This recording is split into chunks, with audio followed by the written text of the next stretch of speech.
Asian team, without a doubt, a team that has secured themselves so many good placements throughout the whole year.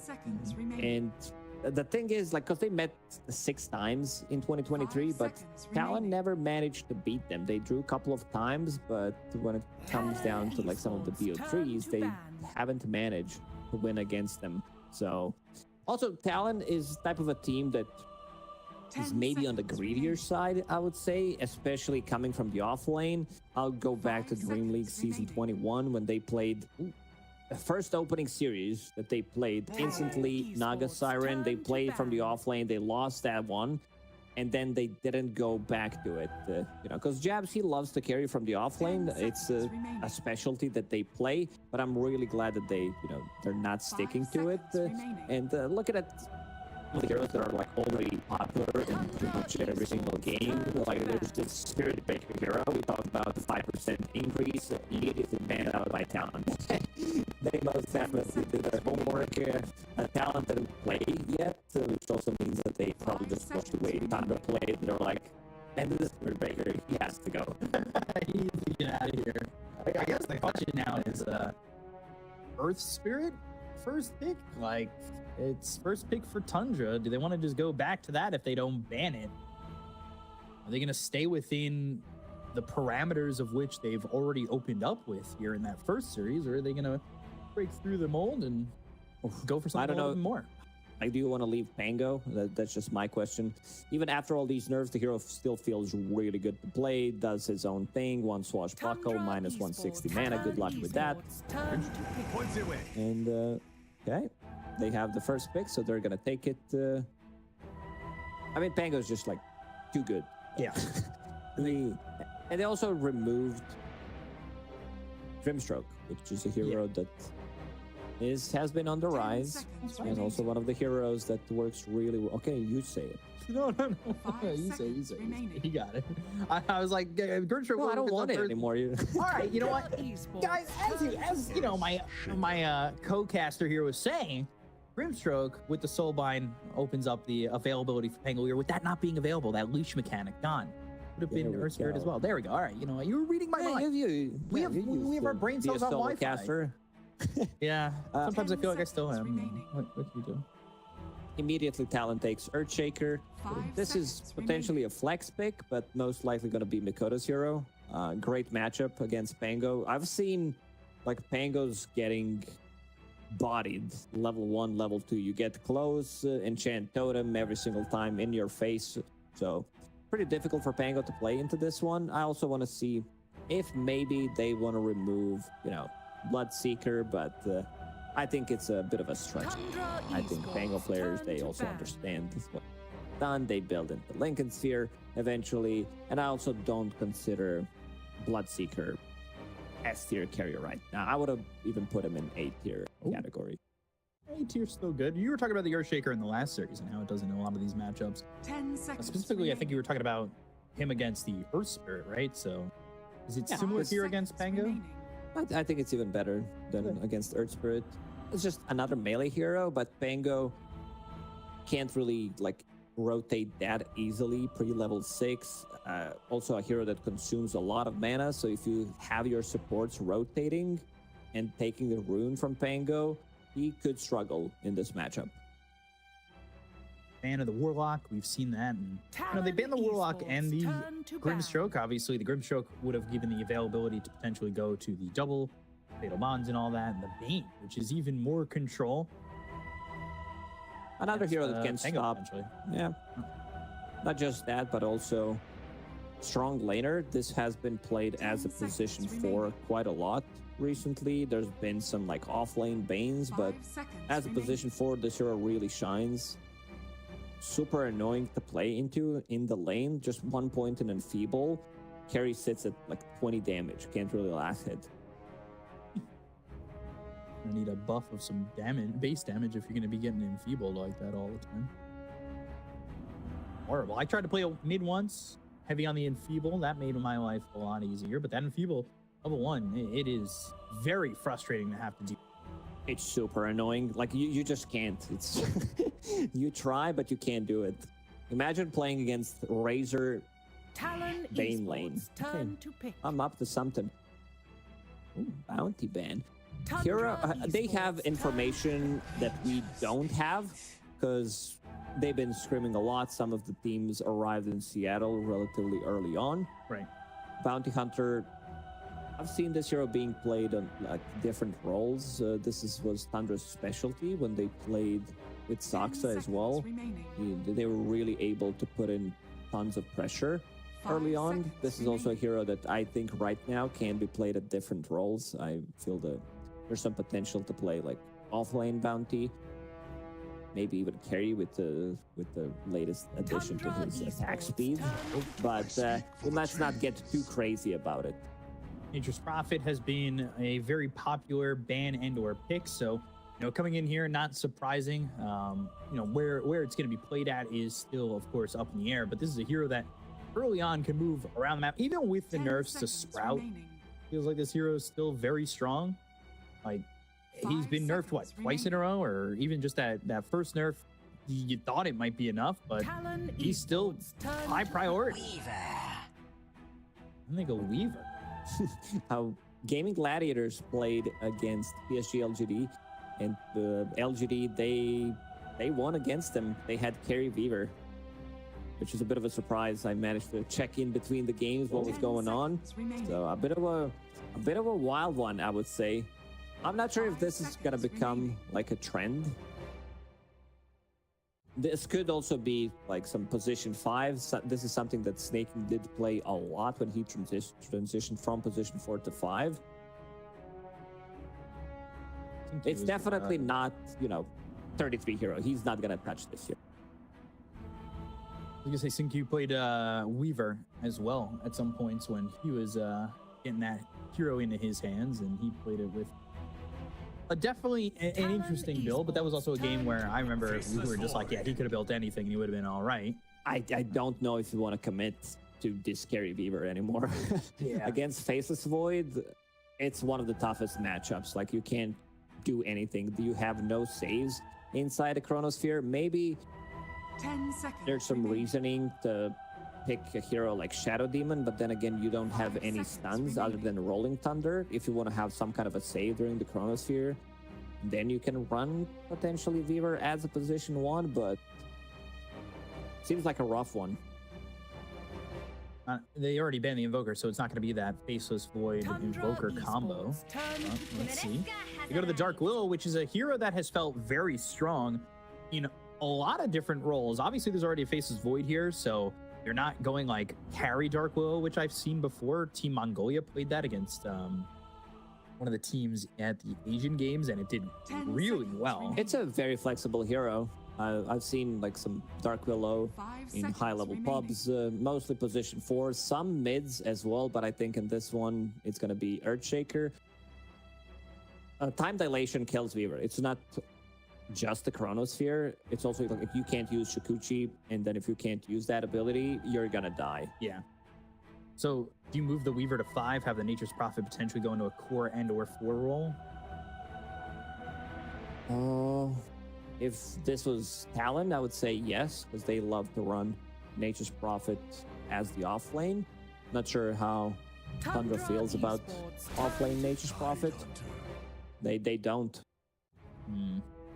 So they, I mean, it's still flexible, right? Like, you NP1 maybe? Oh, maybe, but I feel like you shift this Weaver to position 10 4 and pick a seconds different remaining. carry here. Night Hunter really good, like we've seen in the previous game. 5 seconds How 33 remaining. picked up early shard. Leash mechanic, it's gonna destroy Faceless Void. There is some Talon saving potential to Esports it. You have turn to Dark battle. Willow with Terrorize, Vengeful Spirit with the swap. Talon Esports turn to ban. Dawnbreaker, there they go, getting rid of. There's Naga Siren we've seen once today. Would have been a good Naga game. It's been considered a great counter to Faceless Void. Esports 'Cause turn to If ban. Faceless Void can kill a hero inside a Chrono alone, the rest of them gets asleep, and then I mean, like there's been one period of time in Dota where you could pick position 4/5 Naga Siren just to counter Faceless Void, but 10 seconds remaining. that's out of the game right now, so they're gonna need to think of something different, something that is, carry to carry matchup against this Faceless Void. I think some of these heroes that, like Phantom Assassin, that has been nerfed, and the hero that dies inside Chrono is definitely not an option. I could see them picking up some Sven again. I feel like it's a good Sven game, just to buff people up against the Earthshaker, have this explosive damage, another layer of stun, because right now the amount of control that they have is very limited. But I've seen a lot of CK as well, I'll be honest. I feel like coming into this DI, especially into group stage, we're gonna experiment so much more compared like how we would play pre-patch.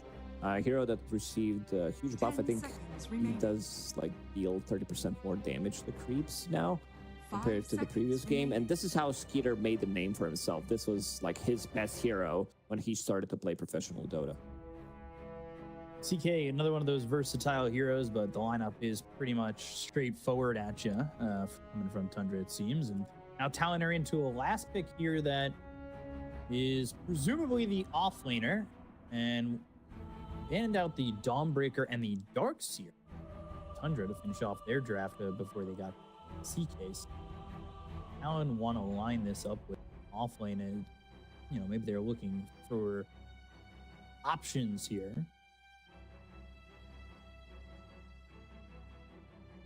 I'm down for some like Primal Beast, maybe even Omni Knight, just to have like some kind of a damage early on. It's not the damage that you can throw inside a Chronosphere, but it's a lot of survivability. Primal Beast, like he received a slight nerf. And to go back to CK, it was not 30%, it was 0.3. Legion Commander. There's Legion. That's also a good option. Something that's going to lock down Tidehunter, where you can actually burst him from 100 to 0 without him using the Ravage, can crack that off. Plus, you also have Faceless Void, so not the easiest Tidehunter game. Like, also you have no saves whatsoever. Maybe later on, 9 can pick up Aghanim Scepter, which has been nerfed so many times, but might be the game for it.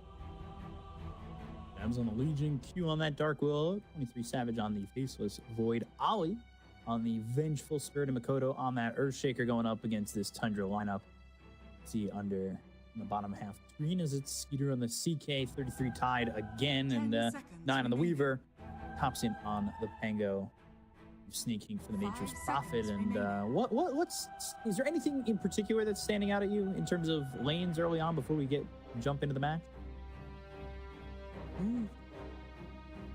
This mid lane, definitely the lane to watch out how Makoto is going to do on Earthshaker against Pangolier.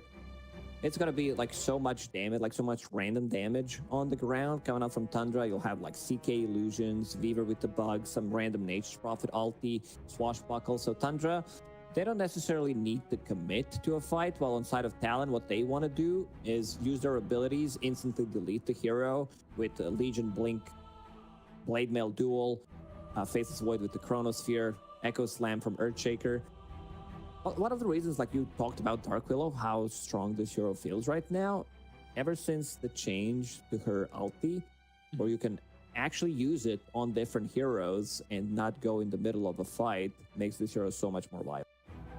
Yeah, just being able to throw Bedouin on, say, the Legion Commander, or even Makoto, who's going to be jumping in here with that Enchant Totem, it makes the hero so strong. And even I've seen a couple times maybe Dark Willows that want to maybe migrate into being a little bit more of a core. They go into some like second item Midas, and they find themselves getting like an Ags a little bit later on, and all of a sudden they're also doing damage, and it makes it so difficult for you to even go up against that Dark Willow. And if you have that extra outside damage into a Chronosphere, Dark Willow can really be putting the hurt on a Tundra if it gets to that point, right? Yeah, it definitely feels that Talon in this game, they will never lack damage. You have Faceless Void, you have Legion Commander with the Blade Mail mid Earthshaker who comes online early on, and also this Dark Willow with Bedlam damage that we just mentioned. Definitely a lot to look forward to for Talon. Like we saw in that last matchup against TSM, Tundra They've hit their timings pretty well so far, and they've hit that point of no return for the other team. So if you're Talon, you kind of got to keep Tundra from that marker, or you're really in trouble. Not end pretty when you're able to let Tundra get to their game plan, right? Their decision making. I feel like, at least from what we've seen ever since Tundra formed, like the core squad, it's just they can like pause the game mentally and then have a 30-minute discussion. Oh, what's the best thing? Like, what's the perfect thing we can do right now? And they do that in a split second.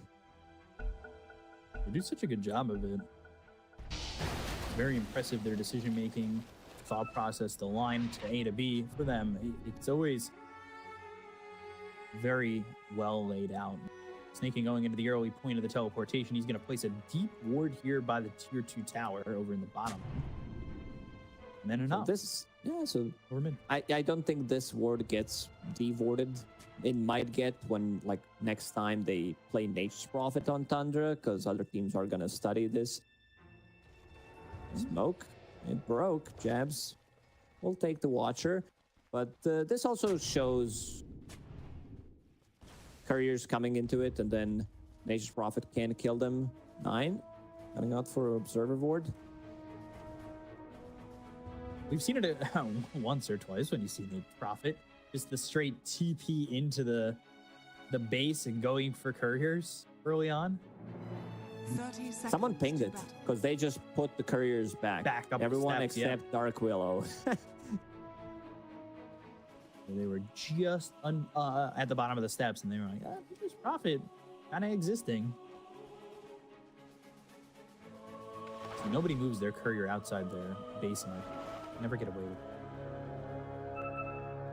In the first minute. Yeah, you gotta rank up. Let's see how many bounties Tundra's gonna be able to pick up. They could have out the top one, but Talon, they have the numbers, so it's just gonna be 2 apiece. 23. A decent chunk of damage here from 9. Down to half health, and TP over toward the bottom. He goes. See how this matches out. His lanes are starting to get set. Snaking, he's going to show up over towards top and give that shared tango to the CK, who went no regen at the moment.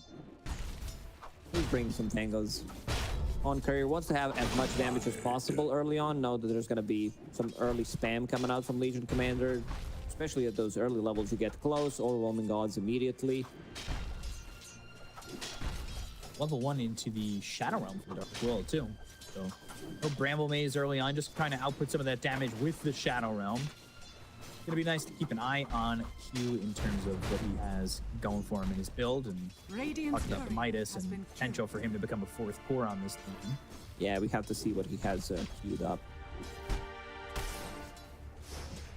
Mid lane. This is the lane I want to watch for the first couple of levels to see how much Earthshaker is going to be able to do. Right now, sitting at 5 and 2. Bango, no denies whatsoever. Very difficult to last hit against Earthshaker. If he decides to go for 1 creep, either kill or deny, he's going to get it with Enchant Totem. It makes it very difficult here for Thompson, but we'll see how he adjusts to his lane. He's done a very good job of adjusting at certain points throughout the first 2 games that they played already. Makoto already 10 and 2 and put the damage onto Thompson, and he's only got half the CS. And like you said, it's not easy for him to get anything more, as all 3 of those creeps get denied. Denies. Oh no. That just feels pretty awful. And another deny. Thompson will take what he gets. Who's the swap? They're gonna get something. They're going after this Venge. They'll get the kill on the Ollie. So 9 getting first blood with the movement over from Snaking. They were able to accomplish that, and 23 Savage can't help him out really. They're so good at using like these twin gates, teleportations, just like outnumbering them. It's gonna be 9. He's gonna pick up with that first blood. With the Nature's Prophet in the game, you have to be very aware of the timing on the 7 minutes as well for the Wisdom runes. 7:14, of course, 21. You do the math, but you know, you start to fall behind. You start to give up both Wisdom runes at 7 and 14, and your supports start to fall behind pretty extensively, and that is an issue you can really find when you're up against a Nature's Prophet who top lane might just die with the Bramble Maze there, and they get the kill on a Snake King. So Q showing up and laying down the rule of the top lane and making sure this Nature's Prophet knows that the presence is felt. At least his cooldowns will be reset, so teleportation will be available. Bottom lane again, putting some pressure onto 23. He's thinking about it. Thinking about TPing again elsewhere, and it's going to be over towards Jabs. One level in Sprout. Just taking a look across as most heroes have themselves a Quelling Blade. Everybody, I don't know, I think the Venge got one. All right. Have to buy it against Nature's Prophet. It's just way too much damage early on. Really glad that they made the change so that you can actually eat the tangos. Not grabbing Skeeter, but he's got that 1 point reality rift, pulls this Dark Willow nearby, and I'm not going to get much out of that as they go into the Shadow Realm and throw a strikeout once again, only sitting up 2, but about to be 3. We had talked about mid, and mid still seems to be more or less the same. As Makoto's level 5 and Thompson's level 4.5. Yeah, you get close. He's level 5, 3 points and Enchant Totem every single time he gets close. Aftershock damage, right click from Enchant Totem, maybe another right click. Very difficult lane for Pango to play into. CS just seems to be easy here for Makoto, and that's no surprise. And you said this matchup was kind of lining up to go this way. Needing these swashbucklers to get any semblance of CS is a bit tough. Top lane, they're even looking at pressure coming through. They've got Ollie. They look at Snake King. There's the magic missile and a Shadow Realm strike to get one. 9 TPs over. They look for Jabs. They go and throw the stun out of that Chaos Bolt. Swarm on Jabs as well, and there's the Reality Rift and a right click to kill off the Legion Commander. So it ends up being a trade that's kind of worth it there for the side of Tundra. And they're very quick with reacting to what's happening on the map. Instant TP from 9. They secure themselves a return kill, also leaving CK some of the solo XP, and also leaving Tidehunter solo XP in the bottom lane because he can't die on Tidehunter. Early on, damage from Faceless Void is not enough. Earthshaker about to crack level 6 in the next creep wave with maybe one rotation. I could see Makoto grabbing a kill. So take a look at the top right of your screen. You will see the rest of the games that are up on the B, C, D, and E stream. Zure 23-7, 21 minutes in over Liquid is back to our game. Bottom lane, gosh, 23 Savage is in trouble. They have a TP in from Snake King. 9's also sitting low. They'll at least get the kill there onto the Weaver, but they end up losing their Faceless Void. Charging up the Shadow Realm strike, trying to get some power from Yugi's grandfather, but unable to get the kill there onto the Tidehunter as they don't have the vision. Ooh, double bounty picked up by Snake King. Dark Willow, no mana on Q, has magic 1 charges if he wants to use it. Makoto's coming through the river. And the Wave of Terror, one more right click. Q's got himself a kill. Now on a killing spree for this Dark Willow. Oh, gotta be very aware of those XP runes. I already see 9 sneaking in. Vivo, Nature's Prophet. These heroes are very good at stealing enemy runes. And it's being pinged out. Oli gonna camp there. Takes over the Watcher. It's not easy. Ollie's not exactly sitting with a lot of health, and now the Swarm's on him. Forced to throw a magic missile. He does need that help. Makoto comes over, and they'll secure the Wisdom Rune, which is massive. What a player. Only losing his courier, 9. Pushing and juking and taking Makoto's time. There's the Wave of Terror. If they can get a kill, it's semi-worth and will be. So, go for the Earthshaker, and they also get the Wisdom Rune. It's so important that the mid laner TPs there, loses some of the farm, but not much of a value was lost in the meantime because Q's sitting in the mid lane collecting that XP while Earthshaker's making a move. He's going into Yules. He's almost level 6, 8 minutes into the game.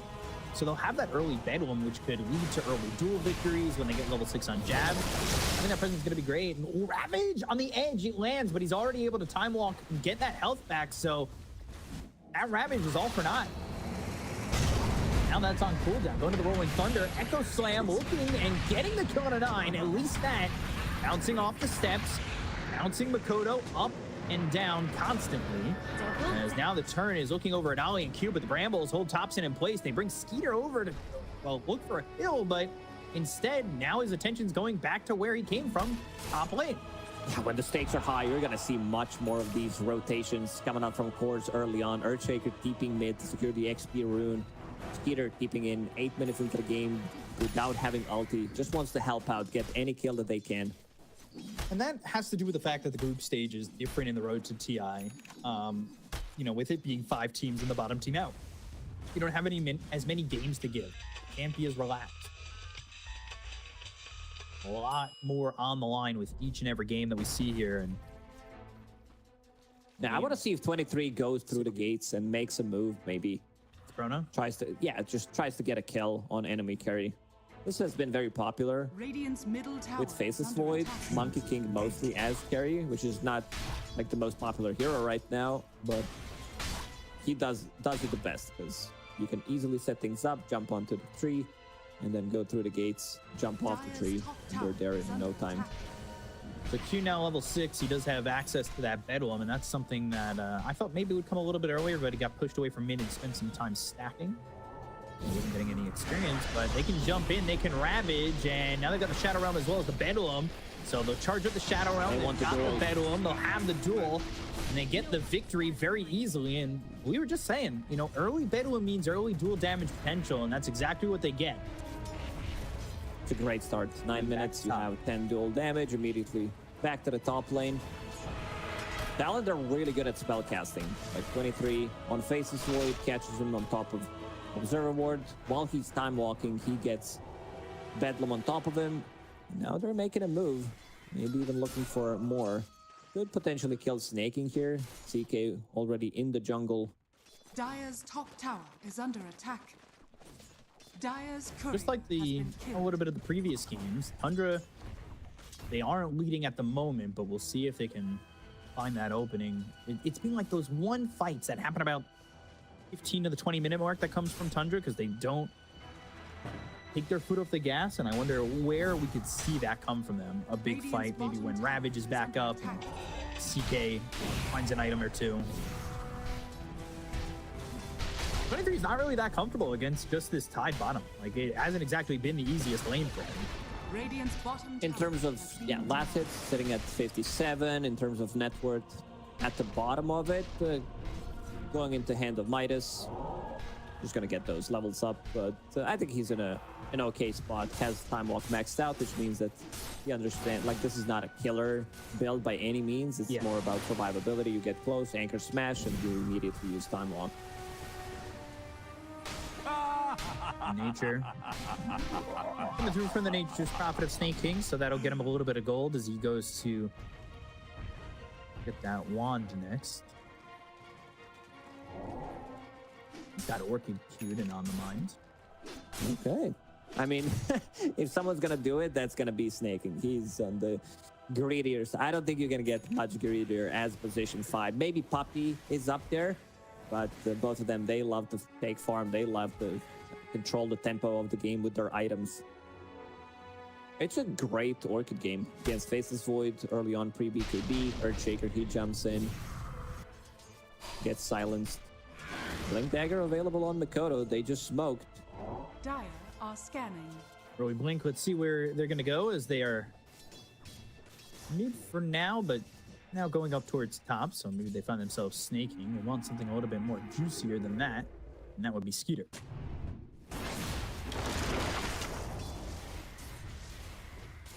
They may not find him. They may just find Snaking. Smoke breaks. Wave of Terror is there. There's the blink. Fissure out. Magic Missile. Ollie swipe that kill. To get that kill on a Snaking, they're going to put some pressure onto the 2-1 tower with this totem. They should be able to grab it. but they will glyph, and it doesn't look as though anybody's going to defend it at the moment, as 33 is fine with just farming over bottom.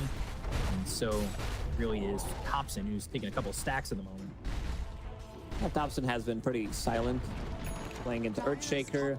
Usually he's the madman going in like 10 minutes into the game, made 15 different rotations. Right now wants to farm up his Diffusal Blade. Did find himself a really good neutral item, holding on to Lance of Pursuit. Once you pick up that Diffusal Blade, the amount of damage you deal from behind is insane. Plus the extra slow, Orb of Corrosion.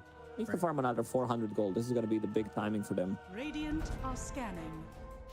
That could be the timing that we've spoken about and that we've seen previously, where 15 to 20 minutes where they hit that slot and go.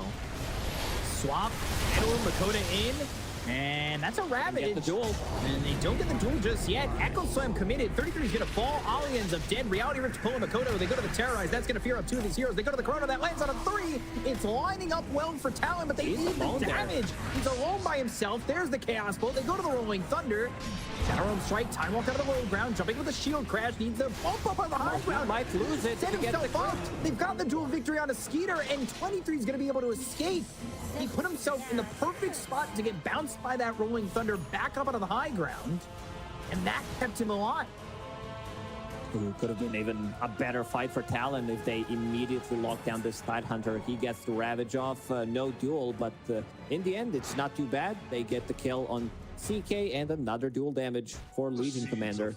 They would definitely love to have that Diffusal Blade in the previous fight. Now it's finished without Ravage. I want to see if they still decide to go for another aggressive play.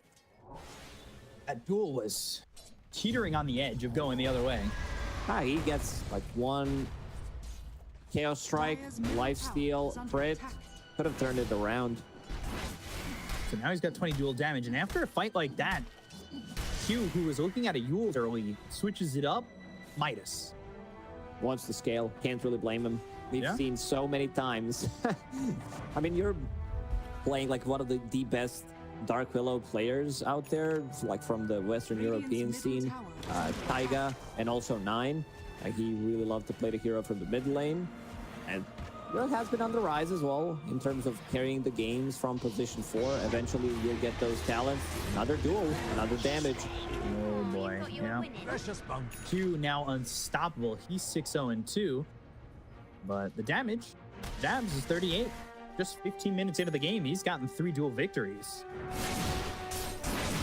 So he's in a good spot. Continue to just get massive amounts of damage.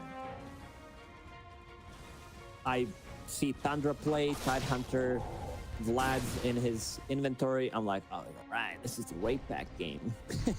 Getting flashbacks from the previous DI. Gotta get tanky no matter what. Just a casual Vlad, synergizes well with his Anchor Smash, provides some extra armor, extra damage, and going into pipe next.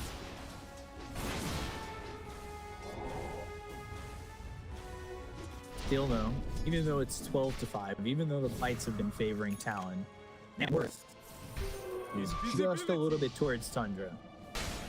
As they go towards top and looking to get Makoto, but he senses it, TPs, and leaves. Is under attack. He's out of there. Jabs, by the way, goes to his Blink Dagger, so that'll set up even more on these duels. And Ag's just 2,000 gold away here for the Earthshaker, too, so Makoto's got a good amount of farm. He's going in that Ags, and they're kind of lining up here in terms of net worth. And 23 Savage, who is behind on net worth, bottom of the cores, is now top of his team.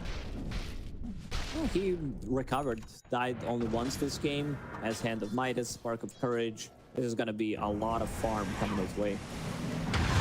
And Thunder, and lands, but Thompson leaves. Nothing doing at the moment. There's a stack here to be had from Makoto again. Give it a shot. Oh, He'll Echo Slam. Echo Salami. I watched Bait in TI qualifiers, and this is something that they did for Dendi. They stacked gigantic stack of Ancients while he was playing Earthshaker mid, and then he just cleared it and got his Blink Dagger immediately.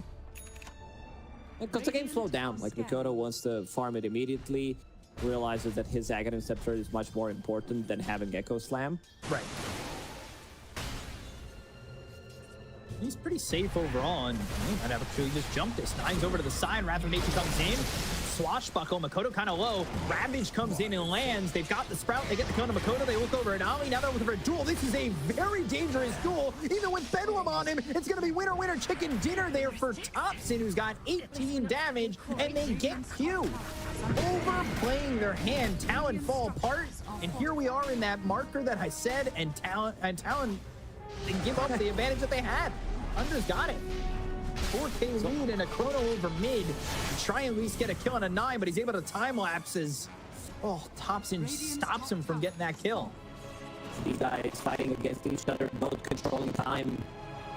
Weaver in the end manages to survive. Double raid ban. Like, this is something that just like Tundra things. Like, you'll see 33 playing Bristleback picking up double, sometimes even triple raid ban after 25 minutes. You'll see both supports having at least double raid ban on like Warlock and the Weaver picking it up in this one. But a good fight. Tundra, they're like the scariest team, I would say, when nothing's happening around the map, because you're gonna get out farmed. Yeah. Or you might just be forced into one of these like good fights that look good on paper, and suddenly they just dismantle you. Jabs, he's been picked out. Right now scouted by Treants. Blink is available though. That duel felt so ambitious. Surrounded by 4 heroes. It was a really risky move.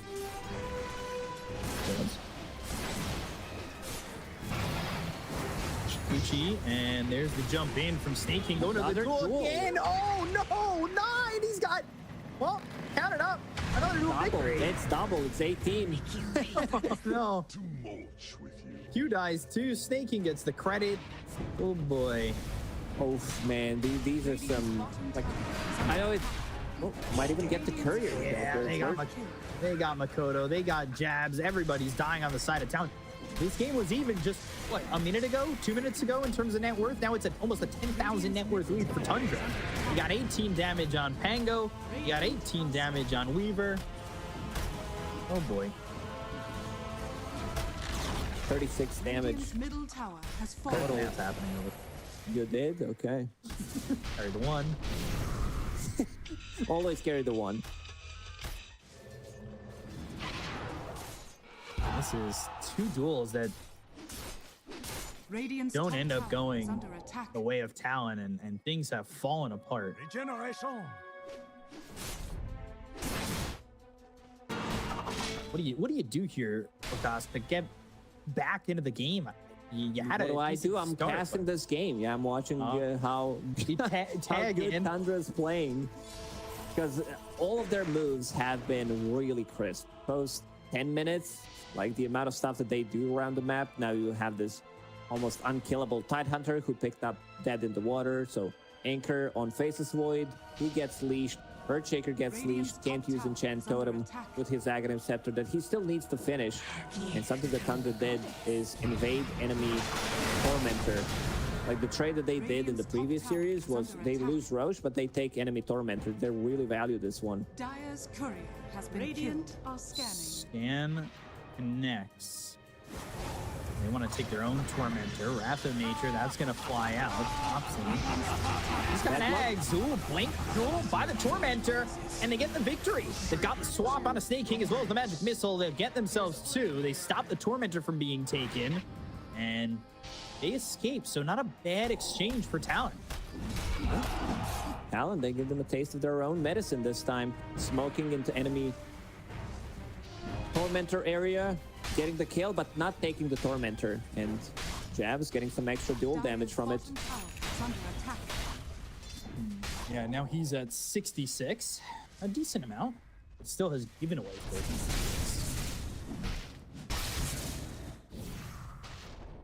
Very rough.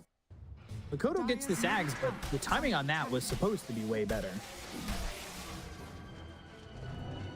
Most definitely. Like, we had a lot of interviews throughout the BPC season, other tournaments as well, where we talked to the players about like Tormentors, and most of the players I talked to like mentioned that these tormentors like kind of feel weird. They kind of feel awkward, and Tundra proving us wrong, or at least how well they can play.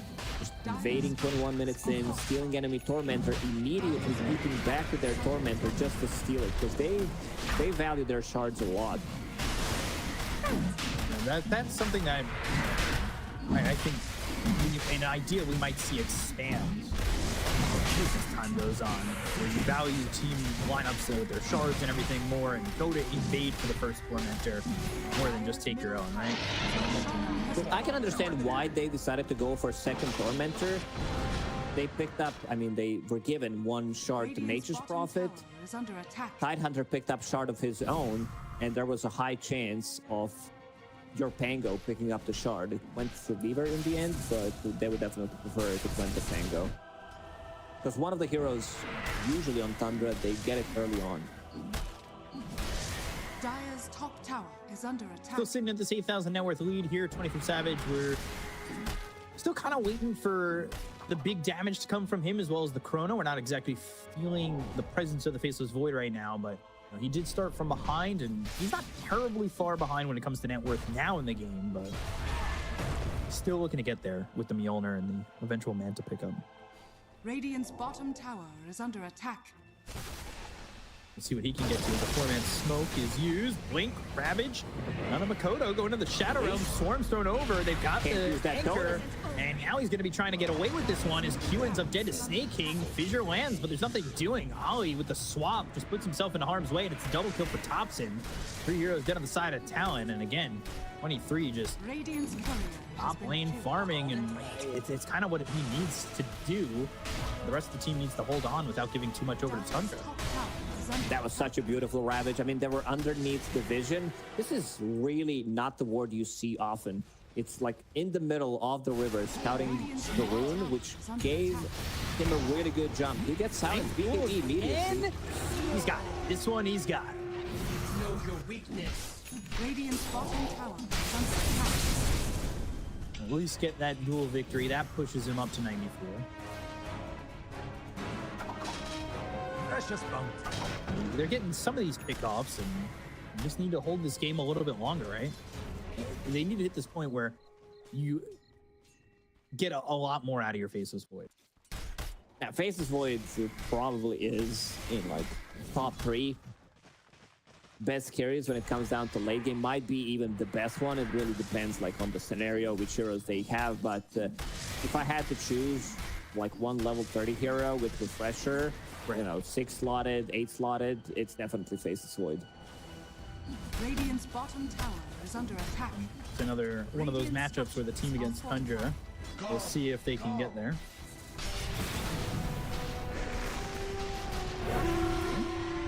Wolves connect, but Radiant's bottom tower is under attack. won't commit to the jump in. They're going to take this tier 2 tower over bottom. They are looking over towards mid, maybe. They've got 9 moving around. We haven't really talked about his item progression. He's got Ranabetos with the Solar Crest going for a Glape. He's super tanky.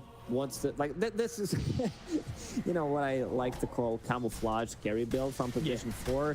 You buy this Rod of Atos and you're like, okay, I'm doing a support job, but what you actually want to do is carry, and then it's like, okay, I did it, you know, I showed that I'm actually playing support, and then you upgrade it to Gleipnir. Suddenly you're like, yo, what up guys, I'm carry now. So it looks like another tier 2 is going to drop. No contest coming in from the side of Talon. They do have this Aegis for another minute and 30. With the CK Blink, Echo Saber, Armlet, Heart going into the Manta. He feels very strong. Oh, looking for a duel again, and press the attack. Ooh, Sprout, TP, and that's going to at least be the Dark Willow leaving. Jabs has the BKB TP out. They almost turned that around. There's so much minus armor on Tundra. They have 4 heroes with minus armor. You have neutral item, Orb of Destruction, Reality Rift, Swarm, Solar Crest, Gush, Orb of Corrosion, Lucky Shot, you name it. Ollie with the anchor on him, and dead in the water. He's dead in the jungle. Still just a massive lead here for Tundra. As you see those other games, top right of your screen if you want to take a look at those. But Thompson, he falls to Q here, and Q had that Midas early on. He's gone into that Yules, has a Blink Dagger, going Shard next. If the game goes long enough, expect an Ags. We'll see if we get there. It's more dual damage for Dabs too, putting him at 122. BKB, Chrono. All right, maybe you can get something going here. Aegis expires, but 33's here. BKB TP out, Chrono and Lee. He thought for a second. BKBs have been used defensively. Yeah. So no Chrono, it's time to strike. I don't know if they can take this fight without deep observer placed behind. They see 3 of them. 33, he wants to go. See if they can make the move. Makoto. Meanwhile, he's trying to get a BKB of his own. He wants to be able to make something happen. Q, Abs, Ollie, they smoke. Trio, they've got the scan connecting, and they need to make kickoff happen, but these heroes are pretty close to each other on Tundra. I don't know if a duel early is going to work out for them. Skeeter shows himself over mid. I think they need a +1, and it is Makoto who's going to be nearby. At least if they want to jump and get themselves a duel, but there's the Phantasm from Skeeter. We'll throw the illusions out there. Scout things out. Finally, Makoto finished off his BKB. That also means that he cannot get leashed by this anchor from Tide, making he's in the outer ring. And something that we talked about, itemization. This team really loves raid bans. Double queued up right now on snaking. Double on your position 4 Weaver. Raid bans are value. And some decent value for them. Scan, blink, 33, not seeing the Legion Commander. But there's the blink into the duel, and the battle with the time walk in. They get the kill on 33. Raptor Nature comes out. They go forward. Skeeter's going to try and get a kill on Ollie. They got the fissure that lands from Makoto. Looking for a terrorize. That connects. Snaking on the back lines, but they've got the totem that lands on top of the Nature's Prophet. And they will take out Snaking. Blink near you from 9. Still trying to go in with the Rolling Thunder for Thompson. Reality rips on Makoto. They're getting the kill on the Mirror Shaker. And now, Ollie will go to the TP out, but the Rolling Thunder at the end lands onto the Venge. They'll get themselves a second, so it ends up being a 2 for 2. Yeah, manages to get unstuck thanks to level 15 Talon.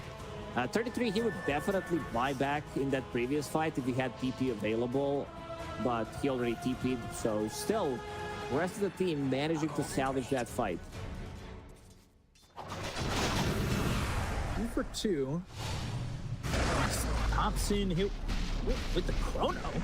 Is the damage there? The bash is available? Yes, they are.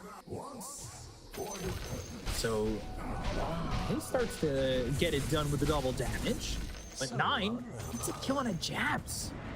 That's a solo kill. He just got 800 gold from it.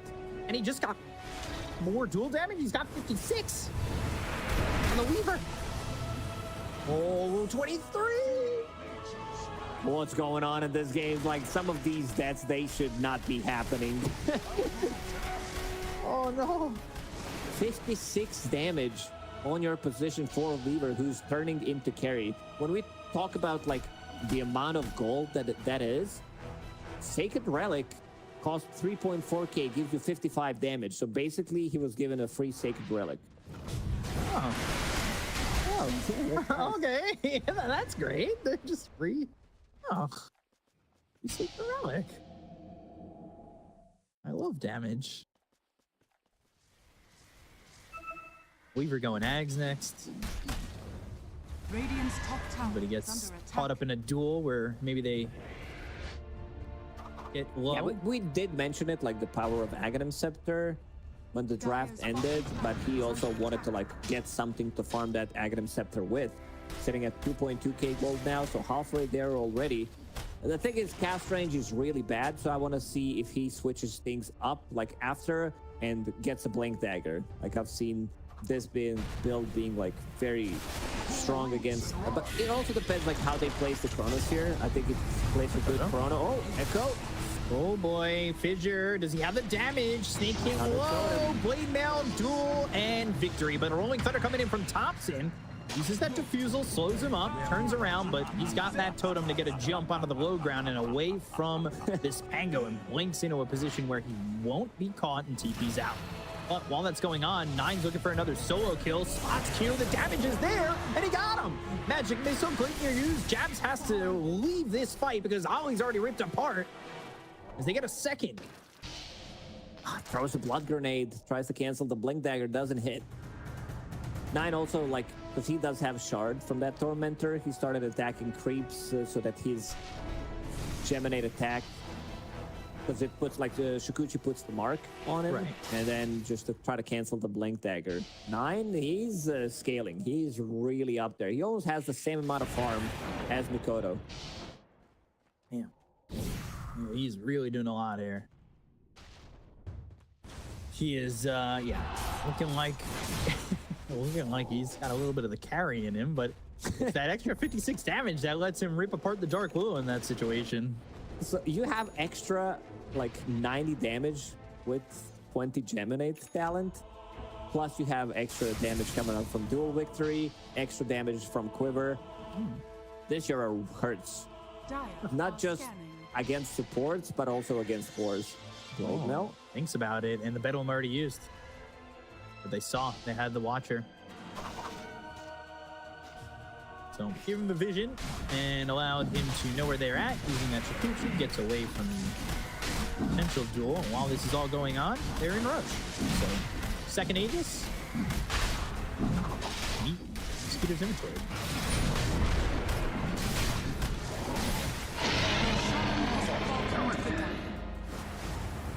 Peace for time. With this heart, like, they want to survive Duel. They want to survive Chronosphere. What Tundra is doing is tanking up as much as they can. Defensive Lincoln's now on Thompson, so he can't get dueled. What is here to break that Lincoln's? Jabs, he picked up the Fusel Blade. And he's going MKB next. Interesting build from him. Yeah, Butterfly MKB queued up for 23 as well. They want to counter this Butterfly on CK. Not sure if that's, like, what he wants to do, because he's relatively easily bursted on Legion Commander. Not tanky at all. Pressure over in the bottom lane, up almost 20,000 Radiant's bottom tower. net worth, and they're going to go over to the high ground. The tier 2s that they were able to take prior, they were down for free. There's that Phantasm. Nice timing. Fissure. Jabs blinks in. And Wrath of Nature coming through. Ooh, 23's off by himself. Time walks. That BKB's only going to last for so long. They go to the Ravage, and now they've got the Reality Rift. They get the kill. He's all by himself. He doesn't have buyback. He timed it perfectly on 33, using that dead in the water, and then Ravage after BKB just finished. No buyback on your faces, Void. Just bought the Lincoln Sphere, sitting at 1,000 gold, needs another 700. This is going to be a very difficult fight for Talon. 70 seconds to hold without the Faceless Void. Tier 3. Is under Oh, attack. that's gone. Radiant's bottom tower has fallen. Curse Crown, and also got these Brambles down, trying to hold him up. Makoto thinking about making a move to jump in there and Echo Slam if he's got the damage, but they're still working with an Aegis. So it ain't easy. They're also using the Treants to push in these lanes. They're pushing in top with Treants, they're putting Treants over mid. So it's a three-pronged attack right now, whether or not the heroes are there. Also, Got CK these using his Treants. illusions. Skeeter sending it on the water. Earthshaker so he can't blink Swap. in. First Crown, Brambles locking him up for a second. Aghanim Scepter available on the 9. Even if they get the duel off, even if they land like a big Chronosphere, they still need to be careful about this Aghanim Scepter. You get one time lapse off on your ally, and it's going to change the thing. Like, it's just going to win them the game. Radiant's middle barracks is fallen. Mid-set of racks, those are going to be gone too. Again, Treants working on the top tier 3. got this Aegis for another 2 minutes. There's a long time with the second life. The Bramble's making it a little bit difficult, but there's really nothing going on here in terms of a defense for Talon. Still holding the Aegis for almost full 2 minutes. Ravage will come back online in 40. Well, quick new use, BKB, Chronosphere, that comes out. It's on to the CK, available, as well as onto the time, but they've got the time lapse, and now they go to the Rolling Thunder. He's going to be bumped into the air with the Wrath of Nature. That's all the damage onto 23 that they need to get the kill. And that's game. No chrono means no you can't buyback, take no the fight. Echo Slam, they need to land it on like 5 heroes, but there's already 5 G's available. Heart on both of these scores on Tundra. I don't think they have enough damage. Try to hold Makoto looking for his opportunity. Wave near use, doesn't land on a Makoto.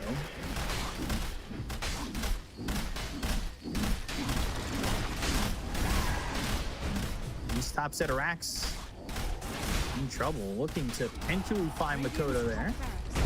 But just using this totem, and it's going to be mega creeps. They're still holding on, though. They know how important every single game is. You can't now just you're give it playing up against mega creeps. I mean, at least they have okay heroes against it. Faces Floyd, but the Tundra, they're not done. Oh, press the attack. 3-second stun, swarm on him. Falls off. Long 30 seconds until Faces Void respawns. Does time up well with the Aegis expiring, but Tundra aren't even going to risk it. They just back up. They know they've got mega creeps. They don't need to put themselves in a position to give up anything, really. And this is something extra. 30,000 net worth lead, and you do here if you're Talon, except for spectate the creeps and watch as the base starts to fall. So I think Talon picked up 1 XP rune. That was a 7-minute one. Other than that, it was all Tundra. They really prioritized this timing, prioritize picking up shard from Tormentors. Oh, they have it! The rune, the taunt, the kill, there it is. They at least get the damage. I mean, this is a Legion that does have a good amount of dual damage, but the rest of it is just not going Legion's way. Or, well, Talon's way. I could see Tundra waiting it out until next Roshan is available. Pick it up. I'm gonna be on Radiant side, so that means Aghanim Scepter Blessing for someone. CK is sitting at 5,000 HP with Butterfly, has Havoc Hammer available. The one with Blink has the shard. I think this Orchid pickup by snaking has been crucial. Forcing BKBs to be used early on by some of these stuns, dead in the water, and then using Orchid or another stun. The smoke, they've got double damage on I think CK. they can get a pick off. For just under half its duration left. 23 front. Needs a Ravage. Blink, Ravage. They need a way to get this Void out, but he's not even available to move. Time is not on his side. Can't take a walk, can't do anything, and the BKB is going to be popped. They go to the duel. It's going to be on to the CK. I don't know what you're going to get out of this one, but they've got the bid. Well, maybe they get the kill here. Ooh, it's not close. Jabs, Makoto, they both fall instead. None of these heroes have buyback. They'll call GG, and Tundra makes it 3 in a row as they get this first game victory in the BO2 over Talon. And Tundra looking really hot. What a great start for them, sitting at 3-0 already. Didn't drop a single game. Like, their decision making is just flawed.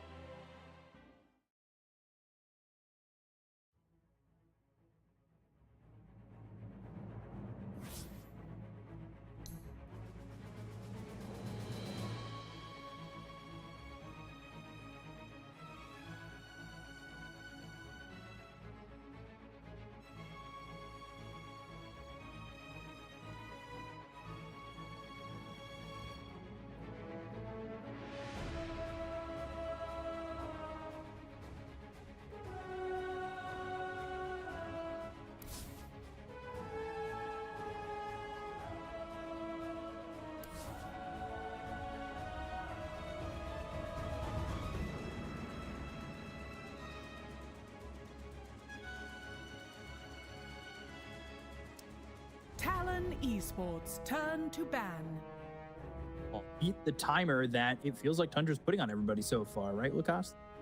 It's not how well they're playing so far. It's just like Tundra at TI, this team just has like a magical run, and they already started it in 2023 as well with the addition of Thompson. Like, Thompson has been relatively silent in the last game that they played, but also he brings a lot of just like experience to the team when it comes down to playing some of these international games that really matter. Tundra, they're also not a stranger. The other members, you know, of Tundra are not strangers to it by any means.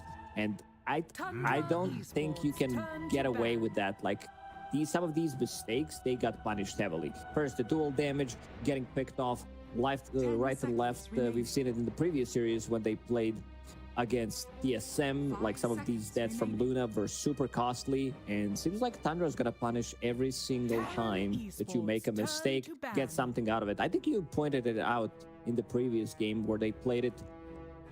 Game was even for like 15-20 minutes, 1k gold lead here and there, then one big team fight, suddenly 8k gold lead. Yeah, it was about 17-18 minutes into the game, and you take one big fight, and all of a sudden, well, it's all so one-sided there for Tundra, and I think they've played their timings pretty much perfectly, if not more than that, if that's even possible. So we'll see how the draft comes in for this one. Is Pango and TA are banned by Tundra, and then you've got Spirit Breaker as well as that Bristleback from Talon. And you know, the question is always on a lot of people in chat's minds, what is Thompson going to play? So are they going to give him the Earth Spirit now that they banned the Pango themselves? What are they looking for? Because first pick is here for Talon, so they are going to see at least what is going to be that first one there for Talon before they make a response. Talon Esports turn to ban. So no Pango in this one. They decided to... Muerta again. Muerta is going to be, I'd say, super contested. This hero is just insanely good at farming. A good laner as well. If you have someone, like, you probably need a melee hero with Muerta, someone that soaks up the damage, set up for the kills. This also leaves like variety of the heroes in pool, because they banned Templar Assassin, which is played by multiple heroes on Talon. Invoker gone. Talon, they take Nature Prophet. This is their signature opener as well, because they do run it a lot of the times on the off lane. Let me just check if they played it on 4 and 5 recently. 10 seconds remaining. It's mostly Q who plays it, but Jabs does play it as well. Yeah, so we'll see who ends up getting it, how they're going to play it, because of course Q in the last game with the Dark Willow, he was positioning himself to be a bit of another core if they were able to hold out a little bit longer. And there's that Earth Spirit for Tundra. So potentially Thompson right back on the Earth Spirit, and now we got to see what Talon want to put up against it, right? 10 seconds remaining. Earth Spirit is just like this stable hero. You put it on mid lane. Want to see the approach from Talon, because from what I've seen, Earth Spirit, he doesn't care too much about his matchups. He's like, you know, I can't lane. You're harassing me way too much. I'll rotate level 4, level 5, get stuff going, kill your carry, and come back to a lane. CK banned out. This is taken out of the mix here. Esports turn to ban. And it will be the Grimstroke. So Grimstroke's been seeing a good amount of play. Maybe they want to play something that's going to be a bit more mobile, something they don't want to have the shot of being leashed up.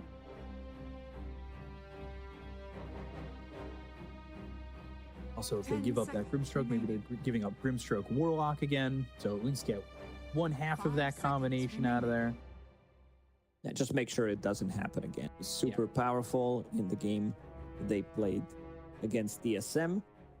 Because Earth Spirit fixes a lot of these problems if you want to pick Warlock plus Grimstroke. You don't have enough control. Now, Phoenix, even more team fight, overtime damage. Earth Spirit comes in. He's also a hero that can protect the egg relatively well with low cooldown and roll. It's not like the greatest thing, but he can close the gap from a very far away.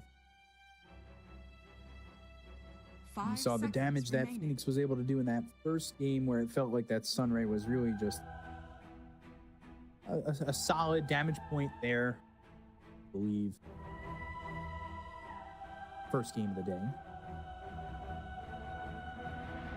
Let's see what This gives profit's going to become with it. this Phoenix pick gives Tundra a lot of survivability in a team fight. They can also reset multiple times. Spirit Vessel on Earth Spirit, Sunray.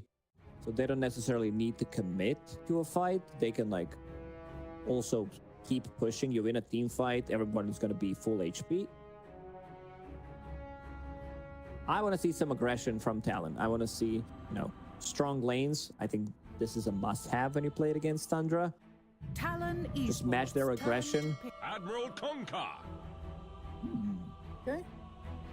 So Nature's Prophet and Kunkka coming into the mix. Kunkka has been banned a couple times in the games that we've been watching in that second phase.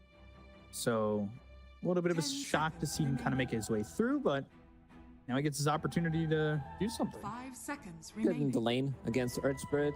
I think this Earth Spirit mid lane will get heavily countered if you first phase the hero. Like we've seen how Tundra counters it with Clinks. Now there's going to be Kunkka, potentially Earthshaker as well. It's not as bad. I mean, you still get harassed a lot, but it's, I would say, not as bad. I don't think Kunkka's going to have that much denies as Clinks had in that game. What do they want to go with? Kunkka Nature's Prophet as their third pick overall. Not a lot of reserve time, but we saw this in the last game too, where they were more so thinking about both their picks, got the reserve time low, and then Tundra 1-2, Esports. they got picked up, and Warlock. there'll be Warlock here. So setting up now Fatal Bonds. They have the Chaotic Offering. That's some team fight there. Is some decent laning presence as well for Warlock. It will be a lot of team fight stuff on the ground, 10 random seconds Nature's remaining. Prophet, ulti, Kunkka. If we're talking about post 30-minute fights, 5 seconds Kunkka with his remaining. shard, Aghanim Scepter, Fatal Bonds, Upheaval. I think when it comes to like Dota nowadays, feels also coming into TI, of course, there's going to be team fight heavy lineups coming out. Some of these heroes are also going to come back, but really glad that Warlock is in a good spot. Like this hero is a, traditional Dota hero. Signature.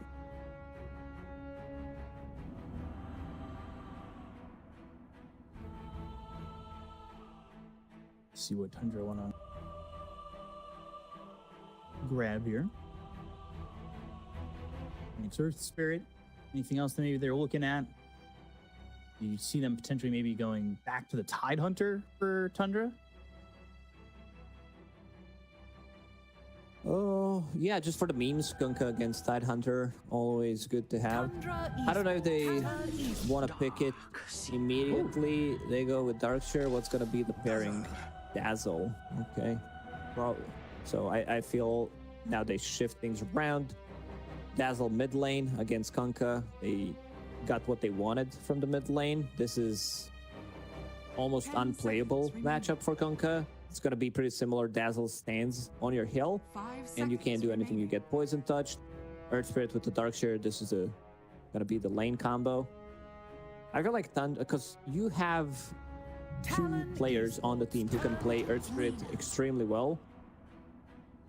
Okay, now they shift as well. So this is mid Lina, off lane Kunkka.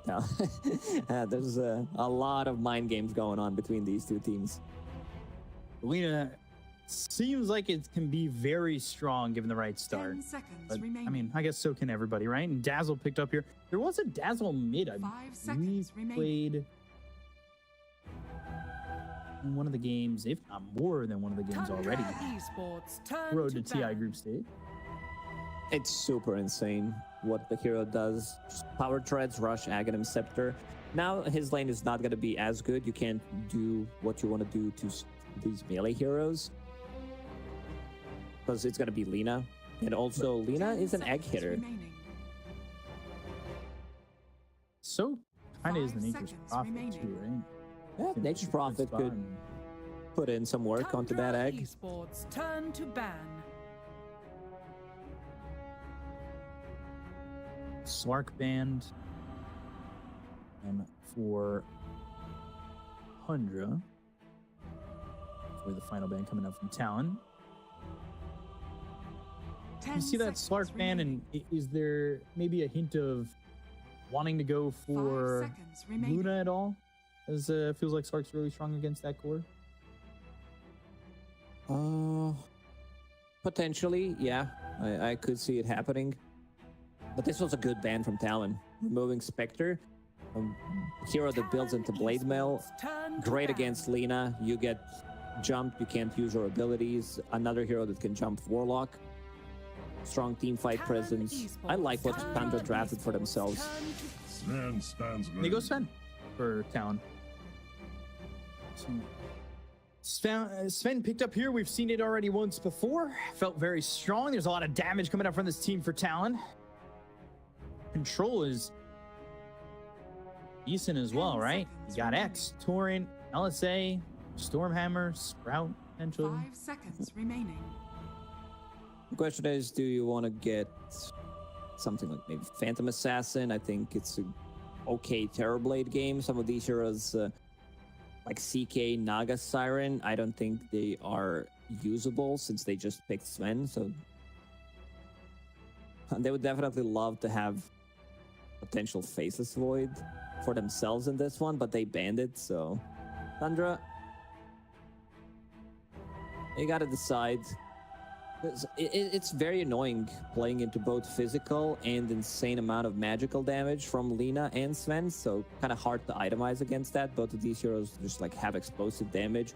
Also, Sven against Dazzle can be super tricky for Dazzle, or he doesn't get his grave off on time. We're talking about like post 30-minute fights where you have Silver Edge, so that crit hits, suddenly 1000 HP gone. We saw it in the game that had Sven. He was hitting for like 1200 at that point in the game. And Shellgrave's not exactly the quickest cast either. And there's the PA you were talking about. So PA, Dazzle, Darkseer, Phoenix, Earth Spirit, and Sven, Lina, Warlock, Kunkka, Nature's Prophet. Fun. It looks like a fun group of heroes on it for everybody. I think both teams are pretty happy with the drafts that they had. It's going to be strong lanes for Tundra. Thompson will still play Dazzle in the end. I don't remember seeing this matchup. I watch a lot of Dota lately, but not the one that I've seen. So I want to see how much Thompson's going to be able to get out of this lane. Definitely not a favorable matchup for him. And then again, the classic Dota 2 lane, classic pairing for Darkseer. We'll be playing with Earth Spirit. Right. Ton of magical damage. You can reposition Warlock, get on top of him, get the kill. You might be even able to get the kill on Sven early on. We're talking about like level 3 on Darkseer with 2 points in Iron Shell.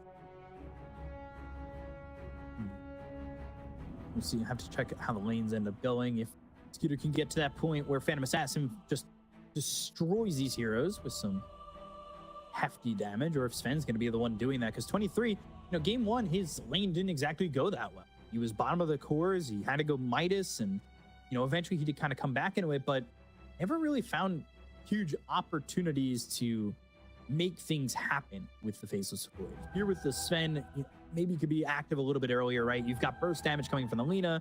You have God Strength. That's going to be some early damage where you could maybe feel comfortable enough to fight, right? Yeah, Sven hits much earlier timing than Phantom Assassin. Also depends, like if you manage to kill PA once or twice, you have decent amount of tower damage, good burst damage from Lina.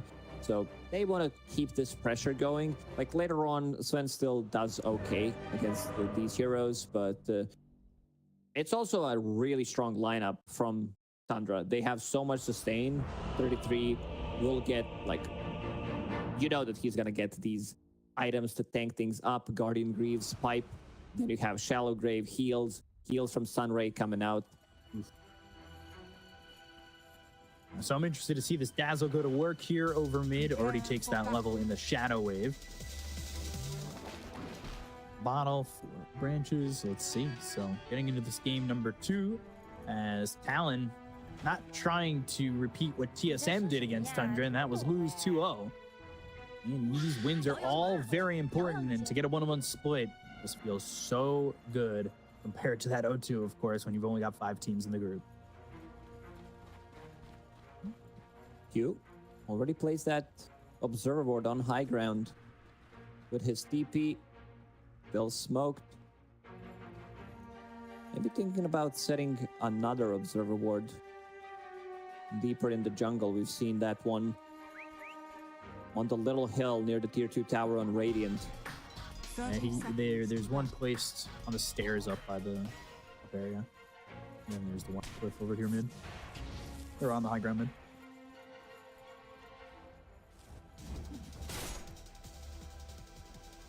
D-Ward, Ollie getting the gold. Oh, that feels good. That early little D-Ward gold. Whew. Also, this like chunk of XP could make the difference in a lane. You hit level 2 faster than them because of killing that observer board. Then you start to play aggressive. You get the kill. Lane snowballs. Talon picking up 3 bounties this time. 23. Getting that stun on 9. They're coming up with 2 other heroes. But they give up on it. 9 actually only has the boulder smash, so wouldn't have been able to roll out if they had committed for another stun and potentially some more damage. In the end, they allow him to just leave, and it's going to be Q. That level 1 in the teleport, going towards bottom, but you're trying to find a spot to throw out some early right clicks in the right position.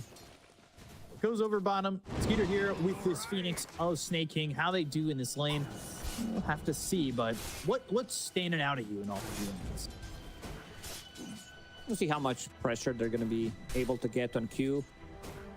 It's going to be a lot of harassment from jabs as well. The Tidebringer, very annoying. Phoenix also uses his HP on top of mana, so you know that you need to bring a lot of regen to this lane.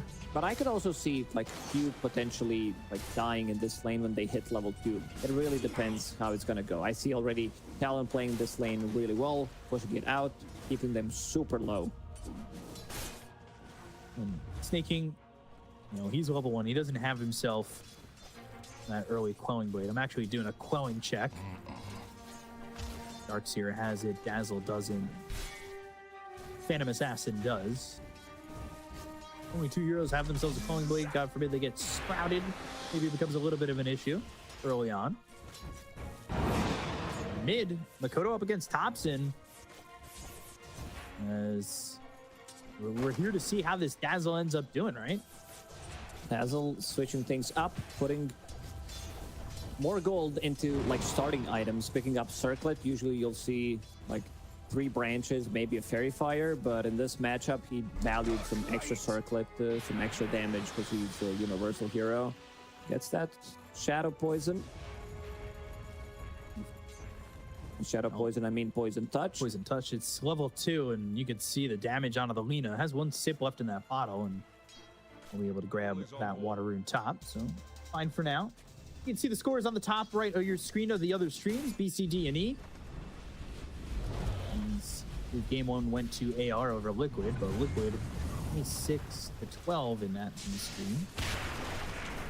Got the TP coming up towards top. Blood Grenade, and there's the Sprout. Nice, got a Quelling Blade. Yep, Quelling check. No. Life gone. As they get first blood, and Ollie gets credit for it. And that was...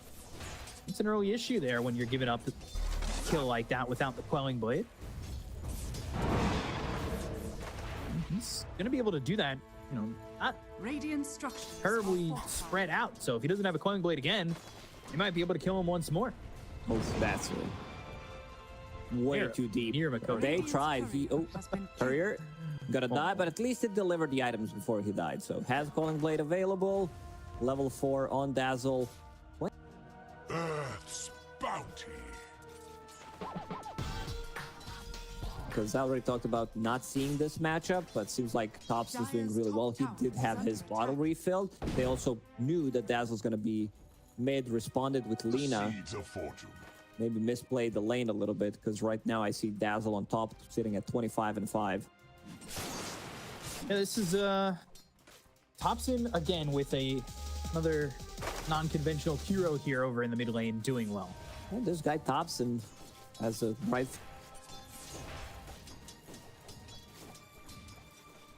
Bottom lane, you coming and walking over. Sprouts on a Snake King, but we'll use a Tango to get through that. Skeeter, his lane for the moment, 20 and 5. Pretty much even here with this Sven in hand. There's another Sprout, and just keep trying to be annoying with these early right clicks, with this early Sprout damage. He's already picked himself up and earned a shadow. Sometimes you'll see that medallion. You see the Urn of Shadows here for the Nature's Prophet. Understand that there's going to be a lot of healing. Yeah. So we'll get Spirit Vessel. There's 3 different ways of healing. 2 for now, but Darkshire will most likely get Guardian Greaves to tank up. Clicks on a Snake King again. There's the Sprout, but has the Icarus dive. He's A-okay. Can beat the odds looking bottom. Wasn't me. Evil and a little bit of those fatal bonds. Bottom lane, jumps in on a Q, but they've got the torrent. They get the kill on a Snake King. And they focus the attention on a Skeeter, and he's under the tier 1 tower. He should be fine. Tidebringer's doing some damage. He's 1-1. You can see that Q experience some Phantom Assassin shenanigans. As soon as she jumps, he immediately starts steeping out. It's just like, oh, the Zero can kill me in 2 shots. But he did TP top 9. 9. Sprout is available. He doesn't have a Calling Blade still. A roll in 2 seconds, but that time is not going to get there as he ends up dead to Q, and another movement, another kill. And he's got 2 charges on that Urn. So early charges, early participation here. 1-0 and 2. He's been involved in all 3, so keeping that 100% kill participation alive for the moment. You can see the poison touch just putting Makoto in this uncomfortable position to walk back. Like 1 poison touch is about 1/4 of his health. Tidebringer's Skeeter's low as Jab's just not allowing Phantom Assassin to find a safe, comfortable spot bottom. He's has no HP whatsoever. Snake King's feeding him tangos, double tango. He has 2 tango of his own. Trying to buy cornucopia, but that's a lot of copium. He needs still 1,000 gold to get through that. For now, just collecting XP. Tundra did go for double bracer build, and they're in again. 9 again. They want to grab him, but fast and speedy away thanks to the help of the Surge from 33. Bottom lane, now Ollie moving forward. Fatal Bonds onto the Phoenix. Snake King trying to run up from this. And has the upheaval to slow him down. Has Icarus dive, so he can get away from that circle and away for the moment. Torrent, off the mark a bit, goes into the trees, and now creeps bottom. King. Oh my God. He's all right. He's that's just thinking ahead. He's like, I don't want to use Sunray. I don't want to TP out. I'll pretend that I TP out and come back to a lane. Leave me alone. Don't breathe, and they won't be able to find me.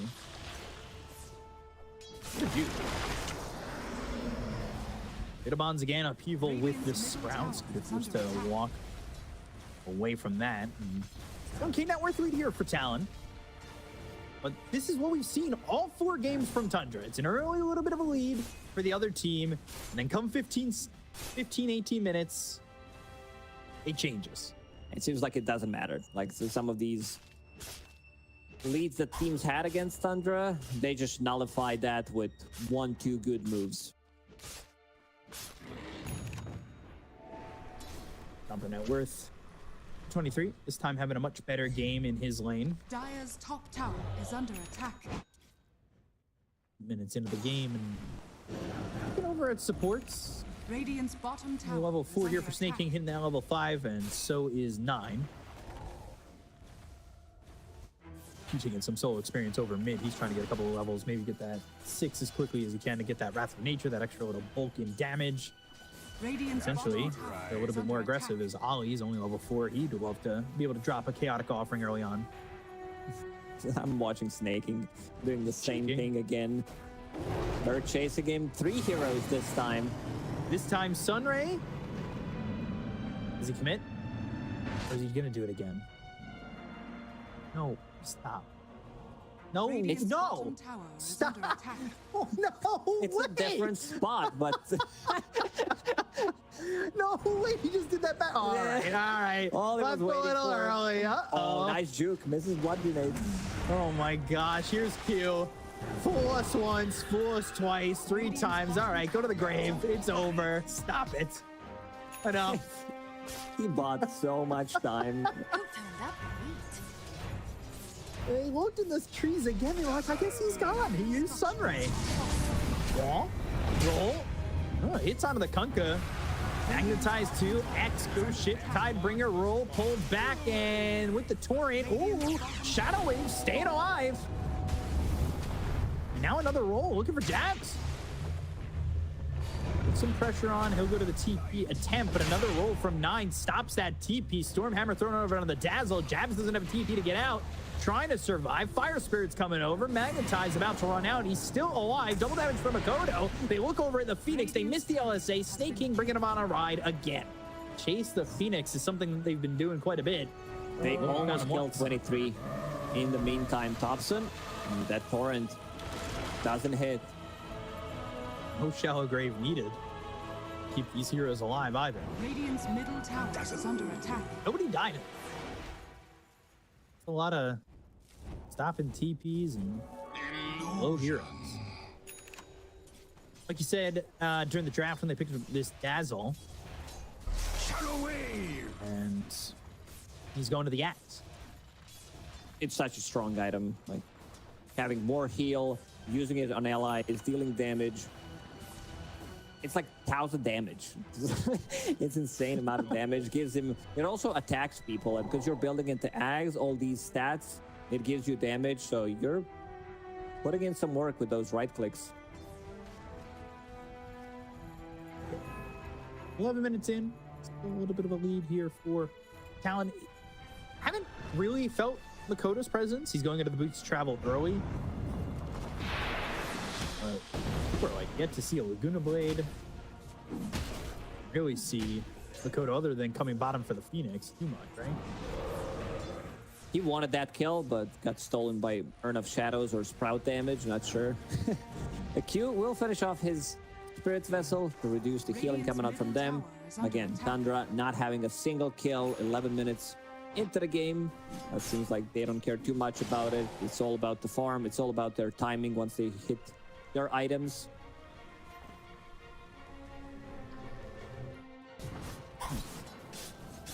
$33. He's gonna go mid. Did they have a smoke ready for this? He's just looking to make a straight up jump. Hobson showing Wrath of Nature, Poison Touch on a 23. Roll up onto the other side as Makoto's here. LSA, that connects. Think about the Chaotic Offering. That will come down with the Laguna Blade, but the roll? Oh, Spirit Vessel. Okay, they just get that kill. They committed Laguna Blade and Chaotic Offering. They're lucky the Spirit Vessel was on him. Otherwise, he just gets out. They rolled out of range, so Q doesn't have that Spirit Vessel charge available for the next fight. Every single time they try to push mid, Thompson is there. Uses one Poison Touch on everybody and just goes back to jungle to keep farming. 1,400 gold away from the Ags, and that will be that big upgrade to the Shadow Wave. See how that goes. And we haven't really talked about the Phantom Assassin either. Kind of quiet. Skeeter, his lane didn't exactly feel magnificent for him. But going into the Battle Fury and still 900 gold away from having that Claymore and 1,300 overall, finishing off that Battle Fury really. Still gonna be a decent timing on Battle Fury, like 14.5 minutes, something, and then she can go to Triangle. There's no stacks whatsoever. There's one in the outer ring, but that's about it. Still, it's Phantom Assassin we're talking about, even after the nerfs to Blur. In D-Patch, the hero still feels super strong. Is this an okay spot for Tundra to be in, though? Down 3,000? Like, it's not too much at the moment, right? Oh, yeah, they really wanted to play the game and have 0 kills. This is like the master plan coming. That's not what I said. Well, first of all, I'm not. I'm just kidding. They're in an okay spot. Like, they don't necessarily need to take the fights. They're farming, getting this Aghanim Scepter on Dazzle, which is going to be the big timing, and also going for 5 on 33. Cute. Battle Fury plus maybe 1 item on PA. That's a nature roll. There's the roll. Oh, and Snaking getting credit for that one. The first kill on the board. There we go.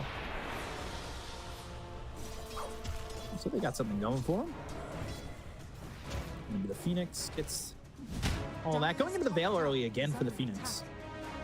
To amplify the damage from Darkseer, Bird Spirit, his own. Yep. Jabs kind of reveal the boards where it's on the top right now. This Phantom Assassin went back immediately, and Skeeter just needs to farm recipe for Battle Fury. Wording there as they stick over towards the bottom part of the map. What about the tier 2 tower? Jabs, he's got that blade mail ready to go with 2 bracers, as maybe they look to make a move with the chaotic offering that just came off cooldown. He moves away and goes back into the jungle. Dire's top tower is under attack. Just about has that battle. Radiant's bottom tower Also, one of the is under reasons why attack. like Phantom Assassin farms slightly faster than she did in the past is now you see when you're gonna crit. So if you're like farming camp that does have 2-3 creeps, you can use the crit on a big creep instead of wasting it. Right. So call it on a dead creep. Something that you're gonna get anyway. It's a little bit of that efficiency that you get from it. As that recipe flying out, we'll have that Battle Fury. Now they go to the X, they land the LSA. Chaotic offering committed, as well as the Laguna Blade to get a kill there on the 9. Dire's top tower is falling. Not much Toxic can do to get that save if he goes into the shallow grave. Past range, probably puts himself in harm, right? Still Talon, doing Talon things, they're doing all right. But is it haste quick enough? Because Skeeter now he's got the Battle Fury, and they really haven't touched the Phantom Assassin. Yes, his lane wasn't amazing, but he's recovered quite well. Dire's They will top need tower to is start under doing attack. something with Sven. He has Blink Yeah. Dagger available. Maybe the timing will be BKB on 23, disassemble the Seco Saber, and then strike. Because right now, Phantom Assassin will start farming. Sven does have built-in Battle Fury in him, while Phantom Assassin needs to farm it, and once she gets it, she's really strong. Well, Makoto in Oh. trouble. Magnetized, Poison Touch, silences her out with the Geomagnetic Grip, but here comes Jabs. Well, they've got the X, they have the Ghost Ship, but does he have the ability to survive with a Blade Mail? Thompson shallow graving himself, going for the TP attempt, and he's out. They do end up In the middle losing of the 9. fight, they used everything. They had no stuns available whatsoever. Level 1 Grave, 3.5 seconds. Just gives you enough time to self-grave and try to TP out Skeeter. 1v1 me? TP? Okay. TPing like that. A shallow And- grave just TP in the middle of all I that. think That is 23 crazy. is not like I think 23 learned the lesson here. Next time he's playing against Phantom Assassin, if there's a creep wave, he's gonna kill it Radiant's top before tower is he under tries to attack. go. Because he just Right. like did I can't really blame him. He's like, I have to hit her 2-3 more times and she's gonna die. And then Skeeter also outplays him with the TP scroll. Good item. Free item, by the way.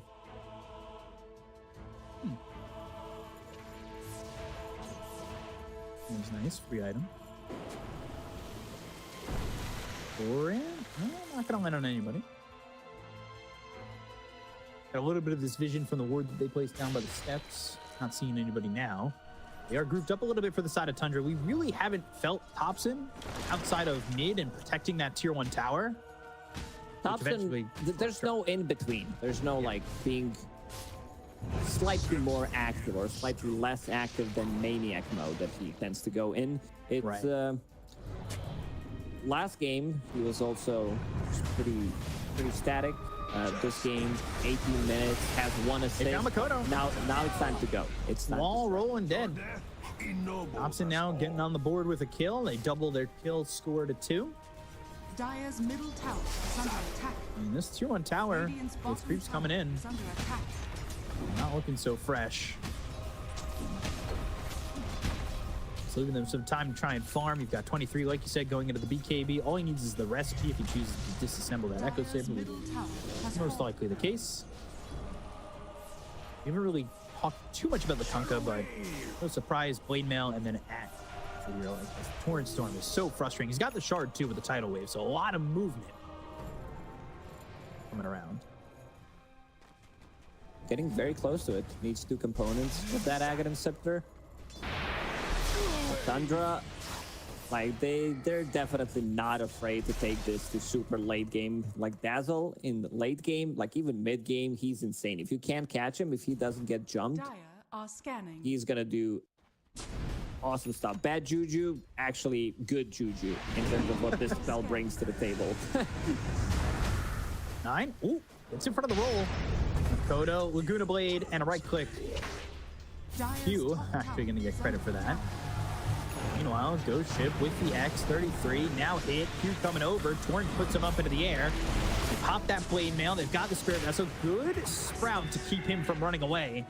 And that allows them to get another kill here as it's 2 dead, as it's 9-2 for Talon. Oof. If they had like extra 40 seconds, 50 seconds on like Dire side, they would definitely kill Roche. It's still being pinged, but they need to go through the gates and kill it on Radiant side, which Radiant they might are have some scanning. vision. Let's see if Snaking is gonna place something. There's nothing coming, but he wants to scout things out. 23 goes through the gates. Still God Strength available. It's being pinged out. Radiant's top tower They is see under Phantom attack. Assassin. They have this ward that's in this odd spot right by the camp. It catches a little bit of vision below it, but it catches that whole camp vision still. Knew where Skeeter was for a moment, and they pulled off road. It's a pretty like common spot to see this camp. This is where carries are farming. Right. But this one doesn't get devoted because you don't go through that route. Like you might put a sentry, but you need to climb uphill because it's right between these 2 trees. Ooh, that's a big pick off. Is it worth it if they can get Roche? That's the question. Here's one getting credit for that kill, though. That's gold going his way. They're still trying to work this Roche. It's only down to half health. Just rename yourself to Brave You? Bank Team at this point. Tundra, they love this item. Skeeter bought a second Brave Band at 21 minutes. Tower is under attack. Filling up that inventory. Honestly, you can get rid of the. You can get a third one if you wanted to get rid of that iron. Nah. So they get Aegis. By the way, they lost that Wisdom Rune. Q was kicked away from it by 9. Let it grip. Looking for the roll. Now it's going to be in. Stun right off the 23. Forcing to use that BKB. That's something we talked about with their first game where they were forcing out BKBs. A wall. This little bridge by the water. Roll in Oligon. But still, again, this is exactly how they played 3 games so far on Tundra, losing some of the early game and then grouping around, getting stuff done. Again, going for their Tormentor. Let's see if they TP to their own side of the map, Right pick after. up that Wisdom Rune and take another Tormentor. There it is. Dazzle's coming. Dazzle could solo Tormentor with the Courier. Like you just need Courier to bounce off Shadow Wave. Scanning. Huh. I don't take it just yet, but we've talked about it, what, every game that Tundra's played so far? They're always aggressing for the opponent's Tormentor first. And then they know the safety of their own is there. And like we've talked about the timings too, 17 to 20-something minutes, you have a 5K lead, that's good for you. Tundra's going to make sure that they have a lead after that point. Tundra knows time. that if they killed Roche, they had to use God's Strength. And it takes a while, so they can join this fight, still take it, knowing that the Sven's damage is relatively limited without having God's Strength. Smoke from Talon. Let's see if they can find Peter here. It has no BKB. Stormhammer, God's Strength, the damage! Just got him.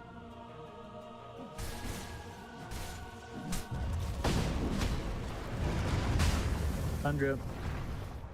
They have both Tormentors under their belt. Is under attack. Solid, all good.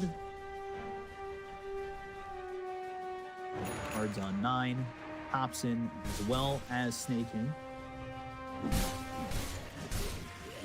Value these shards. Quite a bit. Earth Spirit having one. Phoenix. There we go. Taking a look here. Courier's all stacked up. And on this replay, Shadow Wave. Dire's top tower is under Team attack. effort. Everybody Couriers brought their are worth couriers. something. Couriers are like really good addition. I remember when we only had one courier. Never got the Couriers- chance to use it. Couriers have been the benefits of like some weird interactions. Wasn't it the double lasso, courier in, lasso Yep. your courier, pull, and there's that with the tormentor. Then we had like Couriers are Dagon, broken. Radiance couriers flying all over. Couriers are broken. If they got to keep all those things. Nice. Cool man smoke. Of course, Radiant are scanning. Q can TP in at any time. Little damage bottle left too, so if you're Tundra, you gotta watch out. Start to right up towards the top end. Gonna have Thompson go towards bottom. He's got Manta going into the Hurricane Pike. Blade Mail, Sunray has the X, not gonna matter, but right clicks in. 23 will pop it. It was close. Not close enough. They're gonna trade that one. Still farming a lot. 9 Attack. also attracting some attention in the top lane, while Dazzle's farming bottom, Phantom Assassin farming her BKB. And because of like Tundra will pick up one shard on one support 15 minutes into the game, or between 20, depends. Then they're gonna invade, enemy Tormentor, pick it up, Is under attack. one go on their own side of the map, so that's 3 shards, and then your carry will have it like 30 minutes into the game. Oh, say good plan there. And That's a big like kill. you said, when he doesn't have the timing to get this Shallow Grave off, he's very easy to kill, especially with the God Strength and the Laguna Blade burst damage. 9-2, he's walks in front of the roll. Down 9. Stormhammer is the damage enough, trying to stay where he can't roll, but the kick away in the roll over towards the tier 2 tower. The attempt at a TP is not in time, and 23's got another kill. These are the moves I want to see from Talon, just punishing heavily. They show up in these lanes, but they're also now split, only having 3 heroes bottom. Sunray, Veil, the wall down 33. Ooh, thinking about committing the Chaotic Offering, goes and hits both the Phoenix as well as the Darts here. He's running in with that surge. The damage on the Snake King, he's never even able to move. Skeeter in trouble, hit with the X, pulled back, Thorn's not gonna land. Rest of the team is He coming. jumps towards 33. They've got 23 connecting with them, but the vacuum onto 3. Now they've got Q coming in. They hit the tidal wave, pull him back. And with the Spirit Vessel on him, there's no heal, there's no save, and he is gone. So Gap themselves on a mega kill streak, and they are onto the tier 2 tower, ready to get themselves another.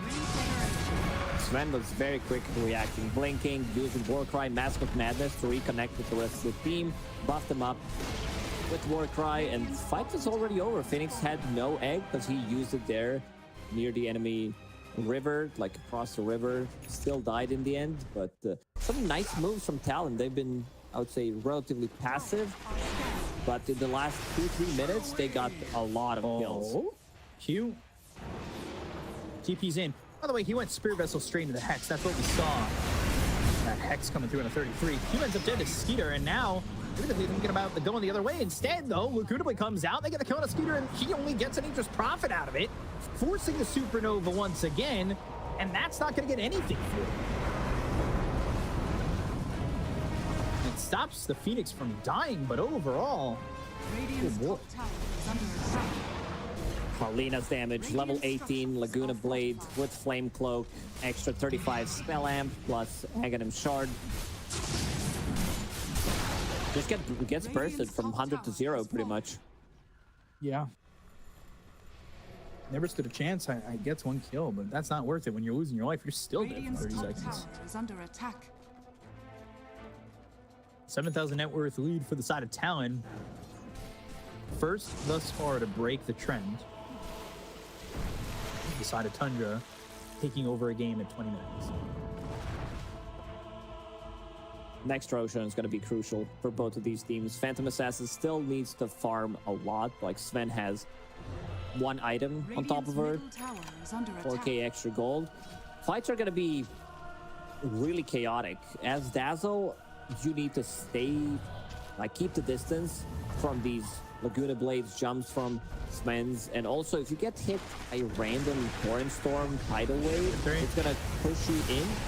Vacuum wall, Stormhammer, Really they have the very vision dead here. Put the Hex and the Spirit Vessel on him. Shallow Grave from Thompson saves his life, but now the LSA lands on a 2. That means Phoenix dies and maybe even 33. Roll away. 33 just surviving, but the Phoenix is dead. It's the LSA hit on the Icarus dive. They save him, but Phoenix dies. I think that's a good trade. You can see the power of Sven. Level 21 right now, going into Satanic next. They want to keep this pressure going. Understand, if you leave Phantom Assassin alive long enough so that she gets 6 slotted, you just might lose the game off of it. Is PA the king of the game when it comes to late game? Or is it Sven? PA, like, it's just... Sven hits the timing, he still like scales well. One of the issues that Sven does have is he has a lot of farm always sitting on top of the network pretty much, but he can't eat the Aghanim Scepter. Like, this is not what he wants to spend his money on. Compared to Phantom Assassin, she eats the Ags, has another slot available. Magnetic Grip, Boulder Smash. Not the easiest skill to get. Start to back away from that one. There's a lot of heroes here for Talon, but chase a little bit in 23, having some positioning. They have also smoked up as they might find an opportunity to jump these heroes grouped together, especially if they land a Stormhammer on multiple heroes. They smoke his 5. If you're on the top of the steps, Link in Stormhammer. That's going to go to the Dazzle. He's going to try and save him with the 4-step up to the high ground. Now they got themselves the Poison Touch that hexes up this Sven. EKB, Icarus Dive, and the Supernova. Now 23 forced to go the other way. The Magnetize is going to be placed onto this Sven. They've got the back end into the wall. There's the roll, as well as the Torrent Storm coming out from the side of Talon, trying to bomb these heroes up in the air. 9 ends up dead. Torrent Storm traded. They don't have Sven anymore. They're Shallow Grave to keep Thompson alive. Sprouting around and force them once again, but he's X back. They get the counter jabs. They'll take the conquer. The tidal wave, though, bringing them back towards Makoto, as well as this Nature's Prophet, but they still take out Q. They'll look for a full team wipe, but Makoto able to TP away just barely. There's Tundra bringing it back, and it was once 10,000, which is now 3. Yeah, good 4-staff play, and immediately egg. Sven tries to hit the egg. Rest of the team is not there to back him up. Phantom Assassin jumps him, so he's forced to run away. They don't have any reveal, and after that, they still manage to get the kill. Immediate Sunray. See, like, they need to control these heroes, but Phantom Assassin, well, that's the play that we just mentioned. Completely out of mana here, can't really take the fight. Mikoto gets hexed by Dazzle's Shard, doesn't get Laguna off, doesn't have mana for it, I believe, because his mana is super low. And then some clutch graves coming out from Dazzle, reducing that cooldown. Bad Juju pops it one more time. This is like triple grave, keeps himself alive in the end. Now you see the power of Dazzle. It really is evident there as he stays alive throughout that entire fight. Meanwhile, another shard for the side of Tundra. Skeeter gets that one, so he's got Phantom Knives now. That's the big one. He breaks Sven, he can't cleave. Still have this vision here. And it's not so much about break, don't get me wrong. It's more about like this percentage-based damage, which is pure damage. 16% max HP. I'm definitely making a case for Dazzle in your pub soon. It's been happening for a while. Okay, Hobson making a case for Dazzle continuing in your pubs forever. There we go. King a couple words. On a Roche again.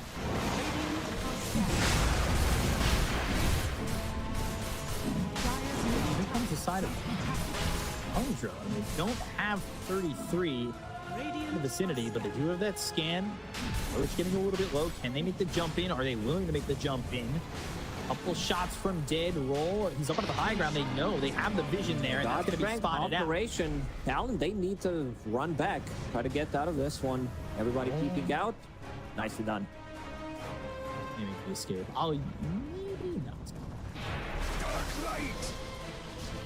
That'll be it with that Aegis, and now they've got it for 4 minutes and 30 seconds as they go to take a Tormentor of their own, and that's going to be Shard for the Nature's Prophet, given that Curse of the Old Good. Going into the Silver Edge for the Nature's Prophet. wants to scale. I mean, we've seen in the previous one how Nature's Prophet can do well. And looking at the talents from Dazzle, Poison Touch, like level 10 talent is so strong. To me, this is like level 15 talent. Considering that you have Hex with Shard on it, just extends your Hex range by 300. Yeah, it's pretty ridiculous. It's at level 20, like you said. Poison Touch DPS 60. He's starting to feel very strong, and so is this Phantom Assassin, who's going into a Nullifier next. He was thinking about getting the Basher, but sees Ghost Scepter on Warlock. Wants to be able to delete him immediately. There's a Solar Crest that he can dispel. Also, 9 getting closer to his Aghanim Scepter. He did find Philosopher's Stone, managed to farm it. He's been on this side of the map for a really long time. God Strength. Can he kick himself? In? Can. They have Got that. hexed. Mid as well. Uh-oh. Jams. UKB, X, and damage. Scooter starting to rip him apart. Seal Totem to get some distance, but there's the jump on. They get to come to Thompson. They end up losing Jams. That's 2 heroes dead. And Sven coming in. There is a wall that's going to slow him down. TP from 33. Can 23 find anybody? Oh, he tried. That was a nice try. Was hoping for that Stormhammer AoE. Yeah, I don't think he had time to actually cast it on Phantom Assassin, so just try to go with the AoE. He's close. Losing the Earth Spirit. Losing that Dazzle over mid, but he's getting something out of it with the Kunkka. Here they go for the tier 2 tower over mid. And it's got Radiant's middle tower has fallen. shifting up north. They'll take this outpost. Snake King and Scooter are nearby, and you can see the damage coming out from the Phantom Assassin if left unchecked. Also getting closer to that level 25 triple dagger. Oh boy, that one's never fun. About to finish off Nullifier as well. Needs to use the shop somehow. Dive, places Observer Ward, gets the order immediately. That feels so bad. Free 243 gold for Ollie. Feels good for him. Feels horrible. Bias caster, I see. But, just how the feelings work when you give up a ward. Radiant's top tower is under Just typical feelings, no bias. Swear. Age is still up and running for another minute and 20 seconds. Tundra holding hands, going together. 33, he bought every single aura that there is in the game. Maybe could have bought Lads, but no, not so good on Darkseer. Radiant's top tower is under attack. Wants to keep them alive as long as possible. Also picked up Ogre's Seal Totem. Your 4 items are about to spawn in 10 seconds. Lose the rune. Dire's This Aegis only has 50 seconds left on it. Doesn't look like it's going to be doing too much in the moment. By the way, there it is. Penta-edged sword is going to be chosen for 23. E, X, E-Blade, LSA, Lagoon. Okay. Okay. That was a bit ambitious there. Yeah.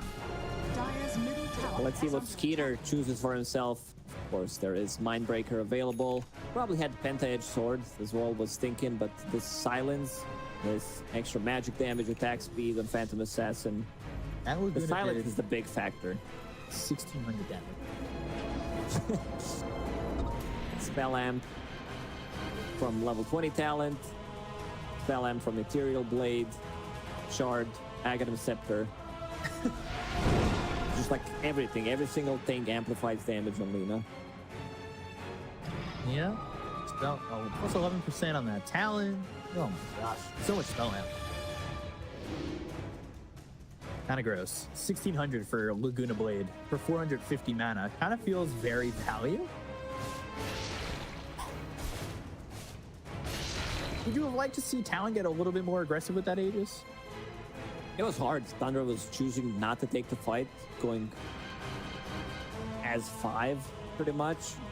Next Roshan potentially respawning in 2 minutes. It's like Tundra wants to make something happen. As soon as Skeeter hits that level 25, he has Nullifier, has that Mindbreaker, still 7-second BKB.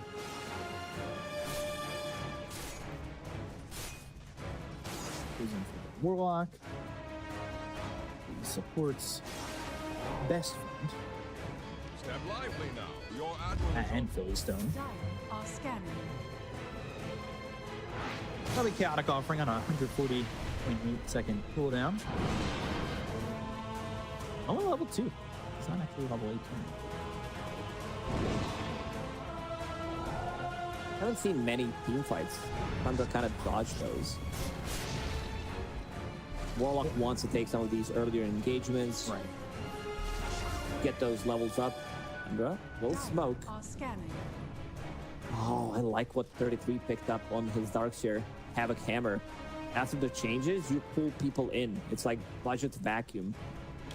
Vacuum in the hammer, or hammer in a vacuum. That'd be pretty sweet. Blink over, Q's in trouble. Vacuum back, fan of knives, right clicks, and one more for good measure. Level 25 for Skeeter, and he's got that triple strike stifling. So that last crit do with the decent chunk of damage.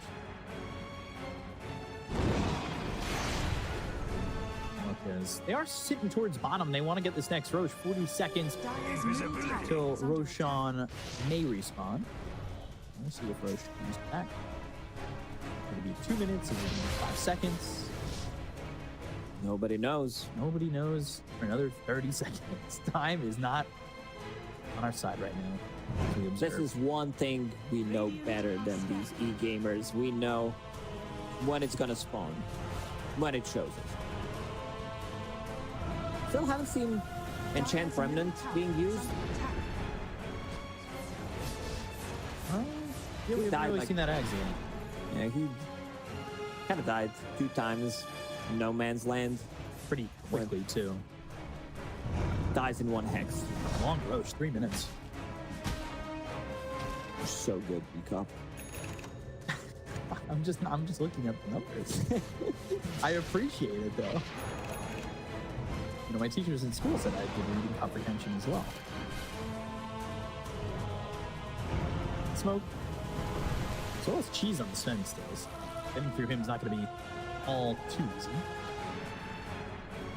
If you're just farming, knows he can get into the fight. A little bit later with that TPN, he's got that silver edge, has the Hex, and going into the BKB. Both these teams sitting near Roche, waiting for their opportunity to find somebody, and no obs on this high ground near the Twin Gate, but 9 surged and Smoke broken. Geomagnetic Grip, that's the silence, has the kick. Storm Hammer, the damage, and now the tidal wave. There's the Stifling Daggers, but they get the kill on a 9. He's going to be forced to buy back immediately. On the other side, though, Torrent Storm jams with the BKB, running away. Thompson's on the high ground in an interesting spot, waiting to ambush here. Vacuum into 2, and now they go to the Poison Touch. They've got the Stifling Dagger that's going to land on the jabs. They get the kill on the Ollie, they take the Warlock. He's going to buy back. Dean drops down the Chaotic Offering. The right clicks on Makoto. They get the kill on Melina, who does also have buyback. That's a break with a Silver Edge coming up from Q, but Q's going to be the one who's forced to run away. Jabs trying to get out of the hands of 33. They take out 23 Savage as well, and all these heroes are dying on the side of Talon. 33 sees some Nature's Prophet in the lane, kind of in this horrid spot, because he's going to get rolled on, hit with the Shadow Wave, and killed off. That is a full team wipe for Tundra. 9 did one hell of a job rolling in, having buyback, having TP available, baiting some of the spells. Sven pops the God Strength, they kill him. Also forcing BKB on Kunkka, using the Torrent Storm, and then now, like, look at Dota Plus, win probability, 80%, make it 81, 82, it just keeps going up. 9? Dire's bottom tower is under attack. Thompson is a madman, dude. He went in, this is like melee dazzle we're talking about. Yeah. Going with the Shadow Blade, backstab them, then hex them, use Mantisal BKB, and started focusing Lina. Look at the amount of damage that he has. 350 pretty much. 9 just walked in to the enemy base, or well, rolled into the enemy base, went to their fountain, and bought an Ob Sentry and some dust, then rolled back to his team. What an absolute chat. This team is just like full of Giga Chat. Roshan, 5 seconds. They're waiting. 9. Oh, Couriers? Thompson? Did it? Thompson doing it again. Oh. Alright, it's all He's good. fine. XP rune there as well. Hits level 25. They're pinging him out. They're like, there's no Dazzle. Maybe we should take a fight. But look at that. He has another TP available.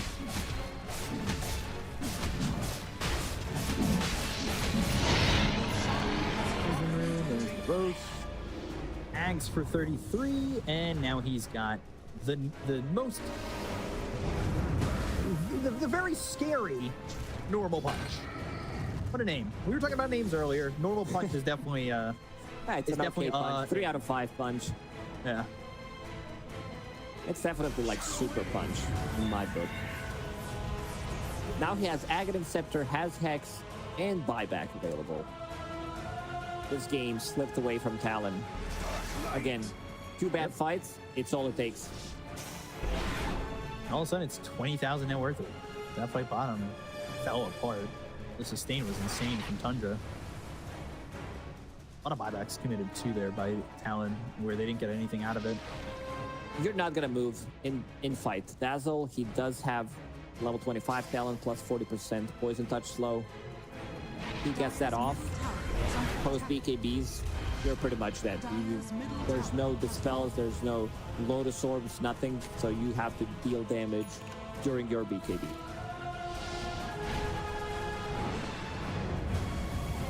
Gonna maybe finish this game. Thompson coming over, but Makoto, he's got that Shadow Blade. Oh, there's the X coming through from Q. They go to the Chaotic Offering now. They drop the Supernova on the high ground. And they kill this egg. There's no shot. Q's already dead. Torrent Storm used. They've got themselves the Shallow Grave. The Laguna Blade's not going to do the damage to get the kill here onto the Darts here. Let's say it doesn't land on anything. They've got the X, but there's the Yules. No pullback on Snake King. And there's massive creep wave approaching top, but they do have creep wave on the mid lane. Skeeter still holding onto that Aegis for 3 minutes. BKB in the backpack. Does have Lincolns available now, waiting for the jump. 9. Jumps in. Ollie, he bought back in the past fight, so he's going to be dead for a long time, 80 seconds. Skeeter just able to run in and get a kill on the Warlock, so now it's a 3v5 situation. Feeling like Tundra, time to take this second game. They're even picking the tier 4 towers. They want to just go for it. No mega creeps this time, just looking to end. That just ends. It's that easy. They don't have the damage. Sven doesn't have ulti for another 30 seconds. He also showed himself in the mid lane, so they're going to end. They're going for it. Trying to cut the creep wave. Shallow Grave, ooh, walls down. Now they're on to Makoto, who pops the BKB. Jabs is going to be in a little bit of trouble. He's silenced up, hit with a normal punch, and the right clicks are in. Snake King's got the kill on the Jabs. They take out the Kunkka. He's dead for 80 seconds without that buyback either. And this is the throne exposed. Talon down to their last bit of HP on it, and that will be a 2-0 for Tundra. It was funny to watch. I was watching CD on Sven's ulti. It just got up. He uses it, blinks in, game ends. Yeah. That was well done by Tundra again, and they were down a pretty hefty deficit in that game, but it wasn't enough. Like, the fights just... It's crazy how precise... I know a lot of people love to use this word when they talk about Tundra, how methodical these fights are for Tundra. Snaking is holding his head like a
Team Liquid's turn to ban. Hello and welcome back, everybody. We're already here and ready for our second best of two in the road to the international. Lyrical and Trent going to be taking you through another wonderful game. This time we're into the group that people have called the group of death, Trent. Ooh, boo, spooky, scary. Team Liquid. It's October. Right. This should be a good one. Yeah, October. That's right. It's spooky time indeed. 5 seconds. Would you like to see a draft? I have one. Sure. What's the draft? Well, I coming up on your thought you screen right there. wanted to like show me the draft that we've already seen or something. No, I can show you this. I just found it in my pocket. It's a super sweet dinky here. And I think that since I did just find it in my pocket because I had to take it from my kid earlier, it represents Team Liquid quite accurately, much like your Juggernaut pin does, because Team Liquid, you know, they're just like this speedy. It says winning formula right there. Oh, you can't see it because it's a little bit green. 10 seconds Do they have the winning formula? That's the question. They have the winning formula when it comes to gaining fans, getting a fan base. They seem to be one of the most popular teams in the world. They all seem really well liked. You know, they had Nisha to their team this time, but the winning formula, unfortunately, wasn't there throughout the year. That's the spooky guy right there. Look at that guy. He's super spooky. That's true. He's also a race car because he zooms around really fast. Zoom. If you guys maybe didn't follow Dota or you did follow Dota, well, let me tell you that it was mostly silvers and below for Liquid throughout this year. They couldn't quite get to the top. They couldn't quite get the big win because of a certain monkey on their back. The question is, do they finally have the winning formula to come into this one? They just released that beautiful documentary about Boxy, little short one there. If you guys want to watch it, very cool. They have Zai, who is the highest earning player to never be in a TI Grand Final. That's crazy. As was posted, I believe, on Reddit recently, which is nice research there. Redditors, well done. Well done. So it's all adding up here.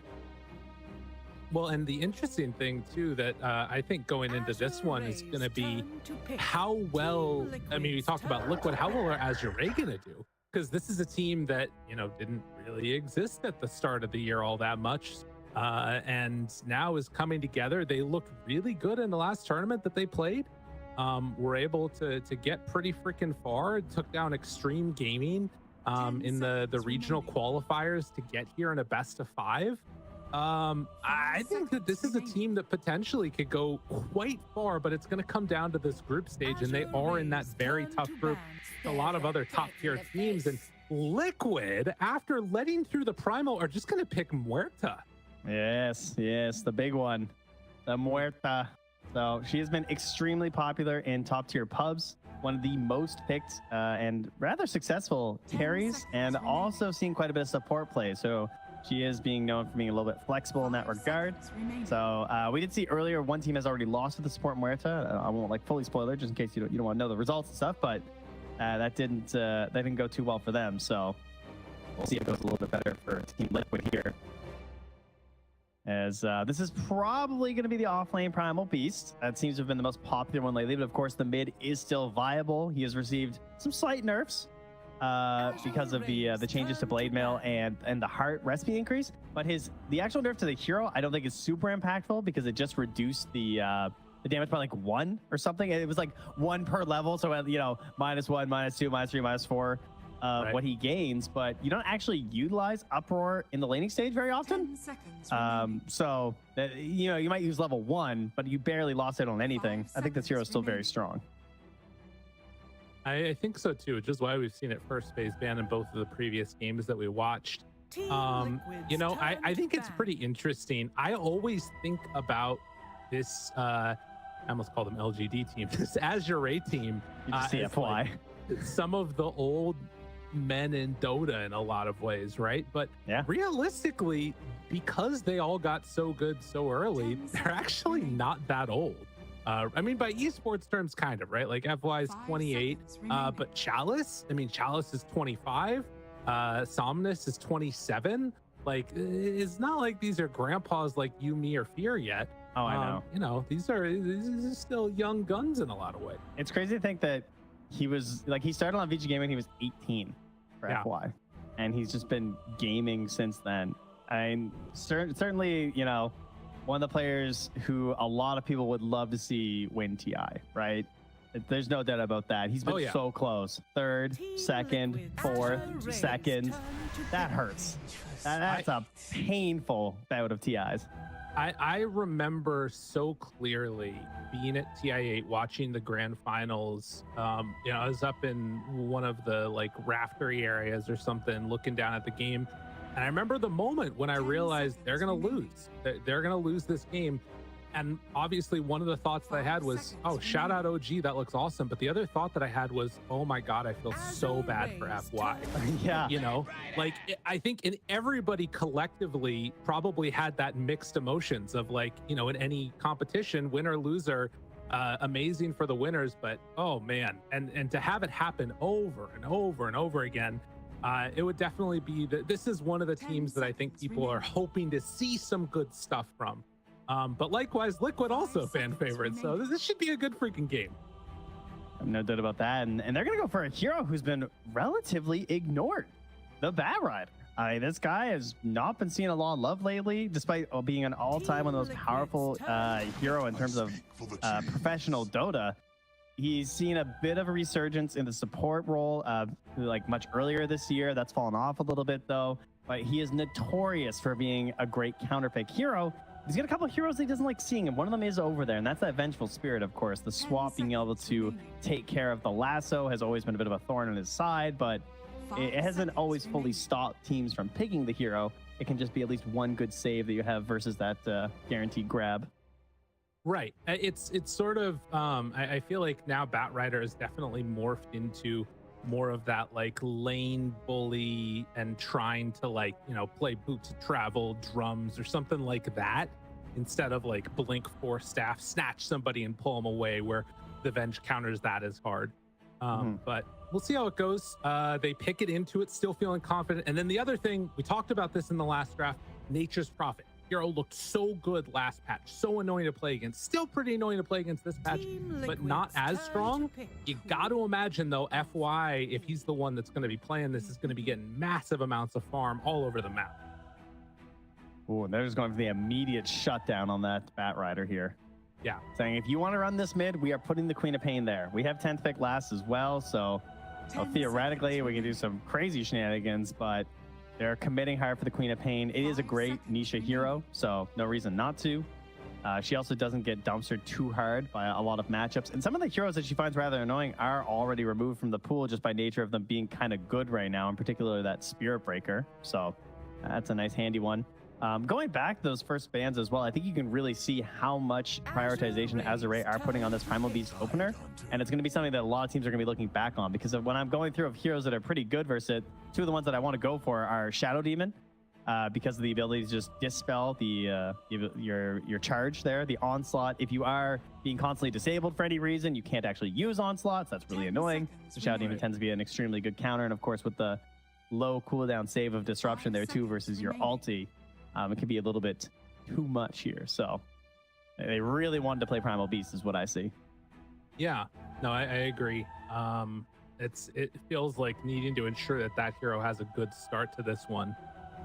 Liquid now having picked this Tide Hunter, revealing a lot of the different things that they're doing, but I also like Tide, given what Azure have. It's very like single target focused, right?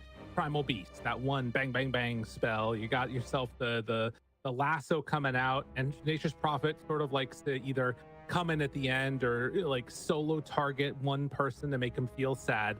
And Tide should always be able to get Ravage off at this point. Do you think it's worth it for Azure to try and pick a Tide counter, or do you just try and like build the rest of your draft not thinking about it as much?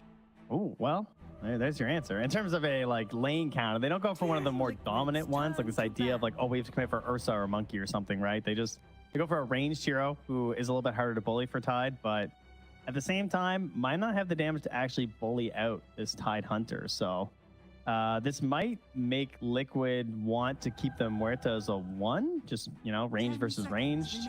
The jump isn't too crazy for catching this Muerta right now, but it's really going to depend on this last pick from Azure. If they have like a little bit more catch and the ability to like close in on you, because I assume it's going to be mid hero last year from Azure, or they'll just do Primal Beast mid, one or the other.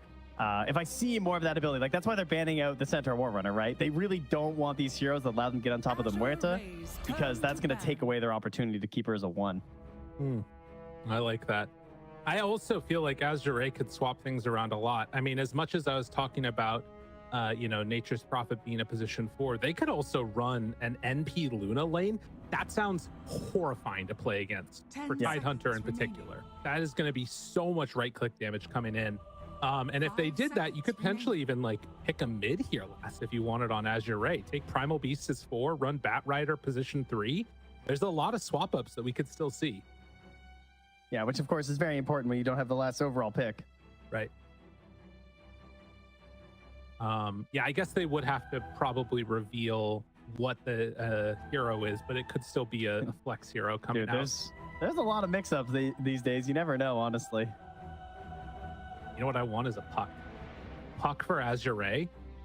That try and slow down that Queen of Pain. Yeah, slow down Queen of Pain, and then I think it sets you up better lane-wise. Well, they're going to target a couple other carries there, saying that we believe in the power of Muerta 4. I mean, it is set up from a Tidehunter, which would really give a good lane to the Muerta 4, so I can see why. It seems pretty solid for me. And they go for a hero who, yes, he's been nerfed again and again, but we've seen him in the first phase of bans earlier today in our Entity series. So that's a pretty sweet grab late in this draft. It's the better puck. It is the better puck, truly. Wow. All right, I like the swap. Liquid, what's your answer to this now? Did they put Queen of Pain somewhere else? No. Queen is definitely going mid. The real question is just what do you want to do with this Muerta? Because that is definitely some ability to crash and fire into where this Muerta is going to be positioned. So if she wants to be positioned 1, that could be a bit frightening. You would have to pick a very beefy hero here in the position 4 role, I think. And then those beefy heroes don't necessarily lane that well with Tidehunter, particularly into either a Bat Rider Luna or a Nature's Prophet Luna. Either of those two setups is going to give a bad time if you do a melee combo. But I feel like you kind of need the melee if you want to pick a different position 4. So I think this is Muerta 4, and we're going to get a different carry. Okay. Who that will be, I don't know. So I think that takes too long to come online. Oh, they're doing the melee. Okay, now that is pretty good with the Tusk. Just because, he has the snowball, so he's got some mobility. They swapped it, though. So it's Chalice Pango, and it's going to be Primal Beast, and then they're doing Tian Ming on the Bat Rider. That was not what I was expecting. I think that makes sense for sure, because if it's melee, I'm definitely sending Bat. Right? Like, that's just disgusting. He has to be careful not to feed to a snowball play if he gets a little bit too aggressive, but I'm pretty sure that sounds like a bad time there for Liquid, but they're confident heading into it. But yeah, offlane Pango, not something we see too often anymore, and for good reason. Yeah. No, for sure. I think it's bold, and it's going to be scary, and I think the question mark for me is how much is Boxy going to be able to get done through this laning stage? I think Nisha is going to be left on an island this entire game. Like, he's not getting rune support. They're going to be running between those two lanes, I feel like, and trying to find kills. Because if things are static, it feels like it's probably bad in those lanes, right? Like, Zai, Boxy just sitting there getting hit by Bat Rider Luna, that doesn't feel good. But if they can rotate between the two of them and then set up like 3v2s or something and get kills, that maybe is better. Who knows? Yeah, we'll see. Yeah, I'm really curious about this Pangolier. It's a pretty cool idea because, like, versus Queen of Pain in the mid, you don't really get to abuse any of your typical Pango things, right? Like, the idea of trying to, like, jump back with Swashbuckle, you're still going to be eating daggers. You're not going to be able to punish her. In the end, you're not going to win that lane. Like, Pango can do Pango things and get out of it and try and rotate and stuff. But with all the nerfs, just over time, those things have gotten harder and harder. But in this offlane situation, I'd say Venge is a relatively weak 5 in the laning stage. She shines a little bit later with, like, the swaps and with the Wave of Terror constantly throughout the entire game. So they're just hoping to get away with it in the offlane based off of that. That makes sense. Okay, I'm with you there. During the load in there, I don't know if you noticed, it said Mickey's last game 12-1-5 and Muerta. I believe I actually watched that game when he was playing it because I wanted to see it was one of his pubs. I wanted to see, like, how he's been playing the Muerta and stuff. It was absolutely ridiculous.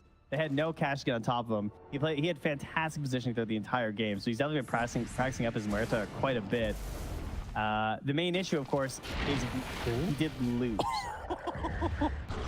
Oh, Boxy is a nice play to get down to the low ground and then ends up getting pushed away and brought down. You know, it's interesting. I remember during season 1 DPC, we did a lot of interviews with the players, and then they asked Liquid, what is the sort of sign that you know you're going to have a good game? How do you feel like you're having a good start?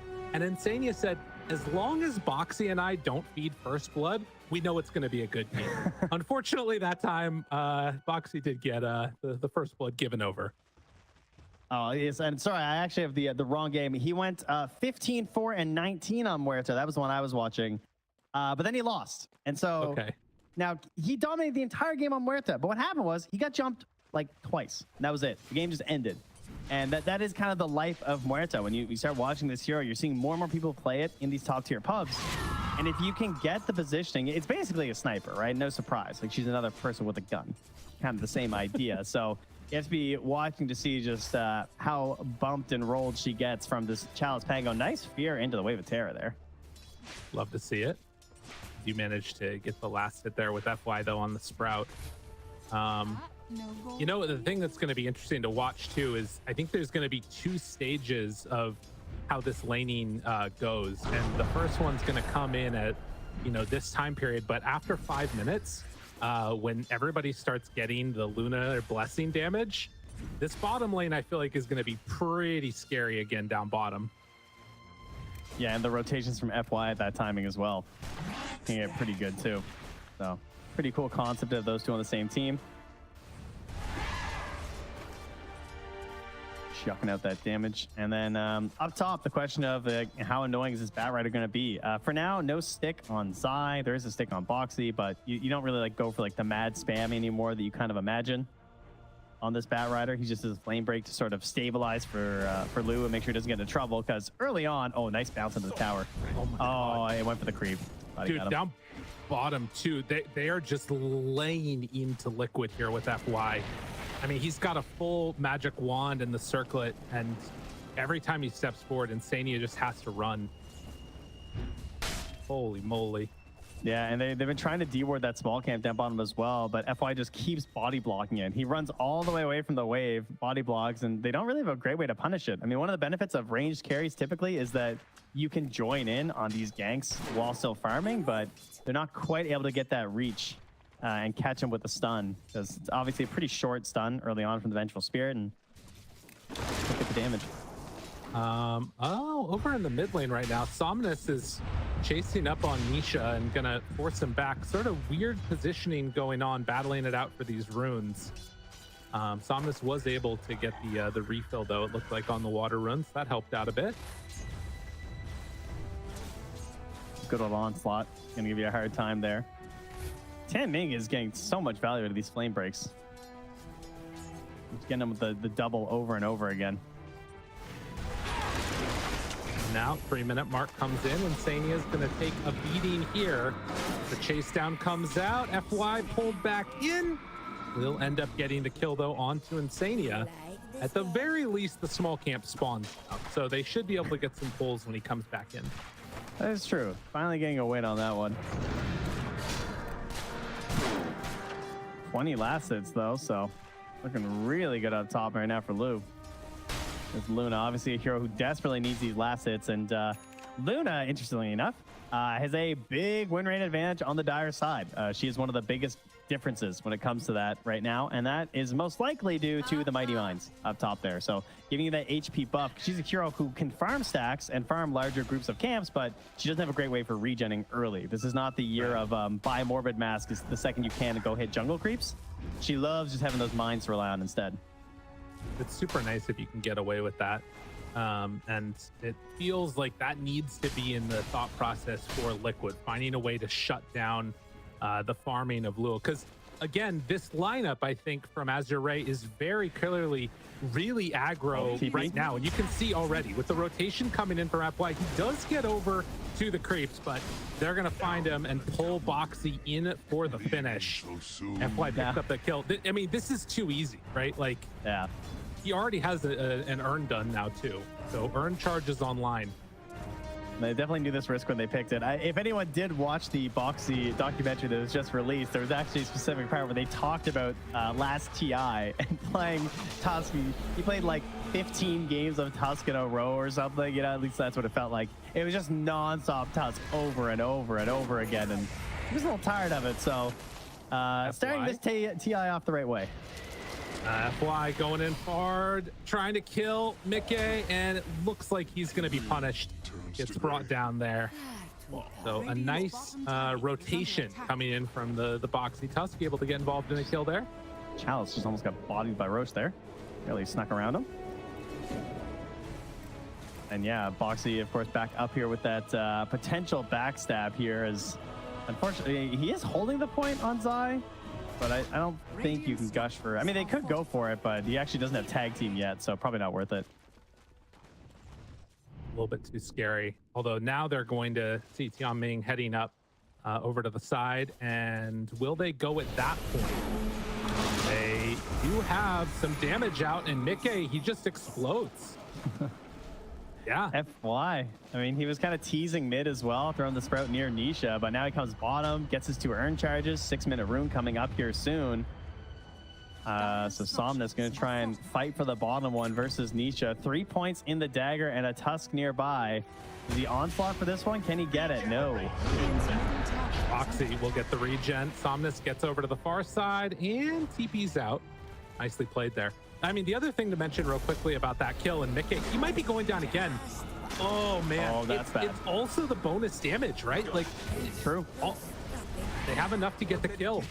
That's 2 times in a row Mickey going down. Nisha makes the rotation. Not enough mana for the Sonic Wave, though. And now they turn, trying to run at Nisha. FY still hoping to stand tall. How much damage they have in the tank. Can they bring them all down? FY pops the stick, not enough. Chalice ends up getting the deny onto FY though. Oh, and now Nisha is gonna steal it away. Turn, hit, damage, dead. Oh, Chalice, that gives him 6. What a turnaround. Chalice, the god, he can bounce off that. You're in the new pain train, the zone. From 0 to hero, Chalice does it again. He just drowns him in the Lotus pool. It's supposed to be a place of safety, rejuvenation. Oh, and FY killed Boxy. And Boxy at least got the wisdom rune, but they are really starting to turn it up here on the side of Azure. And with the rotation to top side, Zai is also in trouble. They chase, they hunt, they find the kill. I was kind of... So that... Who got all that XP? Did they split the XP on that kill? Am I crazy? Maybe. FY... All right, now he's 5 1/4. Okay. Oh, no, he did get all the XP. Okay, there we go. Not bad, not bad. God, it feels like a little bit more than that. I guess it's just support on support, so it's a little bit weak this early. Right. We gotta pump those numbers up, you know? True. Get a little bit more XP for these kills. We're working hard for the kills. The other thing I'm noticing right now, Azure, this is going to be 3 stacks now on Ancient and Hard Camp. And with Luna already off to a hot start, has a Morbid Mask done, and starting to get into the Mask of Madness, this is going to be a really farmed Luna. Doesn't even need the Mighty Mines. Right? Down bottom. More. On to Mickey. Again, in trouble. Rolling. Wait, what? Oh, the shards. Shards. Great placement.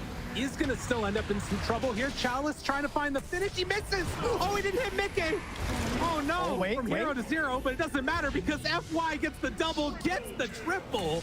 8 minutes in, FY is 8-2-2. And what Luna a comes down dog. here. He just takes the goal. He just takes the creeps. He's going to come and take the tower. I mean, Zai's going to meteor hammer their tower, but it doesn't feel that great. Dude, what the hell is FY on? He's insane. He's 8 of the 12 kills right now. This is an incredible Nature's Prophet. And now he is ulti too, so he's going to be waiting for more. He doesn't even want to go home. He's healing Here's the himself replay. up. Chalice able to stay just out of there, and it looked like it was going to be good. The shards block off, but in the end, the snowball couldn't keep him out of it long enough. And that was, I believe, a self shards from Boxy to push himself out of the sprout anyway, right? Yeah. And then it ends up also trapping the Pango and still can't win that fight. So yeah, it's certainly a bit painful there. They're in need of Nisha right now. Got to get some plays with this Queen of Pain. Try and use the Sonic Wave for a good pickup, but it's hard. He just tumblers in. Okay, and then the turn. Boxy heads up to get him into position, takes down Tianming. Somnus gets the return play, and then Luo moves in, not able to do enough with that Eclipse. So really good when all things considered for Liquid there. Able to break up the fight mid and keep that Quap alive. There's so many carry players that just saw that. That's why I don't level Eclipse and Lucid Beam. I'm sorry. I'm just Moonglaze and Lunar Blessing, guys. Like, you know, if the pros can't hit this spell, I'm just gonna go hit creeps. There. Up top, Zai looks to be in a little bit of trouble here. Oh wow! As he will Ravage for that. Tumbler's Toy in a second. 2, 1. It's gone. More than enough for the finish. To find a new favorite. Bit of a greedy one. Maybe just felt like he didn't have any opportunities in the near future with it either way. But that's a 6K lead at 10.5 minutes right now, folks. Dude, look at him. Radiant's top tower is under They're just running down these lanes. Radiant's Like, who needs to farm? Like, you've got 4 points in Lunar Blessing. If you stick a bunch of heroes together in the lane, they're going to demolish these towers. If it's daytime, we just hang out. Nighttime global, it's fine if it's daytime. We'll just have a little party, take it down, go take some ancients too. Why not? That's the duelist glove too. Yeah, dude, they're building up ancient stacks and then playing together in the day around Luna, and then she's probably going to finish them off at night while the rest of the team runs around. Oh wow, so he got the Lance of Pursuit on the Pango too. Incredible item on Pango, obviously, because it gives you the bonus damage if you hit them in the back. Now, will Luna get the axe? Grove Bow? The Sacred Axe. Oh, right. Okay, I see what you're talking about. The Vindicator's Axe. Yeah, sorry. Vindicators. Yeah, with the Mask of Madness. That's always a gross combo as well. We gotta wait till tier 3 for that one. I don't know if this game's gonna last this long at that. That's great. I mean, they still have incredible amounts of damage coming out from Huerta if she can just feel free to sort of hit in the later stages. Trying to get towards this Maelstrom here. You also obviously have yet to get the level 6s online for both Boxy and Insania, which definitely hurts. This is one of those games where it feels like they're going to need to outplay Azure over the next couple of minutes to try and pull this back towards even. They most certainly are. I mean, I'm not the biggest believer in Luna, but I am when she has this much of a lead. Yeah. Chalice down bottom. You can see he is very comfortable spreading out across the map, farming this up. Over towards the top side, Boxy is going to be found again. Tianming is there, can't get pushed down to the low ground. That's why TPing in. They will eventually, deny. Radiant's do it. bottom tower is under attack. A nice try there.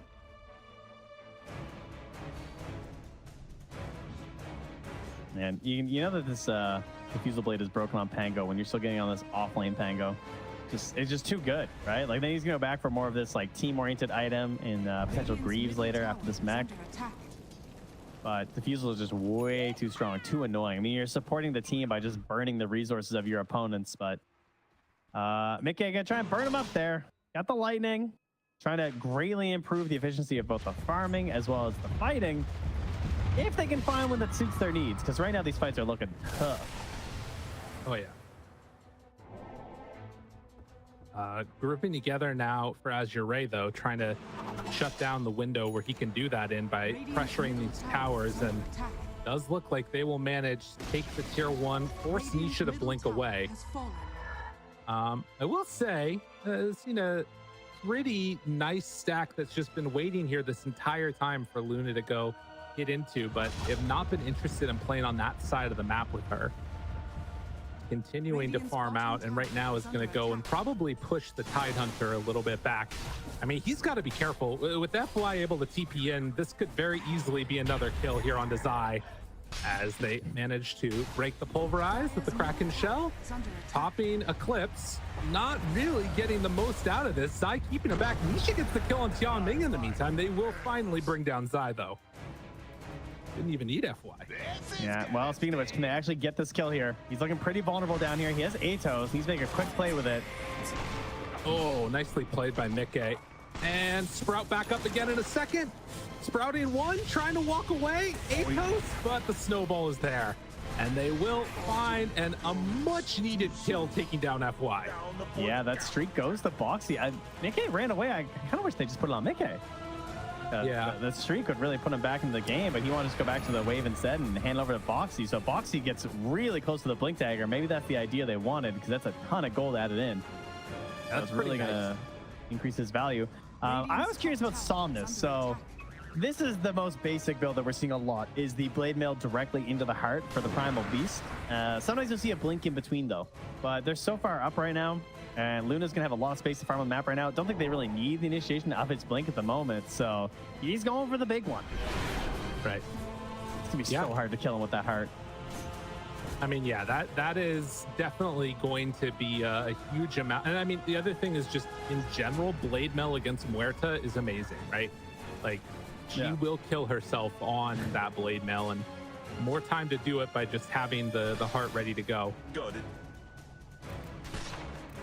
As Azure looking to continue assert dominant, 7k gold lead. They do have the blink dagger now done on Zai. So with blink dagger, meteor hammer, if they can get into position to take a good fight, Mickey could maybe blow them all up in the duration of a ravage, but oh, it's hard, and now they're gonna move right in. They're trying to take this fight before he can even get here. Mickey hiding? Oh, he didn't find him. Oh no! Mickey pops ulti though. The turnaround. Somnus shows up, finds them with the pulverize. Mickey still trying to stay alive, back away. There's no way out. Can't do it. Man, I don't know. I feel like when they saw how many heroes were gonna be like jumping right on top of them, when that Pango comes out, I can't say I want to see it carry Muerta. They certainly had the confidence that they could make the space with the Tidehunter and the Tusk, but they're so far behind that those kind of fights just aren't happening, unfortunately. This is interesting though. They're moving in with Boxy and Nisha now. Want to find a jump. Getting him on the... Oh, the Manta gets into the high ground, but the Ravage is there. Sonic Wave, no! He went on the illusion. Doesn't matter. Meteor Hammer should be enough for the finish. Chalice still nearby. They also have FY who's TPing out. Decided he does not want to be here. FY shows up, gets the kill on Nisha. Really heads up play there to TP in for that one. Insania swap, trying to keep Mickey alive, tries to back out. Does have another dead shot in a second, and that will keep away Chalice, but the big problem is going to be Somnus. Meteor Hammer. Well, it's not really feeling like enough. They take down the Luna, but it costs them 3 lives. FY is owning, dude. He really is. I thought he was keeping away. He was going in. No, he just killed Nisha. Oh, man. He just got so much XP for that kill. He's level 11 and a half right now. He's catching up to Luna. Oh, wait, but wait, there's more. They caught Nisha. Oh my God, they're gonna get him again. They're gonna get him again. To clear the middle's the replay. Yeah. Down bottom, he is dead again. And look at that. There's that TP, and he was getting pretty low to the urn, and then boom, sprouts him. Yeah. Trees uprooting him, taking the life away, and yeah, I mean, what more can you say? They are, Azure came to play. They are looking so good. But you've been leashed. Okay, so Tidehunter versus Pango. This is one downside, right? The new dead in the water. This leash is kind of crazy. Oh, basically, yeah. Ooh. I mean, do you blame him? Fair enough. Yeah, no matter what you do to this thing, it's not coming off. You've got to attack off this this anchor. It's a very funny spell. So hopefully that'll give them some chances to lock down this Pangolier and maybe even Somnus as well in the Primal Beast, of course. Oh, Nisha, he's just got to run. Curse of the Old Growth couldn't quite find him there. That's something else to consider now, too. Yep. I mean, yeah, it's good to be able to find, and yeah, they do leash up the Bat Rider here. This is at least where you need to start if you're Liquid. And to be honest, that type of a play right there is what you need. Can they buy enough time for Mickey to really come online, though? He needs to get into this BKB, and I just don't know if Azure are going to give him that time. What's interesting about the Shard on Tide 2 versus Pango specifically is that if you catch him off guard and you get that blink ravage and you just anchor him, he's probably dead. I mean, to be fair, he does have like some greaves and stuff, so maybe he can survive a little bit, but if the team is focusing, it's a great way to take away Chalice. And I do think he's been a pretty major thorn in the side of this team, particularly for Mickey, right? Because he's the one who can really get that good vision on Mickey and allow them to get the kills onto him. Atos on Anisha. Good swap. Insania there for the save. That's what they need to have happen. I mean, here's the thing, right? I'm looking at this game, and it obviously looks devastating as, well, Mickey is going to get caught again and most likely brought down. Yeah, he's gone. As bad as this type of thing looks, it doesn't feel as bad as that Entity EG game we saw earlier. I still see ways that Liquid can pull this back. It's just a very hard way to go. If they can, like, get to the other side of this Luna timing when she has Aegis, there's maybe a chance, but this timing is going to be hard to beat. I think this might look worse. Like, the high ground looks so easy for them in comparison. Yeah. I guess if they get caught out, it could be a problem, but 9-second BKB, this nice fresh Aegis at 20 minutes, maybe a Tormentor, but perhaps your opponent's Tormentor. That might be something that Liquid could consider trying to go for right now. Right. No, I guess to me, I think that like high ground feels easier for Azure to do in this game. But if there is a mistake that happens, I at least see a way that Liquid wins super late game, whereas I didn't see that at all for the EG and series. Yeah, I see what you're saying. Yeah, that's true. The problem is that the high ground is going to be scary as hell with this Luna coming in with Aegis. What the hell are you going to do, Liquid? They're thinking about it. They got to take the Tormentor because they're going to lose it. They know it. Yeah. All right, very nicely done. And it goes to Insania. That's pretty good. That's an important one. Oh, Nisha? Sounds are good. Linking forward? Sir? Oh, no. Sir?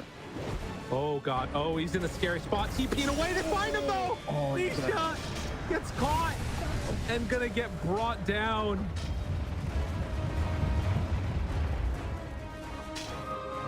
That's a rough one. Woo! All right. Tower is gonna fall. They are coming for the high ground. There's a heart. 3,208 pounds of muscle on Somnus right now. That's his HP. He's a big boy.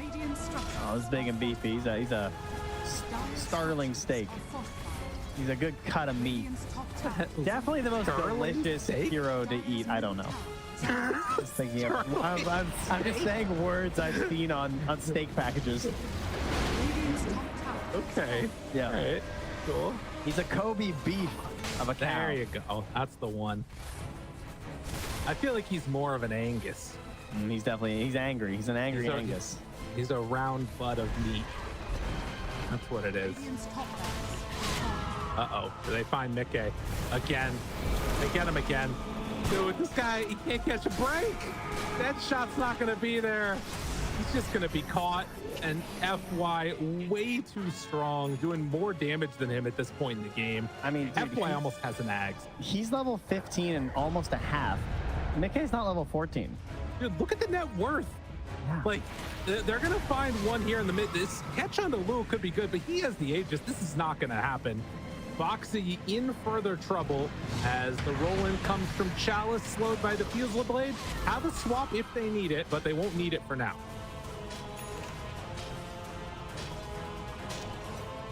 God. FY Nature's Prophet, huh? Yeah, that's a pretty easy pick for me for my MVP. Like, he just made this game free. Like, he took away the hopes and dreams of Liquid with how aggressive he was early. I mean, the whole team obviously playing around it there too, but he was definitely the keystone piece of what really cemented their wins in those lanes and very quickly took over this entire map and took it away from Liquid. Tidehunter Courier is nearby as Zai tries to finish off these Ancients here. He's going to see the Luna Illusions. They finish off Nietzsche's Aghanim Scepter. And now, hunting. Oh, not quite breaking the smoke. He is playing in a really safe position there. Yeah, and he has the Aghanim suit for this next fight. Chalice going crazy. Mickey is over by him. They're instead trying to find the hunt on the other side. They're going all the way in, up on high ground. So the fight is going on mid where they managed to pick off Tianming, but their base side dropping the meteor hammer in their face. Nisha throws out a dagger, trying to get a little ways away. But this is another set of racks that's going to go down. Yeah. Doesn't care.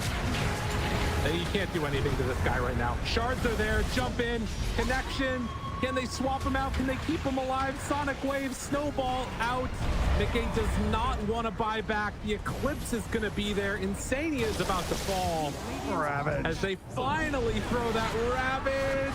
The daggers do some good damage. Oh my God, the daggers. The dagger's destroyed. All goes down. This is still a full set of racks dead, but they do a lot. They have Mickey back up. Buyback comes now from the Venge. They find themselves another kill on Boxy, and then the root from the Aghanim Scepter on NP. Make sure that everybody else can get out. It was a lot of damage from Nisha, but in the end, you just can't do anything to Somnus. What a blink. Almost got grabbed by Bat. Yeah, that damage was insane from the Queen of Pain. A little bit ridiculous there. So great use of the Aghanims. But yeah, they lost the racks, and Somnus and Lewis are in your base. Oh yeah. Too much right here. Scream of Pain doing what they can. Nisha trying to hold on for all his worth, but yeah, I mean, this is the last set of racks. It does look like Azure are going to respect that and not try and go for the all-out Mega Creep play yet. But again, this is set up for, you know, next Aegis. It's going to be Megas, if not before then.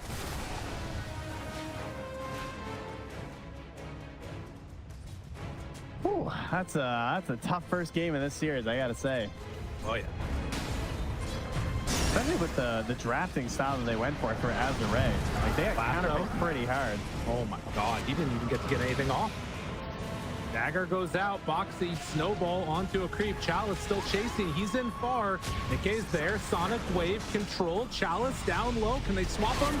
No, can't quite get there. Swap in instead to keep Nisha alive. That's gonna mean Insania is dead. That's a dieback. And Somnus still just stepping forward as little eyes on the prize is gonna hit the last set of racks. GG is called. Azure Ray looking pretty freaking good in their opener. Yeah. Insane teamwork, like just straight up. It felt like a well-coordinated team in a pub where like they're the 5 stack and you're just versus 5 randoms, and you've also got about 2k MMR more or something. Like they just ran them over. Like between the Twin Gate usage and the Nature's Prophet TPs, it felt like they were over the entire map. The mid lane was a bit of a desert. They're just chilling. Queen versus Primal Beast. Beast able to make some quicker rotations with the ability of the Onslaught. Tends to just kind of like run over and do this giant charge. Whereas Queen of Pain might not have the levels on the blink early enough to make the same kind of plays, and they took advantage.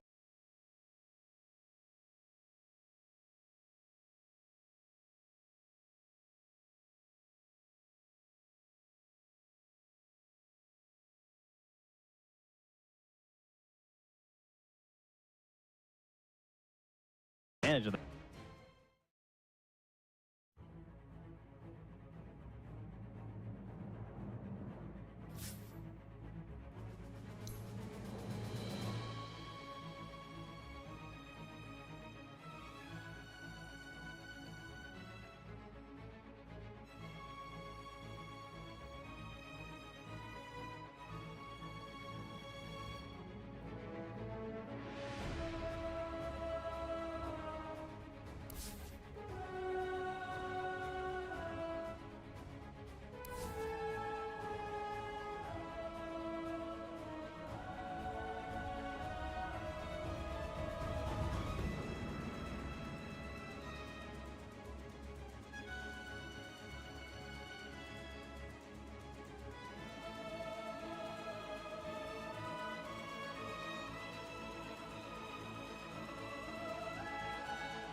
Team Liquid's turn to ban.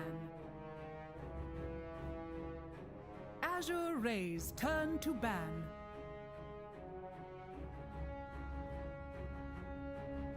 Dota 2 world is ready to go. 10 seconds Trent, remaining. we saw Yep. some masterpiece coming out in that last 5 game from seconds Azure and from remaining. FY in particular. We'll see if Azure Liquid can come up with some turn to answers, but battle. holy moly, man, that was spooky.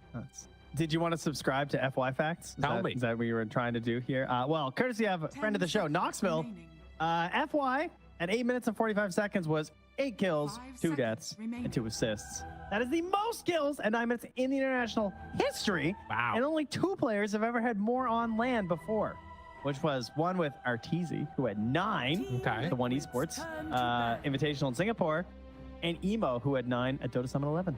So there you go. Kind of insane. International history being made 10 here seconds once again by FY, because that's just what he does. Love to see it. And we're already into the draft for 5 game number seconds 2. remaining. See if they're going to give it to him again.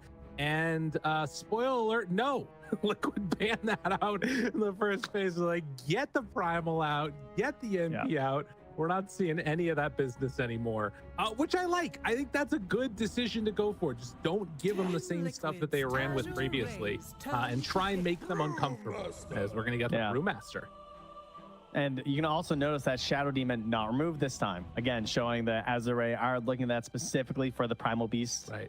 But that might mean they also still value the hero pretty highly, because I think it is still pretty solid with a lot of other combinations in the game, as you mentioned, like maybe 10 even some seconds remaining. classic illusion shenanigans. Ooh. A counter that we had discussed. 5 Guys, seconds remaining. The bug is back. All right. Weaver did a little time lapse, went back into the past. He was actually a good hero and has reemerged, possibly through a metamorphosis, which I keep having to trying to explain to my kids about. Turns out going to a pupa and becoming a totally different creature is extremely confusing to a small child. Frankly, it's confusing to me as an adult, but we make it work. Weaver's good again, and we've already seen it once today in this matchup versus the Brewmaster. People are looking for this in their pubs right now at top tier to see just how good Weaver is, and Shiro already made it happen versus Game Gladiators earlier. It's the bugs, it's being able to click down those rulings pretty well throughout the game. It's a frustrating time, and Azure. Yeah, Oh, interesting. that's an early Queen of Pain. I mean, for Somnus, give it to him. Why not?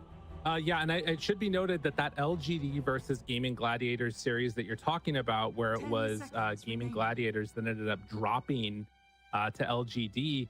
5 seconds remaining. There's some carryovers there. Liquid, very much a team that's been influenced and has influenced Gaming Gladiators, and likewise Azure, I'm sure, as well. A lot of crossover between those two teams. And in terms of, like, again, what we're kind of, and I think a lot of people are expecting, there's a lot of mixed questions about Azure and Somnus. Like, even before this, again, another shout out here to the China Dota in a Nutshell Twitter page.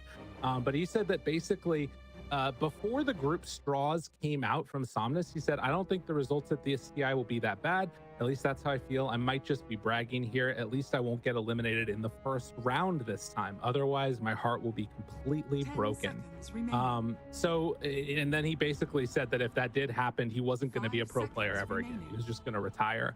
So coming in with a lot of motivation to not get dropped in the first round. And I mean, it's the scary thing. You lose a couple games, things suddenly turn on their head. Oh, well, I mean, I already feel like I've been turning my head with this Queen of Pain so early, especially when they have last pick. Like, that to me says that they want to get something crazy for one of their other 2 cores, most likely here. Potentially even that Weaver coming out last. You know, if it looks really good, it's probably not getting banned. That could be some solid reasoning here. Straight back for the bat. Don't blame them at all. Fantastic game from Tianming. Definitely doing as well as, I would say, Celery has been the other best bat throughout this year, and you saw a lot of similarities. One of the best things about Train Protector and why he's so broken is that he's really good at abusing the twin gates, 10 because he can just run over the trees, right? You come to the twin gates and then boom, you're just there. Batrider can actually be even better, because not only does he go over the trees, he can go over the cliffs as well. So he can be like immediate action out of the twin gate, and then of course scaling with the Blink Dagger. It's a great hero to like snowball the game even further, because in that last match, all he needed was a single grab. Not even the last one, he just needed a vision half the time, and the rest of his team could grab that kill. So it's not too shocking that they're going to go back for it, even if the Nature's Prophet isn't available. No, for sure. I think that would make a lot of sense, and why you need to take it out of the pool there. The hero just feels way too insane. Liquid burning through a lot of their reserve time right now. And I think the thing that's interesting about this dynamic right here is that, again, if you're thinking about that Weaver that might be coming out, if you're thinking about anything, honestly, like this is where it determines a ton of your draft. They're taking a lot of time figuring out which way they want to go, because you have this sort of like base do anything hero in the brew, and now they're going to try and build up a lot of big tanky boys. They take the Kunkka next, and it looks like that's again one of those things where like, all right, we know we want to take this guy, we'll buy a little bit more time, think about next, and then they go for the Oracle. Zai, a lot of thinking on his head right now. All right, the absolute classic, right? The potentially Insania Oracle, but they also do pass it off to Boxy every once in a while. It is definitely something that they're able to flex between the two. Sometimes Boxy gets on like a big roll, especially if it's really important for there to be a ranged position 4 with quick damage burst to utilize the Brood Up. Try and get it from the Cinder Brew. So this could be a really good situation to make a position 4, because also the more farm on the Oracle, the more likely you're going to get these counter plays versus the Bat Rider. So some options here. I love the Kunkka too. We've seen him banned a lot lately. He's on the rise. He can lane versus that Queen of Pain without too much trouble, and try and give you some control elements. But now Slark, a hero who stalks on the rise. Yeah. Okay. The other carries go down. Slark goes up a little bit. And it's going to be in lane versus that Brewmaster. So obviously also is one of the most annoying shards in the game, and could potentially even be a support. Who knows? I don't know if we're that crazy on Azure, but we've seen it done this year. I mean, if there's a player to do it, it's probably FY, but I don't think we're going to be seeing it. Please no. I will say that I like Kunkka against Slark. I don't think everybody does, but I think there's an element to it. If you can get that X off as you're making rotations, it can set you up for a lot of success. But man, I gotta tell you, this looks scary right now for Liquid. You've got so many different ways to start the fights with all 4 of these heroes, honestly. And I mean, I don't know, Liquid's draft, it like everything takes like a second to get going, right? You brew split after a clap, you X torrent, and like it feels like there's not that big jump in hero. I like that one for CK. Okay, a big one. That's a good hero. We like this CK around here. Had a couple games. Gabby's game went the best. I believe our next game wasn't so hot, unfortunately, as EG tried to replicate some of the success that Entity had. Weren't able to with the Chaos Knight, but this is looking to be our position 1 Chaos Knight this time, as our Brewmaster more than likely going to be our off lane. I don't know if we're getting some crazy 5 Insania Brew, but thinking that they're going to play a pretty stock standard, since it's a very stable hero to go for. And Azure, a great ban there on the Shadow Demon, because again, they have this flexibility. Right. That could be a 4 Boxy Shadow Demon, or even a 5 Insania Shadow Demon. It would have worked quite well. Has similar abilities as the Oracle during the laning stage to try and benefit that Brewmaster. And the ulti versus Spirit Breaker is pretty annoying versus all these heroes. Frankly, it's pretty annoying. 5 seconds. Speaking of the Spirit Breaker, this could be the 3 or the 4. I believe Collapse already had a crushing game on Spirit Breaker today. The hero is on the rise. He's one of the highest win rate heroes right now in top tier pubs. And obviously likes to dominate the map. Loves playing versus Queen of Pain, but on the same team, he's a great way to try and enable these easier jump-ins in the earlier parts of the match from Queen of Pain, when she only has that limited level on the blink. That is something that, I mean, obviously, the first phase, the QoP, there's a lot of different ways that you can try and come up with answers to it. In terms of the dynamics of this game, 10 seconds remaining. I mean, I feel like big tanky heroes in the Chaos Knight, Kunkka, and Brew against sort of like capped damage in a way on the QoP, that Slark is going to become really important, right? Like his ability to build up those stacks continuously. And that's the main hero I feel like I'm super worried about at this point on Liquid. Is Slark just getting away with doing whatever he wants in this one. I don't know if you can really address that super well with their last pick, though. If there's anything that really comes to mind to mess him up a bit. I mean, I think when you tend to think of counters to Slark, it tends to be like the enemy carry. You think about like the big like Faceless Void or something like that, but they didn't go that way. Right. That used to be the most common one, of course. They went for the CK instead. So support-wise, you just want some sort of catch or some sort of quick kill. Yeah, that's a good one. All right, one of the better heroes statistically versus the Slark. Obviously, you can do some damage versus the Dark Pact and the Death Shroud. Sorry, not the Dark Pact, the Shadow Dance and the Death Shroud. Right. Right. And again, great combo with the Bruise. So that's very likely to be Boxy on the Sky, Insanity on the Oracle, Nisha's 5 Kunkka, seconds remaining. and then probably Mickey, CK, and the Zai Bruise. So no mix-ups here for Liquid. That means Azure have a great look and a minute of reserve time right now to just cherry pick exactly where they want these lanes to go. What are we gonna see? I wonder if like a Veno could be good. Am I crazy? I think you're crazy. I mean, I just, it's, I just think that, but I'm kind of feeling like, you're just, they're just walking in all the time, right? Just drop a bunch. Imagine if Timber was just good. Yeah. and not the lowest win rate hero in the game right now. This would be a pretty gnarly Timber game. I mean, I think the thing is that you want to kite these guys, right? I mean, I guess you can't really kite Brew, though. All right, the other Venom. Ooh, okay. All right, that's true. He does shoot disgusting blobs of green. You were very close. That's basically what I wanted. You want somebody that just like can kind of stand there and make them feel bad about like trying to run in and fight you. This is like the tankier good version of it. We've actually just combined Timbersaw and Veno. Yeah. We were both right. It's just, if you morph them together, you just get Bristleback. That's awesome. Okay, Chalice Bristleback. Man, gonna be really interested to see if they can build up some stacks for him, because this is one of those heroes that loves that acceleration. Oof. All right, that's pretty cool though. Rocking this in the offlane. Chalice going offlane Pango into offlane Bristle. Yeah. A little unusual. I see people in the chat. That was today. Yeah, we're live, by the way. So what you guys see? We got new Bristle. Is that what I'm seeing? Just hours ago, apparently. Really? Okay. Interesting. Yes. So we're getting some plays here already. Thank you for the heads up. We're a little busy on this stream. You guys get the multi-streams. I mean, helping us out. I think one of the things that's interesting about Bristle too is that it sort of gives you another option to scale damage as the fights are extended. And I feel like that's something that Liquid, in a way, with their big tanky heroes and having this Oracle, they want the fights to kind of extend but get like one pick off with Skywrath.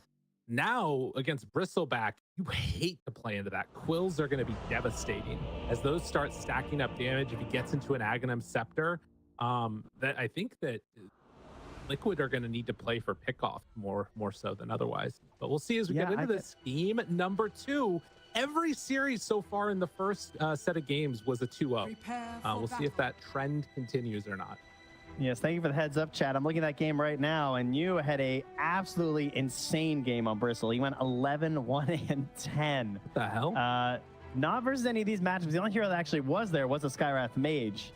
Different core heroes in the matchup, but pretty much crushed it. I'll be curious to see if we get any abuse of the stacks. I think that's something that is missing with some of the nerfs that's come into play lately.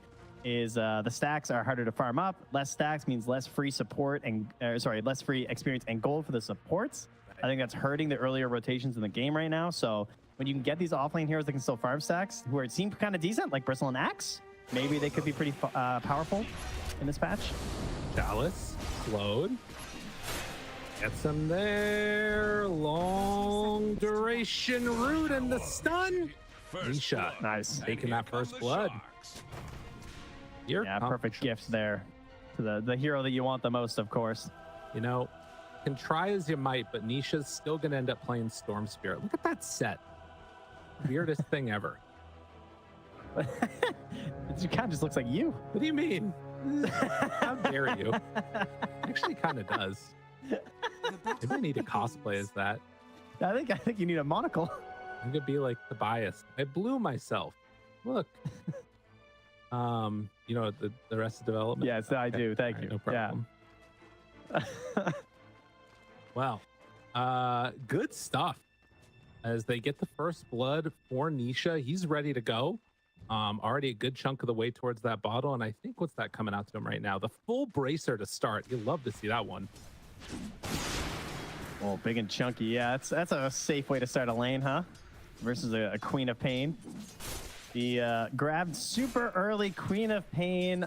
I don't even care. This will be my mid hero. I'm letting my fellow core players flex a little bit, and that's how you wind up with a Bristleback. and given a little bit more time as the draft goes later and later. So Bristle, I guess the biggest change we haven't really discussed is his fancy new Agatives. Oh, nice. Dude, FY bashed the courier. Oh, one shot, one kill as FY is grabbing that creep wave right now. And then the stun onto Bristle. Chalice building up the stacks. They pull the creep wave past. Chalice wanted to. He could have kept going under tower there. But Insane even getting netted here. A little bit worrisome. But yeah, that Agnes on Bristle is kind of crazy. I'm sure a lot of you have played around with it since it's been added. And it is a main thing that you're going for with a lot of these Bristle backs, pretty much in any role, as it's kind of crazy. So we'll see when Chalice can get into it in this game, probably after the Vanguard. Now, there is going to be an issue as we're seeing the mid lane, at least so far, go relatively even. But up top, I'm a little worried about Zai and what he's going to be able to do in this one. I think probably at these early levels, things aren't looking too rough for him. But as time goes on, Lou is probably going to be able to get some good harassment out there onto him. I think Boxy probably stays a little close and kind of makes it okay. It's hard for Tamming to get in, right? Yeah. You just get slowed by the concussive shot. You're getting constantly whittled down as well from Boxy using arcane bolts. And as long as they can just keep pulling the waves apart and never commit onto Zai, he can farm. But the downside is it's going to be a little bit harder to stop Luke from getting too much XP and gold there at the same time. So that is the battle they'll be fighting, is trying not to give this Slark too much. As, you know, Slark, not a hero who likes to go to the jungle too early. He's trying to get as much XP as he can out of the lane. Fair. No, and I also am seeing more of the playing around the Drunken Brawler right now on the Brewmasters. We've seen more and more often the movement towards that build.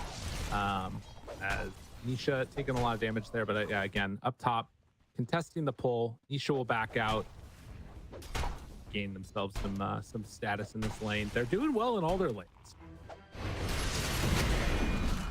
Down bottom, a charge in there on the Mickey is. Ooh. He's already got 5 stacks of quill. Oh, that's bad. I have that's a good bash. Curse them, doing well in all their lanes.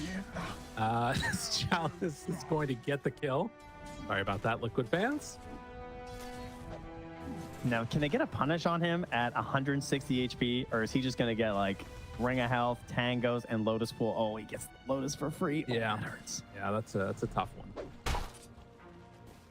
And FY grabs the wave too. Takes that opportunity while Mickey's still not back. Can't be punished. So that's going to get forced under the tower. Again, it's just more space for Chalice, right? Yeah. He's letting the wave just chill there while he heals up, gives him another tango. And by the time he sees another hero, he's going to be back up to almost full HP. But Lou's getting punished a bit here, right? They're staying really tight. And Boxy's not going to have a lot of rotations on the Skywrath Mage as of yet. He's just staying very close to Zai, trying to give him a good lane right now and try and slow down this Slark. Well, he's got about a 7 CS lead on him right now. So far, so good for Liquid in the top lane. Right. I think that it will be interesting to see how the rotations come out later, because Nisha is definitely rotating. FY will get hit by the Torrent, and Insania is there for the turnaround, gets some good damage. The X comes out on this. Welcome back. He's going to find that deny in the midst of it. They can't do anything. Yeah, this one hurts. Just getting daggered over and over again. Gotta be frustrating. You can see, though, that Liquid did also block off that hard camp, so FY is not able to stack that up for the Bristle. So they're aware that Chalice is going to be looking for these stacks. Foxy trying to back away. The Cinder Brew is there. Zai runs through. Does have the clap. Turns now onto Tianming, seeing if they can get the finish. And indeed, it looks like they will. Zai's the one that gets the kill. And now FY pops the stick charge and just going to keep you out of there. Dire's structures are fortified. As okay, able to get away from Chalice. Under attack. Oh, with this charge coming in. Oh, He's got a couple more quills. It's not going to line up right. I mean, He's a little bit too low in mana to hard commit, I think.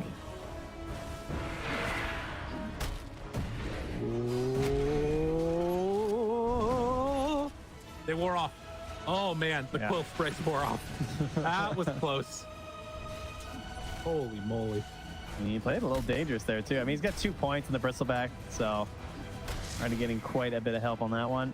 And 4 charges, but unfortunately, hard to get a rotation to make this play. I mean, there is level 6 on Nisha, but He's the one who's being charged on right now as we approach the 6-minute rune. Goes in. Boat is there. Somnus doesn't get hit by the torrent though. Oh, he went torrent boat because you can TP out otherwise, or blink out rather. But that was just in time for FY to break it. Interesting. Dire's middle tower. It's a bit of a tough one. It is a rotation from Boxy though, so it's less pressure on this Slark. And as you can see, he has leapfrogged him already. Nice As that pressure starts to whittle down. But yeah, there you go. At least they get the grab onto FY. Does hurt not being able to get anything with that first boat, but at the very least, those rotations in helped out a lot in this mid lane. Will they be able to slow down Chalice is the question, though. Vanguard into Soul Ring. He's having a lot of mana problems right now, so even though he has a wand as well as an infused raindrop, so hoping to try and fix that with the Soul Ring before going into that larger Aghanim Scepter more than likely. Right. And of course, talked about the importance of it. The stack is not there yet for Azure. They've been running around a little bit too often, it looks like. 7-minute mark coming up now, and already in position. Boxy going to pick up the Wisdom Rune. Nobody on the side of Azure yet over there. Don't know if they're going to be able to send somebody to try and steal that one away. Instead, it's on the mid lane. Nisha, boat back up now, and probably just going to XTP to heal back up again. Although he is playing another hero with some global capabilities like the Nature's Prophet, it's so much slower on the Spearbreaker in comparison. And like a lot harder to do a lot of these plays. Like it's hard to keep the stacks up as that's big. Can they get him though? He's not quite level 6. Oh, gets away. Arcane Bolt, it's enough. Nice kill, and Zai gets out. Such low HP for the TP away. He held that Lotus for so long too. And maybe be able to kind of squeeze one out at the end there, but does pop it and still goes down, so you're gonna be missing that as well.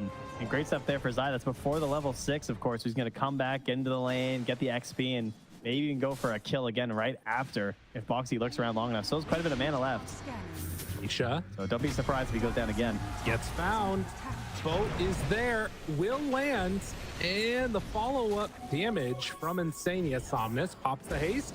Run chase, wants to get a kill, does not have another point right now, or rather Fortune's on a cooldown, but Bates Edict doing a lot of work, keeping both of his buddies alive. Moves in for the deny. Oh, it's a nice. Nisha in trouble though, he pays the price. Boxy trying to take down Tian Ming, getting close. Is it enough for the kill? Yes, it is.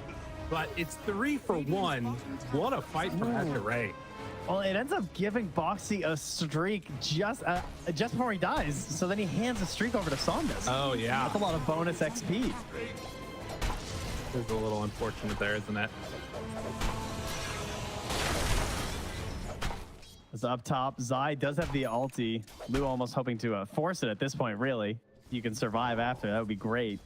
Keep the stacks up while he knows there can't be a support rotation at the moment after everything that happened mid. Boxy's pinging and he's like, I'm on my way. I got no TP, but I'm coming. Yeah, they got to do it. Feels like this would be really nice for them. Bounty. He shut. Just remember there's a CK in this game. Yeah. Radiant's bottom tower Kind of forgot. is under attack. I mean, he's just kind of been chilling on Mickey, getting towards that armlet. This is a little bit of a weird window right now. Nisha level 8 would love to get to that level 3x to allow him to find a couple of these kills around the map. The change in range starts to become pretty significant there. While Zai is pressuring the tier 1 tower, it looks like it's going to be an attempted trade-off of one apiece. Will shows up, he gets X'd, but already there, FY. Torrent is going to connect, but Dark packed it off. Yeah, unfortunately, those combos a little tough versus the Slark. Well, also just the Spirit Breaker to interrupt things. That too. Great anticipation there from FY. Seeing a lot of these movements here. Now they're going to bring up the Queen of Pain too, so Somnus in the backstab. Gets away though. Good TP. Zai. And they back out. So they force a bunch of rotations, find more space for Mickey to farm bottom. And in the mid lane, it looks like Insania is going to be ran at. Likely dead. TP coming he's in. Baiting though. He's baiting. That's the kill. Isha finds one. Now the connection, and now the Mystic Flare. That is the trade that you want to see. they Yeah, and find then more? can they get this guy? I mean, he's got 12 seconds till charge. Surely he's dead on FY as well. Will they get another kill though? As Boxy's chasing Tian Ming. Trying. Turn this into a triple. Looking. Oh, Mom, get the camera. Wait. Oh no. Oh, there's a bristle. TP out. Foxy manages to get away. Nicely done. No third kill here today, but lots gained here for Liquid. A lot of gold as well for Nisha. Who, I mean, the double bracer, waiting to get to that bigger item of the arm, or sorry, the blade mail, and then of course going for probably a PV shortly after that. Wonder if he ends up going for the heart that we've been seeing some Kunkas go for. I like. Yeah, I was just thinking that. We'll see. I think it kind of depends on the timings that Zai gets in this one. I mean, it's also the eggs, right? Would be a great way to get kind of aggressive in this game. Oh, I think would be kind of the goal. you can see here they moved over to try and get some good vision down, and Mickey is just going to be found. Oh wait, does he turn and kill them both? Oh my God! All right, he took Tian Ming. Mickey's mad. There's a bunch of them nearby. He is gonna finally get. Oh no! Insania shows up. Oh, big, The leash, big the heals. chase, the catch. Oh, Mickey with a little bit of help from his friends. He's large and in charge and starting to take him down. Pops the ultimate armlet toggle. Every little bit of damage, almost able to make something magical happen there. But that's what you want to see from your carry. He's got to be feeling good after that. I mean, that was a lot of toggles he got away with at the end there. He did 4,191 damage, in case you were wondering there, alone. Did more damage than all of those heroes who went after him, as they obviously had to keep dealing with those constant armament toggles. Bottom tower is under attack. Man. I mean, did end up dying in the end, but, you know, they got good damage onto the mid tower. It's almost down.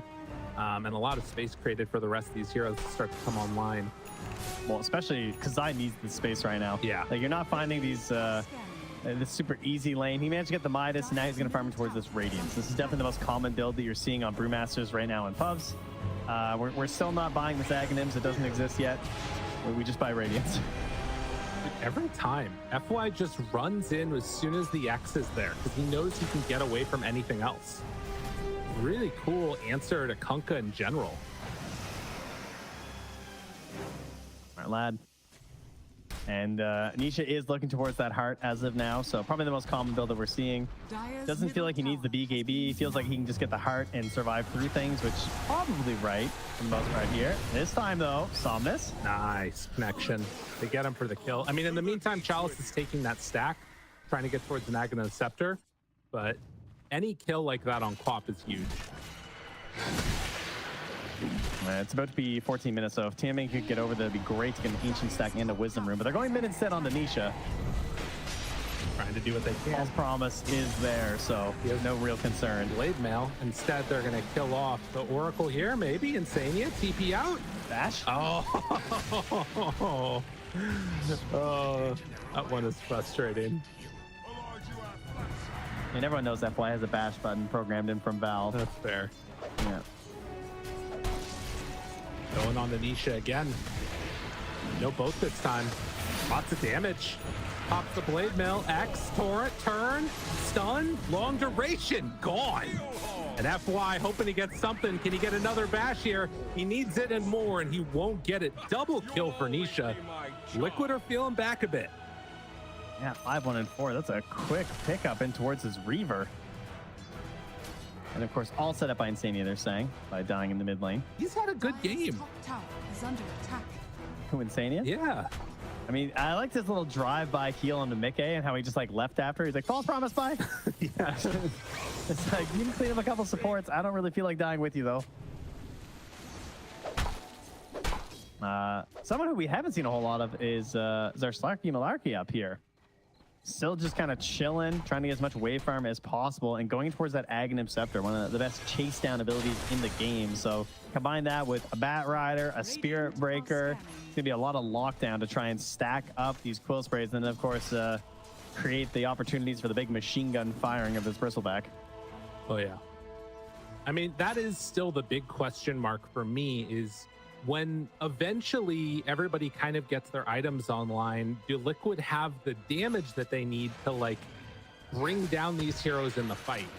You know, I'm wondering honestly if at some point we end up seeing like a Silver Edge build for Nisha instead of going the more normal Punk build. Mickey's grabbing it. Okay, you're on the right track. Yeah, someone has to get it. I mean, we haven't brought that up, but the break versus the bristle very much necessary, and Mickey will be the one, which makes sense. It's a great item on CK anyway. Yeah, he's happy to grab it. Nisha probably going to need, at least at some point, some more survivability in the middle of these fights too, because he's going to be a major focus point for them. Right. Well, a little bit of downtime here as we see FY get brought down by Insania and Nikkei. A really good ability to take off that bulldoze with just Fortune's End. You're getting a ton of value out of that on this Oracle as, well, up top, they do find Brew, still has ulti ready. They're gonna pop the split at the last second. And now the rest of the squad's coming in. You guys wanna come party with us? They find Tianming, he's in trouble. Chalice, now the turn. Zai's gonna be really low when he comes out of this, and the X into the lift up. A little bit of the zigging when they should have zagged, but now they find and kill the Quap. Hunting for more. Nisha is low, does have the save at the last second from Insania. That might have been enough to take down Nisha otherwise. He has so much heal coming in. The charge is through, but again, Chalice, he's too big, he's too strong. The Aghanim Scepter takes down Nisha. They managed to find the final kills. Imagine how different that fight looks if Zai has the Radiance at that point. Or if he just dies and the rest of his team doesn't go in. Yeah. Because he gets out, but that's a classic situation where you feel like the fight has to be good because he was almost dead. He's done the dream situation of a Brewmaster where you absorb all this damage and then you manage to get your ulti off anyway. Right. No, it's true. And I think that, again, you know, these really important timings, Azure Ray hitting the fight right before that comes out, it makes all the difference in the world. There's a little bit of a hunt going down now. Mickey will find Tianming. Did not get the punch off on him, and that might have been the difference maker, as in fact, now he's in some trouble. Lul on the Mickey. The illusion's starting to rain in. We're seeing just the power of CK. Somebody get a Crimson Guard, my God. Allies are rotating around here too, so if they keep chasing, it could be a bit of a problem, but Zai has finished farming. He's done. He's back in on the map with his Radiance and his Midas in hand. Looking to try and take this one over here as Nisha does some safe pushing. Yep. To help the X marks the spot. They do have the Yules on Somnus, so don't get too cute. You never know. True. That's a good point. A rare occasion that does happen. Also, the potential for the outplay is there that you can have going both directions. You've seen a bunch of times where X into Quap blink away thinking that you're safe, and then they just don't pull it back until the Yules has already been used or something. But we'll see. 15-9. Very back and forth game, very fighty game. And while Liquid do not have any tier 1 towers left, Azure still have the bottom tier 1 up and online. And I love what Lou's doing here. He's picking up the Mage Slayer on this Slark. I know we see from time to time, but pretty solid just for getting in here. It's pretty much good just versus all of them, right? Gives him a little more survivability. Because he knows that they kind of have this like mixed damage lineup thing where he doesn't have to be like a super hard carry. This whole game doesn't really have a mega hard carry. I mean, CK is, you know, kind of one of those heroes, but I feel like he fits more of that semi carry where he likes to be active, likes to fight a little bit. And he doesn't have this like, you know, I'm weak, I'm huge. It's more like he's just going up a nice flight of stairs where he's just getting stronger and stronger and stronger the whole time. He always has these little intervals where he's ready to fight. He's not a PL who has to go AFK for 30 minutes and then win the whole game. And it's pretty similar across the board for really all 6 of these cores. I mean, the one difference I would say maybe is the Bristleback, who is mega strong right now. That's true. The Aghanim Scepter. And I mean, it is still going to continue to be strong for a while. He gets that level 20 close stack talent, and that's going to be an issue too. But we'll see. It looks like Liquid are ready to take a fight though with the Radiance at this point, as they're going to rally behind Nisha in the mid lane. It doesn't look like Azure in a position where they want to fight right now though. They're kind of spread out. Zai also moving around with the Earth Brawler up too. Interesting, not the Void. Oh yeah. I guess there's not much that probably kills him with long duration disables. Moving around now pretty quick. Facing Yanming. Not gonna go for it.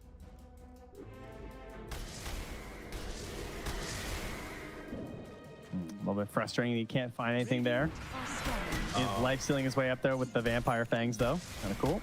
They scan and realize that the wisdom rune is gone. FY gets it, and he's also going to get the other one.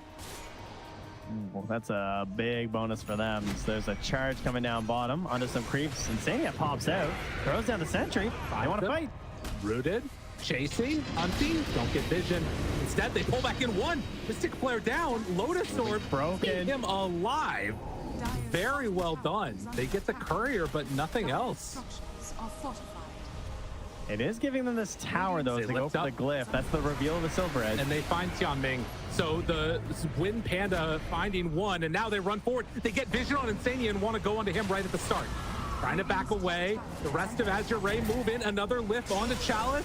He's in trouble on Insania, and they're going to get him caught and killed. On wait, the other he's alive, side, though. boat is not going to connect onto Radiant's Slark. top tower This is under battle attack. kind of separated into two different parts. With Insania dead, this fight becomes very strange. They gotta get this Slark. There were 4 heroes killing an Oracle. Yeah, that is not what they want to see. The jumping is there. Nisha is up Xing himself. They do get some good damage. Isn't enough to take down Chalice. He's under control. A couple more hits. They need to get him, but the charge through FY.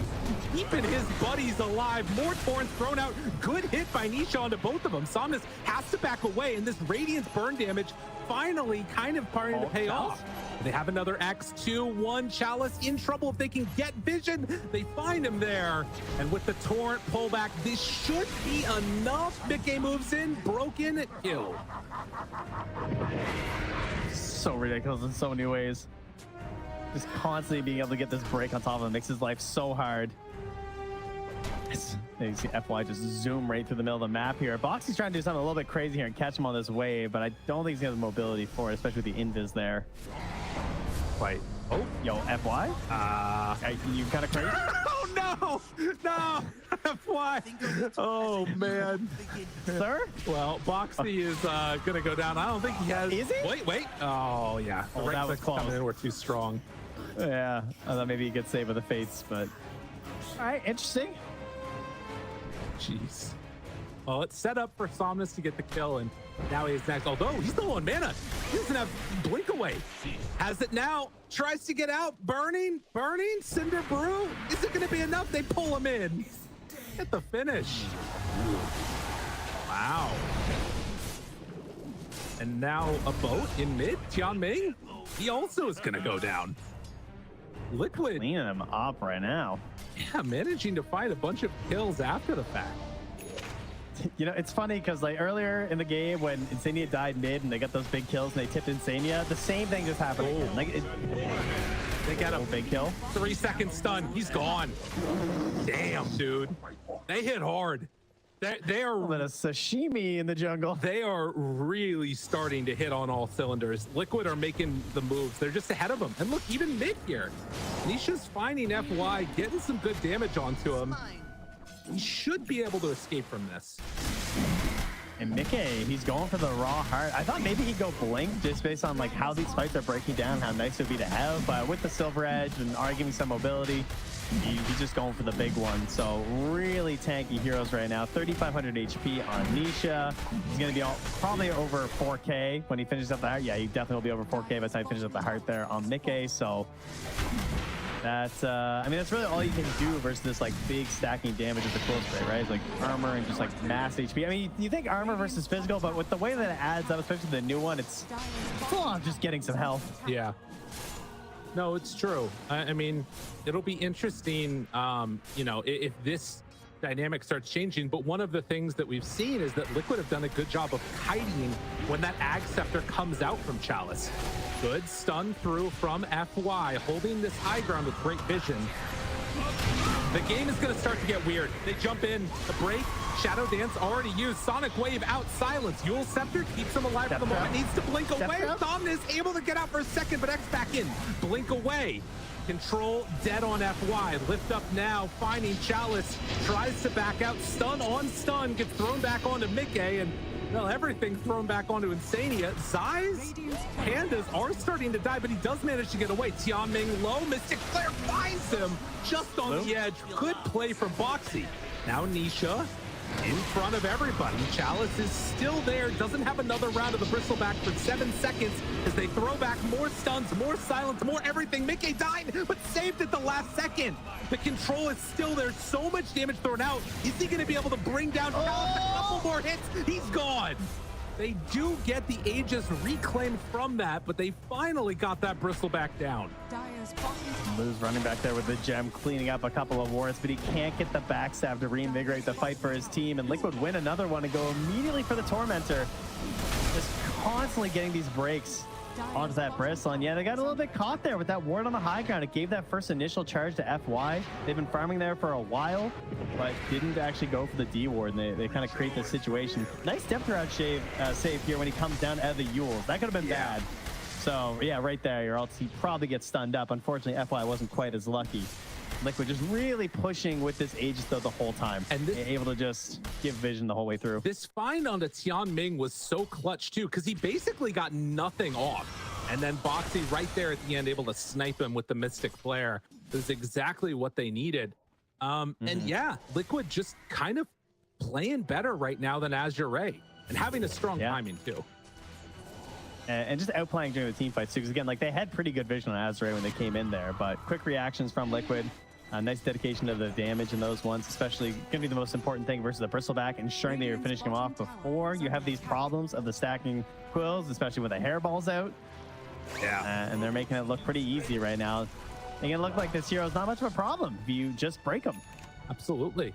Keep him at bay. Don't let him do all the things that he wants to. He's trying to get towards the Bloodstone, which again is important, but Chalice now being hunted. They don't have another round of Silver Edge for a couple of seconds. They find him. Mystic Flare, the full combo. Yo, you don't even need to break him if he's just facing the wrong way. Easy kill. That's a bit tough there, and that's right as FY picks up the Aghanims too, so he's hoping to maybe create some aggressive situations for them. As the scan is out, they go for the Wisdom Rune here. Boxy grabs it first, and he'll just get pulled right on back. Nice. Thanks, team. Yeah, perfectly done. And now level 18 split ready to go here from Zai as they approach the high ground. They're not trying to fight. They don't want to do anything right now into this. Although FY gets the stun onto several and backs away, and maybe we'll see a similar situation to last game with Somnus throwing out these daggers.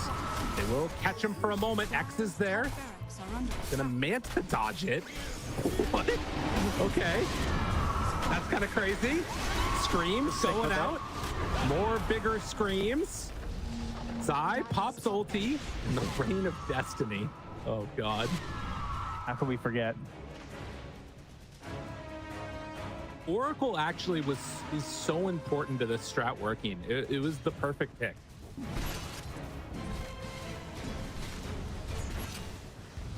Did some excellent plays. It's just required way too much attention this game from the side of Azure. It's ruined a ton of their fights, and you know, you think about these turnaround heroes like Brewmaster. You know, you can never quite be confident going on him, and then there's also an Oracle. Right. So he's being charged right now. They're gonna try and force the action onto him first. Do they have a gem? They have any way of seeing this or no? Jump in, find one, push him away. Gone. Oh, Lou didn't get to do anything. He just got silenced. Boxy there with the control. Insania saves himself and now going to get lassoed, pulled in. The rest of the team is dying, though. Sure, you might kill this Oracle, you might not. But at the end of the day, the whole rest of the team is going down. Insane. Yeah. Terrible. Oh. To survive and just ruin their fight that bad the whole way through.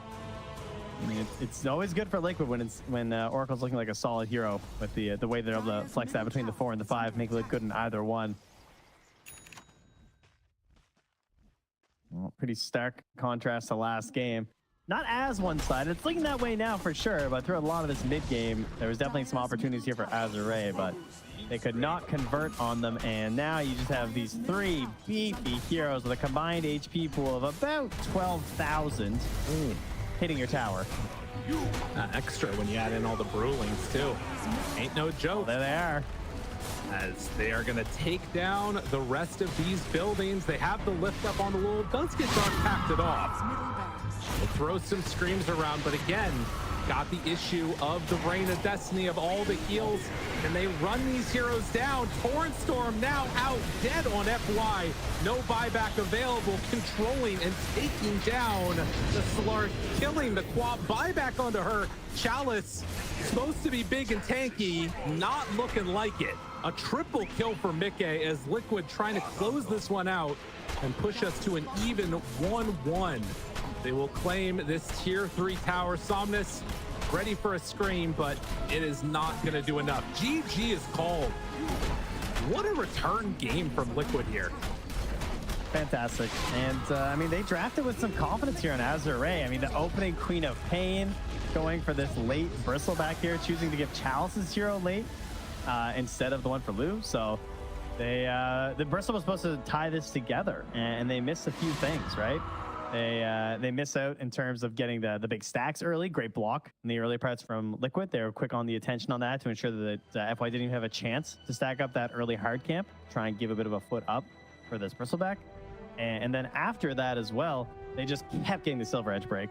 No, absolutely. Man, I love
Shopify rebellions turn to ban. Thunder Awakens turn to ban. They're all in to make sure they have a deep hero pool. And I think at the start of the year, it's like a patch. I'd be like, well, they should do well in an A, but where's the adaptation? But I feel like they're showing us a lot more kind of just that grit to the team. They're not just the NA team that will always do well in an A. And they've had some really good runs. So I think they're just kind of widening their playbook, becoming a little bit more adaptable and kind of ready for the deeper runs on the international stage. And to be fair, this team, they always find their magic in the important tournaments. Like it's rare that this team just doesn't get a top 6 placement in the important events, because of course between the coaching, the players, the kind of the aura around them, they always just find it. Absolutely, and I'm excited to see them play. We'll see what Thunder can bring to the table as well as we jump into the draft for game number 1 of Shopify Rebellion versus Thunder Awaken.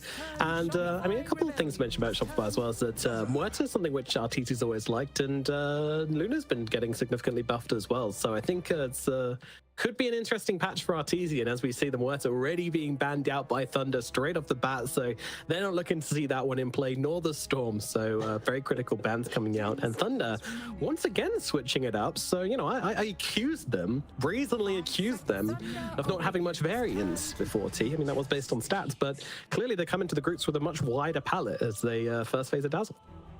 Yeah, this is always a scary kind of point of analysis for a team, because like, do they have a wide playbook? Are they already kind of flip-flopping around a lot? Of course, it's only your 3rd game, so I'm not going to get carried away too far with it, but I think often when you do get to the tail end of a group stage, the shift of hero versatility often leads towards the weaker teams, I would argue, unless you have some like Thompson style mid laner who's like, pick me Ogre, pick me Pugna, pick me whatever, right? But I think if in 2 series time the same thing still occurring for Thunder Awaken, it is because they're still trying to find the comfort opening that makes them feel good throughout the draft and the game. But for Shopify, at least, they respect the Treant Protector, they respect the Invoker, and of course, you've already mentioned the Storm and the TA ban. These are, very good targeted bans towards Shopify. Of course, Abed loves the Storm Spirit, the flexibility of TA between 1 and 2. And I think Venge into Dazzle, pretty good matchup, because of course, Dazzle wants to keep positioning in the forefront of his entire gameplay. And if you swap out that person you're trying to grave, or even swap the Dazzle away, it completely deconstructs the fight. Now there isn't a clean setup of your front line, your back line. It's just Dazzle, all the target he's trying to save is just in a whole other area of the map. So yeah, I like the fact that they have responded with the Venge. And are you expecting this to be a Dazzle 2 or a Dazzle 5, or do you think we just not know yet? I'd like to see, I think Dazzle 3 is the nicest position for the hero. I didn't say that one, so you're not allowed to say it either, because you make me look like a big silly boy. I apologize, okay? I, in the words of Nomad, would love to see it as a traditional position 5 that levels grave and no. No, I think offlane's the sweet spot for the hero, unless you have some specialty mid, because on mid, you don't really make rotations, you don't really break the game for your team, you're just constantly farming. And if you're in offlane, you pressure the carry, you soak up that quarter of the map, you get to, let's say, your Midas, your Ags, your constant amp timing, and it's super hard to deal with. And there's the Spirit Breaker. Oh no. Okay, little nostalgia trip, right? If you just took away the logos for a second, my brain just says MVP Phoenix when I look at these heroes for Thunder Awaken, and it is such a fun level of gameplay. It's an old school team that would always pick Spear Breaker, Run It style, Dazzle, It's... No, I thought you were saying that Phoenix was just going to be MVP versus these 3 heroes. I mean, I'm kind of impressed with myself that I was so willing to call you out without giving you a chance to explain yourself on that point. I meant the team. No, you did that, and I agree with that. Yeah, that was But I'm here for this level of gameplay. It's great to see. It's really in your face. Already, Shopify have levels to deal with it, because you can swap back to dodge from the Inkswell. As long as the Phoenix isn't hit by that bug, the Phantom's Embrace, he can then obviously get Egg. Spearbreaker is a hero that once he gets in, he will have to phase borders quickly out. And yeah, I think Shopify's approach to this is they want to be very skirmishy, run at you fight. Let's just hug each other. Luna likes to buy second, third item BKB. Yeah. You happy? I said it. Yeah. I mean, I love it when I say something kind of a bit risky, take a risk and it pays off. But yeah, Arteezy Luna, the moment this hero becomes even slightly good again, Arteezy starts drooling at the mouth and begs Bobble to pick it. It's my time. Please. I like the hero for sure. I think it's very much a draft-based hero. You can't just pick it without logic. It falls off in the late game. The lane is key. It needs a good lane, and you need to have purpose. What am I trying to push my team forward for? I think the shard as well, the whole Moonglaves to give yourself some extra tankiness with damage. It's kind of cool in that aspect. We've not really seen it too much, but I think it's pretty nice on that front. And if you're Thunder Awaken, Break is really annoying for Thunder Awaken. But also, I don't think there's many heroes that I'd want to see Abed play that have Break on it. Interesting point, but yeah, I see where you're coming from. I mean, he's really going to whip out a Viper? Yeah, exactly. You don't want to narrow his playstyle that heavily just to get some Break on your team. Just buy a Silver Edge on your Luna and you're laughing, I think. Yeah, I'm also fine for that. Also, did you know that if you Silver Edge and then use a Shard, then your glaives do get bonus damage from the Silver Edge? But it's, yeah. You can just run around. You get a break. This is literally MVP Phoenix, by the way. Bristle and Spearbreaker in the same draft. I'm sure if you go back and scrub through some old drafts, you can find near identical heroes. The poor guy who has to do the MVPs at the end of the game is in tears right now. He has no idea what it is. The game hasn't even been played yet. I can't give him an MVP yet. Got no stats. We fade from draft into the MVP screen already. I think they probably need some game information for that to work, but 5 alas. seconds remaining. All right, so what's the Abed hero here? They banned out a puck. Control isn't really Thunder Awaken's friend right now. They've got Charge, Phantom's Embrace, Ink Swell, Poison Touch, Shard, and that's about it. Any of the elusive mids are going to thrive. I actually think Viper is just a really good pick for Shopify. It's like they've already answered the issues of like, Viper hates playing games where the map gets drawn thin and like he needs to be everywhere and he doesn't have control. But like this lineup from Shopify, it screams farm for 20, end the game. First Roshan, hit tier 3s, because like you have the reinitiation and disengage from Stampede. Also helps Viper, who's a slow hero, to get to the correct place in the fight. You have Phoenix and Venge to back up the additional damage, and then Luna to break all the towers. So I think Viper is like, it's just the hero that completes the draft. Do you not think that Shopify have big damage issues if they do that though? Their damage comes through existing down our lane. Like, when I see this lineup, I'm not seeing the 60-minute back and forth game where will they be able to do it? Will it be a close one? I look at these heroes and it screams to me, make stacks, be efficient, like play for the jungle, and then break your opponent with just decisive smokes and just being a ball. B-ball. B-ball. Yeah, B-baller, B-ball. They're taking a long time to ban though. They got 20 seconds and they banned the Viper. Right, good. Yeah, I feel like it would have been way too easy. And now it's going to be a Spear Breaker core with a Dazzle mid. I'd assume, and Abed, he's got free pick on the final phase. So no more Viper available. What else are we looking at? I mean, we got some other spirits available. Primal Beast available. Yeah, Primal Beast still hanging around if they want it. Has a break, but on the lane might be a bit awkward. Not even the lane, sorry, but okay, there you go, Lena. Now select your heroes. Sure. That solves the damage issue I was kind of worried about. So yeah, definitely solves that issue. Pardon me, as we got some spells to throw down. A little bit vulnerable, I would say, though. If they do manage to close the gap with his Spirit Breaker and Dazzle coming down on the Lena, then you might have some issues. But of course, you've got a Centaur, you've got a Swap, you've got a Phoenix. Like, you're very, very well protected, I would say. Yeah, and it helps as well because Lena's a hero that plays on incredible high range and just nuking. So this mid Dazzle, you're not going to see the Poison Touch constant click down of, let's say, a mid laner who's melee playing into it. So you're not going to have the Dazzle laning advantage. Just should be a trade of farm. I expect the Lena to go for the magic build where you're going like A for Lens, Ags, E-Blade, Blink.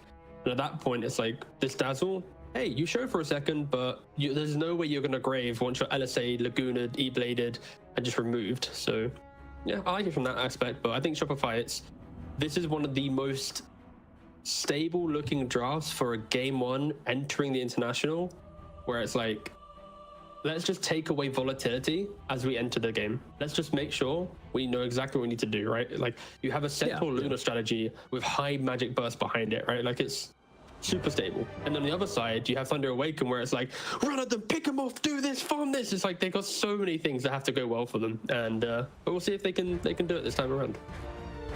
Yeah, I feel like Shopify just have their draft just ticks boxes. You know, it ticks boxes like crazy. Every box I have is ticked. I'm all out of boxes. Meanwhile, can you give me some examples of boxes, please?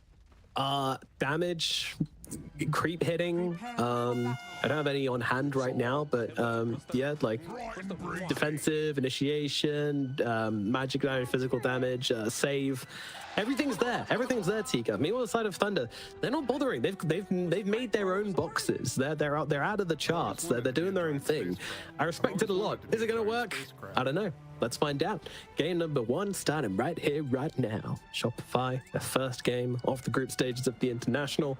Excited to watch them play. Meanwhile, Thunder, I'm excited to continue learning. It feels like they've taken that draft from game number 2 and said, all right, we almost got it. We almost figured it out. Let's keep going on that. Let's work on that. So again, they've isolated what they want to do already, and they're going to try and push that a little further. Let's see how it works out for them. Yeah, I think for Thunder Awaken this time around, it is going to be Illich on the Spirit Breaker. How quickly can he get to the sweet spot on the hero? The phase boots, the Yashakaya, the Aghanims, ripping through the map, killing all the heroes. And then it's, wait, how do we kill the Bristleback with the save of the SD plus the Dazzle? Positioning and aggression is key to Thunder Awaken if they are to get themselves in this game. Yeah. And right now, both teams posturing. Looking to go for the runes. Nothing too crazy. Should just be a 2-for-2 split. Yeah. And a lot of things I said about Shopify Rebellion. Oh, T-Gov. Unlucky. Oh, into instant D-Ward. What a start. Yeah, nice balling. He's loving life. What a gamer. That's a hell of a start. So yeah, a lot of things I was saying about Shopify definitely apply to Thunder as well, but just not quite in the same way. It's not as clean, you know? It isn't. Like swap versus disruption is kind of like, I'd much rather have swap. Yeah, that's true. Magic damage, you know, like Spirit Breaker magic damage versus Lina magic is like, But you do have disruption against Luna, so then you're able to take the copies of the Luna, force her itemization to maybe be a little bit different. She won't rush towards Butterfly potentially. Skadi, of course, is very good in this game. But yeah, it's a lot of questions that Shopify will need to answer, but fundamentally just team play is going to be the solution. When do they group up? How do they go for their first Roshan? And Abed, he is going to be the biggest playmaker of the team. I hope to see the magic build with the Blink Dagger, Aether Lens, and just non-stop like, hey, you showed for a second? No more disruption. SD's there. Yeah. Kind of interesting how this mid lane goes as well. I know that Basil is kind of hard to lose lanes with, but then Lina has always been just the number one, the day one of owning lanes. So it is a classic for sure. I want to win lane. I pick Lina. I use Dragon Slave. La la la la. No brain. Nice one. Saturn did. He started with a couple extra denies, using the Shadow Wave to just manipulate the HP, getting that extra denial too. But yeah, I'd be surprised if we see any kills here. It would take like some egregious aggressive positioning for either the mid laners to go down and maybe like getting pretty low top. I mean, Shopify he's not super healthy. Wow, coming back in though. that's brave, but I mean, if you saw the start of the lane, Saberlight was already like right in the face. He's like getting the extra deny, had a slight CS advantage, and at any minute in this lane, I think either side could go down, right? You've got double-edged spam into magic missile spam. On the other side, you've got quills into ink swells and stroke of fates. It's a very explosive lane from both of these teams, and if you're Shopify, you don't want to be giving away the kills. Like, as soon as you give Bristle any early lead, it will just accelerate their ability to group up whilst Luna's still catching up her farm, or not catching up, but just farming her key 2 or 3 items that she needs to then try and break the game. Yeah, not being too aggressive here. Just trading the farm. It's something which we've seen though, like, oh, bottom, hello, she's getting kind of low here, but yeah, in comes the Phoenix once again. Actually, it might be yellow, she's in some trouble. We've got a lot of Lucent Beam available, but he's not quite low enough to finish the job. And now Knight's going to come in from the side, but doesn't quite have the mana for disruption. Does now get the mana, but going to go for the Shadow Poisons instead. Wants to try and bring down RTZ, but that ain't going to happen, Chief. So much resources used on both sides, but yeah, Lotus going the way of Shopify, so a little bit more regen for RTZ. They do need to be bringing out some couriers, though, I feel. Like, I'm not seeing Phoenix or Luna bringing out any regen. Okay, now some Tangers are coming out. Icing with death. A little awkward Inkswell on the top lane. Just trying to save him, I think. Kind of defensive Inkswell, I suppose. As they just continue putting the pressure onto the Bristle, but he's still doing fine. Leading CS, actually, so not bothered at all. That's the thing, like, Shopify, I think they've kind of fallen out of this recently, but something they really used to love doing was giving Saberlight last pick, making sure they always gave him a nice lane so that Crit could go and do other stuff on the map. Doesn't look like that's going to be the case this game, though. I think that... Not completely free. I feel like Saberlight... Please hold. Poison, it won't be enough. The wonder's there from Arteezy, and that's actually going to be Arteezy getting first blood as well. And now Fly swooping in, looking for more. Illich being chasing down. One more right click will be needed, not going to be used, as there will still a stick available as well. So the Spirit Breaker will survive, but still big win in the bottom lane. And the value is a stick, right? One lane has a little bit more spam, and in doing so, they can make that turnaround play. Tango's now finally come up for Shopify as well. Nice little early kill there. Absolutely. And this is so nice for Luna as well. Like, it's very... It's quite unusual to be getting kills in this hero in lane. You usually just go for this passive build, which RTZ is doing at the moment. Lucent Beam into 2 points in Lunar Blessing, not leveling the beam really. Going for the passive. So if you can get yourself a kill on top of that, then you just go into the jungle like so strong. It helps though that they're laning into one poison. It helps them lane into like a Shadow Demon, right? If this was like a Willow or Mirana or anything else that could combo with aggression with the Spirit Breaker, there's no way RTZ is sitting here on 200 HP, right? But the odd poison spam, the aura, the fact that at any minute Fly could just come in with some Fire Spirits to take away the right click of Spirit Breaker. He could maybe bash once every second or so, but now if he's got really good RNG, but he's barely right clicking, one of the slower right clickers in the game. Mid lane. Play with confidence. Crit tried to make a rotation in, but MJZ read him beautifully and was able to take him down with the help of Sladham. So rotation on the mid lane, not quite successful. And now the charge coming in through. Abed could be in some trouble. In comes the stroke of fate. Abed tries to turn around and get the kill to Sladham instead. Not going to happen. And the poison takes him down. 2 kills in the middle lane for the Dazzle. What a start for Thunder. Yeah, what a move as well. He doesn't even have Grave on Dazzle. They just rotate in, don't have the damage output. And in doing so, Grim walks up, helps turn around the engagement.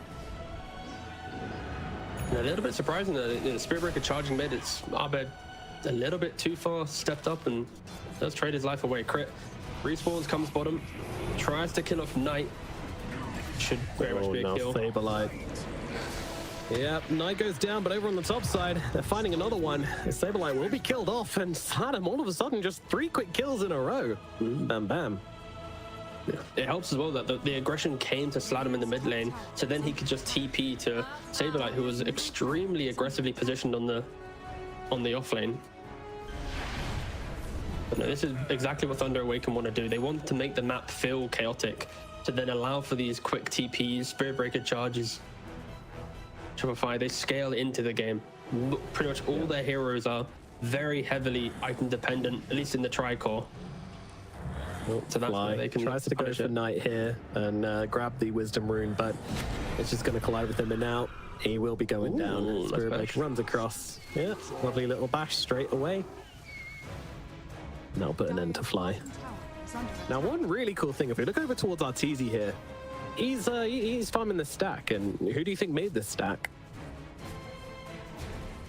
RTZ.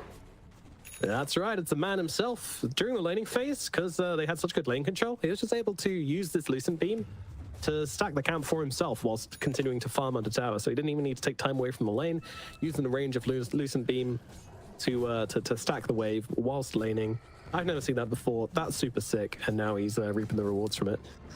I thought it was a trick question, to be fair. I was like, did SD stack it for him? Did he make a big blunder? I don't know. It was kind of a trick question. You don't really expect the carry to stack camps during laning phase. Knight, gets blasted to the face. This is what you kind of immediately picks the ward spot. There's no ward Don't think you're killing. Oh wait, Britain's here. You do.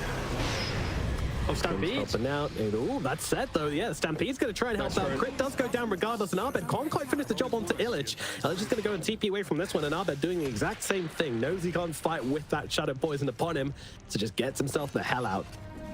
Yeah, I feel like for Shopify at least, they're kind of doing what you were mentioning, right? Like they like to put Saberlight on an island by himself, free up Crit to make these moves, but just the moves aren't connecting right now. They're trying to gank a Dazzle who's defensively positioned. You then have an any minute Spirit Breaker kind of offsetting that engagement, and in doing so, the kill feed is favoring Thunder Awaken for now.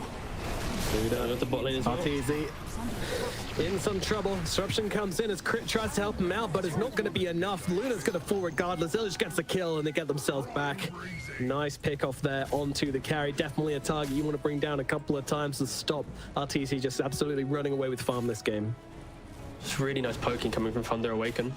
You go mid, get killed, come bottom, instantly get the kills, just dragging Shopify around the map, and they need to kind of just slow down the game a little bit, set up their heroes correctly, so it just enables them to farm, but right now it's just not happening. Quick finger Crit doing the work onto Illich here, but Illich might still be able to get a kill. No, never mind. It does get blown up by Abed, who's on the sidelines here. But Sladham coming in once again, once another, gonna find it. His Dazzle's going pretty nuts right now. He's popping off. kind of helps all the fights are localized in his area, right? Like he's not having to think about his TPs too much.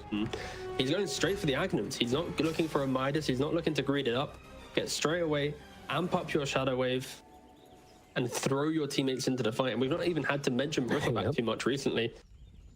He's very much on the way to Agnums. It does feel like Thunder Awaken should be able to hit their mid-game timing. Syncing up items was the biggest issue in that previous series for Thunder Awaken, but this time around, I think they have drastically improved it. You know, Shadow Blade for a Spirit Breaker, Ags for a Bristle, Ags for a Dazzle. It is their mid-game to make the moves and make all the plays. While Shopify clearly do need to make some recovery. Like with the quill sprays being physical, and then of course like the dazzle amplifying everybody's damage and making everybody low on armor. Of course, that's bad juju for you. Everyone that gets hit by a dazzle spell, they lose armor. Whilst the Bristleback gains armor. Oh, that sounds like a brutal timing for them. On top of it, like Spirit Breaker as well, if he gets the shard, the planar pocket, there's a lot of single target spells for him to soak up, right? Like if he soaks up a Laguna or a key magic missile, like that could be enough to go, wait a second, Bristle's not dead, or my SD didn't die. Now we can turn the fight, and the net worth is kind of teetering in 1-2k lead to Thunder Awaken. Of course, this isn't some like incredible like 5-6k start, oh my god, it's their game, but it's at least moving in the direction of they should be able to control it. Okay. Village is just showcasing why Spirit Breaker is insane. Like last TI, the hero was busted, they got a no first one hit cared. bash. Yeah, I mean, of course, yeah, he just has good RNG. Like last TI, not fully ignored, but like no one really knew his power limits. He was busted. Some team, if they knew about Spirit Breaker back then, could have maybe took that TI from Tundra, but alas, now it's back to its true form with the extra bash damage in the previous patch. It's an insane hero, and once again he charges onto mid lane Arbed. The charge is coming. He does have a tower though, so it's protected. Yeah, positioning himself very well here as well. Knows the score. Knows that if he steps down into the river, this probably going to not end too well for him. And meanwhile, Arteezy just continuing to try and farm up here as this Mask of Madness completed, looking to go straight in for the Manta as well. So pretty nice stuff coming out from him, but the Bristle, he's just a step ahead. Knight is absolutely rolling this game at the moment when it comes to money. The question for Arteezy in this game is, what's the perfect build for him? Because right now, like there's a Silver Edge for the break against Bristle. There's a Lincoln's to stop the disruption or the charge from the SD or the Spirit Breaker. You also need Manta for farm efficiency. You can't really go Butterfly because of the SD, and also it's not too perfect of a game. Scardy's in contention. Like I'm listing like 3 or 4 items that have different play styles. It'll be interesting to see which one Arteezy does land on in the end. And crit, not level 6 yet at the minute 13, so he can't swap back the Spirit Breaker. The supports are just starved a little bit on Shopify. Self-inflicted though, to be fair. They have been making a lot of moves on this Venge, and in doing so, this is the repercussions, right? You just don't have the XP in Knight. Luckily, he didn't go down to the Ancients. That would have been hysterical. He nearly died to Tormentor. And I mean, he wasn't dying to Ancients, but again, could have been funny. Oh, crit! Yep. He tries to go for the Spirit Breaker. Doesn't quite work out, and now the Spirit Breaker comes for him. Unfortunate. I have crit in my fantasy league. Come on, man. You got 4 dash. Wait, hold on. What was my stats for his? Hope you don't have the death stat on him, because that's not looking too hot. Watchers taken, runes grabbed, and stuns. Okay, luckily he is playing a magic missile based hero. That's some stun. Oh yes, I've got Planet in mine, and they just won, so we eating good. Middle tower starting to take a hell of a beating here. Smiling Knight just hanging out in the middle lane all by his lonesome. I mean, his team are nearby within touching distance, but when it comes to hitting the tower, it's just him, and yeah, what can you do? Look what he does. He's had just a complete free farm game. Like, this is the best window right now for Thunder Awaken. Like the fact that they're gonna have the double Ags, Dazzle on Bristle, the Shadow Blade's coming out on Spirit Breaker. There should be smokes, pickoffs, secure that Roshan, take it away from Shopify. Don't let them hit this like 20-minute ball that this draft easily could have hit if they were able to play a very methodical, stable laning phase. But Thunder Awaken, they did not allow it. They were very chaotic in both move and play. Yeah, Arbed's really kind of out of the show at the moment. He needs to come and bring himself back into the game some other way. It'll be really hard to get kills against this Thunder lineup. Especially now. They're going to be so close to each other. Unless, of course, you want to go for Smiling Knight, who's got 2,000 HP and... oh, crit, no. He's TPing out. It's gone. It's under attack. Oh, it was close. The Aghanims almost did it. The machine gun quills coming into play here as Arbed being chased down as well on the bottom side of the map. Saberlight jumping in on this one. They want to try and just bring down a support to start things off here. MJZ going to be that target as Arbed does eventually fall. Turns around to get the Laguna Blade onto Knight. Knight also not falling here. I mean, they're using their spells, but they're just not connecting. And now Saberlight all alone as the rest of the team come cascading down onto the Centaur. Saberlight, nothing he can do. Stuns nothing and dies. Just a 1-by-1-by-1. Like, you need to respect the map play against the Spiritbreaker lineup, and dragged so far around, and Arteezy goes top and instantly. Look who's there. Illich is like, let me go find an enemy real quick. Radiant's bottom tower is under attack. Dude, this play from Thunder, it's actually insane. It's insane. They are just slaughtering Shopify on just map play. I guess the key thing here is Shopify, without the levels, most of their heroes kind of play for themselves, right? Luna wants to farm. Phoenix needs to farm a bit more. He hasn't got the big Sunray points to punish the Bristleback. Lina, even if she has a good game, she can't position in these fights.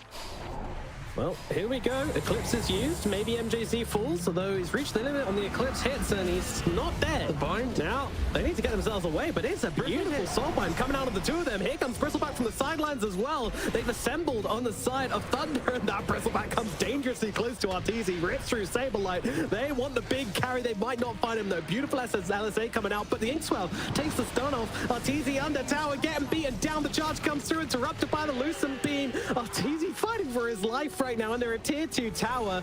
They won't bring him down, but they will take his towers instead. Shopify, they cannot bring a fight to the side of Thunder. They need to find another way to play this game.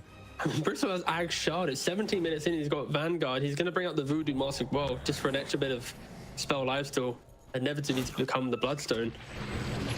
Shopify, they just need to dodge every single fight possible and just pray they can get to a later stage of this game. Crit, he's had an absolute...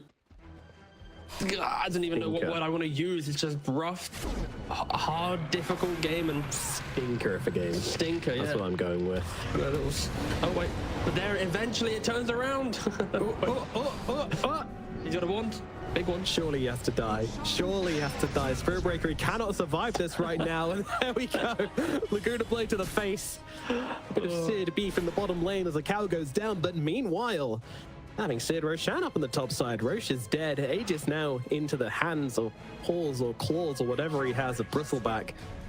And this guy was already feeling like he wasn't going to die. Now he's running down your lane with the Dazzle behind you and with an Aegis in his pocket. Yeah, I feel like for Shopify though, like it's only a 4k lead to Thunder Awaken. Like once the fights get back to their base again, as long as they can farm up until, let's say, if they can just prolong the tier 3 siege, if it gets to 30 minutes, I think they're going to be in a good spot to kind of create the same comeback potential that Bet Boom presented in that second game of Thunder Awaken's previous series. But the same logic applies, right? You're going to have like swap backs, you're going to have big bursts of damage, no real way of ending the game through building siege. Like Bristleback by himself will have to hit buildings into a swap with high cast range. That's why Thunder Awaken, they need to be so mindful of that. And I think for Shopify, yes, the game feels rough, but like Crit, he's already accepted. He's probably more a position 5 in this game, right? Like, oh, wow, you killed me, but this time I killed Spiritbreaker. He does it again. If they trade another kill, they're slowly doing the small things to get to the big ticket items. And Arteezy, he's looking to go for that Shadow Blade into the Silver Edge, get a bit of that break in play and stop Bristle from being the unkillable boss that he currently is. Level 15 at the 19-minute mark. Yes, the unkillable ball of hair and quills, which is running at you right now. That's not even addressing the Dazzle issue. But I think we got to take this one step at a time for Shopify. They got a lot of fires to put out and only one bucket of water.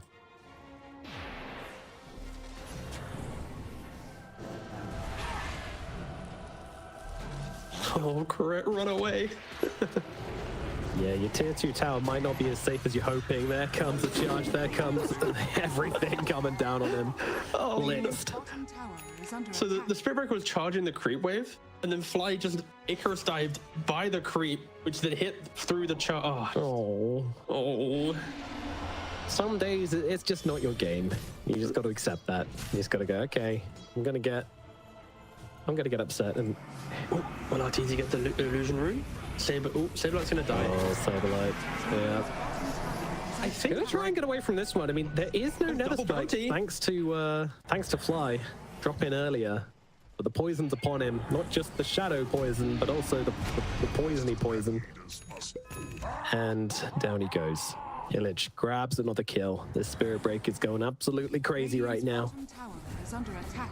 To be fair, it's not like the worst position though, because when you look at RTZ, now he's top net worth. He's climbed the ranks. He also picked up an illusion rune. So if you look at the northern side of the map, these are RTZ illusions just soaking up this So top nice. farm as well. Like, Yeah. if there ever was like a glimmer of hope for Shopify, it's the fact that this Aegis hasn't been them taking every outer tower, really choking out the map, stealing away the wisdom runes. It's been quite a respectful usage of the Aegis. Like, you know what, we'll give you a bit of farm. We'll still kill you a couple times, but not really the killing blow. I think the comms on Shopify are just throw bodies in weird positions and then hope that Arbed and Arteezy itemize well enough that when it does hit that eventual high ground defense, we can turn the tide. And I think for Thunder Awaken, they do need to be a little bit more ruthless in their gameplay right now. Because I think they're just giving too much of a combat potential. I feel like the win rate right now is probably like 65%, 64% is my gut guess for Thunder Awaken. When potentially with these heroes, it could have been a completely different story. I'm gonna check the winner. How now. good is Luna, I guess, is Oh, it's what it comes down 83%. to. Oh god, Dota Plus really thinks this is over. Radiant's top tower is under attack. Dota Plus is not a believer. Not a believer, At least no. either in Luna or in Shopify or something, but Double damage. I mean, it's scary. This Bristleback, I don't think a Silver Edge is going to be enough. I'll say that. Yeah, it's kind of like you need Silver Edge plus Ags on the Lena, and then have the This Bristle positioned away from Could be able Grave. Oh, good. That's kind of like the territory of comeback right now for Shopify. Has fallen. Smoke up though from Thunder Awaken. Chirika has completed the Aghanims. You can of course now charge debuff immune heroes, even though BKBs aren't in play. Yeah, it has been seen here. Charging the wave. Ooh, Shopify, is really something you want to go for. Our bed is not in the kitchen right now. You will be cooking without him. Pieces of travel are available though, so he can come in if he wants, and they are going to try and make this one happen, and they're going to be able to take down the Lich straight off the bat. So if Thunder Awakens do choose to fight, it will be a 4-on-5, but they're going to just hold them off with the egg here. It's almost like Shopify saying, like, okay, just give us a minute. Just give us a sec. Oh. That felt like a very fatherly egg though from Fly. Like he's using the Sunray like, back off, get away from me, get away from my RT. Get away from my boys. My RT is gonna farm and win me the game, get away. Yeah, we got our kill. You used your demonic purge. It's fine. So, I mean, when you're behind though, honestly, you do want to use spells like that, right? It's like you're kind of no, absolutely. I mean, that was a great series of events for Shopify Rebellion. Like they got the kill into a Spirit Breaker. They relieved a little bit of a map pressure, and just buy themselves a little bit more time for Arteezy to keep on farming, keep on trying to get himself into the game, become a hero. I like the pickup though from Knight. Of course, he had the Vanguard. He then disassembled. He's now turned it into a Bloodstone and a Lotus Orb using the components for both of these items. And now that'll obviously help with the swap situation. He can poke his head up, hit Lotus. If you swap me, I'm not going anywhere. I can then walk back down the lane a little bit. But they need to be careful. The fact that Illich has died twice. But oh, they're smoked up. They're looking for the fight. They see Arteezy, they see the Luna. The Luna doesn't care. She blows him up, but here comes the charge. Illich connects onto the Luna. They need the rest of the team here, and they need him now. Where is the Bristleback? He's coming behind. He's lagging behind the fight a bit, and now in they go with the Eclipse. They'll take down the Dazzle. A little bit of hope being shown, but in they go. Oh my god, the Blender has arrived. The Quills are here, and down goes Crit and Arteezy, taken out together. Arben, he just needs to run. He needs to get himself away, but he's booed up right now. Suddenly finds himself He has no TP. covered in snot. And now the charge comes in and the damage is there. It's a triple kill for Knight. Bristleback is just owning. He doesn't care that his Dazzle's dead. Not only does he just do an immense amount of damage with Core Spray, he also has like plus 300 bonus damage. Yeah.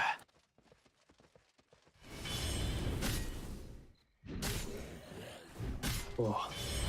Sometimes you wish Matumba never retired. This was his patch, you know? Like, get him out of retirement. Get him in. Wake him up. Yeah, I mean, so they're in a great position right now, Thunder. They've managed to get themselves a good few kills. They've beaten down Arteezy a couple of times. When do we see them going for the key objectives? Next Roshan into high ground? Is that what we're thinking? He doesn't like the next Aegis is going to be key for Thunder Awaken.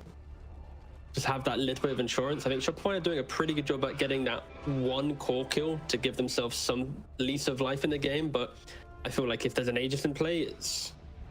Wait, we swapped him, we killed him. Oh, he's now respawned. We don't have Sunray, we don't have Egg. There isn't that repositioning tool. So I think Thunder Awaken, farm the map, keep preventing Shopify from being super efficient with how they farm. Next Aegis, smoke pick or straight into high ground. I feel like the next 10 minutes of the game is going to be a real big indicator if Thunder Awaken can close this one out. So again, this net worth has always been a little bit awkward.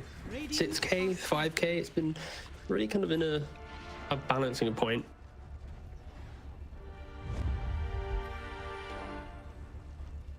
Smoke up. Shopify Rebellion, they're on the hunt.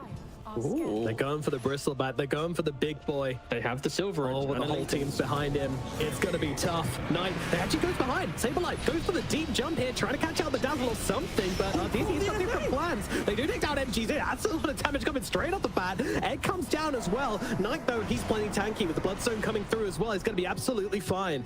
Shopify, do they go for the reset? They've been given some time to breathe here, and they're not leaving. Arteezy doesn't want to put the fight away. But Thunder, they're not going to give them a chance. Going to back themselves away. They respect Shopify Rebellion, and they will leave. They're still in the area, though. Silver's back up in 2 seconds. In the area. The swap's out onto Knight. He's just gone. Luckily, it was the support Knight and not the carry Knight. Sorry for the viewers at home. This is confusing, I know. Blame Thunder Awakens for naming 2 of their players the same damn thing. It's cheaper on printing the shirts. True.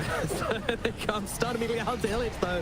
Knight just being held in position. And there's the point where they try and go for him. I mean, they don't have the break available just yet. Can silver edge him if you want, but he's still got that Bloodstone. Arteezy's just getting cooked right now. He's going towards the tree line, trying to get himself out, but the whole team just chasing him down. The Lunar is dead, and Knight's going to get yet another kill from him. I think Shopify Rebellion just stuck around a little bit too long. They tried to make the reset happen, but it just didn't work out for them. I mean, there's a lot of layers to how Shopify needs to take the fight, right? They need Saberlight to jump the back to disjoint SD and Dazzle's positioning. They need Arbed to be in position to either punish this SD or Dazzle, but also if Luna finds the Bristle with a break, to quickly pivot and try and go for that explosive blow-up pre-save. And Shopify, the fact that they're trying to make these plays whilst Egg's on cooldown as well, you know, kind of removing a hero from your roster to some degree. They're playing underneath Thunder Awaken Vision on top. They really were trying to push the limits of their heroes, but fundamentally it was just too difficult. And Thunder Awaken, they execute in the moment. They just drag the fight, really just take away the positioning so no one could help each other out. And that's where, yeah, this Spearbreaker Bristle lineup, they love these chaotic, wait, where's your construct? There isn't any. Let me just break you down. And yeah, second game just goes towards them. You have to be so disciplined, don't you, to play against this draft. There's a single mistake and then it's gone. Like, Silver Edge is actually so key here. Like, if Arteezy misclicks his Silver Edge, then suddenly the ability to fight is somewhat removed. And we'll see. What's that last fight? He was just running away from the Bristleback with his Silver Edge available because he knows that, like, if he uses it, like, the Bristleback doesn't care. Good Bloodstone and Quill stacks, like, he's gonna heal regardless. Saberlight, maybe in some trouble here. Gonna have to pop the ultimate to get himself out of dodge. Link now available, does get to safety. Arbed as well, going to be able to TP out from this one. So dragging Thunder around the map is exactly what you want to be doing here, but now you got to wait another 70 seconds for Stampede to come back and for you to do that again. No, the next item here for Arteezy is it's super important. Is he going to go for a Skadi for extra heal mitigation? Will he go for maybe just more damage to try and go, if I break you, I'm going to kill you? Like, Centaur's going for the Shivas, so he's already thinking about the heal aspect already with his items. And Yeah. Arteezy not giving us any information with his quick buy. So got nothing to go off right now. Yeah, a little bit of a tease. I'm expecting the Skadi. It makes sense. It's really good with this 20 talent as well. You get really long range, Lucent Beams, which can also apply Skadi to people. It's weird because Helps you play the fights much slower, but this is also a game where like Hurricane Pike would have been cool as an earlier item, but like you don't want to buy it now, of course, because like it's a Spirit Breaker. Just having that pushback cancelling the charge is always very nice. But there's no way he's gonna buy it as a 4th item. It's like just a redundant item now for him. And even building range against a Bristle, like I do feel like where he's itemized is very good. Like I think most of the items I was mentioning he's gone for here, like the Silver Edge and Lincolns were the big 2. It really is just what's the statement item now for him. Because I think for Luna, these are the items for Arteezy to want to play a fight. Now he needs to think of the item that allows him to win the fight with a bit of confidence. And yeah, Dire's bottom it's got to give him something, because right now Knight's up on the high ground. Bristleback, he's got an Aegis, another 2 minutes 20 on this bad boy. He's just smacking away at the tier 3 towers. You got to do something about this. You got to answer this. They do have a Fortify available, and they'll have another one when the tower falls. So that's kind of the timer for Arteezy. That's the dinner bell. Ooh, so that's it. Saberlight just dragged 3 heroes up to the top side of the map. Okay, will almost TP out. Does get caught eventually. So I don't think it matters what happens to him here. I think it's just value regardless. Am I wrong? it does feel pretty value, to be fair. Thunder Awaken have spent quite a lot of time looking backwards, finding these pesky Shopify heroes who are constantly skipping waves and just doing weird things. And Knight is trying his best this time. Like, guys, I'm trying to end the game here. Can we please just stop looking back? Let's just hit a tier 3. I feel more value if it wasn't for the case that this Bristleback can just siege alone as one hero. Oh. Arteezy used his Eclipse trying to kill off Illich. Illich has a gem now as well, so there will be no element of surprise for Arteezy. Meanwhile, in top lane, Knight is still trying his hardest to get a Rax. Yep, one tower has gone. Gonna refresh the Fortify. You don't want to use it against a Bristleback because you're slowly chipping it down, but at the same time, it's not that slow. There's nothing you can do about it. He's not leaving. This is probably the most awkward Rax taken I've seen here at the Road to the International. My 3rd game, but it's still the most awkward. Yeah, insane. Come on, you've got this, King. Oh, here we go. Swap back immediately, just dumping the whole kitchen sink into the guy. All right, they bring him down. What now? That is the question. You don't have break for a 2nd life, so I have a feeling he just runs away. But without an Aegis, can he keep the siege going? Well, so far, so good. As the Legion's going to come in and keep hitting it, but the Barrack is alive, and no Aegis on the side of Thunder Awaken, so... We got to the spicy part of the game. There's no Aegis now. Like, the next time Knight walks up the high ground, if his Lotus isn't in play, the same thing's going to happen. But Illich is in. Oh, he certainly is. He's plenty tanky, though. BKB's out. Lotus Sword's on him as well. Can't really free cast on this guy. Any hero, it feels like, can do that on the side of Thunder Awaken and not be punished for it, which is absolutely insane. Illich is just a madman. Like, this is true Spirit Breaker. Like, ooh, I'm in. Oh, wait, you went behind me. Then again, though, he is moving at, what, 1,000,000 miles per hour. He's got the 200 move speed talent on 20, plus the fact that the phase boost amps it up as well. Like, he can be in the fight in a matter of milliseconds compared to other heroes. Just need to keep that in mind. Can't get too carried away with how quickly he gets in and out. But Shopify, they are now smoked up themselves, looking to fight. Eclipse is back.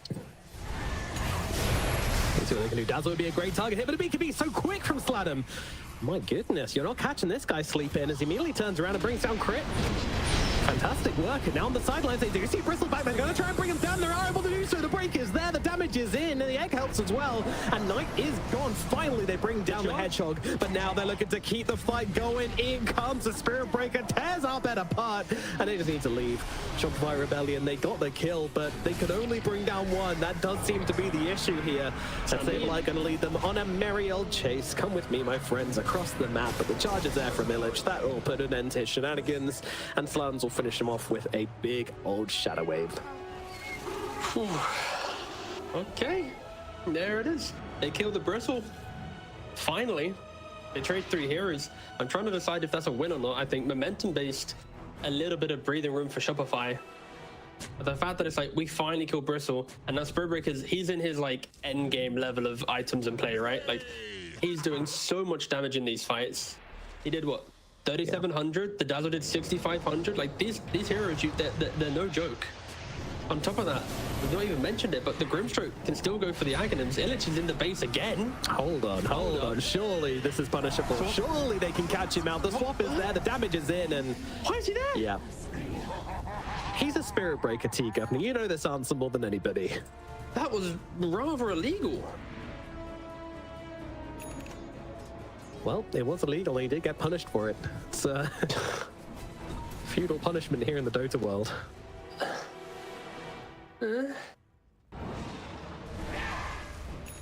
That's definitely gonna put a bit of a speed bump in the road for the side of Thunder Awaken to a kind of. It's a speed mountain.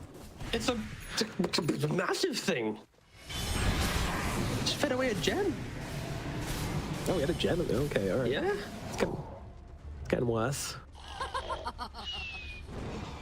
But ooh, and Shard now and Luna as well picked up. We mentioned that earlier on, how that's going to be a pretty key factor in the late game. Like, yeah, 25% doesn't sound too much, but when you get to the late game, these percentages mean a lot.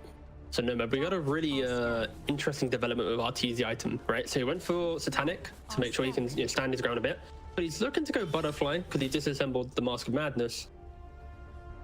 But there's a Grimstroke Axe soon to come into play, plus an SD, and he has no MKB. Tower is under attack. So he's potentially double amping both of the supports on Thunder Awaken if he is to complete this item. You could argue that maybe Bloodthorn could have been quite a cute item for the Luna in this game. Have the Mage Slayer, bit of tankiness, provide that reduction in damage. Very nice job on the Lotus Orb here, and now they can look to start the fight. Sableye's going to be the target right now. Sunray's coming through, but he does absolutely nothing. Down goes Sableye. Buyback from him as Arbed and Artesia just trying to find a way to get into this fight, but there's not really any direction they can move in from. Oh, they have managed to find the backlines though. They've managed to find Knight, but in comes a Grave out onto him, so he's going to be okay for the time being. Meanwhile, on the other side, Crit does go down to MJZ. Buyback's coming out from 2 of the Shopify heroes so far as Fly's Egg finally comes to an end, and Knight once again just taking place, standing in front of Shopify Rebellion, daring them to come for him. Come around the side, but in comes the Eclipse. Artesia is trying to go through right now, but it's too damn hard. It's too much damage, and now the Bristleback's on top of him. He needs to fight back, but how do he do it? Satanic comes out, but he's stun-locked forever. Down goes the Luna. Back already? Oh no, he's just in the middle of everything right now, trying to fight this one up, but it's not going to happen. The Centaur, he gets torn down as well. And once again, the moment these fights get broken, it is just Thunder all the way home. Radiant's bottom tower is under attack. And Knight instantly bot lane. They're just ignoring Roshan, they don't care. I think this is a really good read here. Just Dazzle died though. Hold up, pause. No buyback on Centaur, he died back. Venge also no buyback, that's a dieback. That's true. Radiant's top barracks are under attack. 2 heroes out for the count, and Knight, he knows that if there's not at least 4 heroes alive, there is no chance they're taking him down. So yeah, doesn't care about Roshan, just goes straight into the barracks, and again, the Fortify is there. It's kind of awkward that he has to stay on the lane with creeps on it to defend the creeps, so it's a bit strange. But it was also just like a weird fight to take. Like Shopify, they had exceptional vision up there. They have this triangle of observers, but to hug the tree line, to not find that clean jump, they weren't able to easily go, okay, Centaur initiate follow-up. It was Centaur dies, buybacks, don't worry guys, he's coming, let's try and fight again. It felt forced. It felt like Shopify, the best place for them to fight is under the discipline of their high ground. Allow Thunder Awaken to misplay at the steps of your base, utilizing swap and punishing their positioning. But instead, they opt to actively seek the fight in an area where it's quite easy for Thunder Awaken to buy back TP if they need to. They didn't even need to do that. And on top of it, it felt a little bit forced from them. And in doing so, Thunder Awaken continue to have such an exceptional game one in this series. Looking to take the third Roshan, Aegis Cheese and Refresher. Spearbreaker. What a game. Yeah. I mean, what a game coming out from Thunder Awaken. Game number 1 of the day for them looked absolutely terrible. It was brutal. I think they have made a lot of improvement. Like, every game you're seeing the improvements, which is very cool to see from a team very fresh into their TI run and history, right? I think 1 player's previous TI, 4 players haven't. And often these types of teams, you don't really see adjustments mid-series, mid-game. It takes at least a day to do it. But this team, I think from game to game, you are seeing that slight shift in how do you want to approach this group stage. And this third game for their day has been, of course, the best because they're winning it, but yeah, very enjoyable stuff. My God, what are they going to be like on their 4th game? I'm pretty sure they play like 8 games today or something. It's a lot of games. I think they're also playing first and I need to double check actually. I need to see if any teams are playing first and last. They are. Thunder Awaken is playing the first series of the day and the last series of the day. Ouch. Well, let's just hope their power level continues. They got like a 10-hour difference between their first and last series. Well, winning this one will of course fuel them into that final one. Swap back. In comes the damage. The Bristleback's taken down for the first time here, but don't forget he's got that Aegis, so coming back in a minute. Meanwhile, Luna is stunned up for now. She needs to get herself out of this one. The damage is coming through, and then comes the Stampede. That's going to save for the time being, as well as the Glaze being used to mitigate some of that damage coming out. But Crit is already gone to the Dazzle. And Saberlight, he's in some trouble as well. The damage is too much coming out from Knight right now. He takes him down again. There's so much damage on this Bristleback with this 25 talent. He's ripping through the buildings, ripping through the barracks now as well. You use your combo to kill him the once, but now you need to do it the twice, and without the swap available on the bench, it's just looking impossible. Nice little stance to the 2 of them, but it's not going to make a difference. The top lane of barracks starting to fall. Only 3 heroes on the side of Shopify to defend with. And the Lunar Illusion as well. Just going to start going to town on RTC. He does just turn around and kill off in like 1 hit, but meanwhile, Bristleback is dealing with the barracks. Yeah, sure, they get Illich, whatever. Mega Creeps going the way of Thunder Awakens. Nice. He's on the front. Eclipse is there, but in comes a Grave. They're keeping him alive for the time being. Another Hex comes down onto Arteezy. Arteezy, he's holding his ground, though, because they're not looking to fight him. They're backing away, but Sladden, he didn't quite get that memo. He's still trying to bring down Abed. Abed actually trying to TP back to the fountain. Might just make it in time, and Sladden will eventually get caught out. So, okay, they get a couple of exit kills. It's okay, but Mega Creeps. Yeah, I think this fight just kind of proves to me that if Shopify just potentially sacked that previous Roshan attempt, farmed that next item, then they would have been in a much better position to defend this. And it kind of happened, right? The way they lost their first Rex, the way they lost their second Rex, is that kind of excitement of, wait, we actually got to kill on Bristle, to then kind of throw it away on the wider map. And if you look at Saberlight, where's his item progression? He's been kind of close to Shiva's Guard for now, what, 15 minutes of the game? And these are all the small things that you need against this lineup with how much healing and kind of forward-pushing concepts that Thunder Awaken are bringing in. You need every little bit in your itemization to get you into the fight. But again, Shopify threw themselves into just Thunder Awaken territory. And of course, they're going to take the loss, and on the fights at least. Not yet the game. They are playing into Mega Creeps. I mean, I think barreling it down mid. I don't like to be a hater, T, but I'm not seeing a way back into it for Shopify Rebellion. This one's almost over. I think once Thunder respawn, they just control the map. Shopify Rebellion have to sit in their base. They're not going to do anything with these 2 kills they got. You say that, but look at the buyback situation right now.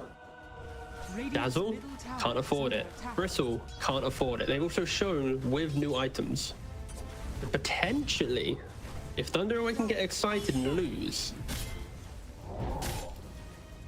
a fight, they could technically lose the I mean, game. Luna can end games, sure. Luna's always an end killer. If you don't have buyback, Luna can end games, yes, but... Basically, Shopify can win the game in the next 30 seconds based off of one misplay, or they just lose the game based on which Thunder they Awaken don't know about to add.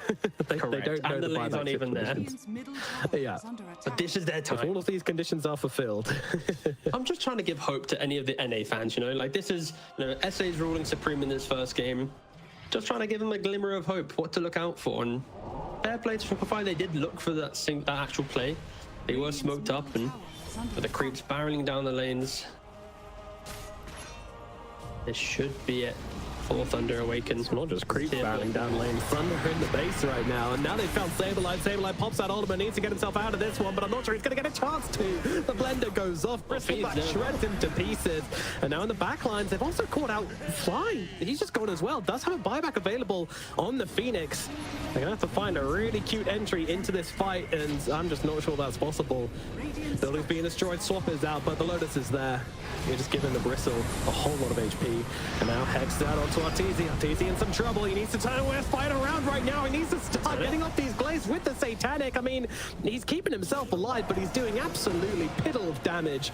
And into the fountain he will go, but his Ancient is falling. Shopify Rebellion, they need to find a way to fight up into this right now because they are running out of health on that Ancient, and down he goes. Knight, he's just doing way too much damage, and there it goes. The Ancient will fall, and Thunder Awaken pull off a crazy victory here. What an upset. Yeah, what a banger game from them. That's like, just from the first series to this series, like, this is the aggressive.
Shopify Rebellions turn to ban. I'm just very smart. Yeah, I think, yeah, potentially, I think you are. I think, what? Dazzle plus Tree Band, Dazzle Invoker? Like, they're doing a lot of respect towards the Slatum Invoker. So maybe they just double ban that, and 5 seconds. no, if they actually just do Dazzle and Bristle. Wow. All right, forget it. Apparently, it's a double threat. They're scared of both of them, and that is absolutely fair enough. That last game was a bit of a disheartening loss for the side of Shopify Rebellion, who was who wanted to start their TI run with, I mean, a nice big win, a nice big W, but instead just had to take a big fat L instead and come into game number 2 with some fresh ideas. But they are forcing Thunder Awaken to do the same thing. They're forcing them to innovate and come up with something new to take on Shopify Rebellion. it's almost a little bit disrespectful from Shopify Rebellion to take out both, to just be like, we don't need to ban anything else because this is the only reason we lost. It's just these two heroes, just this strategy. You can play anything else in the game you want and we will beat you on it. You know, that's what I'm reading into it. 10 seconds. I like the fact, you know, Storm, just look at the Abed respect. Invoker, Storm, Pango. Like just 3 of the 4 bands towards, and then just a little nod towards the Brewmaster. So here are the Thunder Awaken first pick themselves, so clearly they hold this hero in high regard. But this time around, Shopify will be first pick. It'll be interesting to see what they do gravitate towards. It's only still rating the bench highly. Probably should, to be fair. I think, but even though the Venge had a horrendous start to the game, oh wait, sure, Tree's available, so that's fine. I was like, Venge or Tree are probably the 2 that you'd look towards, and Beast pick Tree. I think because of the way you play Tree now, you don't really want to play into Beastmaster, because you play more on Leech Seed rather than your Grasp. So you're not pushing out lanes, you're just kind of setting up other heroes to do well. And then when you pick up Shard, you're very kind of map playing hero, rather than the old school, let me park myself in front of my tower the entire time. So I can see why, even though the ban might look weird, because of playstyle shifts, yeah, it feels pretty warranted. Yeah. Shad even coming out for Thunder Awaken, and yeah, just grabbing 2 supports in the first phase. A couple more bans going to come out then until the kind of avenue of picks comes out.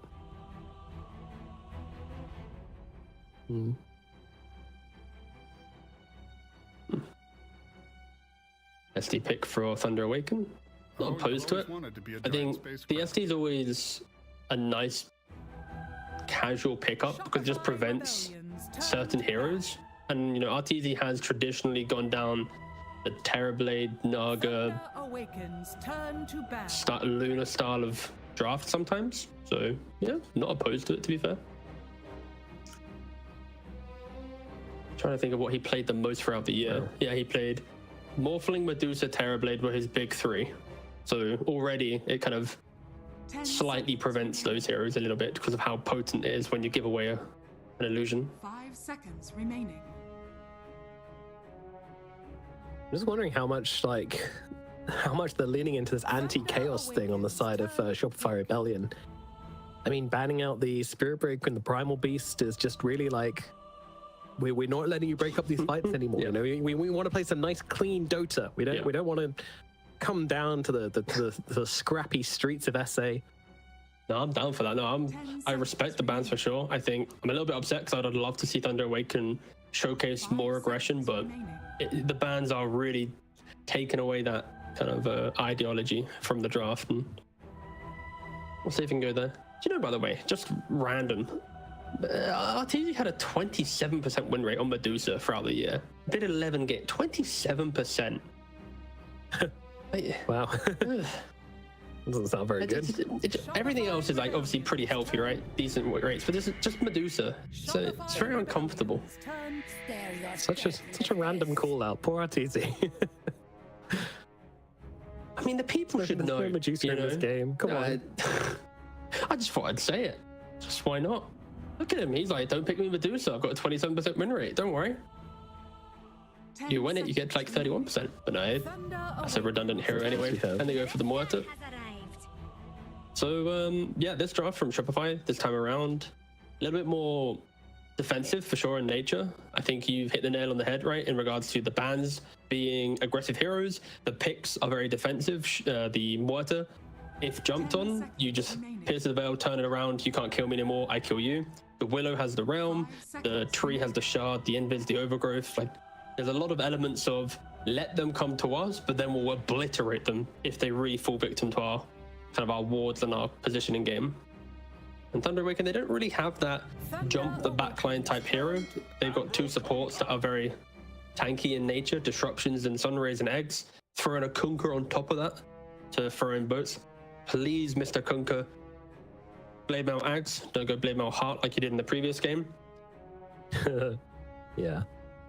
10 seconds remaining. I mean, it's the same matchup against the Muerta, so I imagine we'll see a heart at some stage. It is very good just to build raw HP versus hero, but yeah, you need the Axe is great. Yeah, I don't mind the heart, like, third item, fourth item, but second item? Not a fan. Yeah. Fair enough. But still, very strong here at the moment. Good to see Thunder Awaken giving it another shot. See what they can do with it. Does the... I feel like the Luna versus Shadow Demon thing still applies to Muerta versus Shadow Demon. Does Muerta really buy stat items? Shopify Rebellion. Buys Mjolnir and Silver, so is it really? I don't think Not really, but... yeah.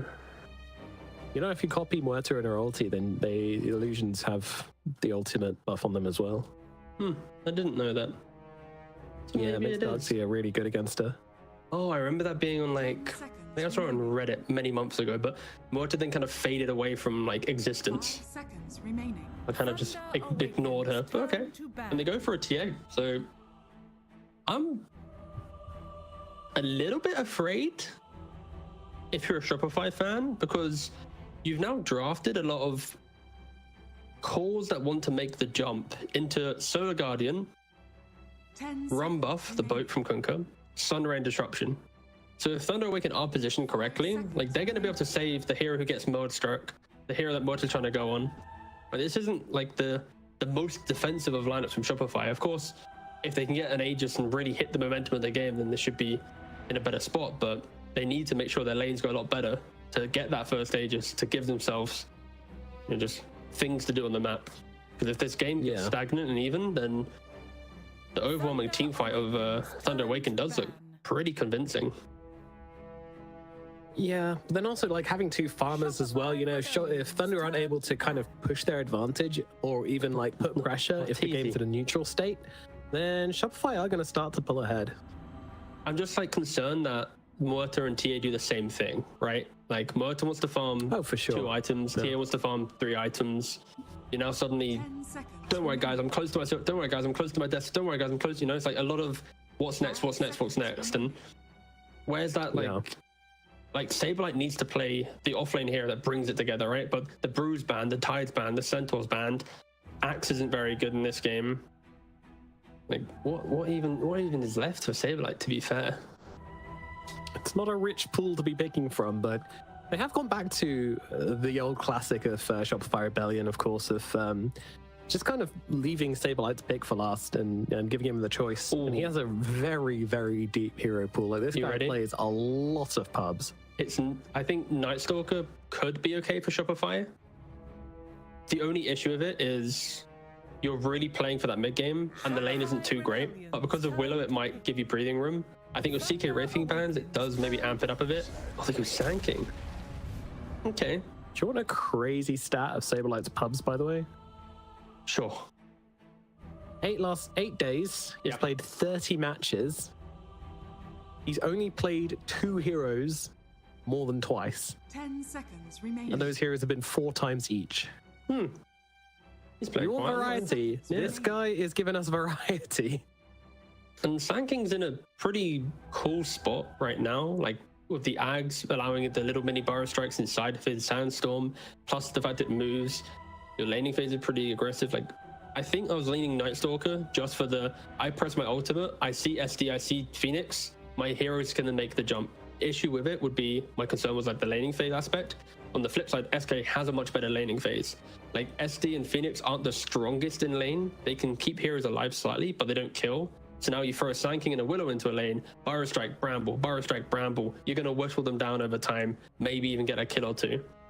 So this is a momentum pick, right? Like, Sanking picks up Blink, Willow plays with you, you throw Bedlam on the Sanking plus Burrow Strike, get a kill, keep going, and then at some point, your 2 heavily farming carries, or cores, sorry, will want to do something. And now, Thunder Awaken take the Luna themselves. What a statement. You beat Arteezy on Luna, and you now take his own Luna? Don't do it to him. Don't do it to him, Thunder. Come on. Man has a family. But yeah, I do really love the Sanking pick. Like, it definitely ticks all the boxes I needed for this last pick for Saberlight. This Luna, you know, we saw its kind of weaknesses last game a little bit. Sure, it farmed well, but couldn't really find that big entry to the fight. It wasn't like a TB where it just melts heroes down or anything like that. It kind of deals its damage a bit more spread than that. never really got a chance to utilize the high ground pushing abilities of it either. So yeah, Knight gonna give it a try this time around, and we're gonna see what it looks like in the hands of Thunder Awaken. And I think it does feel like not a better Luna game, but of course you're not playing Luna into any of these clone copies of yourself, so you're going to be able to itemize however freely you want. MKB will feel good. Morta doesn't really buy MKB, I'd think, until much later. TA of course can buy MKB, so I think Luna, pretty good spot. You have SD on your team this time, so you can skip out waves. I feel damage will be an issue for Thunder Awaken this game. You've got a lot of control, but you don't really have that kind of burst, right? It's like, I've got a boat, I've got a sunray, a little bit of poison. Luna needs to farm. So I think Shopify should have the slightly better lanes and scale into the game. And I think 20-25 minutes, this is Shopify's game to just break it apart. If they don't hit that timing, that's when it's going to become this really kind of back and forth late game. How do they execute on it? But this is Shopify's early game that they need to execute just cleaner than the previous one. Yeah, I agree. Interested to see which kind of build this Luna goes for this time around. You know, is it going to be the similar thing? Is it going to be a bit more aggressive? Maybe seeing a Silver Edge or something to get on top of these heroes? Or are you just kind of trying to out farm it? You know, like one hero just trying to hard farm versus two heroes trying to hard farm. You know, Luna can be the Giga carry of this game, maybe. I want to see what happens. And guess what? We don't have to wait any longer. The game's now live, so let's jump into it. It's game number 2 of Shopify Rebellion versus Thunder Awakens. And do not forget, ladies and gents, that it was Shopify Rebellion that lost the first game of this series. So things getting a little bit spicy here in the early stages of the road to TI for Shopify. They decided in their second game to go for many farming cores with a little old Saberlight Sanking who needs to connect all the dots. But to be fair though, they're playing into a Luna. Like, this Luna is, I think it's one of the few carries in the game where, like, at 40 minutes, I'm like, all right, if it's 40 minutes, Luna's not winning the game. It's like Naga Siren has the same thing. Like, Naga at 45 minutes, you just lose faith in whatever gold she has. She can have 30k, 40k gold, and you just lose faith in her. So for Thunder Awaken, they need to find that balance of don't get picked apart too early, don't get crushed by a Sanking, but then break them whilst they're still farming. I just want to see some good lanes coming out from Shopify Rebellion, honestly, because that was a bit of a disaster for them last game. I want to see some nice, clean laning phases coming on down for Shopify Rebellion, which should be the case. They have strong laners. Willow's great, Trian's pretty good, Muerta's a decent laner, Sanking's a decent laner. I think top lane will be about just a sentry game. Like, once the sandstorms start getting thrown out, does MJZ bring out enough sentries to prevent SK from freely pushing in the lane? Luckily for Thunder Awaken, Luna can go for Moonglaves to equally push out the lane, get a Morbid Mask quite early on, have that lifesteal. But I expect for Shopify Rebellion, they're going to be looking for kills. They want to get that Bramble plus Biostrike combination. They've already leveled both of the spells, and they're hoping to start just whittling down the resources of this safe lane. And even in bot, already very low. Both the tree and the Dawnbreaker. Yeah, kind of getting chunked a bit, but we're talking about the trade equilibrium here, then you're definitely feeling better if you just Shopify Rebellion, because that's of course your support getting bought low versus the offlaner to the side of Thunder, so that's gonna kind of hurt. Meanwhile, but top side as well. Look at Saberlight, where have his tangos gone? He's already used them all. He's had to bring out a salve to him now as well. Like, the harassment is just absolutely berserk. MJZ blasting him down, so. No. There's a lot of clicking going on in both of these side lanes. And at mid as well. Abed and Sladam, of course, trading up a lot. Abed got meld side blades as well, so really just trying to get as much damage into this Conqueror as possible. Got to be careful though, he's so very low on HP. There's of course the bottle coming out to him right now, so that should help things out. Has been killed. Oh, now Teasy's courier. Both Kill each other's couriers. Okay. A fair trade. Yep. Courier trading, of course, is never okay. They're people too. That would be, that'd be just hilarious. Just one April's Fools, just one courier for a day.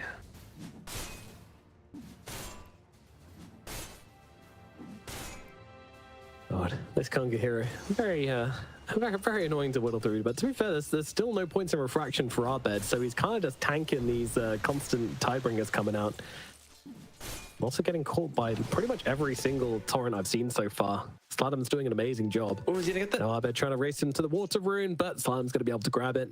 Now just turns around and gives Abed what for. Middle tower is under attack. Yeah, I mean, torrent it does pretty well at taking away the refraction. So go for some meld, try and take the fight to the Kunkka. Not opposed to it.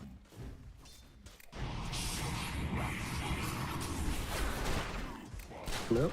Management at bottom, but not looking to set up for anything. I was wondering if they wanted to go for like the cheeky Celestial Hammer, Starbreaker, everything onto Muerta, but yeah.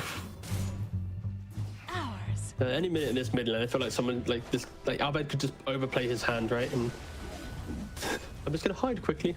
No gold for you. Is he gonna put a point of refraction on his 4th point, or is he gonna continue down the line of? Okay, he is gonna go for it. Okay, there you go. Thank God. I was like, that was a wild build. Level 4, no points in refraction. But I was just dodging the Tidebringer with it. Pretty nice stuff. In regards to lane, Luna hasn't really been pressured in top lane. This Barrow Strike Bramble, not really enough to deter her from the creeps. And the only real loser of laning phase right now has just been Dawnbreaker a little bit, but still it's nothing too crazily. Why Arteezy? How did you get there? There's a disruption available. What is this? What are we seeing right now? Watching? How? What? Blessings upon a loyal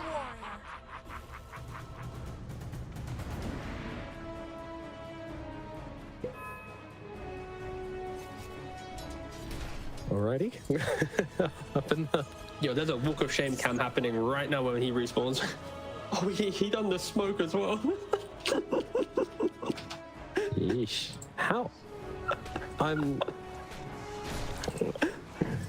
Let's just look back at top lane. I have no idea how we got there. I think it's... we don't know. We're not going to try it. Patrick, do you know? Why was he behind the tier 1 tower? I was just looking. I just didn't expect the carry to just... All right, hold on. Patrick's going to tell us. So he went like this. He went like this. Did he pick up the Lotus? It's minute 4, mate. No. Right. Okay.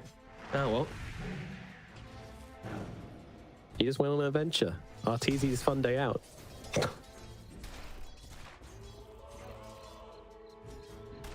So that's a rough start. But up in the top lane, things looking, well, also pretty bad, to be honest. At least Table Light's getting farmed, but... And lanes are just going really poorly. Simply, we're not going to sugarcoat it. The Luna is complete free farm. I was trying to, but... No. Arteezy just fed away a kill. Don't know why he was behind the tower. And Kunkka's also just free farming mid lane. Trading with Abed for sure, but in regards to the team hitting their timing, Thunder Awaken, if they itemize correctly, you expect all four to hit it. And Knight in the bot lane. There's no spells left for Fly. He can't finish the job. He is going to zone out Knight for the time being, but... Maybe shepherd him over towards the mid lane? No, not going to happen. And Arteezy just gets beaten down in the meanwhile. Oh my God.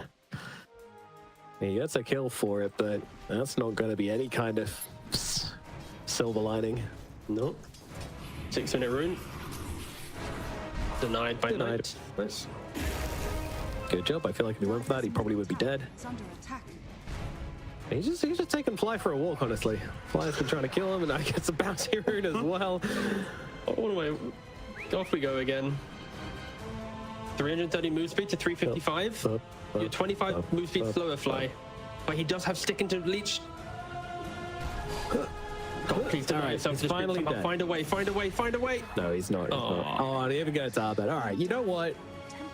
Worth. Take the win there, Fly. I didn't realize Fly was a shepherd.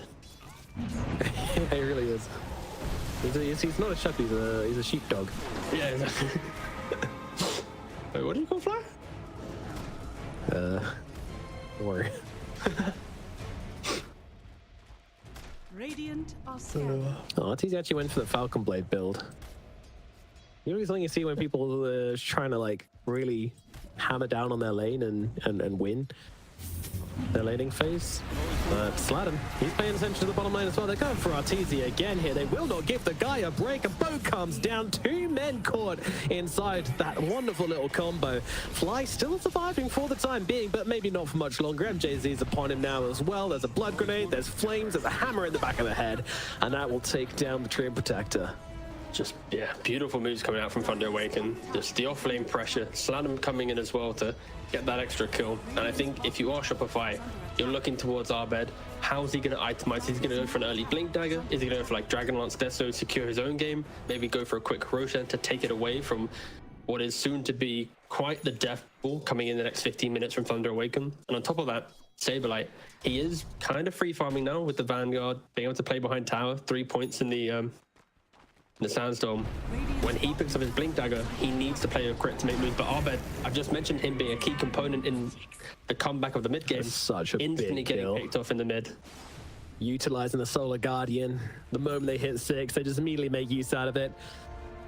Thunder Awaken are just pulling out some really sick shit. it's hard to play into, and MJC, well, might be the one getting turned around upon here. Crit will take him out. Nice little Shadow Realm to the head. Feels like a different team from the first series. Kill. Yeah. Oh my god, Knight has a Mask of Madness already.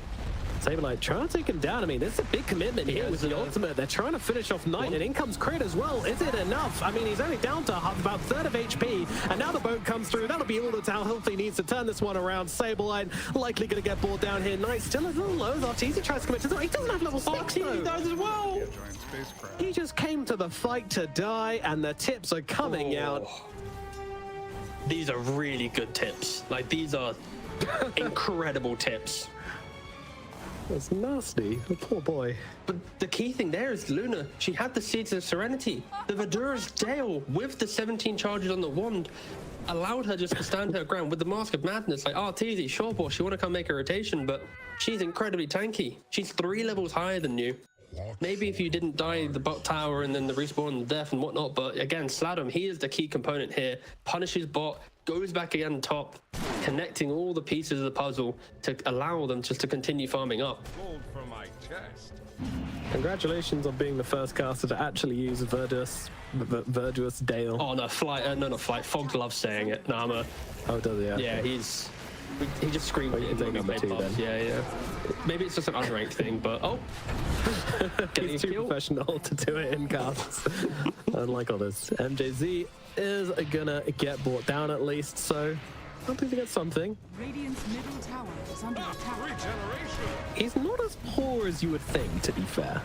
Yeah, you would kind of expect him to be like 3k, just entering 3k net worth, not a net worth, but he's actually just close to 4k in contention with kind of Kunkka. Yeah, we'll see. Right. Abed's going Blink, by the way. Somehow. So the repercussion of how the game's going is Abed's going straight for the Blink, then Dragon Lance. So you are going to have a timing of double Blink, but Abed shows himself into mid lane, instant X and boat. Plus Solar Guardian, they hate the guy. They do. This is brutal. Bullying in the middle lane as Abed gets brought down. 4 heroes plonked upon his head. No chance of survival. Crit, unfortunately, didn't quite pop the terrorize. He used the Bramble Maze and then ran out of ammo at the one that was a little bit awkward, but wouldn't actually really change anything. Stabilite. He's got an epicenter. If anyone comes close enough for this burst strike to be in range, then I'm sure he'll consider trying to bring him down. Does actually now catch out Illich, but not quite committing the full thing. He's a bit too tanky on this Dawnbreaker to be brought down by a single epicenter. Yeah, I don't think Abed can. He's tossing and turning. He's thinking of the Blink, thinking of the Dragon Lance. I think if he goes Blink Dagger, you're really got to see Saberlight, Crit, and him play together, try and kill the Luna off a couple times. But if that doesn't happen, then of course there's SD turnarounds, Solar Guardians. It's not going to be the easiest transition from laning phase into mid game. Radiant's bottom tower. And you asked about the itemization from this Luna. She doesn't have a counter to her, right? So she's just going for the stock standard build. Manta, BKB, into Butterfly. Play on the fact that they need to get these right clicks off on her. Yep. Middle lane, they are going to go for the Conky here, and they are going to be able to bring him down. So first successful rotation with the MP center is going to result in a kill onto the big mid laner of the enemy team. And now MJZ also going to get brought down as well. Okay, Shopify. First successful big move we're seeing from them, but at the same time, down in the bottom side of the map, it comes crashing down onto Martisi once again. Radiant's bottom tower is under attack. Good though for Shopify to get the mid kill off the Kunkka. Slatham has been a thorn in their side and taking away the mid tower as well. At this stage, Talon's been pretty shut down as well. Yeah, you kind of just need to accept that Arteezy's just gonna he's gonna die whatever. But for Shopify, it's like, okay, let's make sure that the rest of our heroes can make these moves, can make the plays, because eventually Arteezy should be able to come back into the game. Abed, no strike blinks away. Pranked him. Yeah, spooky. And Saberlight, he's got the blink dagger now available. This is a pretty good window to try and make that smoke play. The only issue is, do you really have enough damage outside of Epicenter when you don't have it into the Solar Guardian? They'll need to be very careful of how they initiate these fights. Arteezy, of course, needs to find a place to farm because pretty much as soon as he shows, he's getting just run down pretty much. Yep. It's been a tough time, and it's going to continue to be a tough time for a while, to be honest. They've got so many answers to this game that he's going to need, like, he needs a BKB. But you can't really just go Maelstrom BKB. I don't think that's a build. No, yeah, it doesn't feel right. You need the attack speed to actually do damage in your ulti. Maybe it's like a Maelstrom Mask of Madness BKB game. I think the damage comes from the surprise though. Like the Sand King plus TA can itemize for like Hurricane Pike, MKB, Daedalus style of play with a BKB.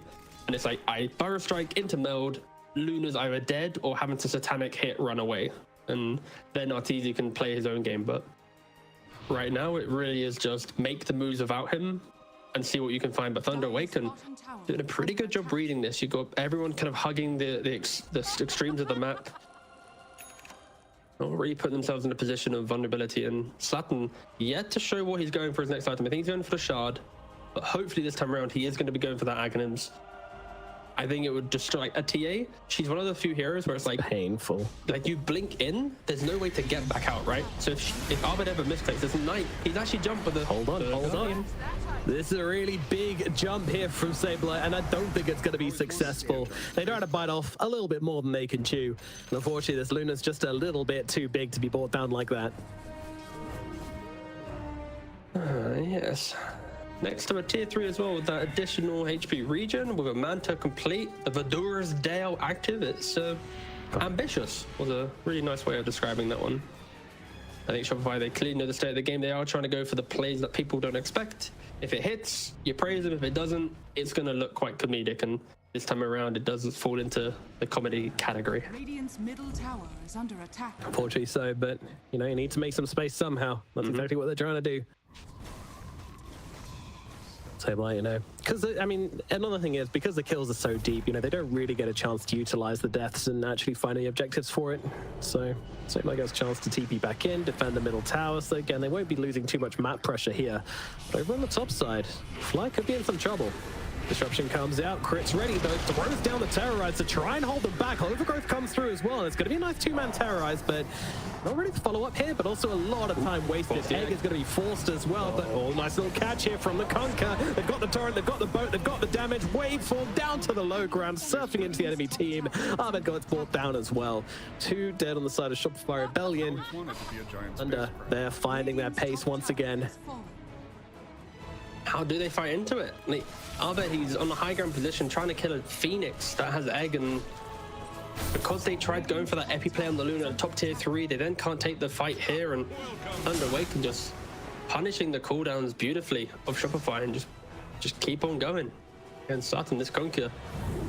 And Kunkka already in contention for one of the top heroes for the group stage so far, at least from the games that we've seen. I'll take your tribute. Even if it's not winning, it's still having such immense impact. Yeah, it's doing bits. Saberlight won't be caught out by the random torrent. Definitely feeling the fear which Thunder is instilling upon them. This is great pressure. It's very, very difficult now for the TA and the Muerta to both find their farm. Their maps are incredibly small. This Luna just has so much space on the map. You know, she's got a Manta as well to hoover up even more farm, and no one's contesting that on Thunder. They're just giving it all tonight. Smiling Knight is definitely smiling this game, hitting 10k net worth at 17 minutes. Absolutely insane so far. Yeah, incredible farm, but also being ready to join the fight as well. He's been in what, like 5 of the 12 kills. It's like poke his head in, throw out a lucent beam, make sure he's like present but not too present. Yeah, overall very nice game there from Knight. Let's save it light. Throwing himself a little bit into top. A little bit. I just don't see a timing right now where you actually find kills. I think Dark Willow wants her second point in her Bedlam. You need like a Deso or just any damage item on TA to have that meld striker just threat. And then of course Arteezy, he bought Mjolnir plus BKB. And even then I'm skeptical if the Muerta is really going to pump out immense damage. I think teams are drafting quite nicely against this Muerta by preemptively picking heroes that can deal with it, right? Phoenix jumps into an egg, SD can disrupt, and then you have the evasion of Dawn down the line plus the healing. It isn't like the perfect Muerta game where she can just free cast and kill everything. Flight. As a single tree and now a sentry. Ooh, oh, okay, maybe not. Almost got away with it. Almost got away with it. Alas, Illich was just acting. No, I can't see you. Don't worry about it, bro. You can't see me. Takes out on Saberlight, but it's going to follow as well. Not convinced that Talon can do it by himself, but that's fine because in comes a Dawnbreaker as well. But nice little terrorize from the high ground from Crit, and that allows Saberlight to get himself out of there. Okay, boat on cooldown, Solar Guardian on cooldown. Some of the big spells are now not invadable, but again, without a Deso on the TA, this is just a moment of continue farming, don't do anything. And for Thunder Awaken, it's all right, we're throwing some spells up, we're not really progressing the map with our heroes. I would expect them to actually go to Roshan, especially now that Luna's completed the BKB. What is stopping them from going there? Maybe the fact they don't have like a Solar Crest buying hero or any way to actually eat through Roshan. It could just be a little bit too long, so also expect them just to ignore that option. God damn, Arteezy's been chugging salves like you chug tea. Just he's drowning, bathing in it. Yeah, literally. I mean, it's a way, right, to just be more efficient on Muerta. Deadshot does a lot of damage, so it's using it to clear through creeps. Well, there you go for Roshan. All right. Hello. You talked about doing the unexpected earlier on, and I guess it's certainly that. There is one scan available though for Thunder Awaken, and illusions are kind of in position. He's drawn the line. It goes red. They're aware. I mean, you have to be aware. It's a TA draft, but Abed did take his time in getting over here. Now just comes the question of, can they do it in time? Arteezy could pop the Pierce the Veil here if they really wanted to finish it up. Getting close. It's getting very close indeed. What's their initiation? Knight. He's just going to try and run in with the BKB, but they're going to hold him back. He's got a BKB available, but not going to use it. Aegis on the deck. Abed picks it up, but now can you actually take this fight? I don't know if they can. Eclipse hiding in this, however. They're huddling together in the pit, and in comes the Egg. That's not going to last very long. Bye-bye, Egg. Illich taking to the front lines. They don't really know how to take this fight, and now in comes a Pierce the Veil. In comes a BKB, just trying to blow up the Dawnbreaker. Not doing a ton of damage due to the BKB, but doing enough. Down she goes. Shopify Rebellion. I don't know how they piece this fight together, but they make it work. What a blunder though from Thunder Awaken, right? Like they smoke up, they see the scan, they're going in, and Knight runs on the Luna, gets hit by a Barrow Strike. They weren't able to get on into the pit, right? There wasn't the torrent to check, to throw in the boat. The egg was then placed, but without any assistance on top of it. It just was kind of like a symphony of misused spells, which then allowed Shopify, which was a beautiful play from them, rush into Roshan quickly, get themselves the Aegis, and you're going to see it here, right? Luna runs on in, has to go, wait a second, I'm already out. A nice little shot there to fear it back, but at this point, it's just very disjointed. And Crit, that's the key thing. He actually fears back the backlines of Thunder Awaken. Beautiful fear there from Crit, which fully disjoints that initiation. Phoenix is running in, Kunkka's feared out. Everything's just gone wrong for Thunder Awaken there. And yeah, really good shot calling there from Shopify, just to go, you know what, go for the Roshan. Don't allow this Luna with her early lead to get that Aegis. And now they're back in the game. Arteezy, after being, what, 2 and 5, now second net worth. Not too shabby. Definitely doing all right here. Yeah, big break for the side of Shopify Rebellion. And, you know, we looked at this other side, Thunder Awaken, like, yeah, you took last game. You looked good throughout the entire thing, weren't really set back too far. This game, it's a huge setback. Now, do they have the mentality to come back into it? Do they have the mentality to keep doing the things which they have been doing to win the game? The makings of a real contender here at TI.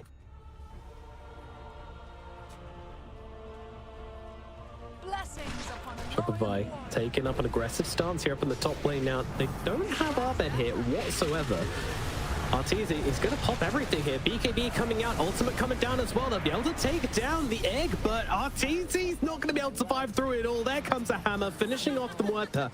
So they kill Flight, they kill up Arteezy, and yeah, again, kind of weird to be that far up when you don't have your Templar Assassin. And that was great.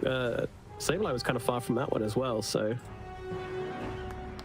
yeah, it was a bit forced for sure. I think that's kind of been the theme of Shopify, at least in the games that we've seen. Like, it's go, and in doing so, yeah, they are falling victim. Phoenix, of course, throws out an egg. It does die quite quickly as well. I think for Shopify, maybe they're looking to punish some cooldowns. It's like, okay, you know what? Solar Guardian's on cooldown. Let's now smoke up as soon as we're alive and go for that next fight. Then again, your BKB's on cooldown. Shopify getting a little bit excited that this game is closer than it may have felt for the last 5 or 10 minutes. Yeah. And Butterfly is soon complete. Knight will disassemble the Mask of Madness, utilize the Quarterstaff, just needs to buy the Talisman of Evasion, and it's going to then be a Butterfly Medusa with BKB ready to run down your lane again. Yes, Slatum, you have done it. Hooray! Mail into Aghanims. He was like awkwardly teasing me this entire time. He had Halberd queued up. I was like, please, man, don't do it. I don't want to talk about this. Like, he did Heart last game. It wasn't very good, but this time, this is it. This is peak TI build for a Kunkka. It's nothing pretty. It does exactly what it should do on the tin. You know, lots of water park. But it will give plenty of control for Knight to A-click throughout the engagement. And yeah, smoked up straight away. Massive disruption, massive problems for non-BKB targets, and currently it's only Arteezy sitting with a BKB, even Sableye just looking for the Aghanims next as well, so gonna be really hard. Arbed trying to go for the Tormentor here, but they are going to see him. Doesn't quite connect there with the Torrent. Aegis available for another 30 seconds, so if Arbed is to go down, then he is going to be coming on back. Arbed taking heavy hits. He is going to lose his first life. Egg's going to crash. They have a BKB Arteezy ready to come in, but no, they're leaving him for dead. There is no help coming to Arbed here. Did you see that? Jesus. He cast X, but then he threw all the spells where Arbed was going to blink rather than just going on the X, because he expected Arbed to hit the blink because he had refraction up. So the predicted bolt. Oh, Saddam, you cheeky devil. He's gaming. Yeah, and also Arbed, it's like I just saw Arteezy try and take a tier 2 by himself, kinda, and then Arbed try and take the enemy Tormentor by himself. It's like it's a little bit disjointed from Shopify. Yeah. Like some of their games in Dream League and other tournaments, it's like you can feel the discipline in them, right? They're a very disciplined team over time. But this series, it's been not the strongest entry for them into the road to the international. And this format isn't going to be very forgiving. You drop one series, that could be the series that forces you into tiebreakers, into third place contention rather than that coveted top 2 spot. So gotta be careful. Anyway, Arteezy has to decide if he wants to pop the BKB here. Not gonna do so. Gonna keep on trying to make him work for it. Disruption now comes down. Oh, this is getting awkward. Now, BKB is there. Arteezy on the run, not standing and fighting. Here's the Veil, still unused, but look at Knight. He's still upon him. There comes that ultimate, and he will be able to just shoot down Knight. Huerta always able to do the damage when required. Now TP out of the tree line, slide him. Won't find him. Does connect onto the Sand King at the very least, so we'll be able to claim this kill. So they're going to jump through a couple of them here, but will eventually be going down. Bonk. Did you say bonk? Yeah. Oh, I thought my headset cut out. It was a really just weird sound. I was so confused. Quite good at making sound effects. All right, fair enough. Loyal warrior. It is very satisfying when the last hit of a Starbreaker finishes the job. Over the head, swing. Yep.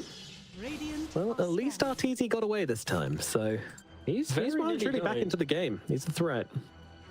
A threat, but also to be a threat, they need to position their heroes to be in threatening positions, and I'm just not seeing it right now. I guess the issue for Shopify is their draft doesn't have a clean front line, right? Like Tree and Protector wants to play in the tree line. Willow wants to play for Fear. TA wants to blink in with a Meld Strike. Murta doesn't really want to body the aggression. So I feel like Arteezy kind of falls into the position of, I am the front line.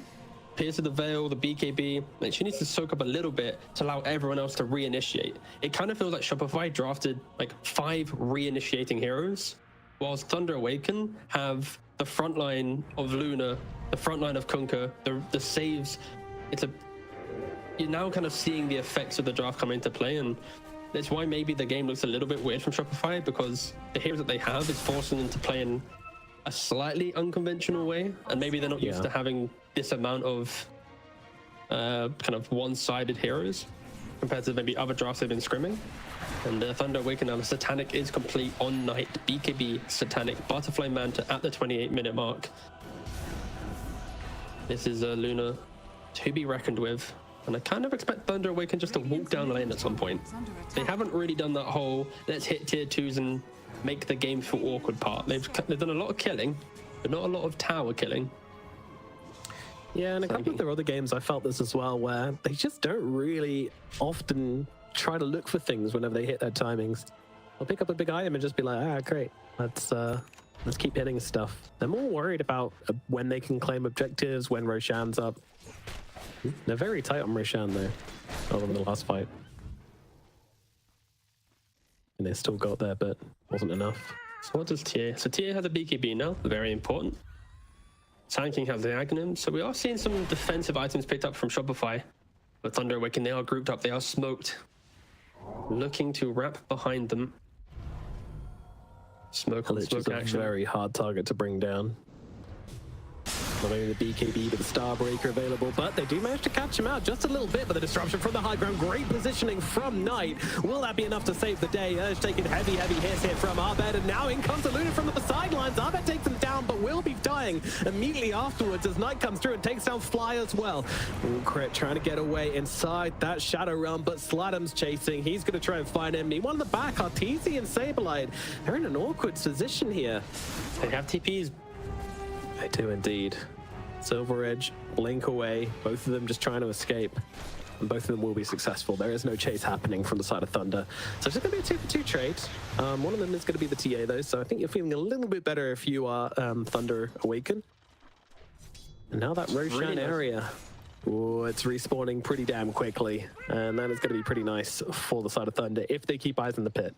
Just great positioning from the Shadow Demon there, right? Just holding that kind of little high ground spot, getting the disruption. Just really nice stuff. 3, and yeah, Knight. 2, 1. There it is. Hello. Hi, Roshan. Nice of you to drop by. Very, very well timed. It's split like a second later. I don't think Knight has seen it. It'd be pretty awkward, but here it comes. Shopify, are they trying to contest, or they're trying to kill the SD or something, or I don't know.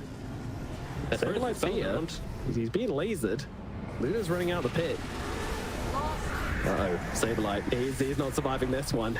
They come in a lot for it though. He doesn't have buyback though, as Arteezy on the backlines is able to take down the Shadow Demon, but his own illusions plus Knight are just tearing him apart. Abed in some trouble as well. BKB gonna have to be used here, but he can't stand and fight. He has to get out, goes into the pit, but there is nowhere to go. Blink a bagger a bit. Oh, the bash! Roshan. Oh, Roche, the traitor. Not a Shopify fan, as they will lose Abed as well. Tips coming out as Roshan will go the way of Thunder Awaken. They get Roshan a Thunder Awaken jersey. He's the 6th man on the roster. Getting aggroed by Luna to then turn around and just slap Abed into Blink cooldown. Age is now complete. I say complete, but picked up. Shopify, I feel like that's kind of like you're seeing what Morta can do in a game, but when you're behind, you might kill with the SD with the silence plus the pierce, but then you just eventually do just go down from being all out by yourself. And same thing for Sanking. There wasn't any epicenter value there. It was just I'm here, I'm now dead. Good luck, Arteezy. Very disjointed from Shopify, and Thunder Awaken. Very clinical performance. Knight with the farm, everyone else with the tankiness, and SD is going to go down, which does force a couple TPs back. Yeah. No high ground push for now, but with the 2 cores respawning in like 10 seconds, it wasn't really realistically going to be an attempt from Thunder Awaken anyway. They've still got 2 more tier 2s to take, and I imagine that'll be their targets for now. Skadi now finished up on the Luna as well, so Knight is just an absolute beast. Does it not annoy you, Luna's HP right now? His KS changed. She was 3,332. Like 1 HP away from a very clean number. But then she leveled up and yeah, it's fully broken. She now got 3,420 HP. Nice. Crit in some trouble here, but actually the turnaround. Look at this, Phoenix is dead, and down goes the Thornbreaker as well. Holy moly, what a start to the fight. What's up? Pots of BKB, Pots of Pierce. The Veil just turns around and fights up into the Luna. Luna gets her own BKB off, trying to stand her ground here with the Satanic. Is going to be able to do so, but the 2 cores are stronger than 1. Muerta and Abed fighting up together onto the Luna, and now they turn around, looking for the backlines, want to take down Sladam instead. Abed just blasting away with the damage into the Conquer the BKB. It's not going to be enough, and now Knight is all on his lonesome. The damage is too much to handle. Thunder Awaken, despite having an Aegis, despite having everything, they completely fall apart. What an execution from Shopify. They just weren't ready to fight. They were just walking up the high ground, probably talking about their next move, and in doing so, Saber hits the Burrow Strike of his dreams, shuts down the Phoenix, kills off pre-egg, and on top of that, SD just is nowhere to be seen. They were not ready for that fight, but Shopify, when your back's against the walls, you're always thinking, when can we find that opportunity? And they found it.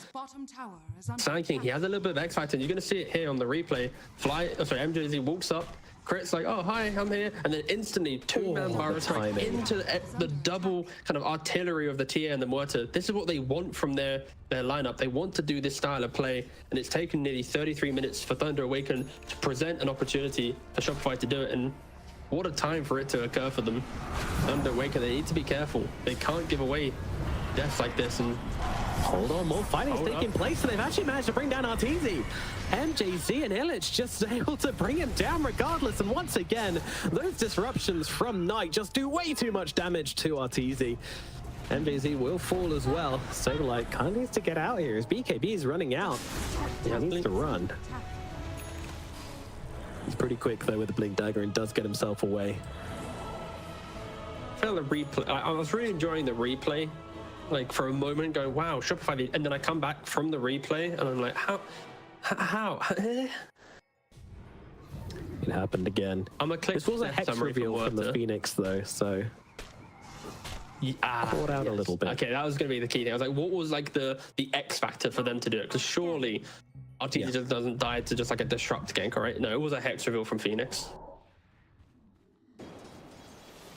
Popularized this build by Koyori on PSG Quest, one of the maybe at least in this year of DPC. Of course, probably in years past you can quote some other player doing it, but Koyori has been the one to do it religiously this year on the Phoenix. Tranquil Boots into Hex. You dive in, you hit the Hex, then throw out the egg with Sunray, and just secure your own life during your ultimate. Yeah, it's pretty sick, especially when you get a fresh orb to go with it as well. Of course, that's a long way off. In fact, not even in the queue for MJZ this game. looking more for the Aeon Disc so we can reliably get off these supernovas, which I think is a great pickup versus these really high damage heroes of TA and Muerta, and even the Sand King to some extent. This Aeon Disc just allows you to always be throwing down the ultimate.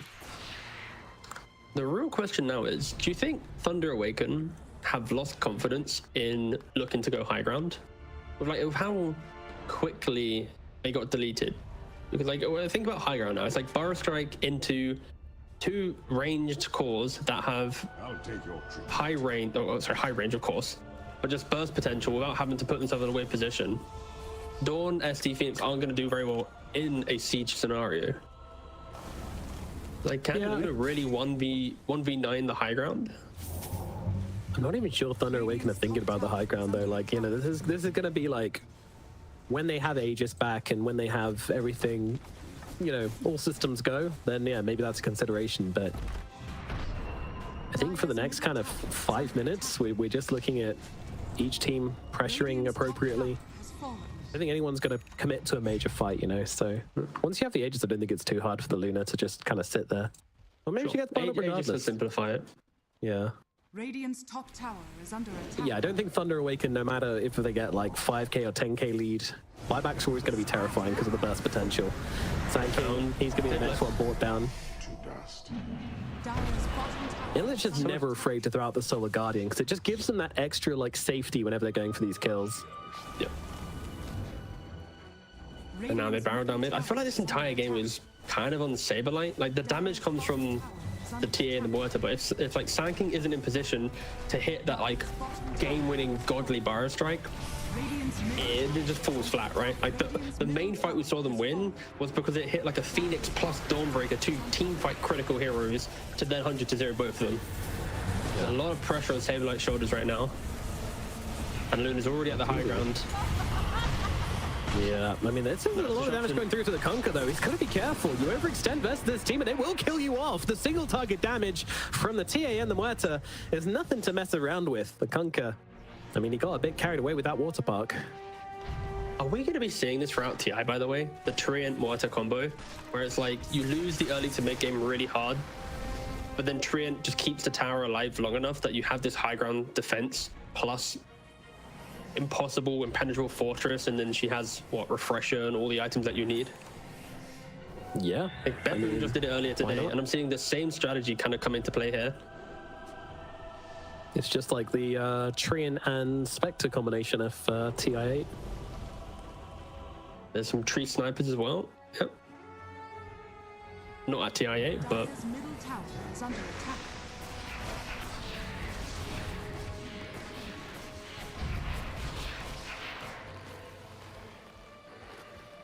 bots too on the Sand King as well.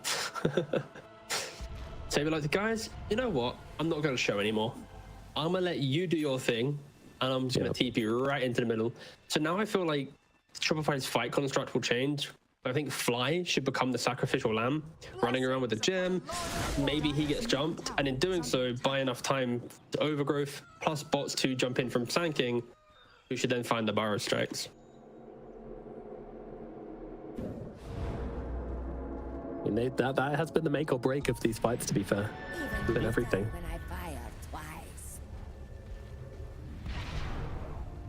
Now the team smoked up, ready to go, ready to find some action. Now do they go towards mid lane or do they go towards bottom? They go towards mid. They want to try and find this Kunkka. He did X in very, very far though, so it's quite tricky. That's be fine at the Saberlight. Could find a huge jump here, immediately engaging. Doesn't get the stun off on tonight though. Instead they'll have to try and bring down the Phoenix. And the Phoenix gets off the egg regardless. Oh no! They could look to try and turn this one around, but it doesn't matter. Arteezy brings it down regardless with the BKB, with the damage. It is too much, but it's just a Phoenix, but it's also a Dawnbreaker. Arbed catches the Dawn on the side, and, well, Shopify, they're looking so damn strong. I mean, this Luna, she just doesn't feel like a factor anymore. How is she just not doing anything in these engagements? Luna at 40 minutes. I mean, if you can rewind the tape, I'm pretty sure at lane, as the heroes were walking to lane, I was like, Luna's the type of hero, when you get to 40 minutes, all of her economy just falls flat, right? It's just, yeah.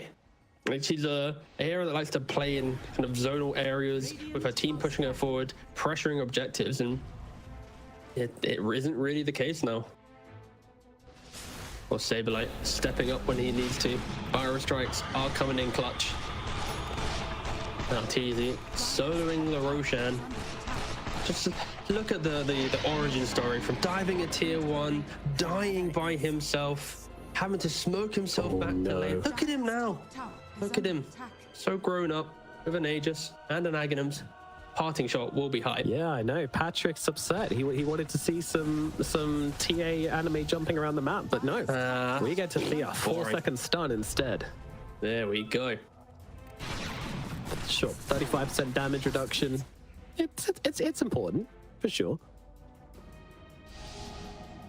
Now, for a lot of people don't know what parting shot actually does. It is just it's a 4-second stun where it creates a clone of your hero as well. That hero can cast, like the clone can cast spells. That's pretty much it. So the target who's stunned gets 35% damage resistance. Yeah. So the key thing here is if you jump onto the SD can still disrupt and then save himself. So it's more of a there'll be ways for it to be very, very impactful, but just got to be careful with how you approach it. Arteezy shouldn't now be thinking I'm an assassin, still play with the same logic, but now he has a little bit more defensive capabilities built into his lineup. My God, he's so slow. Yeah. Look at him running around this map. Going for a very late game Hurricane Pack as well. Of course, I think, Muerta, always based on do I get the clicks off or not, so attack range will be key. Didn't really get any of the attack range neutral items, went for the Mindbreaker. No, this is... The Mindbreaker can be really good, but we definitely want to try and get like Quiver or something like that, but yeah.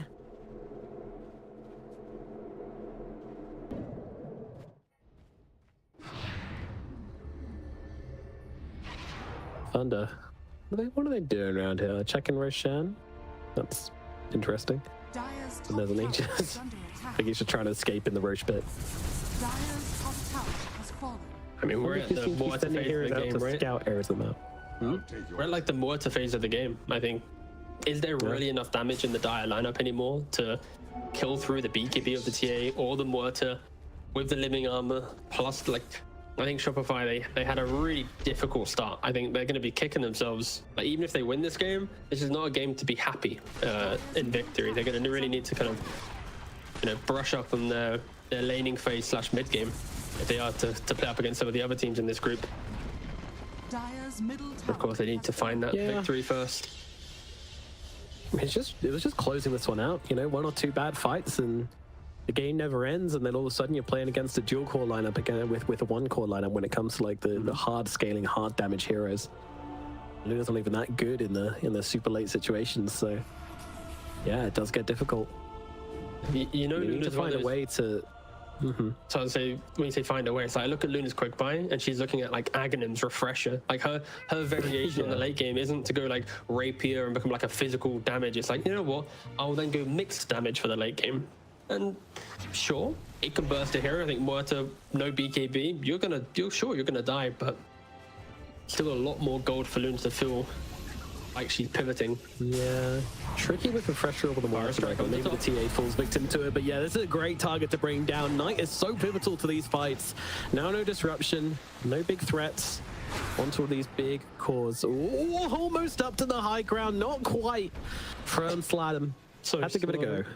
Look at him, 320 move speed, or 25 move speed. Yeah, when he uses Silver Edge, he's pretty quick, but when he's not, this is just like slow-mo running, floating through the air. Yeah, interesting that Shadow Demon going down isn't enough to invite them up to the high ground, even though they have an Aegis. Shopify definitely taking their time about this one.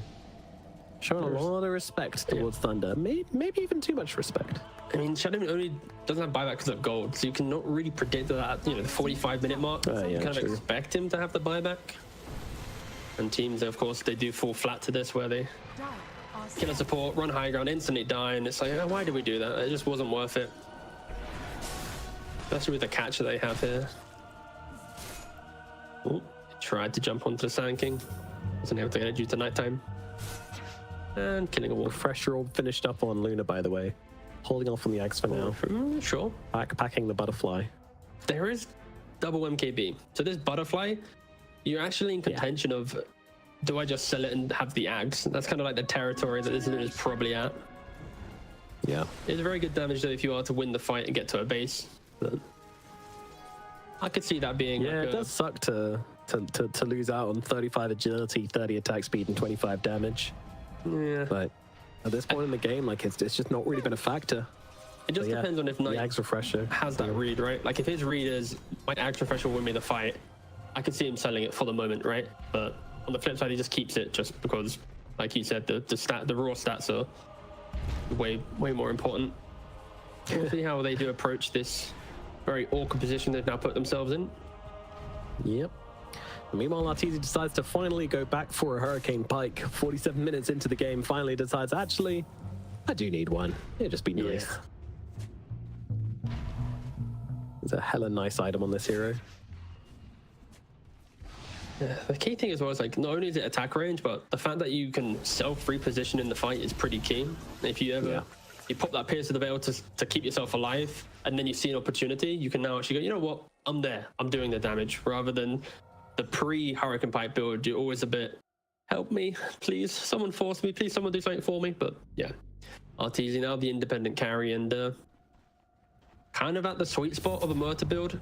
This will always be the thing with Murta, by the way. It's like, once you get to this stage of the game, it's like insane. Getting to this point of the game is very shaky. Kind of difficult. And we've seen probably one of the shakiest journeys here. But the hero is nuts in the late game. Upon a loyal warrior. Some would say bonkers. Double damage.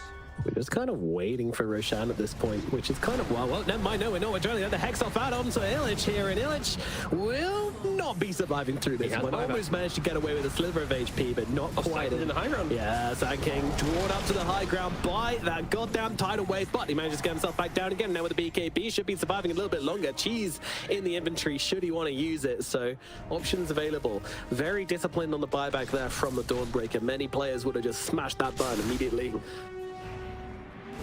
He's holding. Yeah. Key thing as well, Shadim, with the Demonic Purge, kind of preventing the 4-stars being too instrumental in the disengage there. So you need to keep note of. Especially when you have, how many 4-stars? 3 4-stars. So whoever's getting targeted, if SD just uses ultimate, all 3 saves are now just removed from being efficient. And that's maybe why Shopify are being a little bit respectful with how they approach the high ground. On top of the fact that it is just a metric ton of team fight. It's quite the stalemate like we've entered. It's what? I also kind of feel like Shopify are just waiting for them all to hit critical mass. Like, I feel like when they get like 49 minutes of farm to catch up on. That's very true, Nomad. Yes. Yeah. Just get a little bit more absolute critical mass until there's nothing else you could ever possibly want, and then you can go high ground. I feel like the super late game is just kind of Shopify's. Like, I don't really see Thunder being able to do much. But of course, even the comeback. Super late game's never ever predictable. So yeah, who knows? Sladder. It's so scary when there's a Blink, Hex, Dark Willow, and Muerta with Pierce the Veil just sitting here. Yeah, it's parked up in the triangle. Knight's underneath Vision trying to solo a Tormentor. Oh god. They're in the area. Oh, this is not ideal. Luna caught out with her pants down, trying to take down the Tormentor, ready to kill off regardless, and now bring down the Luna as well. What the hell was that? It was underneath the Vision. There's Trap Vision, there's Ward Vision, there's all the Vision to boot, and just Knight tries to solo it, and then the Kunker's like, you know what? I love this idea. Let me jump on board too. This seems like a fantastic idea. I'm in. Sign me up. Goodness gracious, that was not the play, but we'll see if they can do anything about it now. A buyback is available, but not really one you want to use. That's for sure. That gives you a win condition and a half. Arteezy, he waited a long time for this. He got killed relentlessly in the early game. And now his revengeance is coming. What a scoreline. 12-8 and 8. Arteezy never backed down. He never gave up. No, sir. Arteezy's always seemed to love this hero since it got dropped, so kind of fun to see it all. In they jump, they've got the Hex out onto the Wife, they're trying to bring it down as quickly as possible. Buyback coming out from the Looter as well, and they've got her! Down goes Arteezy. They'll move across towards Fly as well. He will fall, and Thunder. What a defense. It does cost them that buyback. And Arteezy, he just uses it. He doesn't want to give up the Roshan. Ooh, is he going to try and like run in there and quickly solo it? Yo, this is okay. Here we go. Come on, quick ultimate. Do it quick. This is such a risk. Come on. They're stalling. Thunder are backing away. They don't want to try. Oh my goodness. They actually got it. Yo, what a call. Dude, that was terrifying. The discipline to make that call, by the way, when Thunder are barreling down the lane, looking it for themselves. Okay, but now they're smoked up. They stopped. Thunder stopped, and I'm wondering why. They were taking a little bit of time to get there. It wasn't. Don't forget, like 25 minutes ago, they tried to contest Roshan, and it was rather sloppy. Oh, Saberlight. He finds a catch once again. Phoenix, he needs to die, and he needs to die now. The Hex down onto him. Knight, he's going to be able to try and turn around and bring down the Sand King, but Knight, his first BKB is ending. He needs to get off the second one at the same time as Arteezy jumps in, but actually Arteezy, he's saving his second Pierce the Veil. Very, very disciplined from them both here. Saberlight's back in. He didn't even die during this, and now he jumps to finish what he started, but is it going to be enough? Knight's there with the disruption, but it's not going to be there. MJC, he's going to fall. Illich goes down as well. Both have buyback, though. They can come back into this. Will they, though? I mean, they absolutely will. Knight's going to be a little bit cautious again, just poking, prodding, seeing what they can get. Knight has a refresher orb available, so BKB will be available if they go and commit hard to this one, but they will not.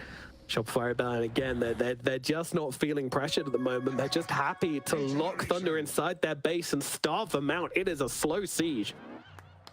There's going to be this window. Once the Aegis expires, both carries on the teams won't have buyback. So whoever gets the jump, whoever finds that initiation, getting that kill, could just have free access to running it down mid in a good, ethical way and trying to win the game. An ethical run down mid.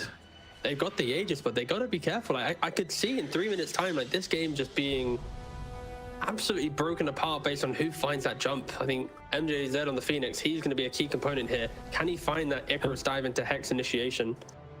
The Shopify, they've got the win. Based on what you're saying, like there is every reason for Shopify to kind of try and make this happen, you know, to try and push this advantage, but they're not doing so at all.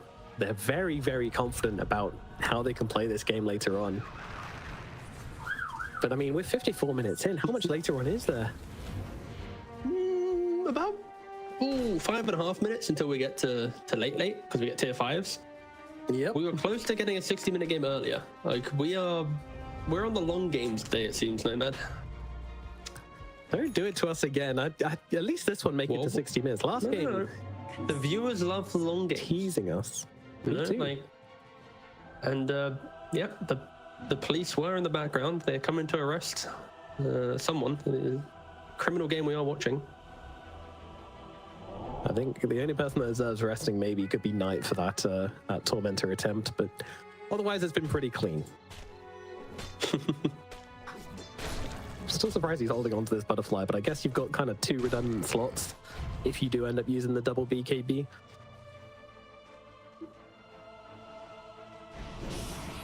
So, if you're Thunder Awaken, are you going for it? Are you timing this Aegis and just going, you know what?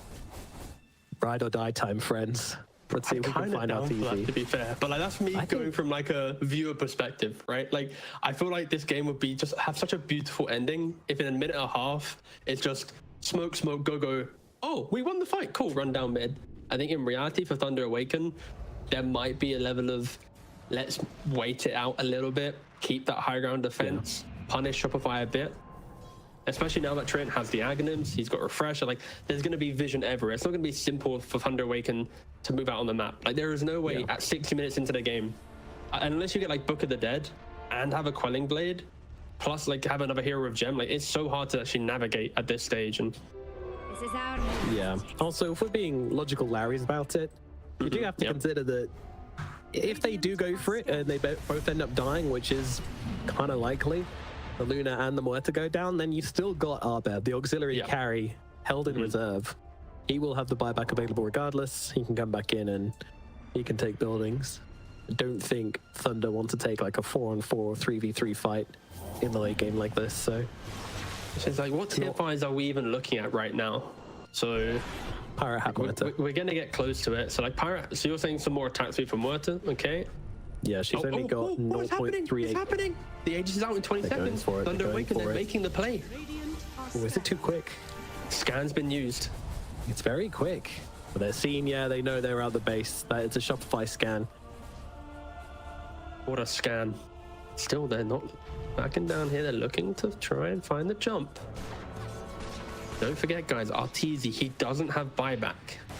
He bought back to take away the Aegis, to prevent Thunder having a little bit of momentum. And just a general nice read there from Shopify, preventing that quick burst of play that we could have seen, that we were hoping, anticipating to occur. It's kind of back to tier 5 neutral items, right? Let's have a look. Okay, so you want Pirate's Hat for Shopify because you just want attack speed for Muerta. Yeah. What really else? I guess Searstone Vision is always pretty key. For TA. Yep, more burst, didn't mind that. Yeah. Yeah. Luna probably wants Apex, I would imagine. Yeah, she's pretty chill with a lot of things, to be fair, Luna. Yeah, I could also see her getting the Ex Machina to have just more items to be able to play out the fights. I'm trying to think. I'm not like maybe even like Mirror Shield could be pretty good just to prevent the Sand King from getting free burrow strikes. Possibly. But yeah, it's a lot of contention. I really like Book of the Dead. Book of the Dead is kind of in. I think you need a casual Book of the Dead for Thunder Awaken. Book of Shadows, very good. Like, it's all about like these initiations with the Pierce of Veil and everything. So if you can just survive through that, especially as a support. Look how many traps are just in mid lane. Oh, I bet. Yeah. Yep. Force away. It's very, very tense, but Fly now has a Aghanim Scepter. He picked that up a while ago. He's been decorating the map for a little while now. Eyes in the forest. They are everywhere. Timbersaw was right. Trees are watching you. And the traps are watching you as well. This map is very well controlled. But Luna has a shield rune for about 5 seconds. Maybe not. Yeah, jumping onto the TA. Oh, they're gonna go. Here we go. Finding our bed straight off the bat here. BKB does get used. Knight needs to get on top of him and will be able to do exactly that. Meanwhile, in comes Crit. He's gonna be the next one to go down. Everything's been used here by Thunder. Are they gonna see an opportunity here on Shopify? No, they are not. Crit comes back in. Out. Yeah. They don't use buyback on the TA. I think they just wait. You know that whoa. They go for Rax here? Ooh. Nope, they're going for it. Chillis is going to be the target of the set. The Hex is there, and the damage comes in. It's so much. Shot down in seconds by the Muerta. BKB not coming down as well. MJZ on the sidelines here. He's trying to get off there. Doesn't have the egg. Muerta actually just going to go and stand and hold his ground here. And he's just taking down everyone. The Lich is gone, but the BKB is ending soon. He's completely out of mana. Who wins a fight between him and the Luna? Well, with the stun coming through from Saberlight, it might well be the Muerta. Oh my god, Luna, she finally falls. Arteezy, he's taking down everyone. It's a rampage for Arteezy right now. He needs to back himself away. He needs to be a little bit careful, but buyback's still available for Arteezy. So even if he does get caught here, he should be okay. Buyback's coming out from both teams here, slamming the deck. Oh my god. In the game, it's like buildings aren't falling, but heroes are dropping everywhere. Arteezy gets a rampage. I have no idea if it's the first one of the Road to International, but I'm pretty sure it might be. On top of that, it's the first game that has gone 60 minutes. Like, Arteezy is just popping off now in the late game for sure. Took him an hour, but here we are. It did. He's been warming up for an hour, and now we have these all-important neutral items. Mirror Shield found by the Templar Assassin. Dawnbreaker goes down so quickly. Like, they hit this torrent, they hit all the spells, and Knight, his positioning so key, killing off Crit. But Arteezy with the BKB plus the Pierce the Veil, Saberlight, constant stuns, constant control here. There just isn't enough damage to just see through this Muerta. And at at the very start, Stabilize the as reason well. why this fight goes so poor as well is SD used Destruction on the mid-lunar illusion to then try and push out the wave. So it was on cooldown when the Dawn got jumped. If he didn't use it on lunar illusion, he may have been able to save and change everything, but now...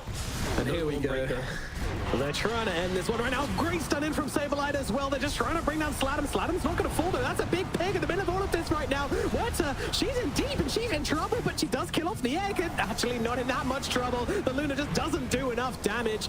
Martizi should finally, however, actually the tidal wave comes through, dragging it under the tier 4s. They need to finish the job and they will finally bring him down. Buyback is available from Artesian. Meanwhile, Abed fighting up into them, takes down Knight, takes down Sladam. They don't have the buybacks. It's a 2-on-5.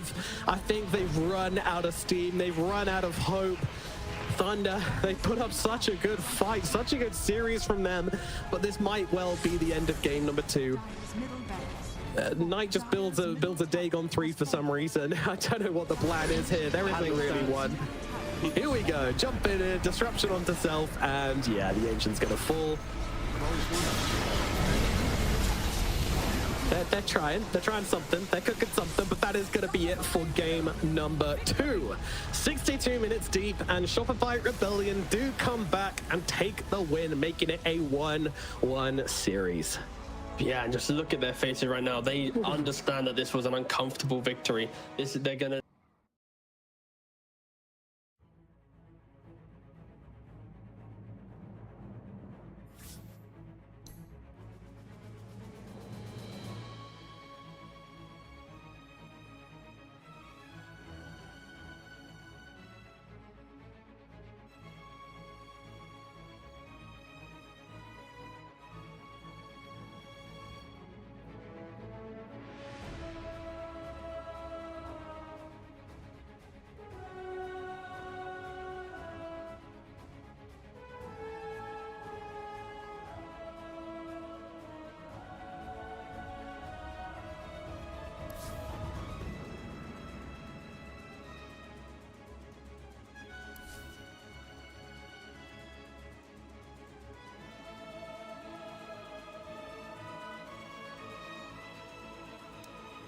Vivo keyed stars turn to ban. Rather soon. I believe we are going to have a draft underway pretty damn soon here between these two teams, so we can see exactly what kind of road they're headed down for the road to the international. Jonathan, I've made a terrible pun there. My apologies for that. But again, the draft is going to be underway rather soon.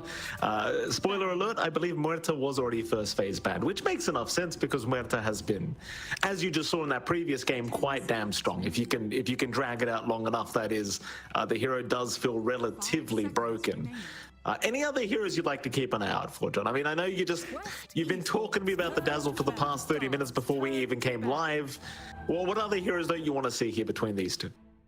I don't think anything really stands out as a major ban. Maybe, stuff like the Beastmaster's big one. The Primal Beast of Noob is another consideration again on mid. He's just had a lot of big impact with that hero, with the momentum he does carry.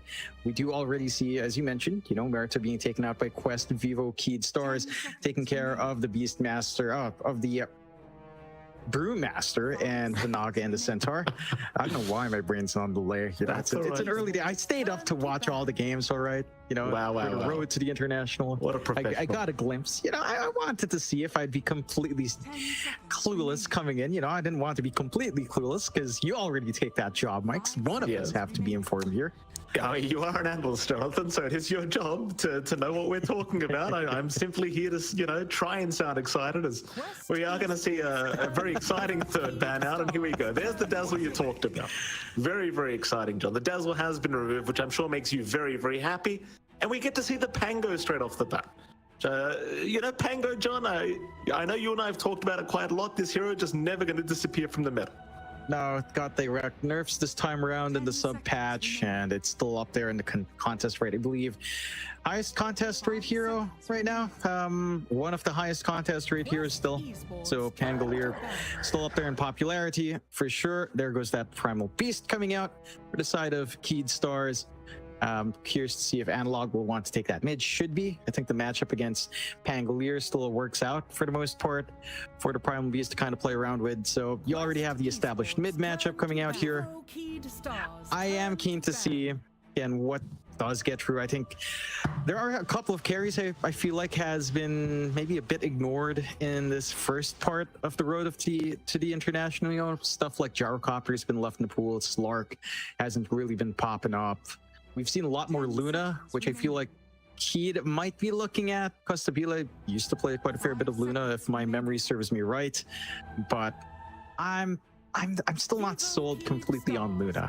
It's a very weird tempo hero. They do ban out Shadow Demon, so there is a decent chance you get Luna. It's overall smart ban as well when you have the Primal Beast take another save from that Pulverize. So keen to see how high value support heroes, maybe something like Avenge could fit in, but it's early in for Vivo for Keed Stars to kind of try to pick up the Venge. No real direct synergy with Primal Beast unless you're looking at like a swap into instant Pulverize. Not a hero that really plays with minus armor.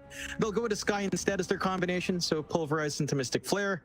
You've got a hero that really crushes lanes with Sky Wrath Mage. It's very difficult to trade into that. And you just have this straightforward combination. You know, this does give you a way of holding down this Pangolier as well. That's going to force a defensive item build up here for Noob, as any mid laner up against that Ancient Seal never feels good. And Pango is just so reliant on using his spells for mobility that even a silence for a moment gives that opening for Primal Beast to just kind of collapse onto you here. Yeah, absolutely. Oh, next pickup to come here for the side of Quest. We'll see what they want to go ahead and pick up for themselves. Have a bit more of a think about it, it seems. And perhaps the Skywrath does scare them just a little bit, but I'm sure they've got the answers for it. Of course, props to Quest as well, John. I believe they recently got a new pretty big sponsor in PSG, so happy days for them. Very, very good to see. Yeah. It's such a weird adjustment period, right? After all the years of saying PSG LGD, now it's technically PSG Quest. Yeah. What a switcheroo right there. So they do manage to pick up that Hoodwink along with the Tide, so they're tying in their team fight here for Quest. Fairly reliable and tanky lineup as well. Yeah, so they've gone for the Hoodwink, they've gone for the Tide. The Hoodwink is arguably something that surprises me a little bit more because we haven't seen this hero pop up quite as much as you'd kind of hope. It just has not really seemed to fit the meta too well. But then again, Tide Hoodwink lane can be pretty damn strong. Obviously, against the Skywrath, it's pretty damn easy to just kind of burst her down with the sharpshooter of the Hoodwink. So we shall see how this all pans out. I think the Hoodwink's a very interesting support pickup to go down at the very least here from Quest. Don't mind the Tide so much though. At the very least, the Tide does always kind of just fit any draft. So happy days for that. Welcome back, Jonathan. Yeah, I like the minus armor combination coming out from Quest. I think this lane can be really oppressive if you're running the Hoodwink 4 here. Gush plus, say, a Blightstone on the Hoodwink means trading's not going to feel that good into the Tidehunters. So it's really high aggression coming out from Quest on the lane. The response out from Keed is going to be Undying and Luna, which laning into a Tidehunter doesn't feel that bad for Luna. It is pretty playable. You can stand back far enough to avoid at least the anchor smash. They can collapse onto you quite nicely still on Quest, so I'm really keen to see how far they push that envelope, and I love this response. Dusa comes out, and this hero has been kind of left alone, but the core-to-core matchup up against the Luna is pretty damn favorable for Medusa. You know, you don't care too much about the illusions, you can clear them out quite well. There's no real minus mana hero, no diffusal carrier on the side of Keed, so you're always going to feel good. Ties into this team fight really well. You've got Tide Ravage, you've got the Pangolier Rolling Thunder, and so many ways to just protect this Dusa in the middle of a big fight, right? There's just not many answers to stop that Dusa from just playing her own game. So yeah, I'm really digging this from Quest. Yeah, I mean, in a slower game as well, where your Luna just wants to hit creeps, you just choose a hero that hits creeps even better, and the Dusa, and I think we've actually only seen one Medusa so far on the road to the International for day one. That was Thunder Awaken, if I remember correctly, and they did lose with the Medusa, but to be fair, it was not as good of a draft as this one is, I would argue, from Quest. So certainly does feel like a much better Medusa game this time around, at the very least. And yeah, I do agree with the points you were making, John. It doesn't really feel like they have any answers towards this hero. As of yet on the side of Keed. Like, sure, you can just go down the standard route of just trying to play a very fast game against Medusa, and that tends to work quite well. But then you run into the issue of how do we go high ground, right? Against Medusa, against Pango, against Tide, it starts to feel rather impossible. And I think this is probably going to be a pretty free Medusa game once you get past the laning stage. Like, if she's just allowed to hit jungle for 10 minutes, it's going to be a huge problem. But what do you even pick up against this hero now for Keed? I'm not seeing a straightforward answer from the offlane. I think they've taken care of most of the big issues for Medusa. You could go left field here for Keed and try to go for maybe an offlane, I don't know, something like an offlane AM is the last thing on my mind, but AM into Medusa is not necessarily the best thing in the world, especially on offlane. I think it just throws you off a little bit too much. Your team fight control isn't as amazing here. And yeah, they cover it again with the Invoker ban, so no EMP to worry about for Medusa. It's honestly difficult. I feel like right now for Keed, the best direction is just kind of focusing on the strength of your draft rather than focusing on this Medusa.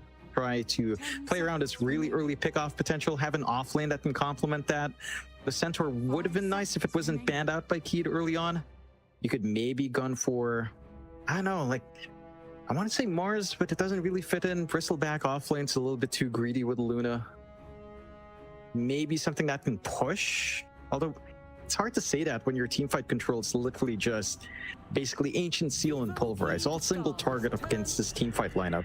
And it gets even worse. I mean, into Phoenix now with Egg, Egg, Ravage, Rolling Thunder. It's way too much to handle for a big 5-on-5 here.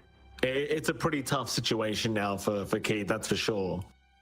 Like Rolling Thunder, Ravage, and Egg. Like, who do you focus? What do you do in these fights? Is going to be the big question here for Keed. Is, well, they've got one final pick to go. Seems like they are still lacking their offlane right now, though I suppose you could still switch up the Primal Beast if you wanted to. Highly doubt we'll go down that route anyway. It's Keed. They'll use the rest of their reserve time for this final pickup.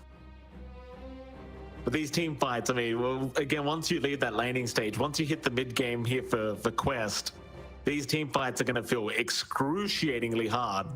So you just don't have the heroes to focus down all these heroes and all these units, really. By units, I do mean that Egg that's going to be sitting right in the middle of these fights. It's like, maybe your Luna can deal with it, but then she probably just gets annihilated in the meantime. Let's see if Keed can maybe just kite out all these big fights and just wait for the big ultis to come out first, but it really isn't that easy to pull off, especially up against a team like Quest. Definitely not. It's so hard to think about something that plugs these holes for Keed, or even just something that plays with his draft. I think just this timing they're looking for is going to be a little bit hard to pull off. The one thing they do have here for Keed is that the Luna and the Undying lane should be pretty decent up against the Tide Hoodwink, if it comes down to that. I think that lane can hold its own, especially level 1, level 2. It's not going to be the easiest time for you to leverage the minus armor with Gush and the Blightstone of the Hoodwink. But once you hit, say, level 3, level 4, it should stabilize for the side of Quest. They go with a Spirit Breaker, so they are just, again, going all in on momentum, going all in on aggression. This has to play fast from the side of Keed. And we kind of talked about this in terms of stats. Like, this is a team that has its average game time of 45 minutes. It's not the fastest games coming out for Keed, at least in the context of the regional qualifiers for them for this road to the international in South America. So yeah. I'm keen to see just how much they can pull out. I think overall I would just favor Quest purely on draft. I think this draft is just so well-rounded, so much synergy going on. The one concern is the laning phase. Like, if KJ does get a really good time on the Undying and bullies out Toby and Omar, then the Tide lane can feel like a little bit of dead weight for a while, which is one thing that they can build up on. Like giving Costabila all of that space in Luna could allow for some early timing since maybe a quicker tempo from Luna, but well, we've seen a lot of Luna games already. It tends to just go into farm anyway. I can see it. I think with the way Keed has drafted, they've got to play fast, and with the way Quest is drafted, sure, they're going to be farming a little bit, but you don't need too much farm on a Tide and a Pangolier. It's only really going to be TA2000 farming up in Medusa, so you can afford to play as 4 even, and just play with all of these team fight. It's going to be a very, very interesting game one. I think we can probably both agree Quest are looking like the stronger team, at least based on draft, going into this game number 1 against Keed Stars. But I can't wait to see what Keed Stars do have up their sleeve to try and pull off this game 1 victory. I hope they put up a good fight. I mean, they've got at least they've got a couple of my favorite heroes, John, the Spirit Breaker, the Undying here now as well. So I kind of want to see these heroes do well, but we'll see if it all pans out. I have my doubts right now for the Radiant side of things, but I do hope at the very least we do have a close game on our hands, and potentially a long game as well, because every game I've watched today has felt like it's gone forever. Like, just the last game that we were watching on this stream went for 60 minutes plus. So I highly expect we're in for a long day here, John, but I don't mind some Dota. We're on the road to the international, Jonathan. What a better time, right, to enjoy some great Dota. That it is. You know, it's a long road ahead, and we've got some long games ahead. We should be able to get into this game 1 between Keed Stars and Quest Esports relatively soon. Yeah. And again, this is going to be a fun one. At the very least, you know, I'm just happy we're not getting Dazzle. I'm happy we're not getting literally just Dazzle. I know you mentioned it a little bit in the draft. It's not even in this game, but let me just tell you, I hate Dazzle as a hero. Like, that hero is just absurd right now. Well, tell us why, like John. it. Why does he get 100% uptime on Shallow Grave? Why does he get like almost like a fresh Midas every single time if you decide to go for the Midas build, which I don't think we've seen too much of? But this is something that I actually spoke with. Who was it I talked to in Malaysia? I think it was Avo. When the patch came out, and Avo was like, oh yeah, you know, I was doing the Midas Dazzle in the jungle. And that was Avo. Obviously, he couldn't make it work. Otherwise, he wouldn't be casting, right? But it's a dumb hero, right? When you play against Dazzle in any position, core or support, you're not playing Dota against that hero. If you don't have any way of dealing with Shallow Grave, just jumping Dazzle, which with his cast range, he doesn't really care. He's going to stand a million miles away. It's an annoying hero. I hate it. I hate it. I play every turbo game I play, Dazzle has to be banned. I don't even care about Witch Stalker. Someone picks Witch Stalker, I don't really care, even though it's still strong. Dazzle is oppressive. You're not playing Dota. You know, I queue into a game, Mike. I want to play Dota. I don't want to play Dazzle Simulator 2023. Just pick Axe, John. Just pick Axe. What's your problem? So there's a counter. Get over it. Just pick Axe. I don't know. Like, you know, some games you pick the Axe, and you know, well, I'm support, Mike. Why would I pick Axe support? I have done that. Job. I actually have done that on Turbo, mind you, so it doesn't count for anything. But it is fun. You can make it work. Anything works in Dota 2. Yeah. You know? Just like that case. Yeah, like Dazzle. That's why it's so popular. You know, we saw snippets of that Dazzle popping out as well in the last third-party tournament. We saw a lot of the CIS teams go into that Dazzle mid. We saw Kiyotaka play it. You know, we had a little bit of a giggle. It didn't quite work out there. But it's back. You know, it's here. It's here to stay. Luckily, we don't have any. We're not casting Kiyotaka today as well, so the man can relax, knowing that we're not going to ruin his game here today. But I wouldn't be too relaxed, Kiyotaka. You know, you never know when we're coming back. You never know over these next few days if we're going to have to cast him. Oh yeah, I'm hoping not as well, because I have him on my fantasy, Mike. He's doing well in my points, man. He's carrying me. All right, so you know, as long as we don't touch him, they're not going to be cursed, and they're going to do perfectly fine at the road to the international. That's all we need. Yeah. Hopefully we'll get an unpause rather soon as well, because we there we go. Go when ready has been set by Quest. Looks like the sound issues have been resolved, so hopefully we'll have a game 1 on our hands rather soon. I'd like to give PTP a shout as well, showing us her fantasy points at minute 0. A good old 10 points coming out there. Absolutely insane value. Thank you, Pete. A little bit of a bump up. We always appreciate it. Look at this. Kate Stars. Cheeky Smoke, barely missing out on TA 2000, sadly. They'll wrap around through the dire jungle, see if they can make their way to the top bounty rune spot. Quest is hanging around their own smoke, but it is about to wear off. See if they do kind of anticipate this rotation from the Keat Stars. It seems like not so much. They're looking to run bot perhaps and not really give up an opportunity for first blood. The thing is as well, with the draft of Keat Stars at level 1, it is naturally going to be a lot stronger. So you'd much rather not go into an early team fight if you can avoid it as Quest. Yeah. We'll see if they'll commit. I think as long as they're split up away from the Undying, it should be all right. The battle begins. Carrier, highly doubt he tries for this. I mean, he could go Icarus Dive and give it a crack, but it's probably not worth it. He'll just leave it alone. It's going to be a 2-for-2 trade anyway. You can get to the laning stage. Of course, you're going to have Analog in the mid lane, and he's going to be up against Noob on the Pangolier in the mid lane. So the Panga versus Primal Beast matchup is upon us once again, Jonathan. What do we need to know about this one? This one goes pretty back and forth. It does, if I recall from the way this matchup tends to work, it does feel like the Primal Beast does pull ahead. Just easier for him to trade, easier for him to commit onto the Pangolier. Pango does have some play, especially with Shield Crash, but once you hit level 2, that's when the Primal Beast can kind of kick it up. Interesting to see that Analog does decide to go for a value point in Uproar, in comparison to Noob, who never gets Uproar until he gets 4-4 on his first 2 skills. I'm keen to see how much Analog can do, because this is something that Noob understands the ins and outs of. Now, he is one of the best Primal Beast mids, so he also knows how to play against it, and he also knows how to crush this matchup as a Primal Beast, so he should be able to know what a Pango needs to do to counteract it here as well. Yeah, absolutely. Well, what about those side lanes? I mean, top lane, you've got TA 2000 and Carry against FCR and, of course, King RD. The Spirit Breaker off lane, I'm not the biggest fan of it. I feel like it can work here in this matchup, but at least for now, FCR not having the best start here at all against TA 2000 and Carry. And I don't imagine this lane's going to get too much easier for him either. No, I mean, a melee matchup for a Medusa always feels good. TA 2000 should just be able to farm. Most of the harassment coming out here from our Sky is also just ending up onto the Phoenix. Cowrie is not going to care too much about trading this way as well. King RD, it can't do too much to stop the Medusa. Again, you don't have a way of just burning through the man shield very early on in that lane. So it's going to be a relatively quiet lane for FCR and just a free farm lane for TA 2000, which is concerning.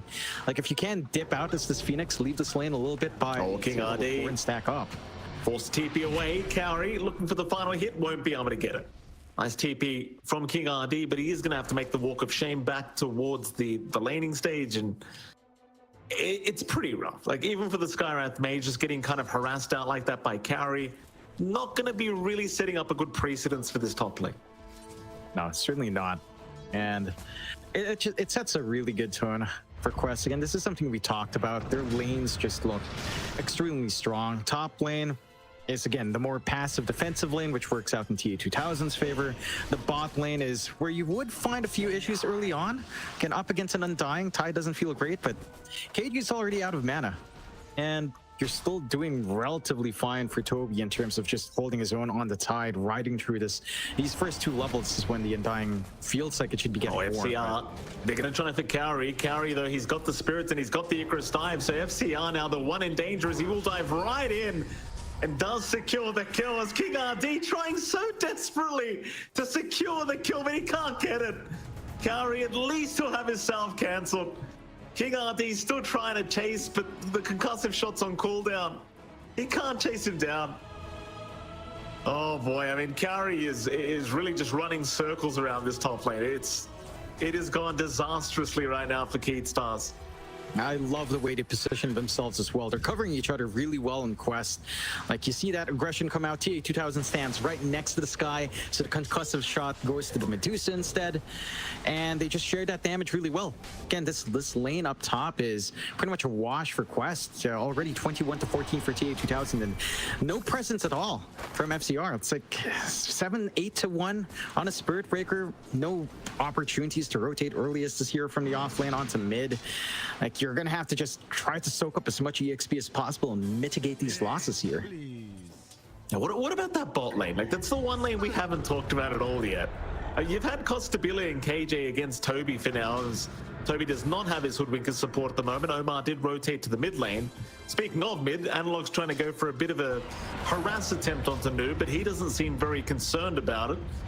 They will go for the trample now, but Noob is going to be just fine to walk out of there. But the bot lane, while we have a second, John, how's that been going?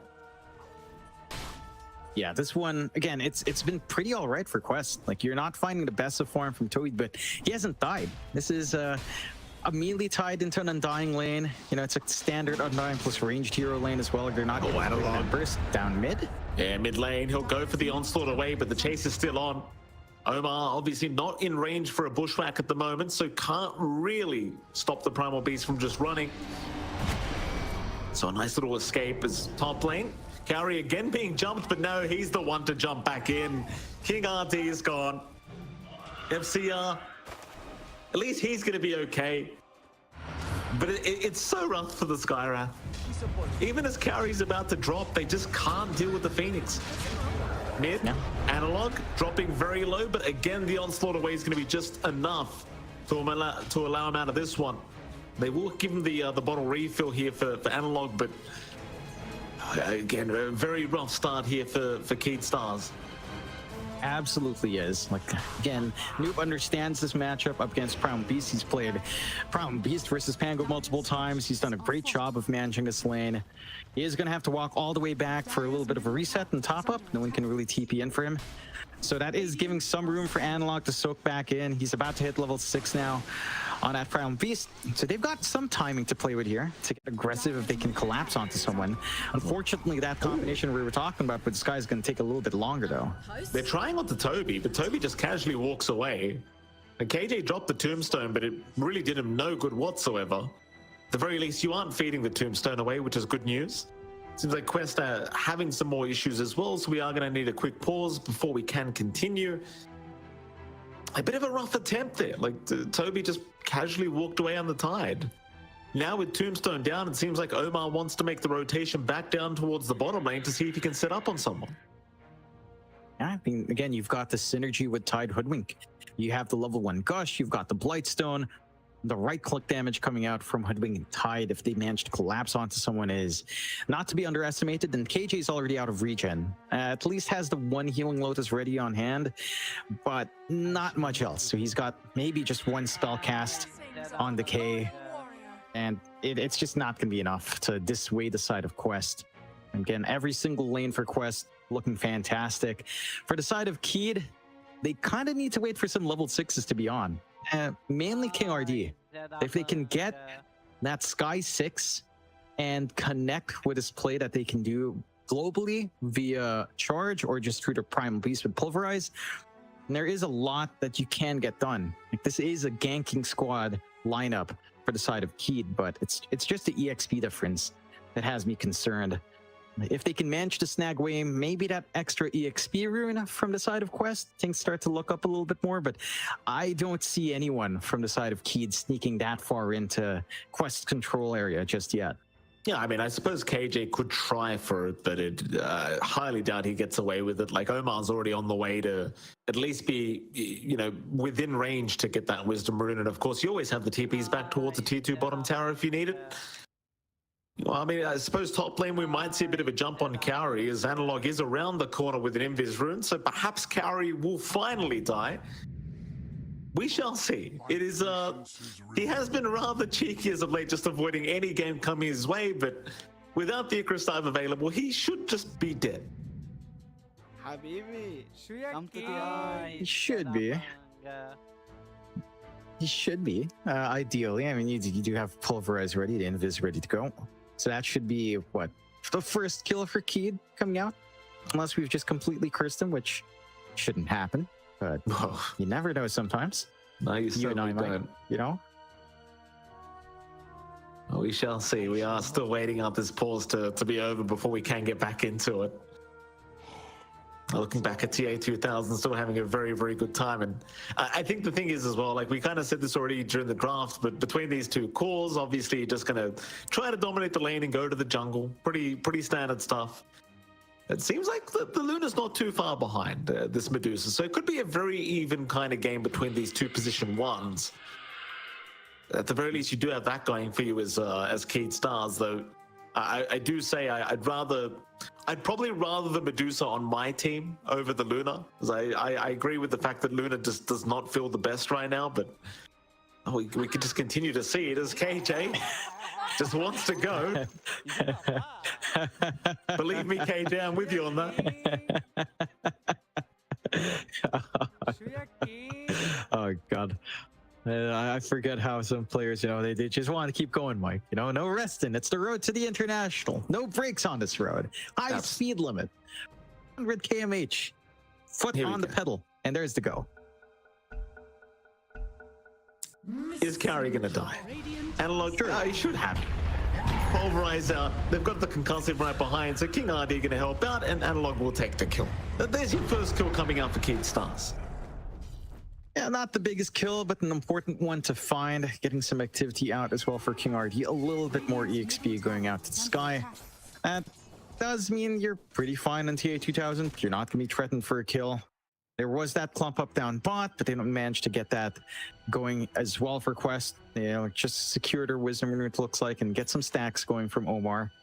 I mean, going back to your point about the Luna versus the Dusa matchup here, you also kind of outfarm as the Medusa, right? Like, yeah, your split shots, clearing out camps feels a little bit easier. You're always hitting 4 targets.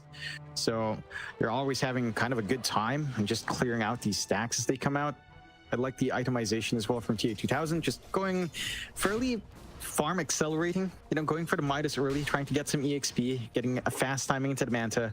You can start to play pretty damn early once that full Manta stalls up. So I like this. There's just nothing to punish this kind of greed coming out from Quest with the immediate Midas buildup. Nothing to interrupt that gold farm here for TA 2000. Another bottle refill here for Analog in the mid lane. So they aren't going to try and attempt the life of Noob. He's just going to be able to casually pounce out of it. Pretty quiet across the map. Omar's leaving bottom lane again, though mid lane they are making the jump in now onto the Pangolier. Tombstone even dropped just in case they needed it, and it seems like it will prove to be enough. Noob is down. Oh my God. Omar, maybe in a bit of danger as the zombie is just giving full vision over the hoodwink. And that'll be another Omar to go down, FCR to take the kill. And great rotations out from Keed Stars now. So they'll even find Cowrie, who has Icarus Dive available, though he wants silence and the chase is still on. Cowrie, he gets it off, but it doesn't matter. He is down. That was really clever coming out from Keed Stars. KJ, he starts this game with a Quelling Blade, uses it on that attempt for the save coming out there from Omar, cuts down the tree, ensures that the Bushwhack does not connect to interrupt that Pulverize, and that just nets them that chain of events. Gives them the confidence to kind of start working lane. They equalize in the kill board 4-3. 1K lead still stands for Quest, but you are starting to put a bit of a damper onto the timings of Noob, right? Like the Fusel timings thrown off. We're not seeing too much activity coming out from Noob as well. He's copping the pressure. This is a lot of space to be created for the Dusa, though. I think overall you're happy with kind of trading that way. Like, the Pangolier doesn't necessarily need too much farm, and they're just focusing onto that mid. Heck, they're even allowing Toby to just farm up on this Tide. So I don't think you're in a bad position for Quest, even though it's your mid dying. You still got Dusa farm. You might not be too happy about Noob dying twice in a row, but they're not fully committing just yet. Analog, gonna see Omar. Noob is around, does have the Rolling Thunder as well, but will cancel. Won't bother trying to use it. It's like the Keed Stars do not want to keep going for that fight. Analog will back his way out. There's just no action happening from Quest yet, though they do smoke up as 3 now. So it seems like they're ready to try and make these plays happen as they do smoke and run towards the bottom side of the map. They might find themselves King RD, but no, Analog, he's going to be the one to get jumped. Noob, he was the only one in, though. just preemptively jumping in, as now the tombstone has been dropped by KJ. And that's going to be enough to force Quest back. They don't want to mess around with this. Though Omar was still being chased, but it's not really going to amount to much, though. Noob, hold on a minute. He does get silenced up, but it's still not going to matter because he just gets to the high ground. Nothing coming of it yet, though. FCR now going for the charge out, and he does get the kill. Oh, perfect. Omar also caught out. FCR finding a double. Gets him mid-rolling Thunder. Just nothing Quest could have done about it. No, I mean, even the Rune was playing against them. Analog picks up a regen, uses that to dive past the tier 1, catching the side as well. And you are getting a lot of space out for Quest for both the Tide and the Dusa. But the sacrifices that Noob is having to make, again, throwing off this diffusal timing, throwing off the support EXP gains as well. Like, Egg is almost there, almost ready for Cowrie, but not quite. And I love this play. You know, key to immediately take over that triangle, clear out some of the large camps. Ancients, not something they can fully take out. They are trying to equalize and provide that footing for Questabila to play his game. Like, attention's taken away from Luna. Even though you're still a little bit behind in farm, you're not being contested now on this hero. So you've got the room to play with this Mask of Madness and get your own build-up going on this win condition for Keyed Esports here. They certainly do. Keyed in a very strong position so far, 7-3, very slight net worth lead their way. So the main thing you've got to be worried about, of course, is TA2000, who is just constantly free farming up at the moment and is already 1.2k ahead of the Luna. So that is going to be a point of concern, I'm sure, as he does already have the Midas up as well. And Quest, they are certainly taking their time with this game. They are in no rush to try and force any kind of fights. Is under attack. Omar's been walking between the bottom and mid lane for like the whole game now. The poor guy's just been stacking as he goes, but this is all about he has to do. No lanes to farm for him, no action to happen. Still level 5 as well. Just got to stack the camps. Yeah, the fact that they're not able to really work mid is giving a lot of rune control to Keyed Stars. Double damage coming out for Analog, has the Blade Mail, feeling confident on this Primal Beast at level 9. And they're just constantly looking for smokes. The smoke does break there. They don't manage to find anything, but they can get a pretty good shove into onto that mid-tier 1. No problem here. Well, there goes Cowrie. King RD able to secure that kill as they do get the mid-tier 1 tower. With a nice set of events happening here for Keyed Stars. Quest, they'll start focusing on those ancient stacks that were made as well, so TA2000 will go ahead and clean those up. On top lane, it seems like that they are going to start setting up for the top tier 1 tower. So Analog is rotating with the double damage rune, will try to get that done himself. And again, it seems like Quest are not exactly interested in trying to force a fight. They're going to all TP down towards the bottom side of the map, trying to just secure and farm that area and maybe get the bottom tier 1 tower. But certainly the structural trades are working in the way of Keyed Stars at the moment. They are getting away with just way more than what Quest are. So they will try to trade the bottom tier 1 tower now. There is time for Keyed Stars to rotate and try to force a fight if they so wish, but it seems like they're going to walk the old-fashioned way, perhaps.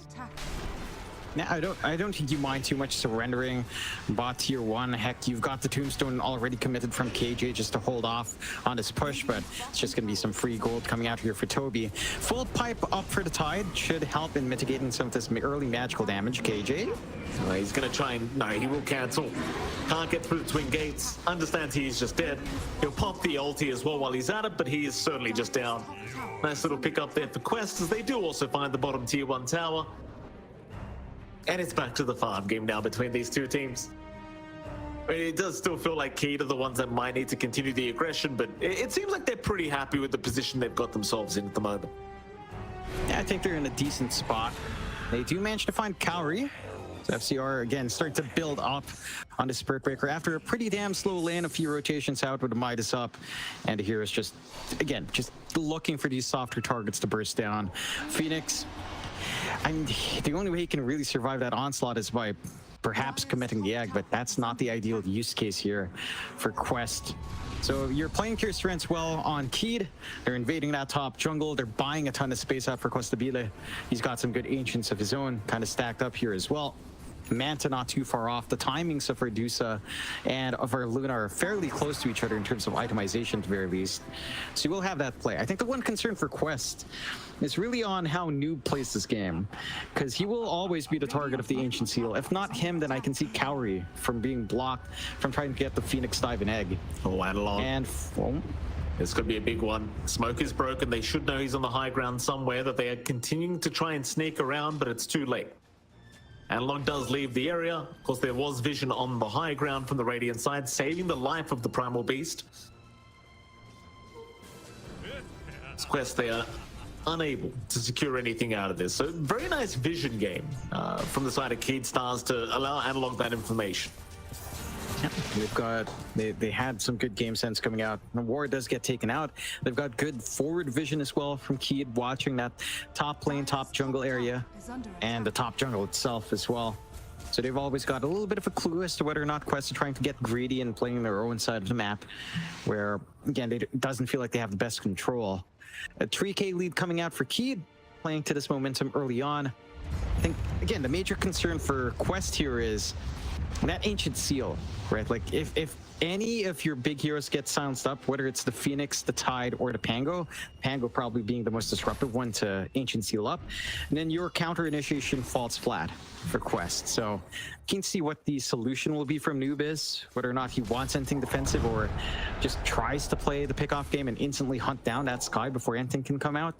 It's easier said than done right now, especially with the way the game's going. You've got the full Atos up and running as well on King RD. So he can just set up for a solo combo here if he does find a good target to go for. And he just may. I mean, Omar is around. They're going to bring in the Primal Beast again. It's like Omar does cop the concussive shot as King RD. He does get the run of Atos into the Mystic Flare, but it is shared. We'll make sure that Omar does not go down for free like that. Back into the tier 1 mid tower they go. Quest really wanting this, but looking to start the fight onto King RD. The Skywrath dropping very low and is set to fall. Nice easy pick off there for Quest. And the tier 1 mid tower also dropping quite easily. It seems like Keed Stars now the ones to retreat, as they just do not really have the best options in terms of a fight. You can see that investment onto Toby just paying off massively. Just pops the pipe. Suddenly that solo combo play from King RD is just not going to do much. The barrier early on just does a lot of work. And it's trying to chase up Spirit Breaker. FCR just a little bit too fast. You are starting to hit critical mass now as well in TA 2000. Manta style up, Midas just constantly being used. Butterfly next for Dedusa. That's going to put a big question mark onto how Keed's going to handle that. You can't magically burst her down with Pipe Up. You can try to control her up with Analog, with Pulverize, but... Charge out. They've got the Bushwhack on FCR, but you already had the Bulldoze going, so it does not last very long. Karun, 18-minute mark. They're going to try and go for it, but it's not up the top lane, and now the Ravage does come in. It seems like they are going to go on to King RD, and they've got the Skywrath. Nice, easy pick-off once again, as they'll go for a bit more. KJ trying to run. Should be okay, as they do not land a Bushwhack on anyone. At the very least, though, Quest do get what they came for, which is the haste room. In fact, Analog gonna get jumped now here by Noob. Does go for the Rolling Thunder, but there's your charge in again from FCR, and he gets blocked by the staircase. He does not get to the high ground. FCR still trying, does avoid with the Nether Strike. He'll get away. Omar's the one to go down, as now Analog, though, he's in big danger. They'll drop the egg, they'll drop the Sunray. Analog still trying to fight, but can't do it. He is down. And with that, Quest, they'll accept the trade they get and they'll leave. It's a pretty massive commitment out from Quest. Egg, Ravage, and even the Stone Gaze coming out there from 2000. It does provide a little bit of an opening for Keed. Rather unfortunate in the earlier part of that fight, when it broke out in the high ground, right before they grabbed that haste rune. The charge did push away from the Mystic Flare right on the edge. Even then, again, if you don't manage to pin down the Tide, prevent that Pipe of Insight from coming off, your magical burst isn't really lining up here for Keed. 10-7. Rather even back and forth. 2K lead still standing up here for Keed, but it does feel like they're not going to be able to sustain through that burst play that they're looking for, at least until their Luna comes in. Costabila is trying to work into the BKB to assist his team. If you can bring in Eclipse, on top of this combination you've got with your Skywrath Mage and Primal Beast, then you're not too concerned about the Pipe of Insight. It can melt from the Eclipse, but you are asking for Luna to just pop her long cooldown spell and trying to take care of a barrier, which also isn't the ideal circumstances for Luna when she's trying to take these fights. Now double damage room being found out by Noob. He'll bottle that one up for himself. Keed Stars looking to maybe rotate up towards the top side of the map. They will hang around the twin gates at the bottom side though. Maybe prepping for a Roshan attempt, but it is a little bit too early perhaps for them to go for this. They certainly could, it just may take a bit too much time, and Quest may realize what's happening. But Analog seems to want to go for this. Quest are not too far away. They're currently in the dire triangle, so they could certainly make their way over if Roshan does begin. And it seems like it will. Keed Stars, they are running all the way towards the Roshan pit. Quest seem to maybe have an idea this could be happening as they are hanging around the bot lane, just pushing out the creep wave. We'll see if they pick up on it. It's a big win for Keed Stars if they get away with this for free. And would be. This is a scary area to fight into though. If Toby can kind of jump in with a Ravage, that can work in their way, but Toby's not quite in the area. Not going to be able to contest. Not the fastest rush, but should still go the way of Keed Stars. You've already got that full heart and Analog as well working into the Ags. So going to have a lot more front lining on the Primal Beast. And we'll be able to take that Aegis. So you've got the safety net for Costabila with that fresh BKB. They can start to look to make things happen now, though. They are trying to chase FCR. They will try. FCR doing a very good job of just juking out the swashbuckle though, and does eventually just charge away. No problems here for FCR. Very close to that Aghanim Scepter as well on the Spirit Breaker, so he's going to have a very good time very soon. Speaking of Aghanim Scepters though, Noob does already have his now on the Pangolier, so kind of keep a lookout for that one in the next team fights. I think the Spirit Breaker Ags is the one I want to keep an eye on. It is a pretty scary Ags to play against once it is up. Like that 8-second cooldown, it is very annoying. I mean, he already has the Octarine, so it's basically like he has the Ags anyway at this moment. Would be a little bit sillier once you have a full Ags up, but he already has that impact he's looking for. Just running around the map, making space, trying to force a response out, wasting some time. That did help them secure that Roshan there, just his presence up top. Now there is that full Ags you're talking about. So 6-second cooldown from 9 seconds. Very balanced for Spirit Breaker. It certainly is. I mean, in the middle of these team fights, it is very, very annoying to just get constantly charged. Especially if you can land that charge on a couple heroes, it can be very detrimental here for Quest. It's a decent way as well of controlling TA2000 in these fights. Like if you just want to try and make sure she can't do anything in the middle of these fights, just have FCR just constantly charging her. You know, just what's she gonna do? The funny thing is, it's not the most straightforward Spirit Breaker game to just keep charging around, especially when you're isolated, just because of dead in the water.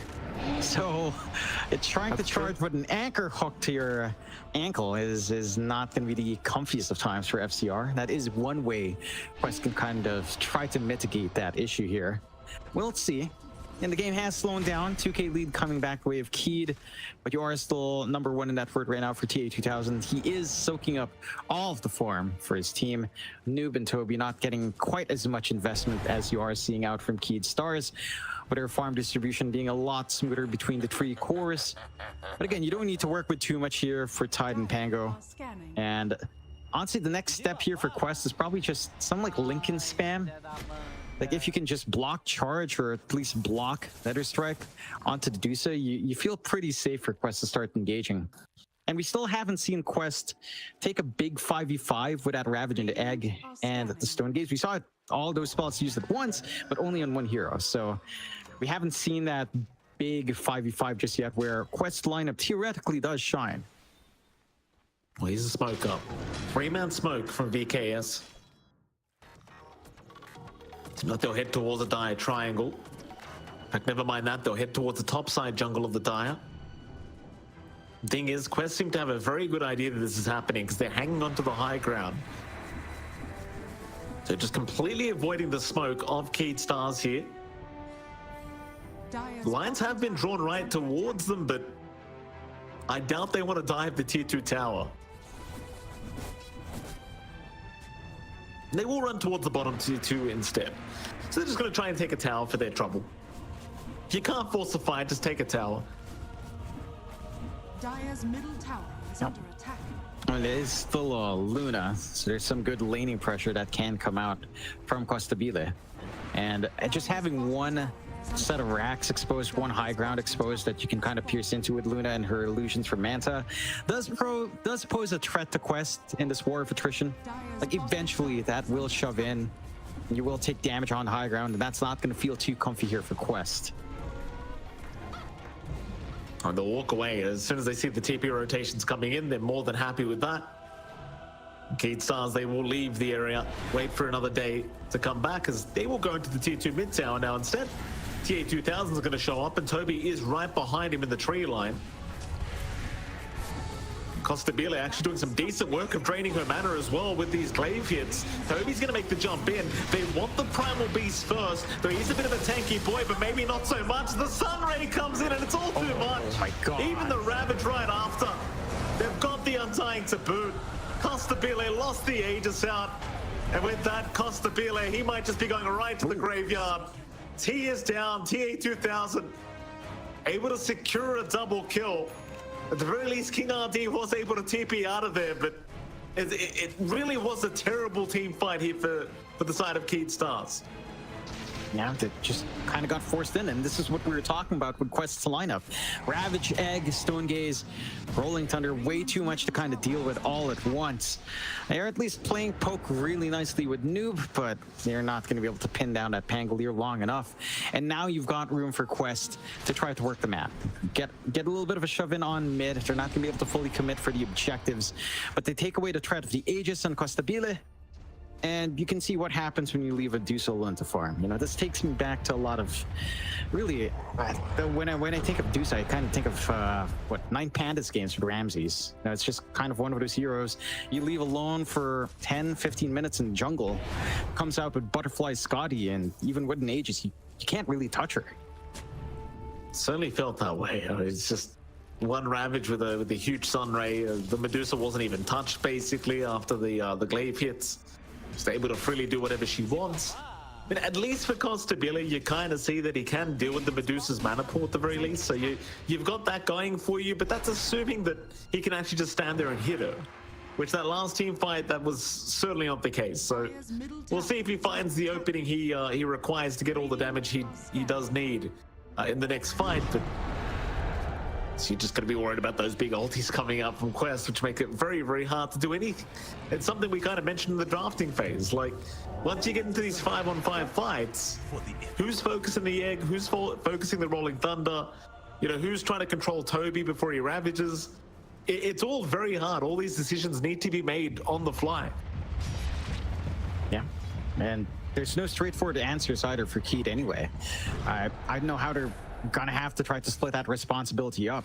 Like, even if you've got this high durability from Spirit Breaker and from Primal Beast here for FCR and for Analog, you're playing into Phoenix. Like, if this Egg is left alone with Sunray, it's a percent-based damage. Your hearts, your strength means nothing as they manage to catch FCR. They have anchored up FCR.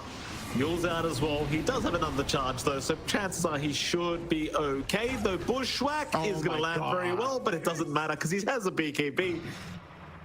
And he will just be able to charge again any moment from now. There we go. Easy peasy. Oh, is it? I mean, Noob is still trying. Maybe not so easy, but he will still get away. Analog though. He still hates it up. Bushwhack's gonna land. They've got the Primal Beast. Nice little jump away though with the Ogre Still Totem. They completely avoid the Rolling Thunder hit, and that'll be enough. Dire's top tower is under attack. Good use of space here from Keyd, or good creation of space. They're managing to take over top off the back of all of that movement from Quest. Costabile gets to soak up farm. I believe he is pretty much at his Silver Edge, flying out. Some more output there for Luna. Some angles thrown away. Toby. Another dead in the water here. Yeah, they're gonna try.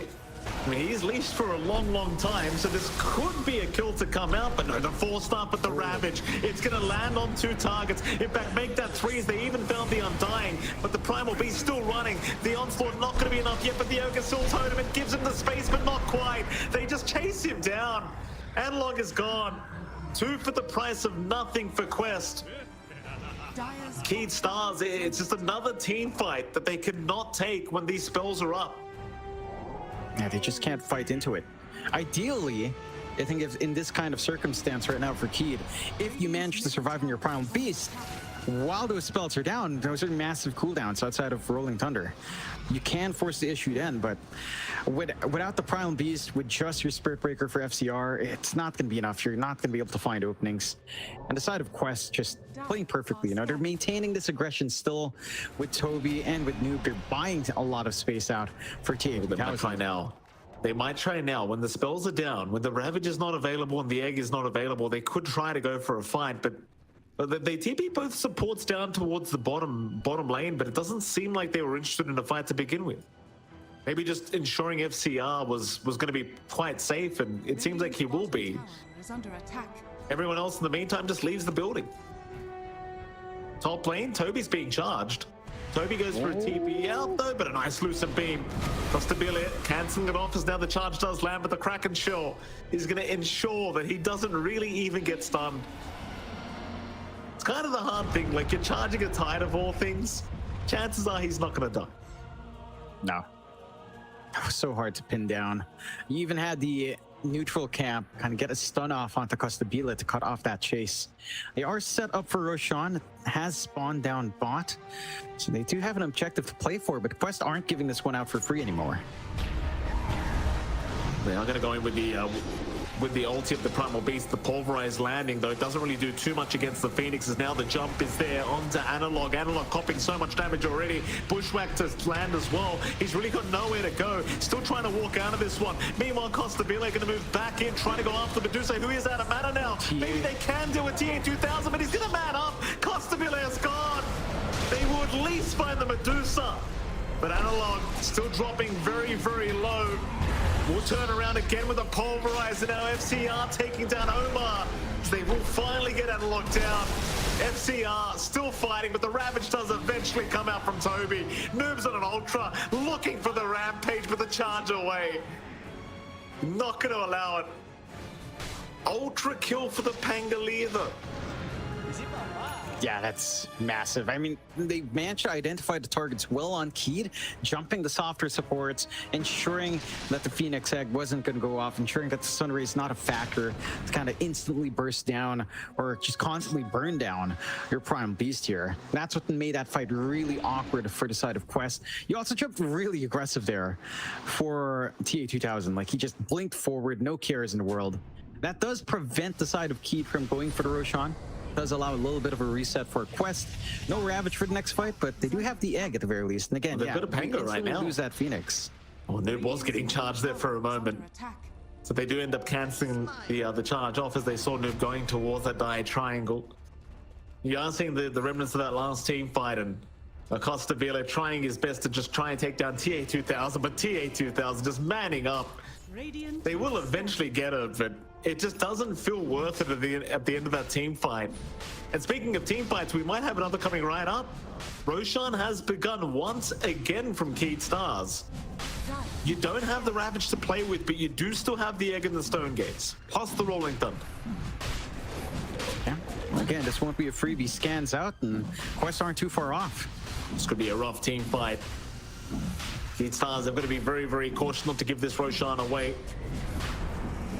Noob looking to make his way in, does have the Rolling Thunder and does pop it immediately out onto the Primal Beast, who just gets destroyed, though no Tombstone. The grab does save for a moment, but not quite. He just gets annihilated here by the side of Quest as they do take the Aegis. There was a steal attempt from MCR, but he gets nothing for his trouble. He'll be forced to charge away. Nice attempt, at least. Yeah. Tried to look for the cheese, doesn't quite find it, at least doesn't lose his life. Not the biggest kills for the side of Quest to find at this point. You know, you're not killing off the Luna. You do find a support plus the Primal Beast, which is still a good target, but Yeah, you're pretty happy in Quest. Just a straightforward take on the Roshan, straightforward contest. For the side of Keed, and they're going to have to try to play high ground. Again, this lineup excels at the solo pickoff, but you kind of need to connect your Spirit Breaker and your Primal Beast and trying to play that. And, you know, it's like you're charging across the map, but it's not like you have backup there for you to play for that for FCR. Bottom lane, they might try for the T2 tower now. 7k advantage the way of Quest. Don't know, it seems like they are splitting up again, going for a bit more of a farm game. No rush right now for Quest. They understand how strong they are at the moment. Into the tier 2 bottom tower they go. TA2000 looking to try and just do this on his own. We'll force out a glyph here from Keed Stars. So now just buys up the Swift Blink completely here in the Medusa, so suddenly TA2000 even scarier. They have rotated a few heroes in. Looks like they have found Omar, so a nice pickup onto the Hoodwink.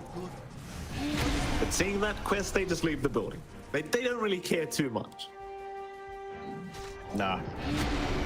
Again, not really high commitment out. Hoodwink doesn't really open up too much for Keed with that pickoff. They're finding something. It's not enough to stop Quest from just trying to play. They still have 3.5 minutes left on that Aegis as well, which is more than enough time to try to re-engage onto an objective. And there's still a lot of room to grow as well for Quest. Like, even if this game drags on, there's a limit to where your Primal Beast can take you. There's a limit to where your Luna can take you as well. Like, this is not necessarily the be-all, end-all late game carry in the Luna. You know, it's very tempo-based. You could try to do something with, say, Ag's Refresh down the line, but that also feels a little bit lackluster considering how durable the side of Quest is, unless you really manage to catch him off guard. There are no BKBs, at least from Quest, so that's some itemization they can consider. Again, for Keed, playing into this pickoff style, like past, what, maybe 20, 18 minutes at around that game time, it just felt near impossible. Like, you were finding some good forces on mid, but after that, it just hasn't lined up. Oh, Toby, he barely missed out on seeing the Primal Beast there. Analog probably thanking his lucky stars, though he might have an opportunity now to go from the rear, but no, he gets under vision. They see the Primal Beast, and with that, he is still trying to run with the forced up, and now the Ravage landing on 3. Toby trying. The grab is there again. Analog still trying to walk away, but he is down. Toby landed the easiest Ravage of his life. They do try and nether strike him, but he takes no damage. Dire's top tower is under attack. I think this game is really starting to get one-sided here between these two teams. The Constabilia wasn't even there for the fight, to be fair, but pretty rough affair right now for Key. Yeah, I mean, it's not like Constabilia can do too much. He's trying to split push up top, get some more farm going. Does lose his courier, so not going to be able to ferry items out while he's up north. Aegis, only about 1:40 left. That should clear out the rest of the tier 2s as they find Omar. And that's the one hero they can kill quite easily, but FCR, that's about all he can get for his team right now. It's certainly something, but it just doesn't do what you need it to do. It's like noob. Oh, okay, they're gonna find a free Skyrath kill. That's nice. KJ gonna go for a run, but he's being chased down by Noob, who does even take the banner away from the Undying, and KJ is just dead. Suddenly, 3 heroes down for the Keed Stars. Yeah, it's not looking that sharp here for Keed. And again, Constabilia is getting some space out. Does manage to sneak out of that triangle. He's able to somewhat keep up pace with TA2000. It's just, I don't know where this farm goes from here. You know, again, like, we're talking about itemization. Something like the Refresh Ag's Blessing could be one way. That's still a ways off from being really built up. Quest, on the other hand, you've got room to grow on Toby. You've got a lot more that can come out into Noob. He does have that full Skull Basher up. You've got the Hex still lined up here for Cowrie. More control coming in.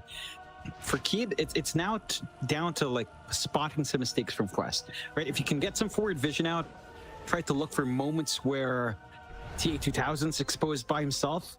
The Dusa is still manageable in a 1v3 circumstance. It's just finding those opportunities right now for Keed is next to impossible. You know, they don't have the forward vision they need. They don't have the map control. They're not able to drag heroes on top of FCR's charges. They have at least managed to stall out that the Aegis has expired in TA 2000. So no high ground attempts coming out from that Aegis backup. But they, you know, they're just losing map space now. It's down to, again, this moment that we've seen in this patch. Once you reach 40 minutes, you just build up. FCR will look to try and go after Nerd, but the Lincolns is broken. FCR learning the hard way as Costabile, meanwhile, forced to BKB TP away from Omar. Does get his way out. Charge away from FCR, and King RD going to do the TP away as well. So everyone getting out just fine here from Keat Stars. Quest unable to find any kind of straggler. The lines have been drawn straight through the mid lane, it seems like. So Quest, they might just want to try and force a fight, but maybe going high ground. Well, they know at least Costabile won't have a BKB for another minute. Yeah, it's an opening. And the Luna without protection is just going to be such a sitting duck to all of this control, all of this output. They find a DD as well for TA 2000 to pick up. And this is prime opportunity for Quest to force something to happen here. Mid lane FCR. We'll see the Manta illusions of the Medusa. I mean, TA 2000, he has a double damage rune right now, so you certainly don't want to run into him. Radiant are scanning. Onto the high ground they'll go. They'll have half the duration of the double damage left over. FCR, he'll go for the charge in to clear out the creep wave, but they do have the Yule Scepter. Thing is, can they hold him down long enough? It does seem like they can. Nice and easy. Preemptive sentry ward placement as well to ensure they saw him through that silver edge. It's TA 2000 now just going after the mid racks. Already finding the tier 3 tower. Gonna be the easiest racks of his life as well, VKS, they really just can't do anything to stop them at the moment. TA 2000 still sticking around, but decides better off. He'll just back off. He's already got the melee barracks anyway. No need to waste his time on the range. He'll just leave the area. Yeah. I think ideally before fully committing, they'd want these tier 2 towers gone first so they can try to go for the full megas. They can also just wait out next rush, half a minute until we see that respawn timer. The side of Key trying to step outside of their base while the retreat's there, but it's not a full back from Quest. They catch one person out, and that could be a breach into the high ground, maybe even tier 4s if they find a big fight off the back of a misplay here from Keed. The lines are being drawn through the bottom lane. And Quest seem to want to head to that area. And Costabile, he is in position to push out the top wave again, though he does TP away, so never mind that. He's not going to stick around. He'll just leave the Manta illusions behind. Quest, they could hope for an early Roshan, and it seems like it's not going to be a bad time for it. It's about a minute away right now, so Quest may have the option to just wait for Roshan, and it seems like that's probably exactly what they'll do. Yeah, just play into the pit. That's where they're really strong with all of these team fight spells. He'd have to find a way to break into that. Maybe a good charge with BKB in, a good onslaught into pulverize with a BKB up here for analog could be one way to do it. They get a good scan off. They have a charge going onto TA 2000. They've got some info to play with. They can collapse just correctly here. Radiant's bottom tower has fallen. They're going to wrap around at Radiant Jungle. VKS. They'll go around the Lotus Pool now. Really just go from the backside. See if they can find Carry, I think, is the one support they really want to get rid of before the fight starts. Carry is making it rather hard with all these smokes available. And Quest will just hug the high ground, that they will start to move back towards the Lotus Pools where VKS have the high ground. Roshan just casually waiting for somebody to get started. KJ gives up his courier, they'll make the charge in onto the Medusa. That's the target they want to start with. TA 2000, he's already lost all his mana, but he's still able to just stand his ground because Costabile, he gets Stonegazed up and he's down. He just gets destroyed. King RD down to boot. Analog trying to run. Ravage out from Toby. He found another 3 targets. And with that, it's looking pretty bad. FCR still trying to save Analog. They will be able to do so, but Costabile, he's the big one. He came back into the team fight with a buyback, but he might be going right back to the graveyard if they do get him. buyback on a Costabile. FCR, he does at least get the Medusa, but he dies himself. Team will buy back. They are coming back into the fight. Charge out on Omar. They don't want to give Roshan away. Can they continue? The charge is still going. Omar's the target. Omar, he might just melt, but no, it does get cancelled. In goes Noob again. They really want that Spirit Breaker tieback. FCR, looks like he's going to be okay this time around, but Analog probably not so much. Analog is out of mana. He is down. Good God. Costabile just blows up. Like, he just can't stand his ground, BKB or not. BKB into trying to fight into Stone Gaze doesn't work out for him. Buyback into TPing in what looked to be decent. Couldn't instantly burst down TA2000, and TA2000 just does so much damn damage.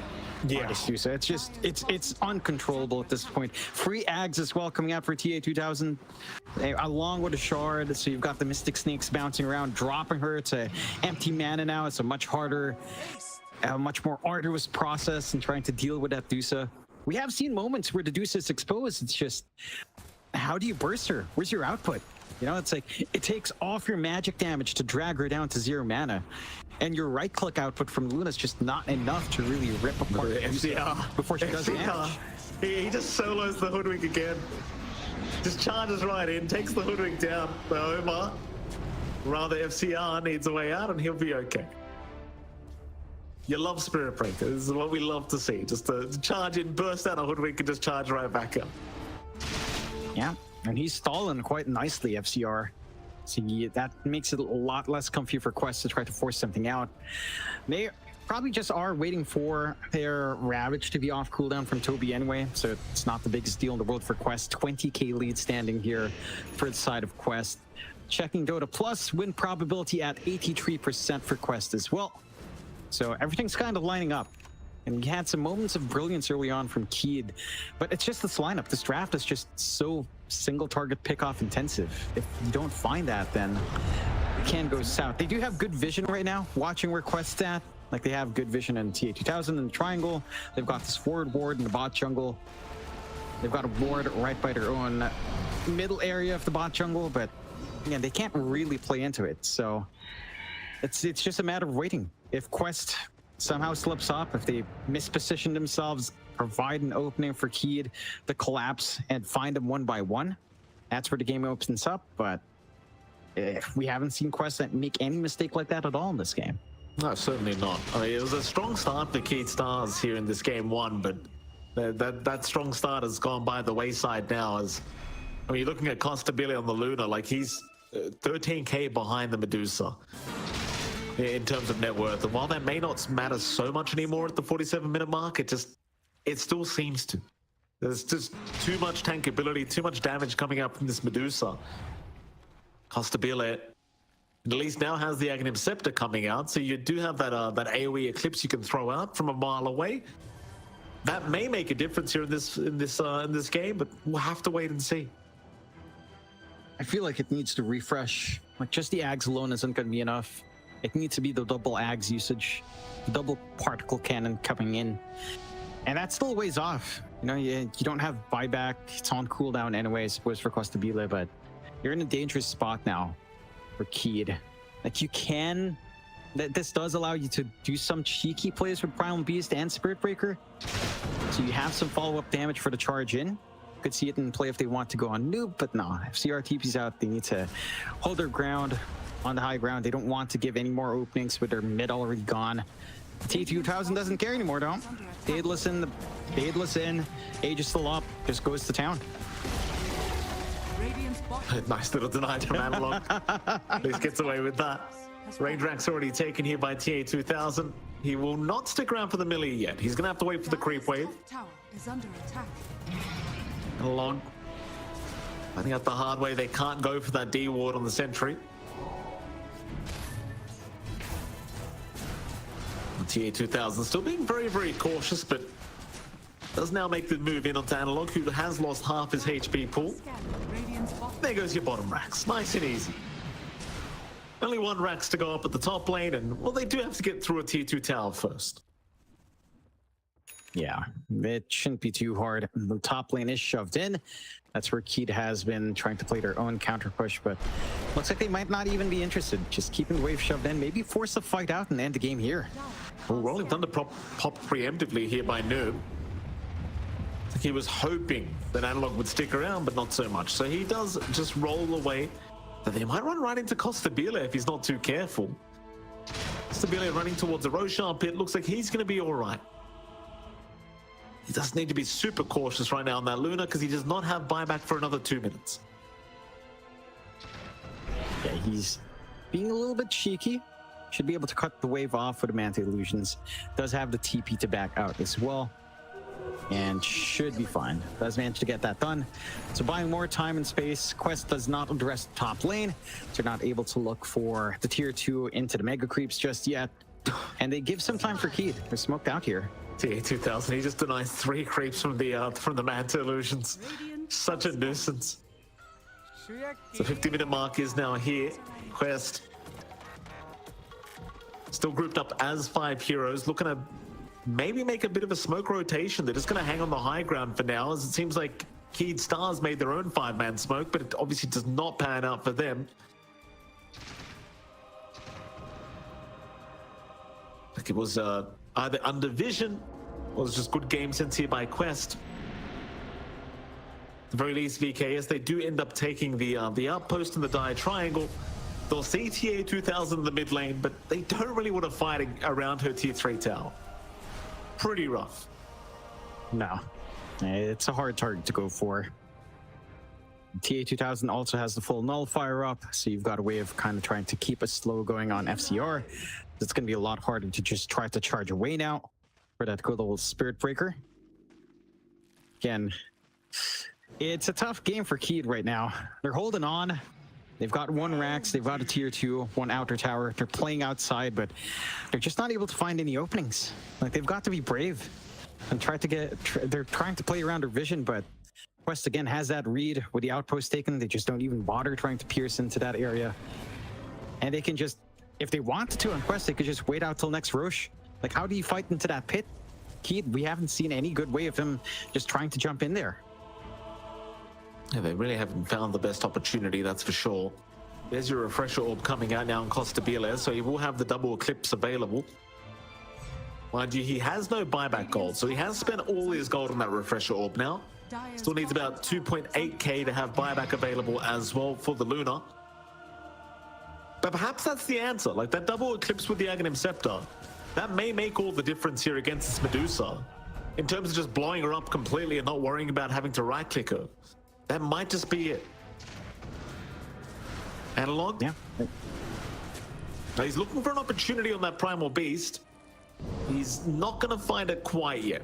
Now they are watching TA2000. Analog, he'll make the jump in. They do get the Eclipse off, but now the Ravage comes out, hitting really nobody on Toby. The Medusa still dropping low, but she seems to be just fine. With the mana pool, she'll reset. Analog's the one going down, but they will heal him up with the Soul Rip and the Grab Ally just to ensure that he'll survive a little bit longer. But is it going to be enough? Another Soul Rip on Analog. He's still running away. And Toby's the one to go down. Analog will survive another day. Who's typing? Somebody's just typing in the middle of all this. Yeah, I think it's one of our other casters there. And getting a little bit excited. That was a massive kill. Big buybacks being forced out from Quest, neutralizing their lead. And it's all down to the fact that with the double eclipse onto the Medusa, you don't have a BKB, and the pipe's not going to be able to keep you alive long enough. Like, it can only block so much damage. You don't have any saves here from the side of Quest unless you'd really want to count maybe something like power you with an Ags. Perhaps could be one way. Sunray doesn't really help the Medusa too much, unfortunately. Not a high HP hero, so you don't really play off the sustain aspect of Sunray too much.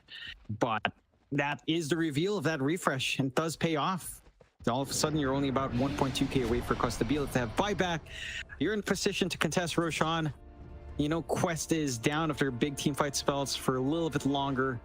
Roche is spawning up shortly, and you are in position for Keed. They can actually try to reel in control of Roshan here. Free Ags to be given out as well. who they'd hand that over. I feel like at this point you probably give the free ags over to King RD. Just have double of everything. Double spell spam with that shield of the Scion, killing off the Sky in a prolonged fight. It's going to be a bit of a chore here. And it will. Roshan gonna go the way of Keed Stars now. Aegis the way of Constabile. They'll take the cheese on Analog, and King RD Double damage. looking for something. Let's get the eggs for himself. With that, I mean, Keed Stars, it looks like they're back in the game now. It's a very even game. 54.5 minutes in between these two teams. Props for Keed Stars for staying in this one and not giving up too early. Certainly paying off right now. And for Quest, I mean, you've had a 6-slotted Medusa for quite a while now, so she's running out of slots for these items at this stage. I'm not really sure what else she can buy out to try and change the outcome of the last fight. It seems pretty rough against the double Eclipse. I think just a fresh BKB at this point does wonders for you. Like that's pretty much it. Just BKB, maybe you backpack the Nullifier, swap it in when the BKBs pop. That should cover most of TA2000's issues, because it was just the magical nukage coming out was a little bit too much. Pipe again is not enough to block that damage at this point in the game. So if Constabile can get the jump, if they can find this angle in with the frontliners they have to pop that Eclipse on, there are angles for the side of Keed. Quest, they're gonna need some time to farm up. Like even as readout from FCR, right? Just going for magical damage with Dagon, just looking for burst. It's such a good read as to where they're finding success right now on the side of Keed. And this is them playing from 2 racks behind. Like Quest, from a commanding lead into 4K behind, win probability is still leaning towards Quest's way at 64%. It's not completely over for them yet, but they've got to be able to execute. And they can't allow TA2000 to just get bursted down anymore. Like this Dusa has to be protected. See how it all pans out. I mean, Keed Stars, they're moving their way through the bottom lane now. TA2000 going to show up and defend. We'll just let the illusions do the work.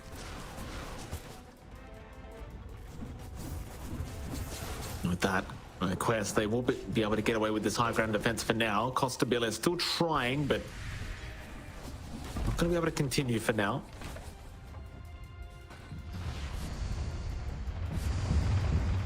Keed Stars, but they are sticking around. Like, they don't want to give up this position. Perhaps through the mid lane they could try. Thing is, the high ground attempts are very, very challenging to get through here for Keed Stars. So many heroes and abilities you have to worry about. Analog still looking for that right moment to make the jump in. Now even a refresh orb available though on Cowrie, so if you don't catch the Phoenix, he's going to have that double egg as well as all the rest of the abilities he has. And that Scythe device, don't forget. They'll make the jump in. TA2000, he does get caught. Toby, he'll pop the Ravage. It only really connects on one though. TA2000 in the meantime, he will be able to back off to safety for now as they have lost the Aegis of Constabile. That's not a great start here for Keen. They need to get the hell out of here, but the Luna is just melting. No. Constabile is down. And there goes another. They have found King RD. What do you do? The Primal Beast even buys back for this, but it's all too late. I'm surprised how he decided to take that fight. Oh no! They are still chasing Analog. Yeah, and look, he just bought back. This is a real problem. He'll force out all the other buybacks here as FCR. He'll make the charge in. The mana is low. TA2000, he needs to back out of there as the Tagon comes in. It takes out half his HP. TA2000, he finally does go down. They'll be able to get him. Pulverize out from Analog. That'll find Toby and Omar to boot. Even a third, or rather a fourth is Noob. What have you guys done? Oh boy, they got too keen. And no buyback for 2 minutes here on your Dusa. That's your high ground defense. Remember, you popped the refresh earlier in Constabile, but he didn't use that particle cannon. So he still had it on hand. The high ground push with Luna, it doesn't take too long. They're ripping right through that tier 3. I don't know if they can hold. Like, they don't have Ravage, they don't have Egg. They'll have Roland a bit, but no Dusa. That's your damage, that's your hold. Yeah, what a great comeback here from Cade Stars, doing a brilliant job in making this game one work when it was looking so damn dire. FCR still just Dagoning up people. They'll make the jump in. Analog, he does get side device up, but he is okay. In fact, he's the one moving back in now with the uproar. They're just holding them at the fountain as Costabile. He's just going after T4 towers. He's going right for the jugular. Quest need to find an answer to this, but nobody's around to stop the Luna. Analog's the target, but Analog, he is just making all the distractions here for the Luna as Costabile is still just going for the agent. So is FCR. But can they really defend? It doesn't seem like it. They'll try to disarm. They'll try to make the jump in. The Luna, the Hex out. Maybe they've got it, but no. She is still just going for the agent. GG's call. Wow, wow, wow. Cade Stars, they managed to make it work for game number one. Just barely, by the way. Really hanging on.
Keyed stars turn to ban. We should have that draft on hand. I'm wondering if there are any major adjustments in bans. Like, probably the Pangolier should be one consideration. Noob was getting a lot of work done. Although, if you are just going to play Pango into Primal Beast, Noob is probably the best person to kind of deal with that kind of matchup. So I don't know if that's a priority at all for either side to change. I don't think the mid matchup was too bad for either side. Analog did manage to hit some early timings, start to run around, play aggressive. I think it's just drafting around that. Again, they opened up with Primal Beast, they went into Skywrath Mage, and that already told you it was all in on this single target play.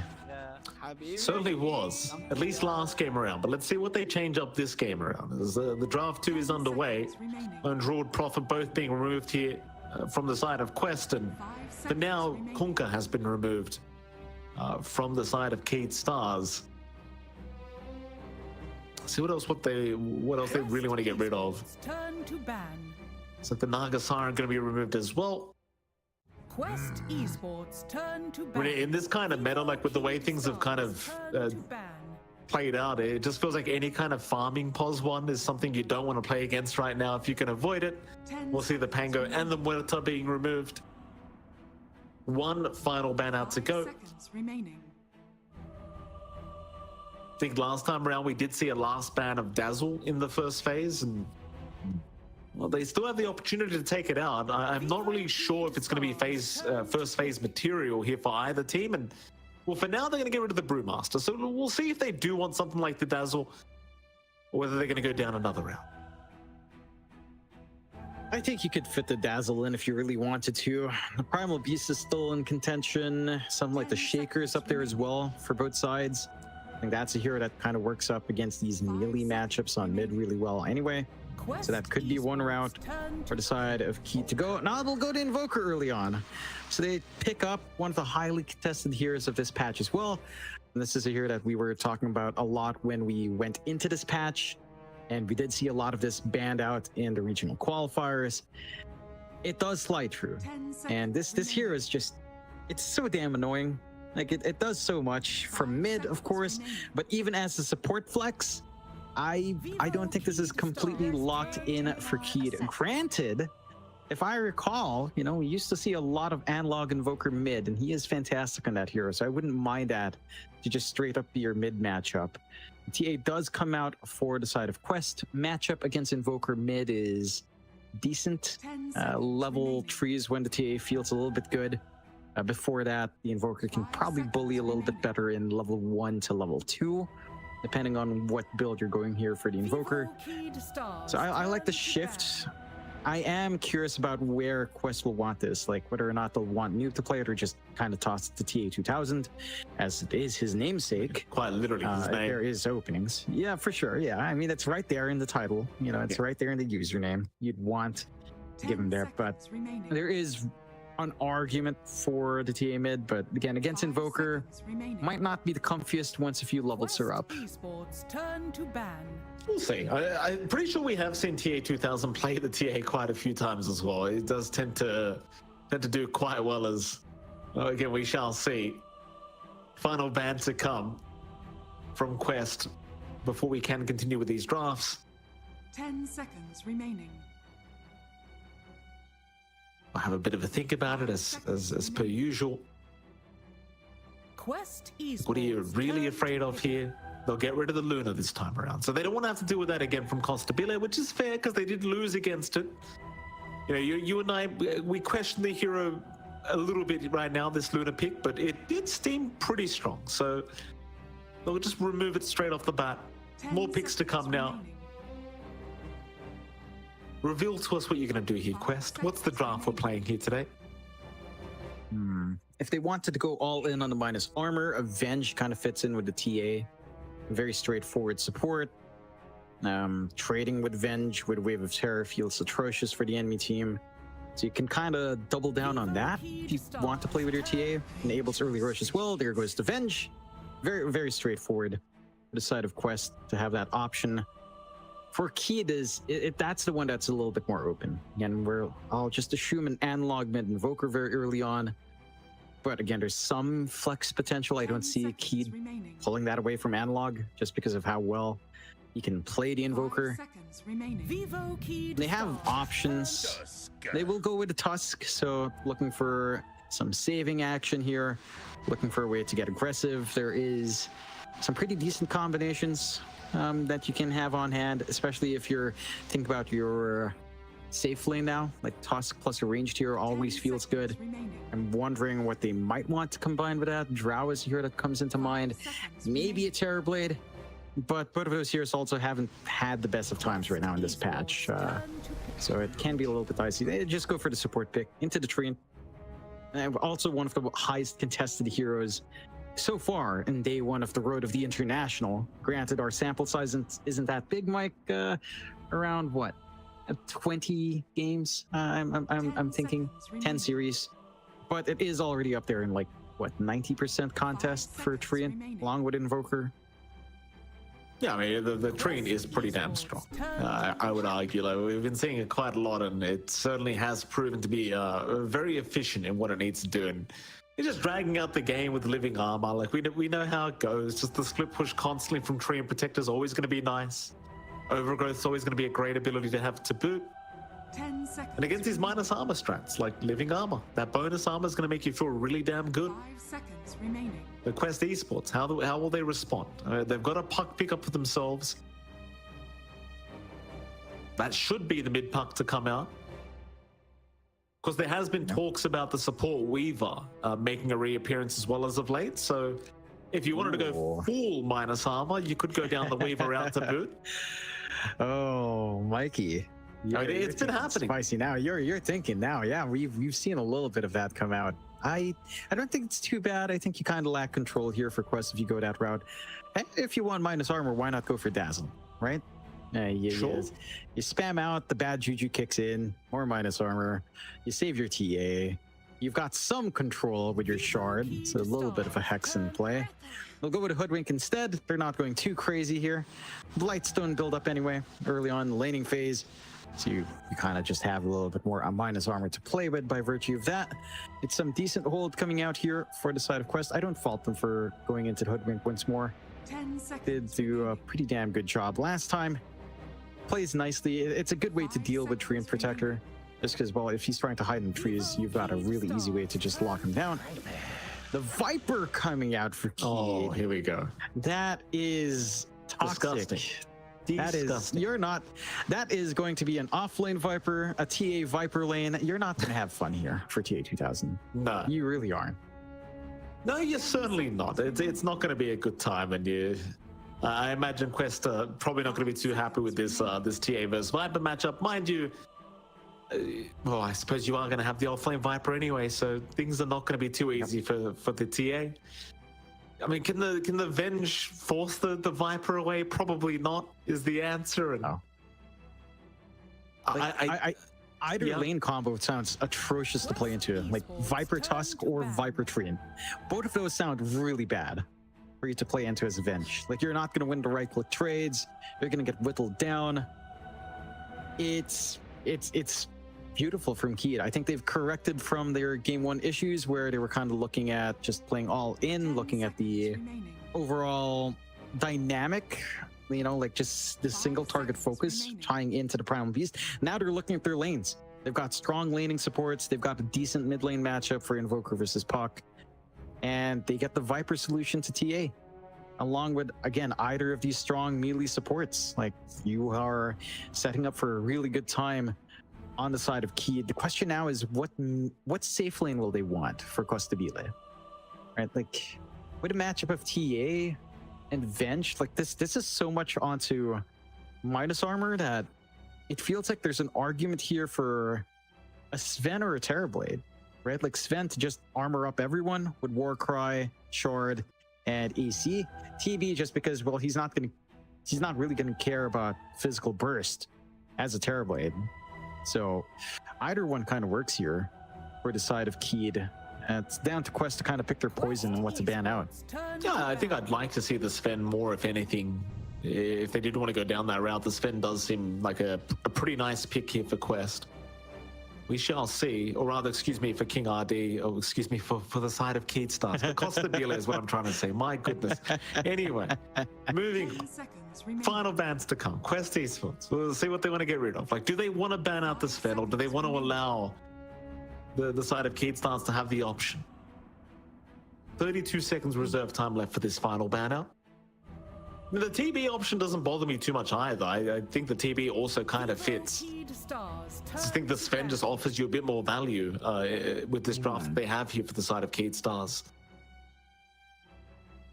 Yeah, they prioritize the Faceless Void. So that Sven's looking pretty damn good. I think the Sven fits overall better than Terrorblade right now. Terrorblade's just, it hasn't felt as hot as it once has. It's still a stable hero that you see every now and again. But the Sven's certainly been up there. Flash farm so fast, item build-up's really smooth, laning phase, not too bad. I don't see you being bullied out here by the side of Quest, especially with the Tide ban. Like, that's the one matchup that probably feels pretty awful. Maybe something like a Razor can come out for Quest if the side of Keed leave that in. I think if you pick the Sven, Razor's probably the one concerned. Still plays into the minus armor of the side of Quest really well as well with Eye of the Storm. Yeah, they'll take care of the Lycan. So let's see what happens. Is it going to be the Sven? We shall see what Costabile does want, or rather what's going to be drafted for him. It's Keed Stars. Needed position 1. Bit of a conversation happening between him and his team right now to figure out what they are going to pick up.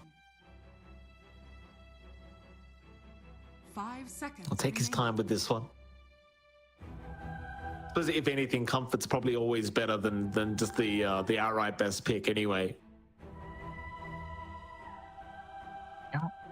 He's played the Sven before in the regional qualifiers, so I'm sure Costabile has been around for a long time now. He knows the Sven. Maybe not as well as Fear does. Good old Fear. Yeah. He has a set. He has a, what was that set from? Free to play. They go to CK, so that is comfort, very strong comfort. That is a nice CK. It is a nice CK game as well, right? Because you can burst down so many of these heroes with CK. Like the Puck, Venge, and the Hoodwink, they're all going to be sitting ducks for this guy. 10 seconds remaining. Yeah. Like even this TA pre-BKB 5 seconds is remaining. you have some solutions to burn through refraction with Viper, with Invoker, and once your refraction's gone, you're going to get one shot by the CK with Phantasm. Really good solution here. I don't see anything again on the off lane left for you to kind of try to bully out here on Quest. Wondering what the solution will be from Toby. Not as much reserve time here for Quest to make this call out. They'll go with the Omni Knight, so that is one way to mitigate it. You've got Guardian Angel and Nullifier buildup on CK can happen. It's not going to be the comfiest, so you have some saves, right? You've got Guardian Angel, you've got the Repel on hand as well to try to save. This can be pretty nice in lane. It's not exactly a solution to the CK in terms of trying to pin him down. Your team fight again here for Quest is lacking in terms of control. You're basically playing with Magic Missile and Dream Coil, maybe Dream Coil swap. And every now and again, I suppose if you get a good coil out, you could try to depend on the Hoodwink with a Bushwhack in the middle, but not as consistent. I think when you look at Keed, it's much more well balanced now in their draft. They've got Overgrowth, they've got Cataclysm down the line to combine into that. They've still got the gank squad going with the Tusk on hand, but I think it's much more well balanced. I'm keen to see what Quest does. You can never count out TA2000 on his TA, but I don't know about that lane. Like FCR and Viper, it's going to be a bit scary. Again, maybe level 1 here for Quest is where you can kind of work that lane. Say, if you get a double melt strike off with Wave of Terror, you can melt the Viper. And I guess the Viper only really feels good there by level 4. I think you have to kind of go 2-0-2. You kind of need that corrosive skin to punish some trades. So there is a little bit of an opening early on, but it can go sideways. Again, like, just Viper Tusk is not a fun lane to go into, no matter what hero you are. Like, that is such a run at you lane for Key that I think they've corrected from their weaker laning phase from game 1. I'm very curious to see exactly what happens here between these two teams. It should be a very interesting matchup. It really is the Viper versus TA that does kind of put a spanner in the works for me as well. Because if it was without the Viper, I would still lean towards Quest, but with the Viper involved, things are going to get very, very interesting. Might I add as well, by the way, Jonathan, big fan of the offlane Omni Knight coming out here for Toby. So looking forward to seeing how that one works out for them. Because this Omni Knight in the offlane, once it gets a bit of farm up, this hero can start to feel pretty unkillable in the middle of team fights. So let's see how it all pans out. Game number 2 is now officially underway between Quest and Keedstar. So we can head into it and see exactly how game 2 will go. Of course, in case you weren't aware, Keedstars did win out the first game.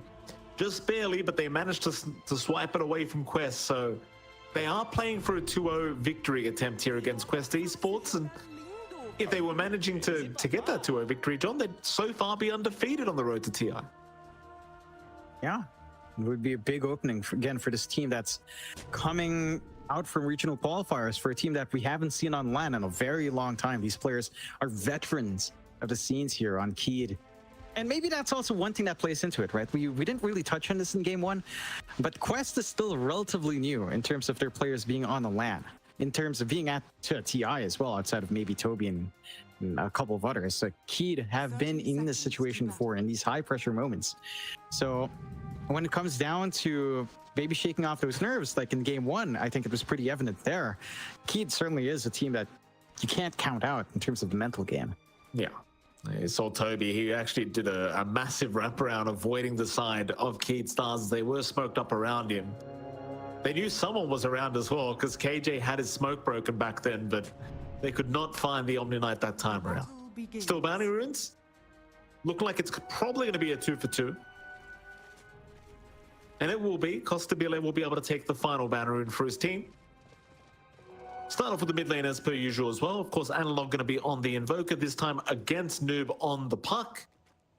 What do you think about the matchup? Between the Puck and Invoker, do you have an advantageous kind of side here in this mid lane? I think the Puck feels pretty good here. It takes a few levels for the Invoker to try to trade back, so it shouldn't be too bad. For Noob, Analog does go for the early Exort. So trying to go for maybe a little bit more trade, looking for Sunstrike to scout. Let's see if they can try to tie in for an early Sunstrike kill if they manage to pin anyone down.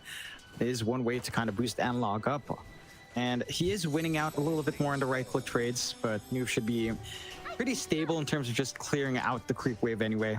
I think the puck stabilizes by 3 or 4, so it should hold steady by then. Rune controls the big one by the 6-minute mark, or even support rotations. I think if you can get some room out for King RD to work his way mid before the puck starts to get into the high points of spamming out the orb and the waiting rift, then there's some good kill opportunities with just the Tusk. But whether or not King RD has that space, we'll have to see as the game goes on. Top lane, a bit of a chase was happening onto Toby.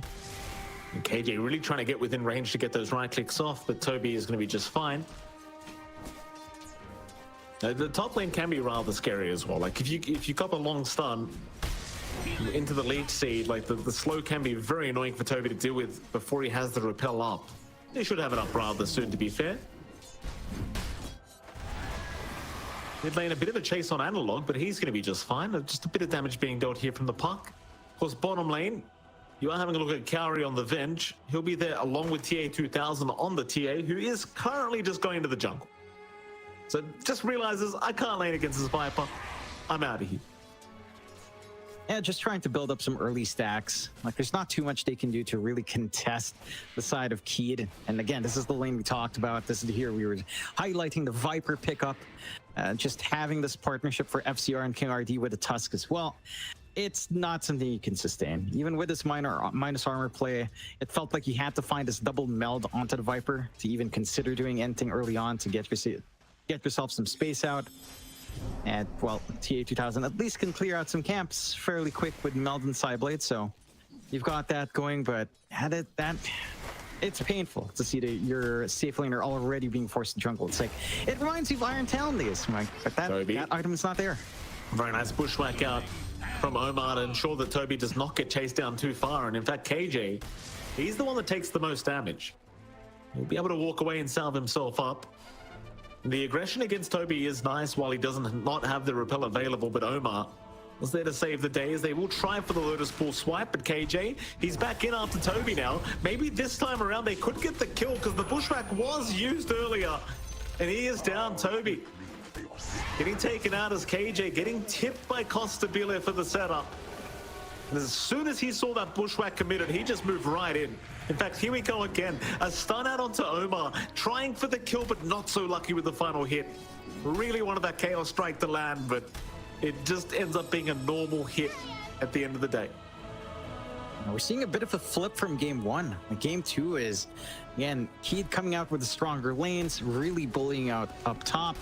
And even down bot, again, you're just forced to jungle early. There's nothing Kaori can do to hold that lane besides soak EXP. You have to cut your losses early from Quest. Like, TA2000 has the right idea. Kaori has got to just soak. You can't afford to even try to trade. It's just not a winning time right now for that Venge down bot. Just soak some EXP. If you do decide to soak, though, again, King RD is going to have some room to rotate down the line. And once that rotation comes in onto the puck, just having an additional piece of lockdown stop Noob can make all the difference here for Analog to find some openings.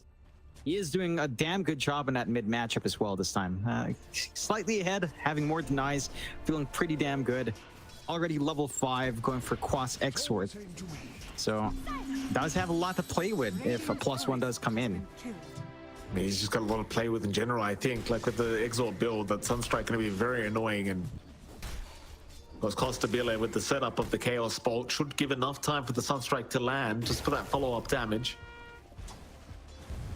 Toby's being chased again. Costabile was trying to reach for a stun, but decides better of it. Spacks his way out as Toby was already by the tier 1 tower. Meanwhile, update on the bottom lane. In the meantime, TA2000 is still jungling. Mind you, it is a TA. It's one of those heroes that just jungles effectively from basically the level 2 mark, if you wanted to, and that's exactly what TA2000's been doing. Toby, in the meantime, he will go down. They do secure the Omni Knight, and it was a Sunstrike from Analog to finish off the kill.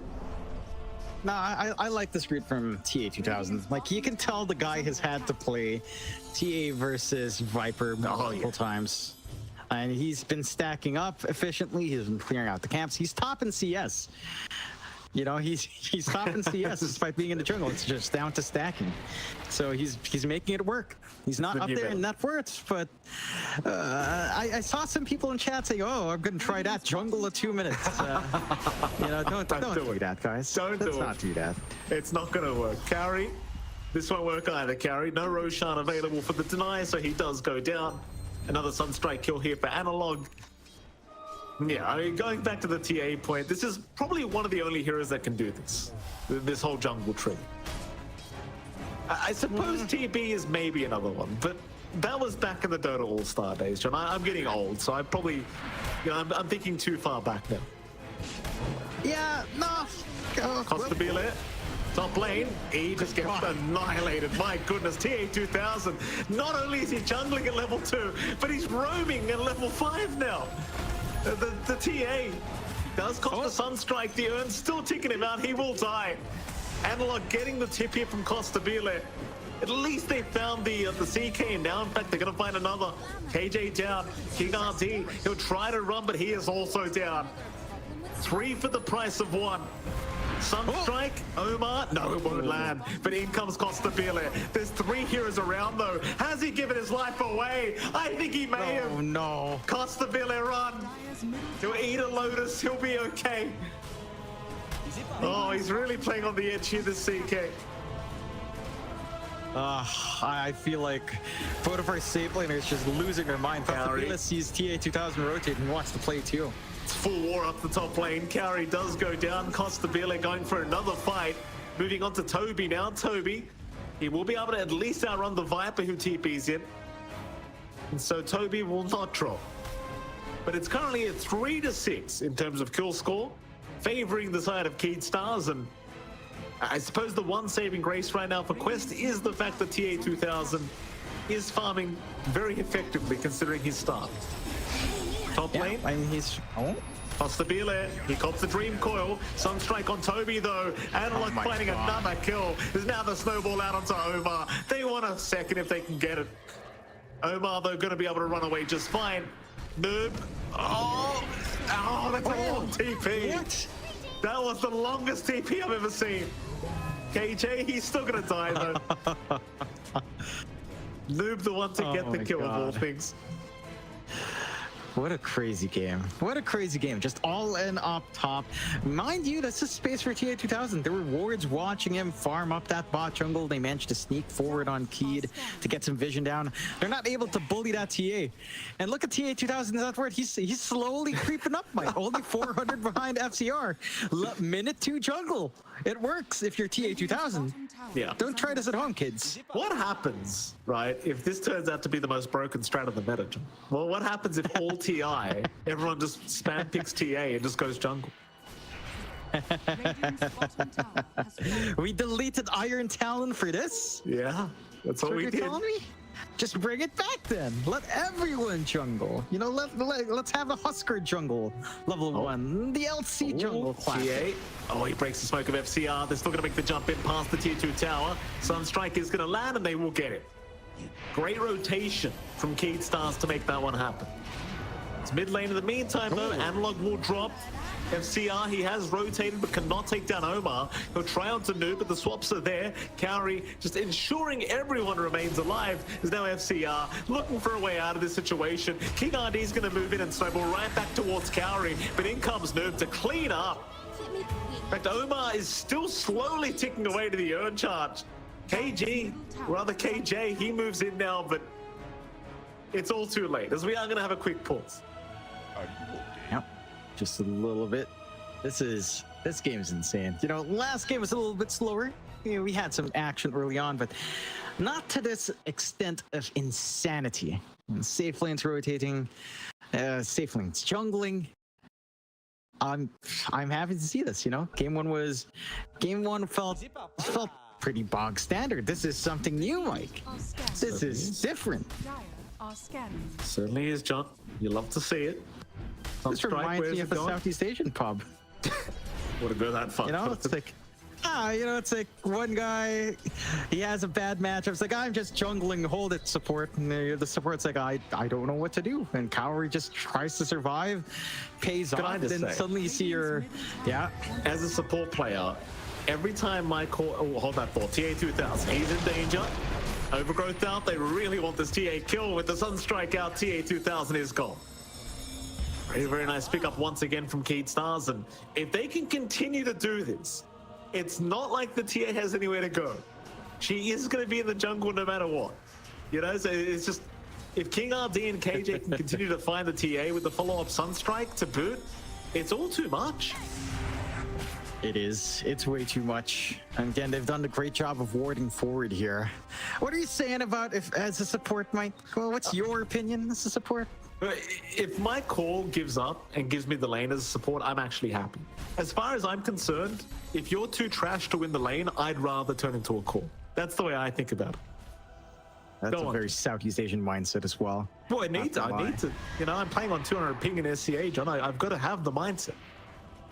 Sure. That's what you always say, Mikey. Big stats for TA2000. Look at that. Supports, well, they probably shared some stacks there. It's clearing out rather efficiently. Again, those stats kind of set him back a bit in terms of gold, but he's got the entire bank to himself right now. All the space to clear this out. Dragonlance already up for TA2000. So again, considering the start, it could have been a lot worse. Only a 1k lead coming out from Keed, a smoke out from Quest as well. They've got the swap Dream Coil ready to go if they catch someone out here. No top lane, Costa Beta. No, they're going to loop around to the mid lane instead. Vision down. They won't see anyone yet. King RD and Analog, they're hanging around that tier 1 mid tower. Analog will reveal his position with the Chaos Meteor being dropped, but Quest may not feel too safe to just dive the Invoker past that tier 1 at the moment. They do not see enough heroes in the map, so they are going to back their way out of this. I mean, you are buying the TA plenty of space to catch up in that farm, that farm situation, but you could say the exact same thing for VKS. Like, you've got Analog, you've got Costa Bile, you've got FCR. Everyone's having a great time. What is 2000's level 10?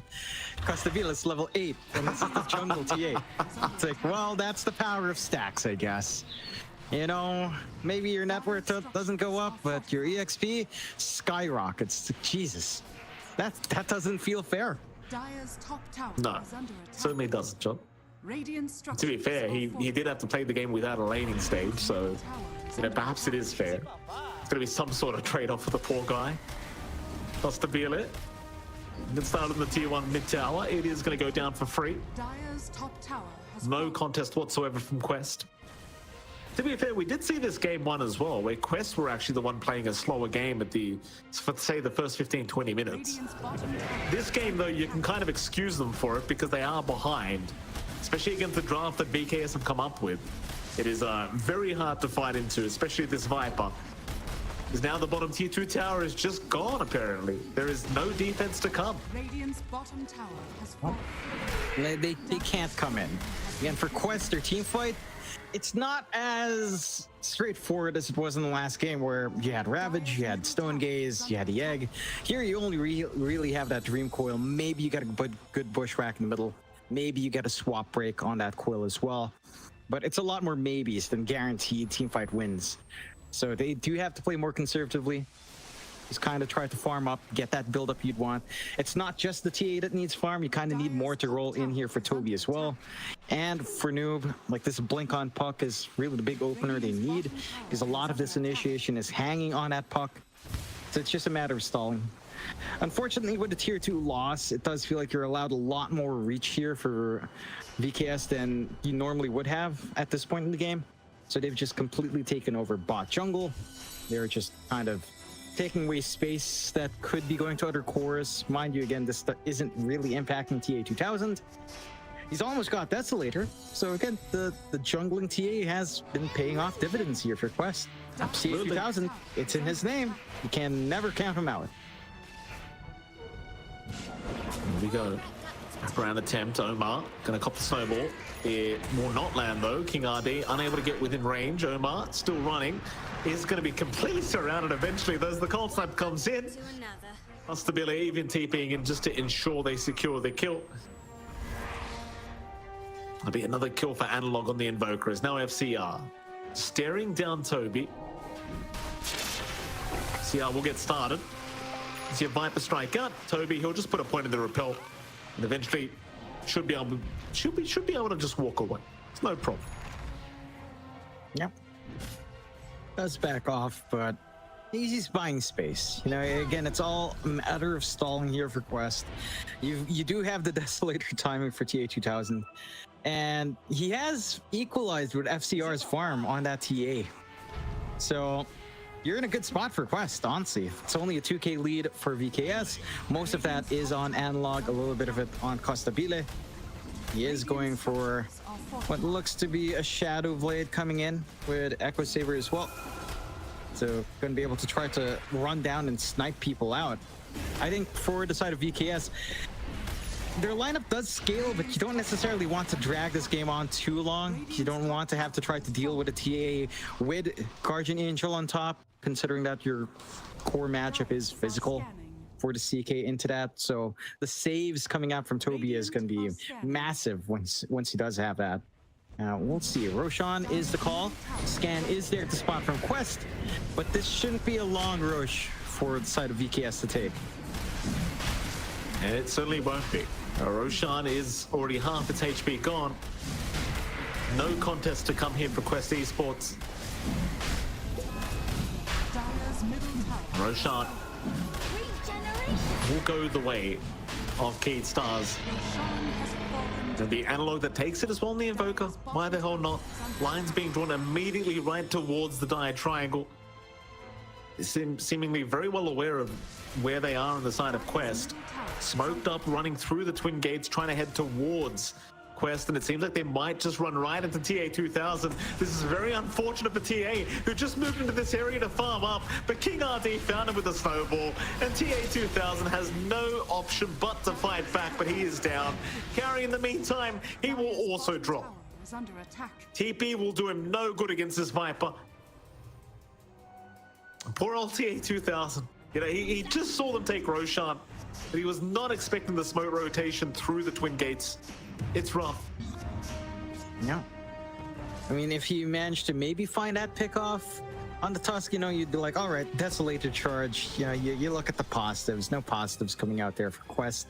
VKS, though, all over the map, playing this well, applying that early pressure that they'd want to with this kind of lineup. Costabile, Shadowblade not too far off.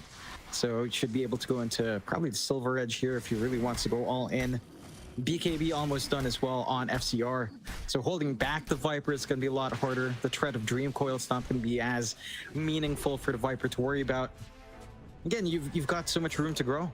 Like, you've got the eventual blink coming out for KJ at some point on the stream. He's got his shard ready to go once his courier is back up. You can keep stalling out these pushes with a living armor.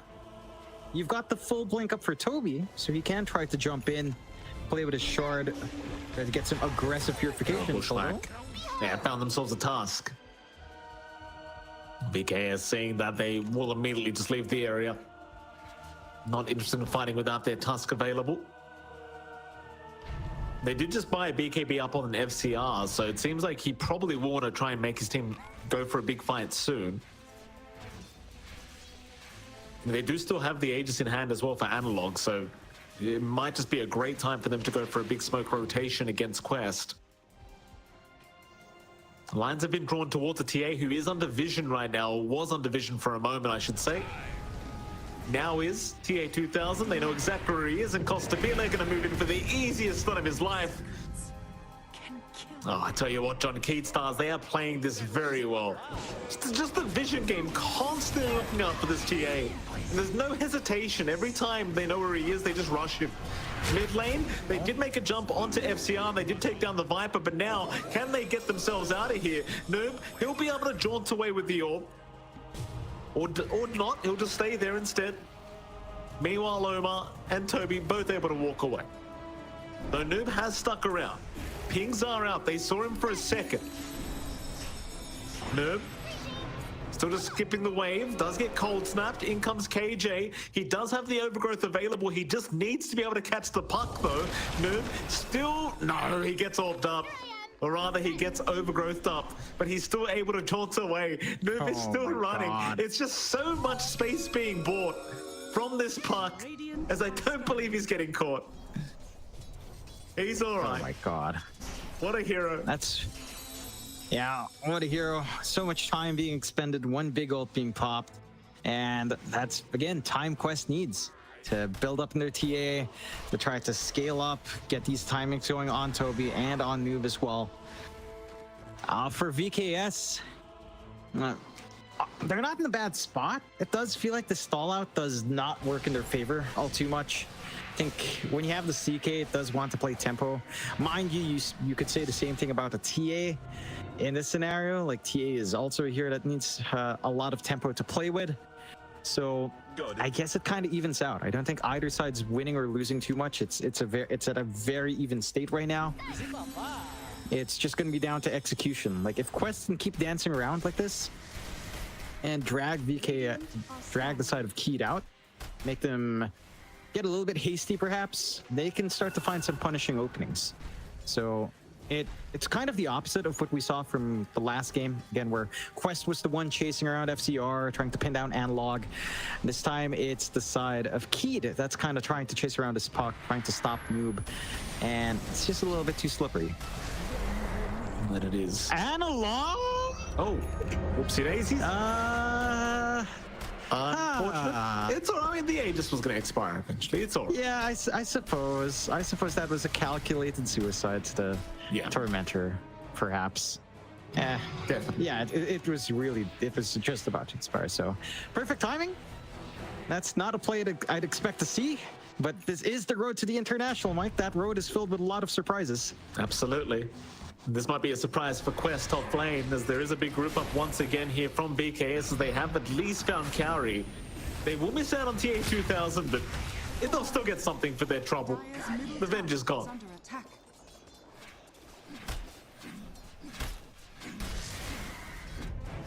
Keyed Stars, I mean, you just keep up the aggression, right? Like, there is the threat of this TA becoming a problem eventually, but for now, she's not anywhere near that point. No, not quite yet. Once the BKB is up, the game becomes a lot more playable for TA 2000. I'm also wondering who on Keyed is going to get something like the Nullifier here, because we haven't seen them have to deal with the Guardian Angel, but it will be a point of concern down the line. Like, that is something you have to have a solution to.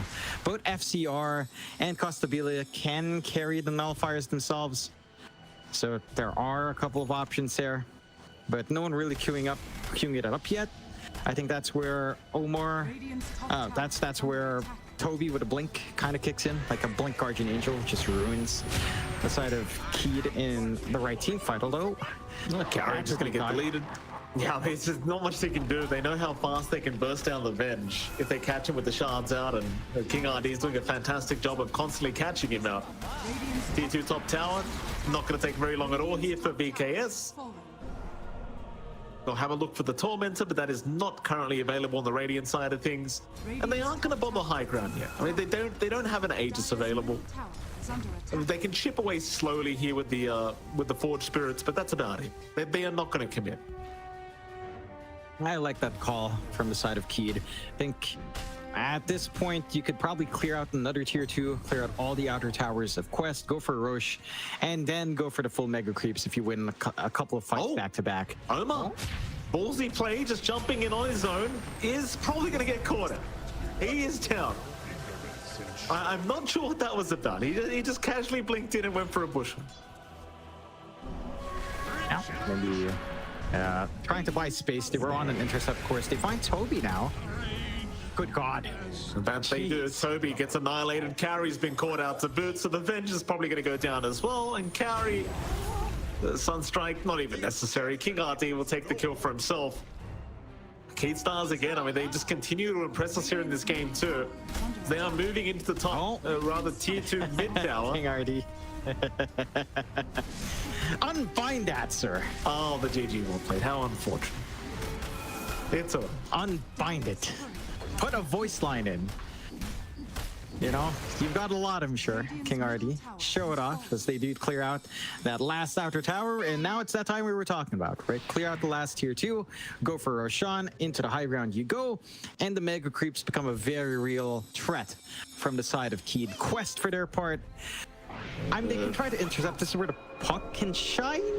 Yeah, I mean, she might be shining, all right. No, he'll be able to just blink away. He's all right. They don't allow the creep skipping to happen for free, of course. The puck. Well, Nubia's going to go back and rejoin his team here for a big smoke up. They know exactly where Keed Stars are, so they're going to make their move up towards the top lane and see if they can try for a strong team fight. But now Keed Stars hanging around the twin gates, so in preparation for the fight, they do have that kind of advantageous position. Bushwhack's going to land though. King RD, he gets caught completely blind. Beautiful bushwhack out from Omar. VKS, I mean, they do rotate now, but they will not fight without the tusk. Yeah, they're so reliant on that lockdown without having to pop the overgrowth. We'll try for a smoke wrap here, though. Noob's going to blink away again.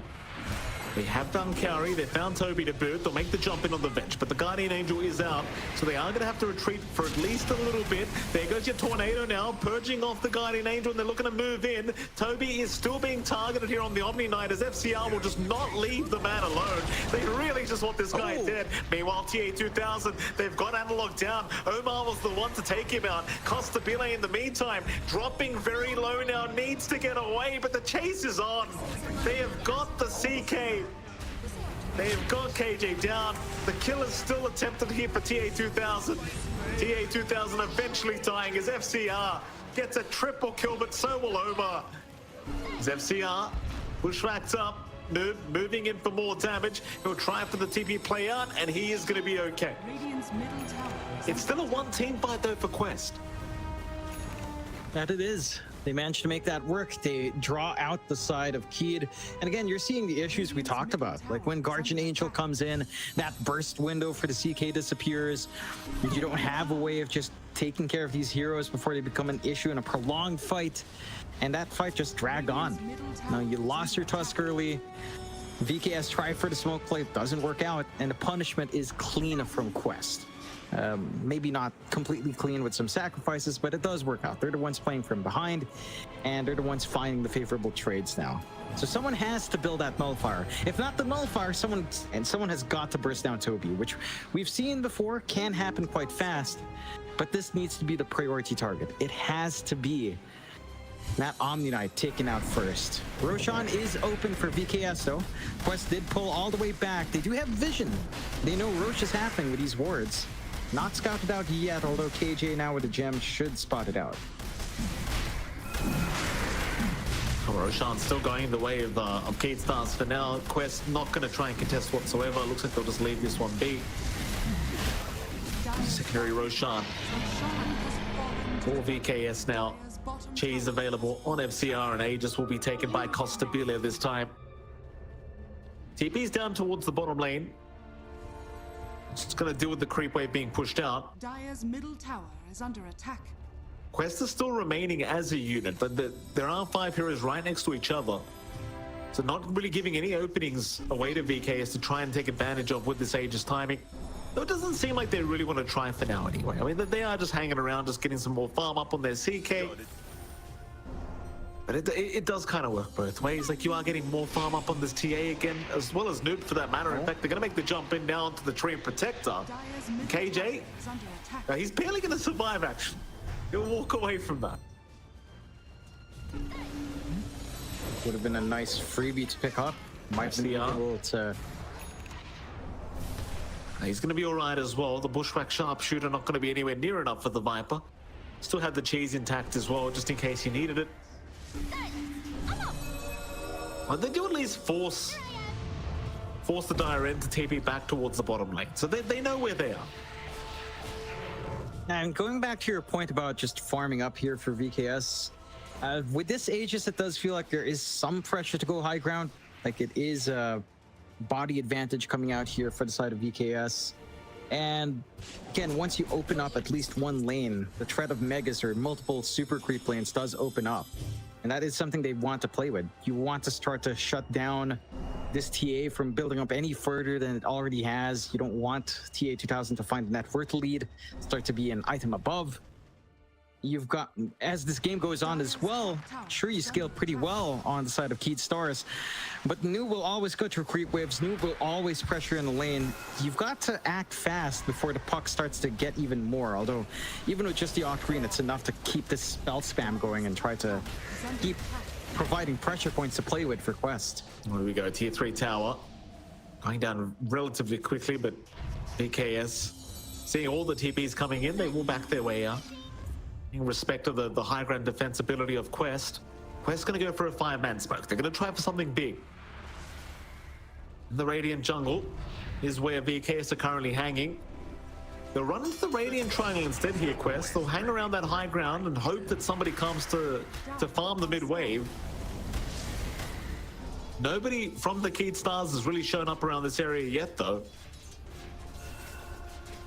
Seems like Quest will just continue to push it out. The smoke does feel pretty obvious at this stage. So run back towards the bot lane seems to be the game plan here for VKS, as they might just find Toby in a moment, though Toby, still smoked up, is going to be all right to retreat himself. But it's onto the tier 3 bottom tower again. Radiant's bottom tower is under attack. Yep. Radiant structures. Force out the fortify early. You don't quite have the shard yet on FCR to speed us up, but yeah, they've got ages for some time here. Radiant's bottom tower is falling. They're just trying to chip away the best he possibly can. Constabile getting a little bit low. Don't forget, though, he does still have the Aegis up. In fact, they will Dream Coil, and the others break the coil, though he is still surviving just fine. Seems like they will go for the retreat for now and not really rush their way up to the high ground. Aegis is expiring in a minute 20, so it does feel like maybe it's going to be a little bit wasted here. VKS, or rather Constabile, he is full HP again, but seems like they aren't going to bomb. They'll let the Aegis expire. No. They're very conservative. I like this respect from VKS. They're not getting too trigger happy. They know that Quest can try to make plays up in the high ground. They're trying to hit this point where they get the full Bloodthorn up on Constabile, and he is only the cornucopia away. So once that's up and running, if you can spot out and pick off this Omni Knight pre-BKB, that's your opening. Heck, even just catching out the puck with no Linken's up yet in Noob. That is one way to kind of, again, give yourself the advantage here on the side of VKS. Smoke up on 3 heroes for VKS in back line. Move up to the high ground. FCR will be the front line for his team. King RD looking for the Walrus punch onto the TA, does not get it. Noob in the meantime gets a nice Dream Coil off, and they're going to try and burst down the Tusk for now. But instead, no, they want FCR, but FCR's perfectly fine. Constabile jumping back in, so is King RD, but he's going to go down. Now Constabile, he's getting quite low. Still 5 seconds on the Aegis till it expires, and they are just ignoring him completely. Constabile trying to die the best he possibly can. Oh, no, but now he needs to run. Run, Constabile, run. It's not safe. Your armor toggle the best he can, but it's not going to be enough. Noob gets it. Toby, in the meantime, finds KJ.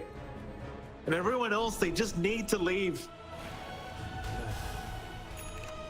Oh, man. That was very forced out from the side of VKS. They jump in. Again, Guardian Angel comes off right on time. They're not able to get the silence control out. And it just breaks up the momentum of that fight for VKS. Again, you're not seeing the physical burst, you're not seeing these heroes melt, and provides that opening out for Quest. Like, they wait patiently as well for the Aegis to expire before coming in. They had the dust, they had everything ready. Really disciplined out from Quest. Again, they are in form. Like, this is maybe something that was lacking a little bit in game one. Some of these decision making, the choices of when to chase, when not to. They're playing really smart now in Quest. They can try to hold off, keep shoving out these lanes. Tier 2 still stands, so no high ground threat, but Roshan can open up if they manage to take control here. Although, here we go, jump in, King RD. He's gonna be just fine. They won't fully commit for this. DKS, on the other hand, they want to go for the fight. immediately rushing after Quest. Noob will not be the target. Instead, they'll try to chase down Omar on the hoodwink. The Omar for now is fine. In fact, Noob's going to jump right back in, and now the Tusk is just down. King RD completely outplayed there by the two. Quest, I mean, they're still getting away with murder here. Like, they're getting away with a lot more than you'd kind of anticipate. That they are. Now they're on the hunt. Costabile. I mean, he's one hero down. He's going to be a little bit cautious. It seems like with the Shadow Blade, he is going to be just fine to leave the area, but the chase is still on. That Quest, they'll just take the Ancients instead. Oh. Tormentor, though. Yeah, that almost killed KJ with how fast that was going down. Oh, Costabile. Costabile, he's under vision now, and the Noob should know he's there. Middle tower is under attack. Now he does. Can they burst him down? He's going to run back towards the triangle? No. Shadow Blade, be very careful with your decision making here. Tower is under attack. He's going to take the safe route. He'll back off to the fountain. Very good game sense from Costabile. Knows something's up. No one really showing on the map here from Quest. So he figures he's being hunted down. Plays it safe. This is, again, a lot of stall time for that next Roche. And we'll find out very, very shortly as to how long that timer will be. That's going to be the next flashpoint for both sides. Like, it has to be Roche. They are getting a forward position here on VKS, though, on that enemy triangle. TA2000, huge target. If Costabile could break the gap somehow, he has a full Bloodthorn up on the CK to boot. Like, they could really burst him down quite fast. They will retreat once again. Quest, they are smoked up as a unit. Looking to move into the triangle. There is vision around this area. Noob, he'll jump right on top of it and try to get the D-Ward off, and does successfully do so. Now the chase is on from Quest. They want the fight. Noob still scouting out the best he possibly can. But VKS, they are well and truly out of it. They're within safety. Roshan's up as well, so it seems like that's where the next fight could possibly break out. Yeah, that's going to be the focal point. And both sides need this Roshan to open up the game for themselves. Let's see though, VKS, they're already camping in position, at least KJ is, waiting for the rest of the heroes to fully commit. They do have the water at least to provide some vision, and they'll get to town. They've got that shard up and running on FCR. It's not going to take too long to clear this out. Quest, not going to make it in time. So, Aegis going the way of VKS. Refresh shard on hand, along with Aegis Cheese. And they won't hand that refresh over to good old Analog. So, multiple BKBs, multiple Side of Vice. Going to be massive in these engagements. Now it's just down to whether or not VKS can get the engagement they want. We've seen them in this position before, trying to knock onto the high ground. They can't afford to ignore Toby in the back. Like, you have got to catch that Omni Knight. You've got to stop this puck as well from jumping in and out. If you can't do either of that, then the team fight's just way too disruptive for the side of Quest. He's going to get scouted there by the Sunstrike of Analog. The push attempt for the high ground and through the top lane once again by VKS. Still proving to be a little bit intimidating though, because they don't see the side of Quest on their own high ground. They'll get some D-wards off into the Radiant Triangle. Radiant are scanning. Noob in the meantime is just split pushing the top laning. So he's not really going to allow this push to happen. Another creep. And that's the magic of puck. You know, you just jump around, you clear out waves, and you stall out the game. And that's exactly what Noob is aiming to do. Has the Timeless Relic for a little bit more output as well. VKS have got to try to find an opening. Like, this is not an Aegis they can afford to just give away. You do have the secondary life on FCR this time, so he can frontline for the team. We'll see if they get that opportunity to do so. I mean, they're just trying to clear out the creep waves on top. They've got creep wave on mid to start on top, at least. Here we go. Tier 3 tower. It drops so quick to the Viper damage. The alacrity of the shard, it does not take very long. Backdoor protection, at least giving him a chance at holding onto this tier 3 tower. And once again, VKS, they are lacking a creep wave right now, so they are going to retreat. Wait for another day. And he's just doing, again, a great job of just constantly split pushing out, and there's not really too much you can do about it unless you can kill him off. They do now once again have a creep wave available. Question is, how long does it really last? And do they move high ground again? Seems like they want to. Sunstrike to scout. They won't see too much. Back onto the tier 3 tower, FCR will go. Creep wave, however, is once again deleted. But they got the tier 3.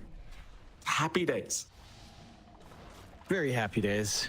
Like, they're stopping this annoyance, this nuisance from Quest. The creep waves aren't being cut off too far deep now. So they've got some room. Mid's going to be pushing in soon. Once they take care of the mid tier 3, no tier 3 towers to worry about. Can just focus on the racks. Quest. And this is where it's really awkward for them. You know, there's no smooth way for them to start these fights. Maybe you can get a good swap back in. Maybe you can get a big dream coil, but it's not as reliable as the way VKS does have to play. Like, you can rely on Tusk to find one. You've got the tree for the blink ready, so KJ can just blink forward overgrowth and just ruin that game for you. Oh, backside, they have found the park. Nerd. Still trying to run. Will orb towards the north. Phase shift away. Looks like he's going to be fine. Meanwhile, the Rax, though, is being targeted. And FCR trying to go after Toby has slowed him up with the Viper Strike. The shards to lock him into boot, but they just want the Rax. They will not dive in for the Omni kill. In fact, they won't even finish the Rax. They take the range Rax and they leave. In fact, all the Rax left standing are melee barrels. Yeah. Oh. And jump in, double stun out. They've caught FCR. The Aegis is gone. King RD, he'll go for the snowball to be able to survive for now. The Omni Knight in a bit of danger, but now he has his own snowball to go back to. King RT saving the day for Toby. Meanwhile, TA2000 jumping onto FCR, trying to secure something on the TA. Oh my He's got God. Costa Bile. He might have the Viper, and he does. A double kill for TA2000. VKS, they just melt. They go too far. That they do. They go too far. They don't respect that counter control, that pick-off potential coming out from Quest. Still no nullifier on anyone being built up. So every single time, Toby just pops Guardian Angel. You can't find that burst kill. You're running around trying to kite them. And the physical output coming out from Quest is just overwhelming now with how well farmed TA2000 is. Going for the Swift Blink next. You're in a dangerous spot for VKS.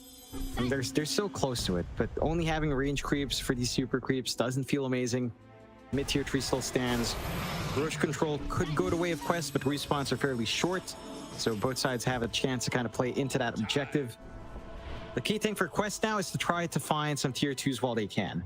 If they can force out some tier 2s, equalize map control a little bit more, that's where things start to get a little bit dicey for the side of VKS. They will pop 4 to 5 for the mid. There's a refresh on that if the mid tower dies anyway. It's the first tier 2, so they're not surrendering too much. But the side of VKS, again, like, they need to reel this in, right? Like, they're playing cautiously on the high ground. They find Toby. They have found Toby. Toby, he's a decent target to take down. Analog is forced to refresh for that, but who the hell cares? He'll secure the kill immediately. Toby has no buyback for 75 seconds here, so you could try, but again, all the creep waves are just pushed out. There's no real way to get to the high ground here for VKS. Just no way.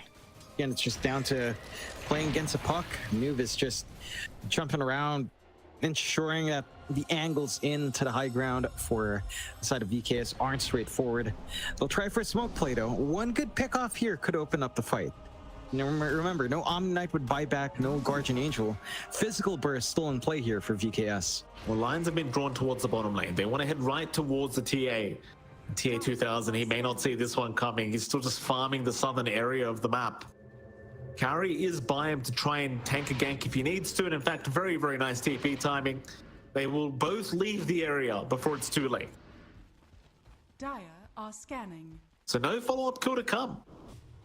The VKS, they are still just running across the map, but there's just nothing for them to aim. No.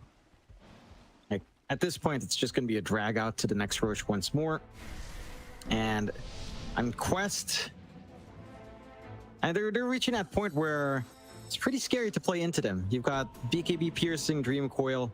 You've got every wave being shoved out. Eventually, down the line, you can get the Ags here on TA2000, so it's not just the puck jumping around, clearing out waves. It could be the TA as well. VKS, yeah, they've got this team fight potential. They need to catch Toby. Either you catch Toby or you catch Noob. It feels like it really has to be Toby. You've got the Nullifier at least fully up for Costabile. So that Guardian Angel, it's not going to be as annoying here for the CK. Physical Burst can still come into play. They are setting up for Roshan. How long of a spawn? Half a minute. Not the longest in the world, not the shortest either, but pretty damn short. VKS already setting up for control up top. So we'll see if Quest can kind of try to force their way in there. Because if Roche goes the way of VKS again, I can see them actually clearing out these melee racks, Mike. I can see them trying to go for the Megas at that point. We'll see if it happens. Roshan 10 seconds away now. Quest, they are slowly moving their way up towards the Roshan pit, but they still have a while to go. Double damage gonna spawn up naturally for TA2000, so you know, you get Roshan pit, but we'll get a double damage. This could be a problem. This TA is gonna hit like an absolute truck now. They are running right towards VKS. Well, I don't know if they're prepped for this one. KJ, he's gonna break the smoke. King RT gonna be around as well to make the jump in onto FCR for now, but no real commitment. No real big commitment, I should say. Is King RT. Here we go. No, yours him up. They want the tusk, but the Walrus punches out. The TA in a bit of danger. Does get push-racked up for a moment. Costabile in the meantime. Who are we chasing down? He'll go back after the TA now. The Snowball is going to go back the way of the Templar Assassin. And Costabile, he's the one to drop. Oh, Analog will follow right after him. FCR, he is still trying to fight, but there is no helping coming. King RT, the final piece of the puzzle for this team fight. And he is dead. No buybacks on any of those four heroes. And those are two diebacks already for VKS. Roche opening up for Quest. Again, just forcing VKS to take action. Like that snowball forward from King RD was not necessary. They were playing in, they were trying to drag them into that forest area right by the gate. And they get a bit hasty on VKS. So now Quest with Aegis, Cheese, Refresh on their side. They still have some tier 2s to dig into, but they should be able to find it no problem. They do lose the full Octarine for Toby. And so the buyout on the secret shop not going to be there, but it doesn't really matter. Even without the TA, they can make some progress on the map. They can start to equalize here. Mind you, waiting for the TA for the full push does mean you will have defenses in place for VKS, but they've lost momentum. Like it's all on Quest now. You check the win probabilities here, Mike, 62% the way of Quest. And VKS, they just played a little bit too conservatively. You know, they don't find as much as they could have on the high ground. They play a little bit too safe. And when they do take risks, it's risks they don't need to take as well. It's tough. It is a tough situation now for VKS. Omar, and they're going to try and at least snipe the hoodwink. Costabile, he'll get it done. There'll be no fight back here from Quest. And they are still lacking their TA. They should be up in 3 seconds. 23k advantage. I mean, it's just huge for Quest after one big fight. You've got to kind of admire, you know, the endurance here of the Quest boys. Though I could say the exact same thing for VKS last game. But I should probably be saying it more so for them last game, because the last game went a lot longer and looked a lot more one-sided than this one does at the moment.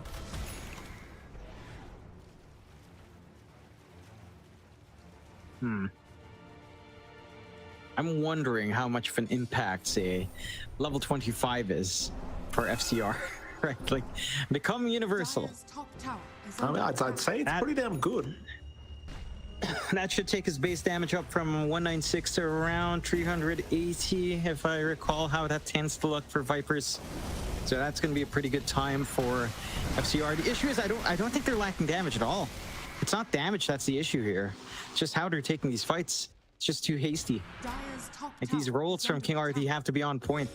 He doesn't even have his Ags up. Maybe once you have this Ags done on the Tusk, blink kickbacks is how you start to play this game. Like, isolate this TA, drag someone away from Guardian Angel so that when Guardian Angel kicks in, you can use the Nullifier to pick off another target. I think that's the way they have to execute on VKS. Just get this Ags up on King RD. Try to clean up from there. Try to find some isolated gears to drag out position. They found the bench. That'll be Carry gone. Costabile, though, he's a big target, and he might just be the one to go down right after, and he will be. Goodness. Uh-oh. That is not the best of trades, to say the least. And Carry still has his remnant. He does have the Ags up, so he doesn't really care too much for dying. Meanwhile, though, top lane, they've got to sight the bias on the puck. They might just have Noob this time around, but he'll just go into the phase shift, and they can't kill him. You just can't kill this guy. He had the Aegis anyway, to be fair. So even if you did the first time, you probably wouldn't have got him the second. Yeah, just too slippery. No instant locks coming out from VKS. Jump in. Kickback is there. They've got the TA, but a nice blink away. She's fine. Kauri moving in, double stun out. A nice pushback to boot, catching a couple. They have not made the jump in quite yet, though. Seems like Quest now the ones hesitating to fully commit. Especially seeing the bite back of Costabile. You see the buyback, and that's going to be more than enough to just retreat. Yep, they play it safe. They're still hanging around by the triangle. They've got an opportunity to try to punish if the side of VKS gets a little bit too hasty. They've got the full nullifier up now for TA2000, so they've got their own way of trying to pin someone down with that little nullify. They do have the stall game going here for the side of VKS, and we've got living armor, so if you don't fully commit for the push, slowly but surely the towers can heal back up. So, again, it's one of those games, Mike, that could potentially just never end. Yeah. It's gonna be stuck here. Day one. We had a the road to the international. We had a conversation about this earlier. You mentioned something about 20-minute games. I believe you have some lunch to go to, Jonathan. I think you're going to have to cancel that lunch. It's not happening. No lunch for you. For sure. You're going to be starving today, John. In fact, cancel dinner as well. I'm used to it. I can't afford it anyway. Let's be frank here, Mike. None of us can afford that. You're laughing. You have a child, Mike. Why are you laughing? It's not funny that you can't afford to eat.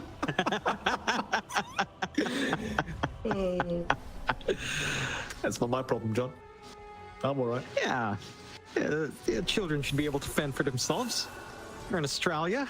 Self-sufficiency is a trait you all learn, right? That's what I always say, John. That's what I always say. VKS. A bit of a smoke rotation now. Wrapping around the mid lane. They're looking to try and head towards the dire triangle. Or catch Noob, alternatively, I think is probably the way to put it. Just catch the puck. It's probably what they really want. But they won't be able to get him because Noob is just fine. Rotating towards the top lane to defend that. And VKS, they're not going to find anything with this one. Yep. Just a little bit farm coming out. Next Roche, see in about 2 minutes how long that respawn time will be. I like that you are going for the second hex here on FCR. Like you need just one more hold. Just pop Lincoln's, just chain stun Noob, take out the puck, and it shouldn't be too hard to try to take care of everyone else. But who knows? Like you still have to worry about Toby, you still have to worry about Guardian Angel. There's a lot to worry about here for the side of VKS at this point from Quest. Quest going for a smoke play, looking for someone straggling around, but no one is ever going to that triangle. Let's be fair here, guys. You've been in there for at least 5 minutes. They know. They're not going there. They'll try to sneak around a little bit, at least. Swap out. They got the Invoker. Quick thinking from Kauri. And now Noob will make the jump in with a double Dream Core, catching both of them.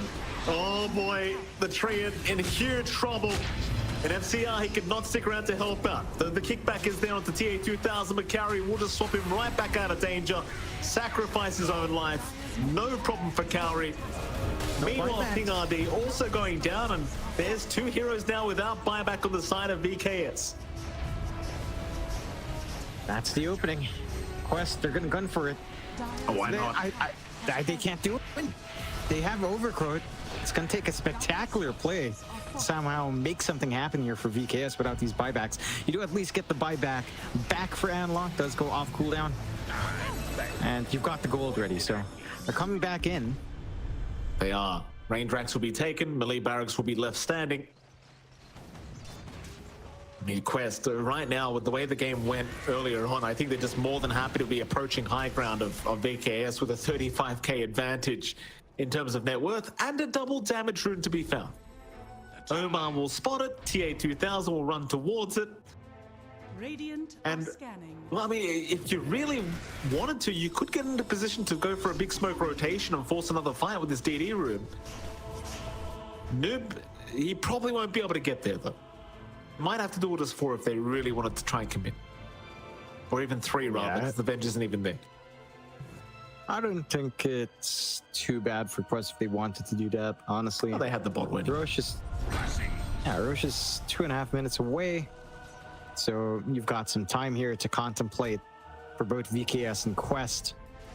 Quest, for their part, I mean, even though they're 1 racks down, 1.5 racks down, it does feel like they're on more than equal footing right now.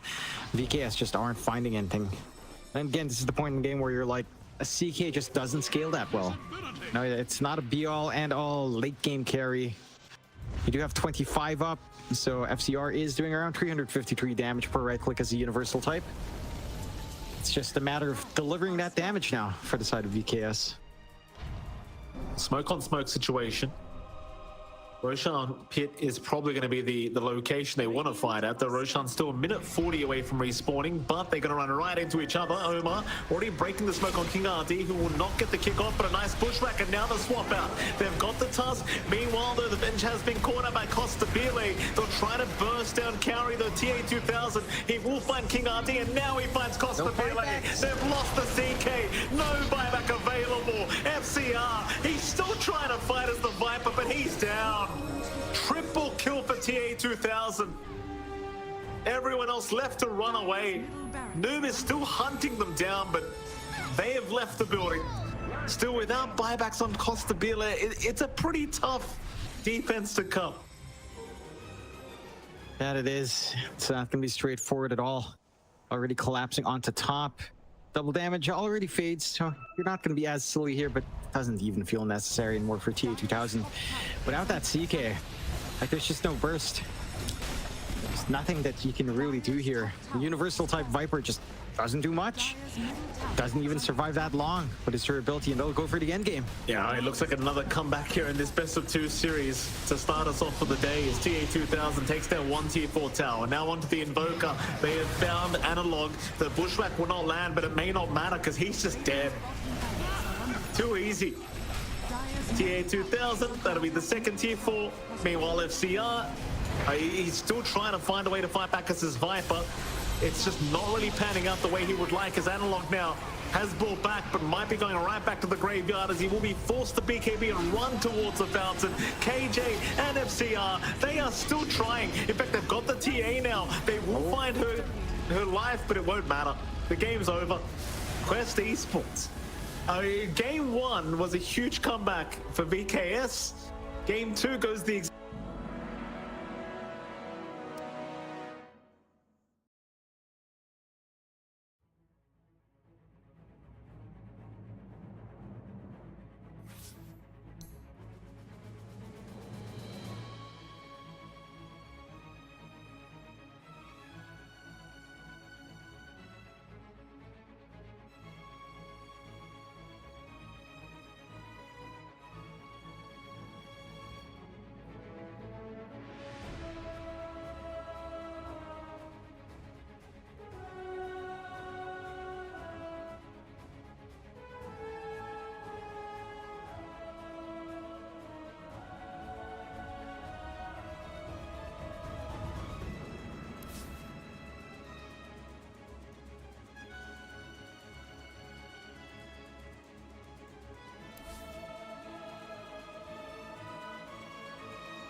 Team SMG's turn to ban.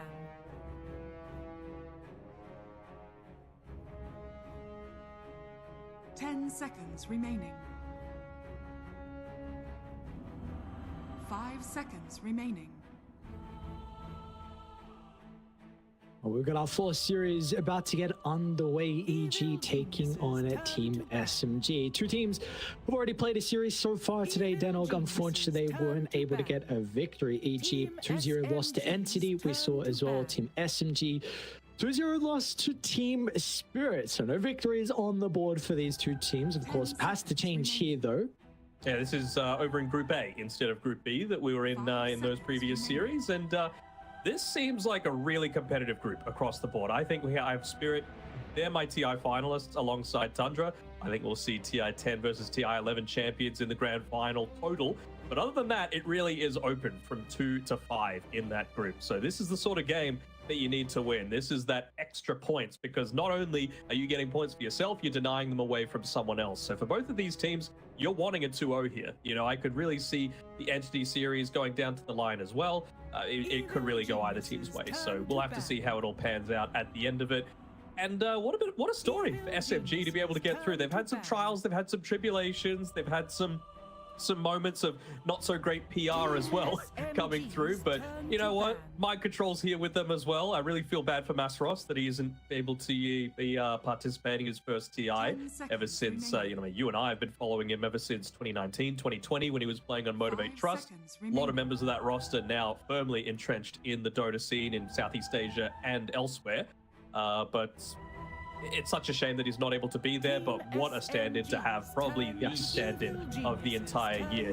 Mind Control completely transformed how OG played when they finished, was it 4th at the Berlin Major? They had a really good showing. Top six. Okay, so still not too bad. And the thing that I'm happiest about is that we get to see some Australian representation at TI with Zhao Nuel playing the mullet god himself, doing it for us down under. At least get some representation, right? It's good enough. So yeah, you mentioned the stand-in MC. I mean, if we even want to go back to 2018 when he stood in for NIP Kuala Lumpur, there was a top 4 finish there as well. So MC stand-in is a different beast, but for SMG in the qualifiers, Masros was a pivotal reason why they were able to get over the finish line. I think MC and Masros have a pretty similar hero pool in those qualifiers in particular. We were seeing Darkseer and Doom played a lot, which will go back and forth between the hero pool, but the big one that we will not see MC play is the offlane Naga. They played it in 3 games. They never gave it over to mid one, and all those games were victories as well for SMG. So that is going to be the really big difference in regards to kind of the hero pool between the two. Man, this team is like just stacked with both like underdogs as well as fan favorites from over the years. Like, who said Secret's not at TI? You've got Heen there, and you know there was rumors of even Puppy being the one to stand in if Zhao's visa issues did continue. Luckily for Zhao, he did end up getting that one. So, fortunately for Puppy, his streak of attending every single TI is now over. But I mean, what a player to be able to get a chance in Zhao. I know he was really stressing for the longest part, and finally he was able to get there. But we haven't even talked about their opponents in EG. I mean, they are looking pretty strong over the year, but it really was that first half of the year that they had a lot more strong moments. Of course, playing at the Lima Major in front of a home crowd, finishing top 6, I believe. And then at the Berlin Major, they came top 4 off the back of a big lower bracket run. But ever since then, it really hasn't been looking too great for them. They dropped out of the Bali Major pretty early on. They dropped out of the Riyadh Masters pretty early on. And, they've been looking a little bit shaky. Of course, losing 0-2 in their first series can't be a great way to start. But these guys have so much potential, man. And I really think you can get the vibe of how well they're going to perform just based on, like, the body language. Like, are they upbeat? Are they looking positive? And if they are, they're on point. But if not, then, you're in for a little bit of a struggle here. Yeah, definitely feels like a team that thrives on, that confidence overall, that they're feeling themselves on a particular day. So we're going to have to see if they can shrug off that early series loss. And if SMG are going to be able to do that as well. As we do go a little bit into the draft here in the second phase, EG conquered Tream SMG with the Pango and the Coddle now as well. So we kind of see a little bit back and forth. I mean, Conquer, kind of flavor of the month, Dream Protector, really good support that was not nerfed enough, one of the better 5s, and also to deal with the Pangolier with the overgrowth. And then SMG, if Arfu's going to play ranged hero, Coddle is one of them, and now you can amplify the Pango with that Chakra. I wonder what you play now. Do you play something like the Underlord? Do you play something like the Beastmaster here for mind control, just to be able to pair together with this? Just because with the Keeper of the Light, of course, you've got that Chakra magic to be able to keep you up and sustain in the lane. Of course, it's great paired together with a Pangolier as well. But I really think you need some sort of melee hero that's buying a Quelling Blade just to make sure that this Treant isn't going to have that same level of effectiveness in the laning stage. You just can't let it play around the trees, and Coral doesn't want to buy a Quelling Blade. Well, just all go for that. I mean, this is top 3 of his heroes that he's played overall in regards to the Batrider. I mean, you can also give it to Januel. It's not like it's going to be MC playing. We haven't seen a lot of Batrider core. If anyone's really going to do it, it's potentially like some South American teams in the offlane. You know, Whisper really likes that hero, but there is some flex for SMG. 5 seconds. Speaking of Whisper as well, it's not a guarantee that this Conquer is going to be mid either. You know, C-Smile as well as Whisper do flex it. It's why they feel confident enough to be able to pick it up first. You can be versatile with the sort of build that you're going for, the role that you're playing it in. So I like it as an opening for them. Now it's just a question of, like, what do they want to be able to contest into this bat? Is Slark banned out? I mean, I dual melee doesn't ever feel amazing, but I feel like a Slark into a Batrider generally feels quite good. And you're one of those heroes that can actually look to get on top of that Keeper of the Light and look to punish it. You know, all that movement speed and that blind isn't all that effective if you're just able to Dark Pact it off and land the pounce. And they go for at least showing one of their supports at the moment, which can be really nice against the defensive swap for the Batrider Lasso. Against Rolling Thunder, it can be nice as well, just because, I mean, Pango kind of relies on being able to chain control someone, and swap can disrupt that. Yeah,